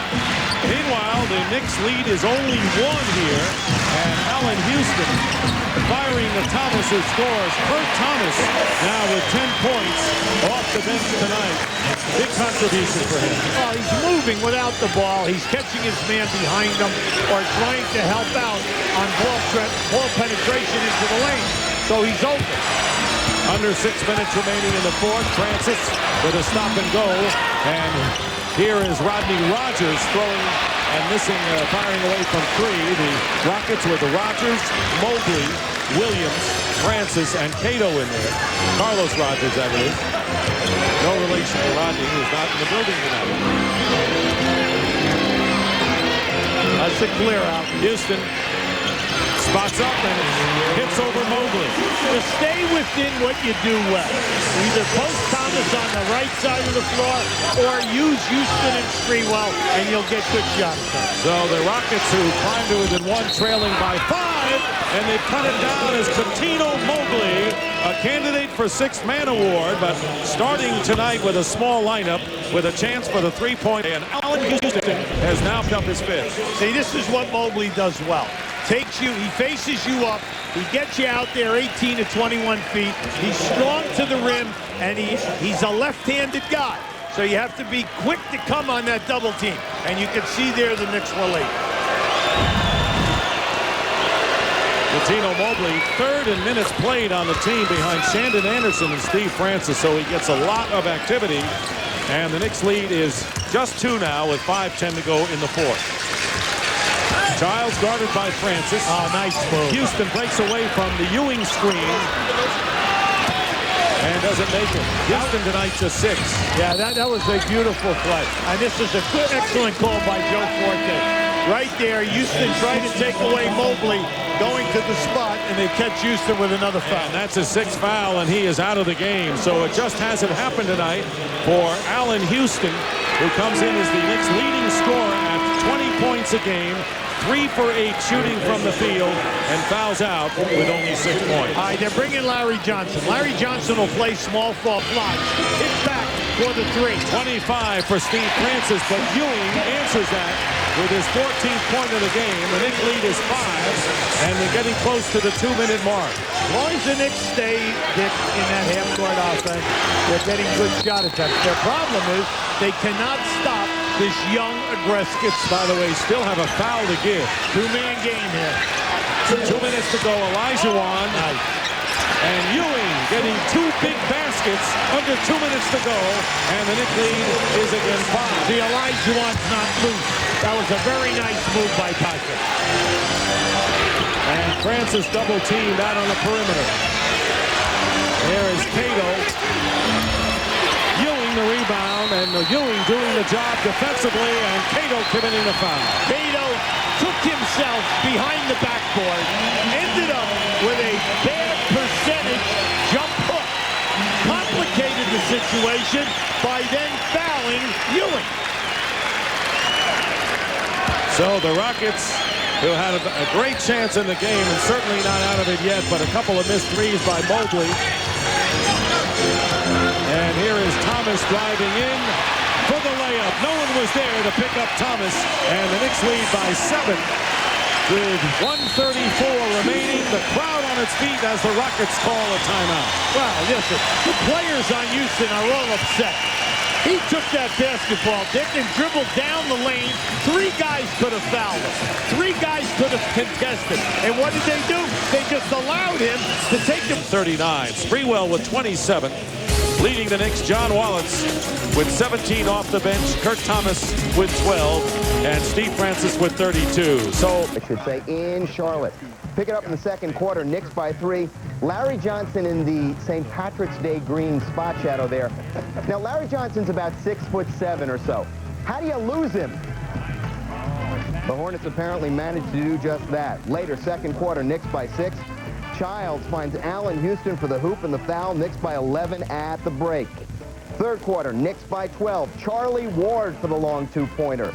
Charlie Ward for the long three-pointer. Knicks go on to win 118-99. 15 points, 8 rebounds, and 2 block shots for Marcus Camby off the bench in his second game back after sitting out a month with a strained ACL. Great night for Charlie Ward, too. 20 points, including 4 for 4 from behind the three-point line. It was the Hornets' worst loss at home. Kobe Bryant being played by Latrell Sprewell, able to whip right by him. Harper lost it. Ward with the steal. Oh, what a pass! Ward for Ewing at 21 as we come up on 1 minute left in the first. Ewing. Open shot for Houston for 3. Giles for 3.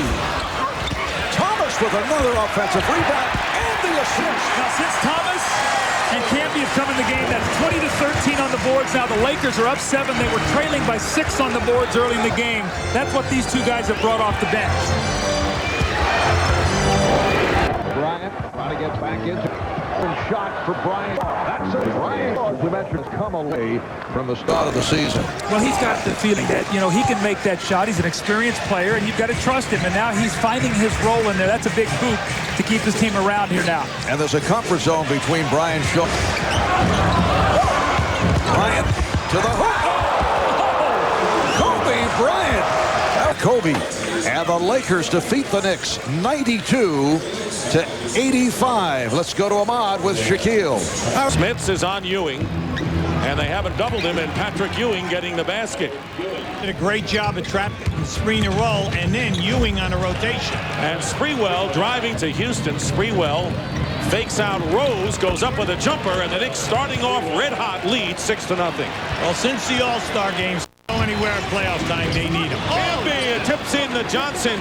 That's an unusual lob pass because that time Camby was facing Larry Johnson all the way. Yeah, what you have there is Harrington played him incorrectly. You cannot lose contact of a guy like Camby, especially a guy who's always going to the glass. Here is Rick Smits missing the hook shot and crashing the board. Finally healthy. Ewing is healthy. Camby is almost back 100%, and Childs is healthy. Here is Ewing. Ewing goes around and Houston finds him. Patrick Ewing now with 11 points. The Knicks. A week ago we had Olajuwon and Ewing brought back memories also of those two. And Ewing with the tip missed by Davis. You got to get it going here. See, with Camby, you got to go because he can run. Nice. Great touch pass from Camby. Staying in with the 4 personal fouls. Good. Ewing to Camby. Great. Sprewell blanketed by Miller. Johnson going to Ward. Ward for 3 hitting. Charlie Ward hits a 3 with 1/10 of a second on the clock, and that'll do it as the Knicks have opened up. So the Pacers still struggling. 1 for 6 from beyond the arc. And Marcus Camby from Chris Childs, and that was a mid-court pass. The Knicks are doing it acrobatic style, and a timeout called by Indiana. And this capacity crowd at Conseco Fieldhouse is stunned.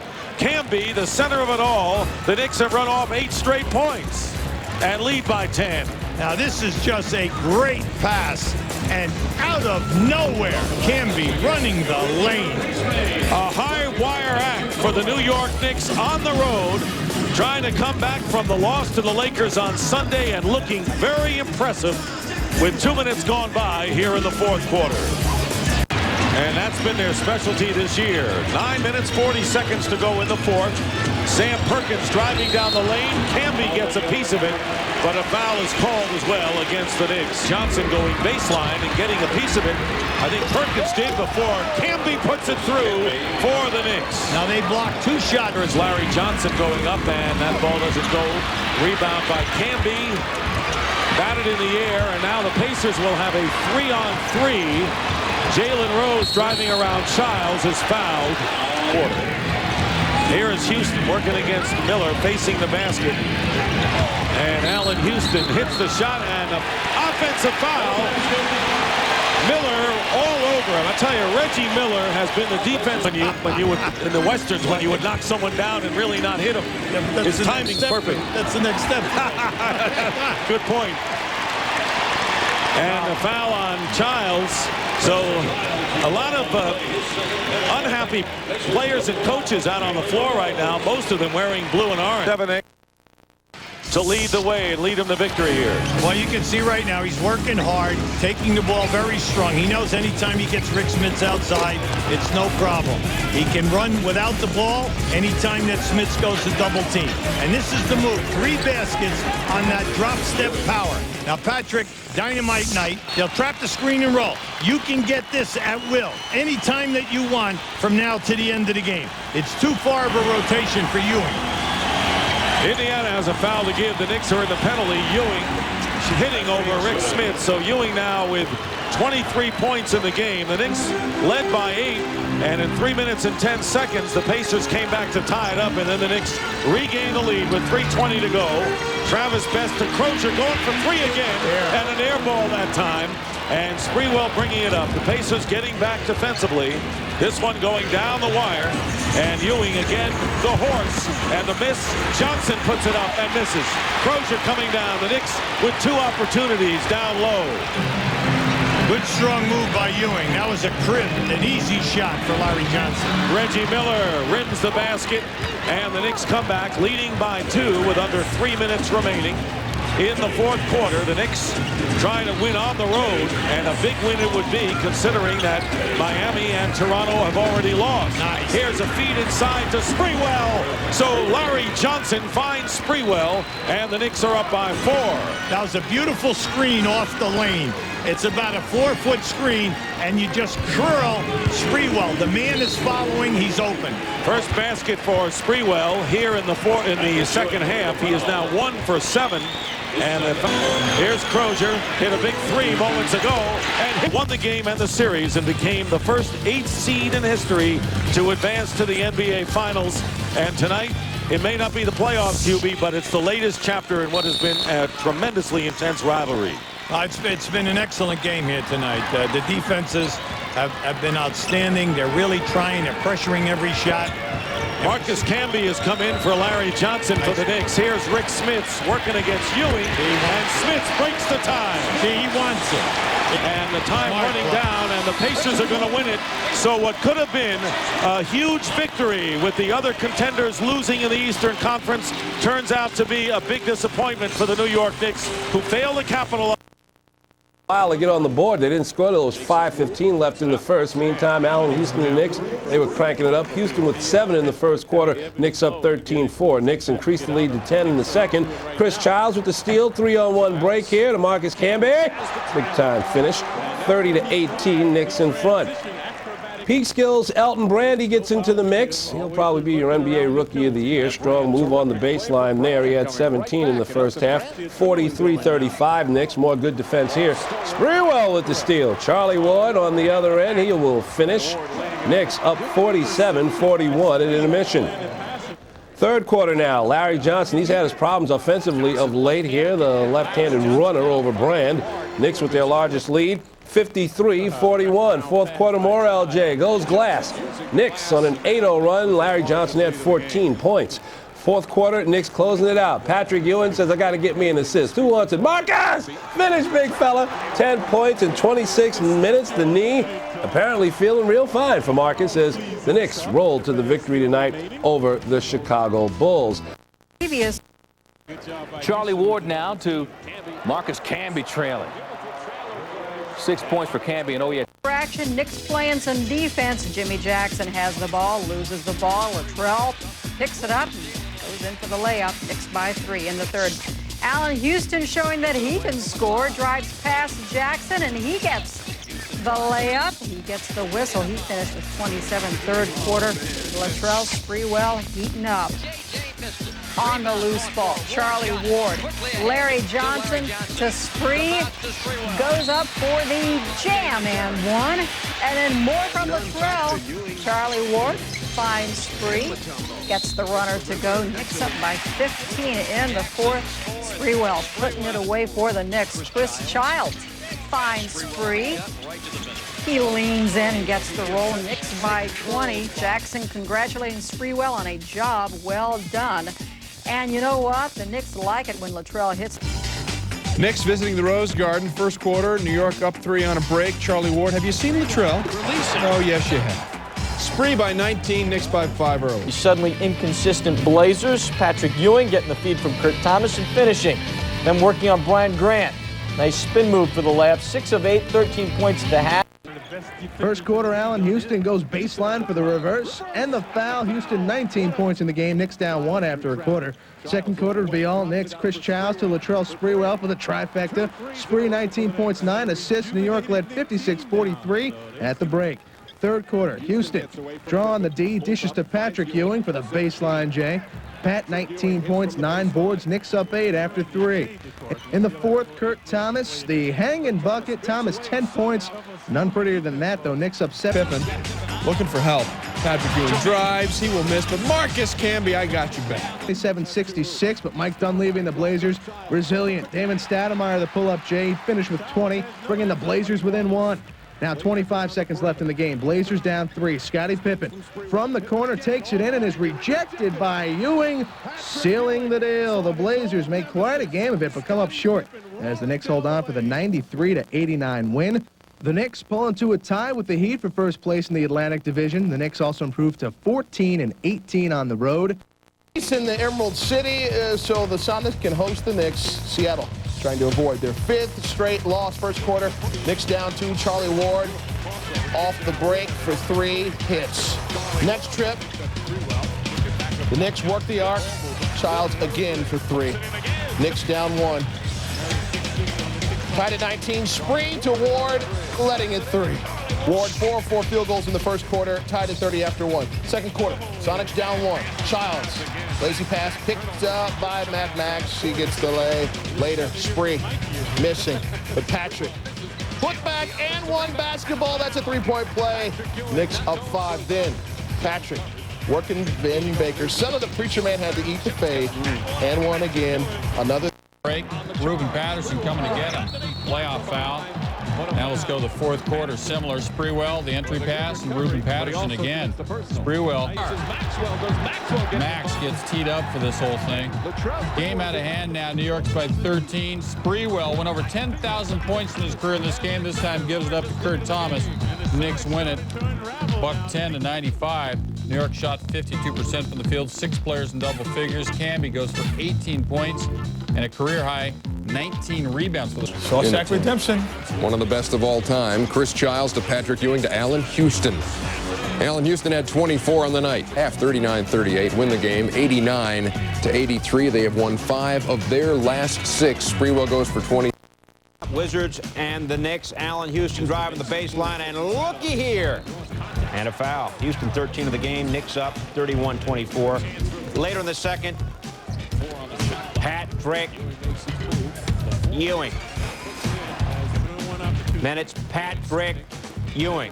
If you want to cheer for children, dial 212-465. You saw the rest of it. Ewing, meanwhile, 10 out of 15 from the floor. Fourth quarter, Wizards trying to make a game out of it. They're down 12. Richard Hamilton from UConn. 17 points for him off the bench for 3 there. Another 3 is up, and that's good. Wizards only down 92-84, but Marcus Camby, tremendous game off the bench in transition. You want to cheer for children, 212-465-4130. Knicks win at 101-92. Ewing, the season-high 30. Camby off the bench, 21 points, 15 boards. Chris Childs serving the first game of his 2-game suspension for fighting Kobe Bryant, did not play. And Knicks reserve forward John Wallace sprained his ankle in warm-ups, was put on the injured list. So 1, 2, 3 in the East. Indiana leading Miami by 2. Miami leads the Knicks by 2. But this is a fluid situation. 2 of the next 3 games are against Miami and Indiana. Jeff Van Gundy focused on something, perhaps the game. Allen Houston missing, Patrick Ewing will not. Knicks up 19-12 after 1. Second quarter, the Magic bench making things happen. Chucky Atkins to Monty Williams, and the foul, 24 points in the first half from the Magic bench. Knicks would respond, Ewing, Charlie Ward, because Chicks dig the long ball from the former Seminole quarterback. Third quarter, Darrell Armstrong, the man who's played in virtually every country on the planet, hitting a 3 on the break. Stop, pops, drops, as some like to say. The pull-up J will also find the mark. 11 in the third quarter for Armstrong, and that had the Magic within 3, and he's all excited. Fourth quarter, Knicks pulling away, though. Allen Houston, not fade away. Knicks by 7, but the Magic, one bullet left in the cylinder, belongs to Chucky Atkins. Got it. Knicks with just a 3-point lead. Down the stretch, though, it is the ageless wonder, Patrick Ewing. Knicks up 2, 4 minutes to play, and the rumor's still true. Patrick pretty good from right about there. Knicks up 3 now, 25 ticks left. We need insurance, and like a good neighbor, Patrick Ewing is there. 28 points and 18 boards for the large fella. The Knicks get something accomplished. They're just 6-11 in game 2 of back-to-back, but they snap Orlando's 7-game run and improve to a stout 6-3 in their last 9 trips away from the Garden. For Patrick, no gout and no doubt, as he is now hit for 58 points and grabbed 27 boards the past 2 ball games. Both New York and Miami looking prime for Sunday's show. It up for Dan Marley, not able to hit the 3. Morning rejected by Camby. P.J. Brown back on the floor, setting the pick. Here's Morning. Alonzo Mourning turned. Patrick Ewing missing on his 2-shot attempts. Hardaway protecting the dribble, kicking it out to Mashburn for 3. It was the crowd that cheered for Tim Hardaway to watch from behind. All right, here's Sprewell. Latrell. P.J. Brown fielding for Larry Johnson. And Patrick Ewing able to rip it down. Knicks have outscored the Heat 7-1. The last couple of minutes, 4 of the 7 points by Sprewell. Allen Houston for 3. Yes. Houston has 12. And the Knicks have opened up a 9-point advantage. And again, the crowd roars for New York in Miami. That upsets the Heat immeasurably. Pat Riley forced to take a timeout. And the Knicks have hit 5 of 6 from 3-point range. Here, if you're Mashburn, you got a short Charlie Ward on you. Blocked by Ewing. Nice pass. Better pass. Ewing for the reverse. Field off the spin, rejected by Ewing. That's his 3rd block. Miami was looking for a goal kick. Sprewell taking all the way. Hardaway, offensive foul. That's what Ewing did. And in the high pick and roll, they want to force him to this weak side. Thanks, Craig. Once again, the explosion by Latrell Sprewell. He has 13 points. The story of Latrell Sprewell today, who has just destroyed Jamal Mashburn. Perimeter jumpers in transition, then put the ball through his legs before he freezes and finishes with the strong left hand underneath in the face of 3, maybe 4 Miami Heat defenders. Long time. Latrell doing it very nonchalantly, too. Putting it right between the legs to open, to get that move going. The beautiful pass. Sprewell feeling much better. Right on target with Patrick Ewing. And the Knicks now lead 62-55. They began this 3rd quarter 1 for 7 from the field. They're 5 for 5 since then. Where's the offense going to come from now? The Heat are down 7. Mashburn having a horrendous afternoon or evening, both. Here's Bowen. Larry Johnson off a series of moves. Larry Johnson on the up and under play, and then you just come and pin it. The quickness. Ewing on the follow. So Patrick Ewing with 8 points.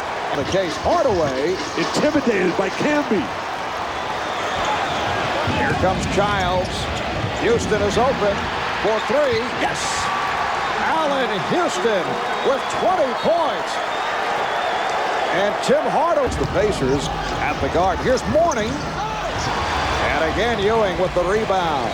Ewing's dominance of the defensive boards. Miami has had no second chance opportunity. And a foul. Larry Johnson was looking to give it up to Chris Childs, but did not have the proper angle.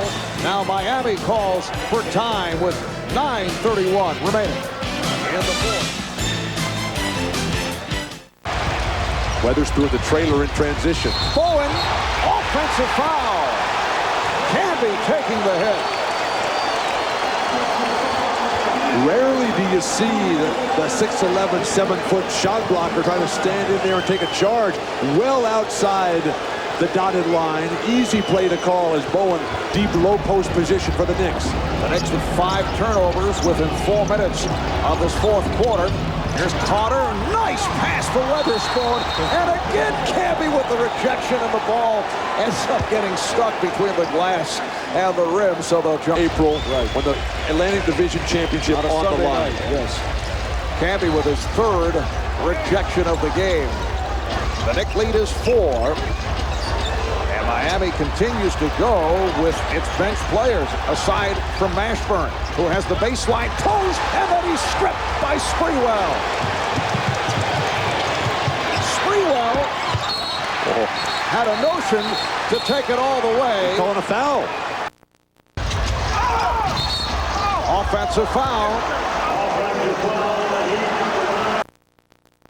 4 for 15 from the field. Kurt Thomas again. Got a piece of it. Here comes Childs. Rejected by Weatherspoon. Recovered. It counts. And the foul. We talked earlier about Riley. Dribble move, but Miami gets it right back. It's a 3-on-2. The lob for Camby. Chris Childs with a beautiful pass on target for Marcus Camby, and the Knicks lead by 3.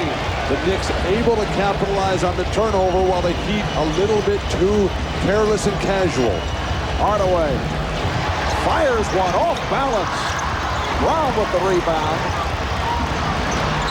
Coming up on 2.5 remaining in the fourth quarter. Come back to Mourning. He's got the hot hand. Morley for 3. And the game is tied at 83. Yes.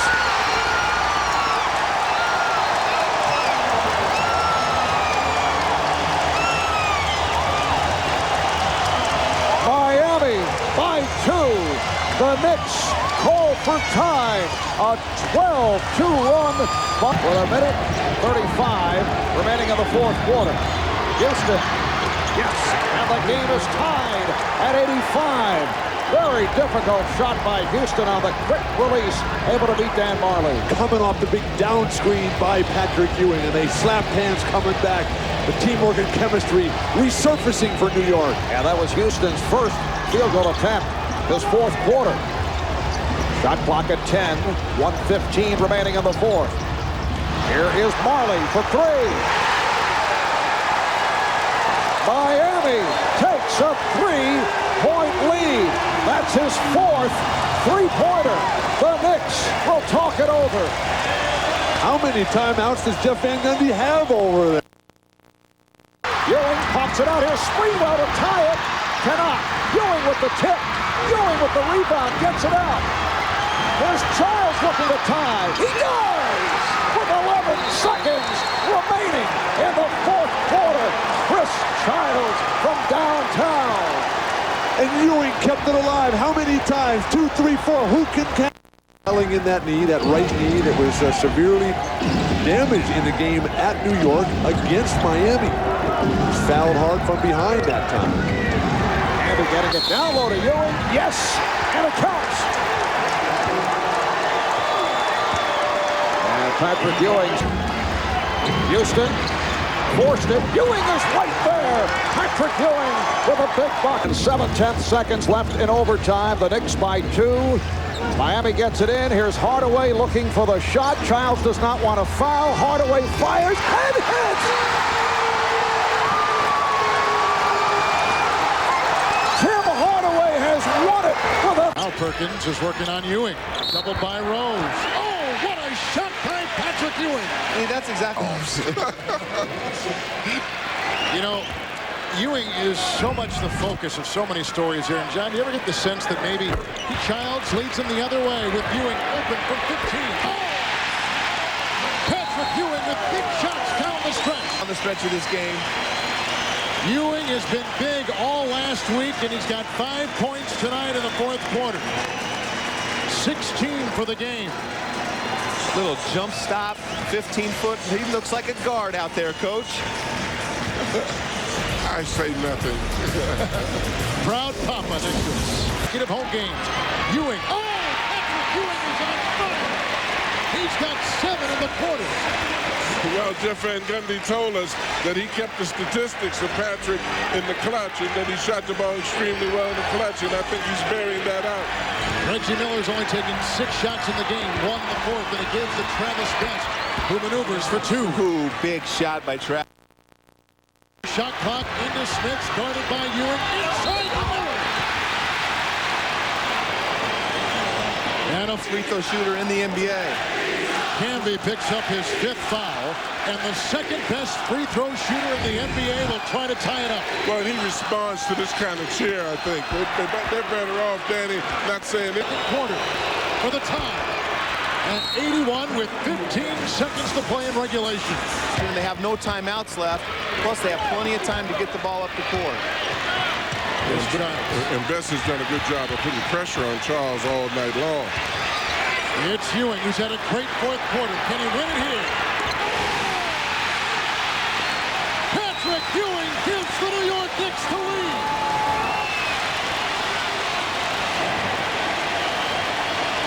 What was it that Van Gundy said to us? Going to Patrick, and is there any question, all those people that doubt whether New York should go to Patrick in the clutch, forget about it. Against these kind of matchups, they need to be getting him the ball. The big fella is back. He is back. I'm surprised right here. They got all that room. There's no double team right here, but they don't have Smith. Smith did a nice job of defending Patrick on the last fadeaway with his length, 7'4" frame. Right here, Patrick doesn't have much respect for Dale Davis's size, but great defense. Just a great shot. It was a great shot, and I tell you what, the Knicks have to be very careful because also Indiana has a lot of great shooters, and you know, it's no telling. This game is not over yet.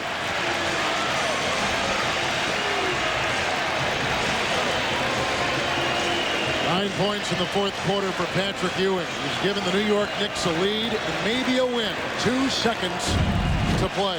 Now, what are Indiana's choices? He's coming, Danny. It's Miller for the win.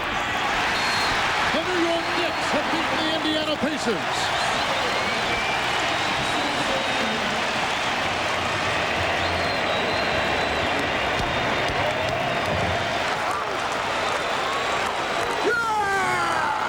Battle of the New York metro area, Knicks-Nets. 3rd quarter, Knicks down by as many as 16. Johnny Newman, Jay New blocked by Marcus Camby. Charlie Ward to Latrell Sprewell. I see you, big baller. Knicks ended the 3rd on an 8-0 run. 4th quarter, Camby gets a piece of Newman's jumper. Knicks get the loose ball. Chris Childs, half-court alley-oop. Camby running and freaking the oop. Marcus, 6 points, 7 boards, 2 blocks. Later in the 4th, Knicks down 1, Sprewell. This is how he rolls. 21 points, 6 assists, 4 rebounds, 2 steals. Knicks points in overtime. 8 seconds left. Knicks up 2. Van Horn in the drive, off-balance shot. See what had happened. Nets are 10-22 in games decided by 5 points or less. They lose at 91-89. To road losses to the Raptors and the Cavs. To the highlights we go. Patrick Ewing getting ready for the big bat. Little drop step. Patrick catches it. Knicks had 20. Keep going, Kurt Thomas. Great pass from Allen Houston. Here, you can't be a top-sided guy up the lane. If not, he will reverse. Well, with the anger management cram to ice it, New York goes on to victory.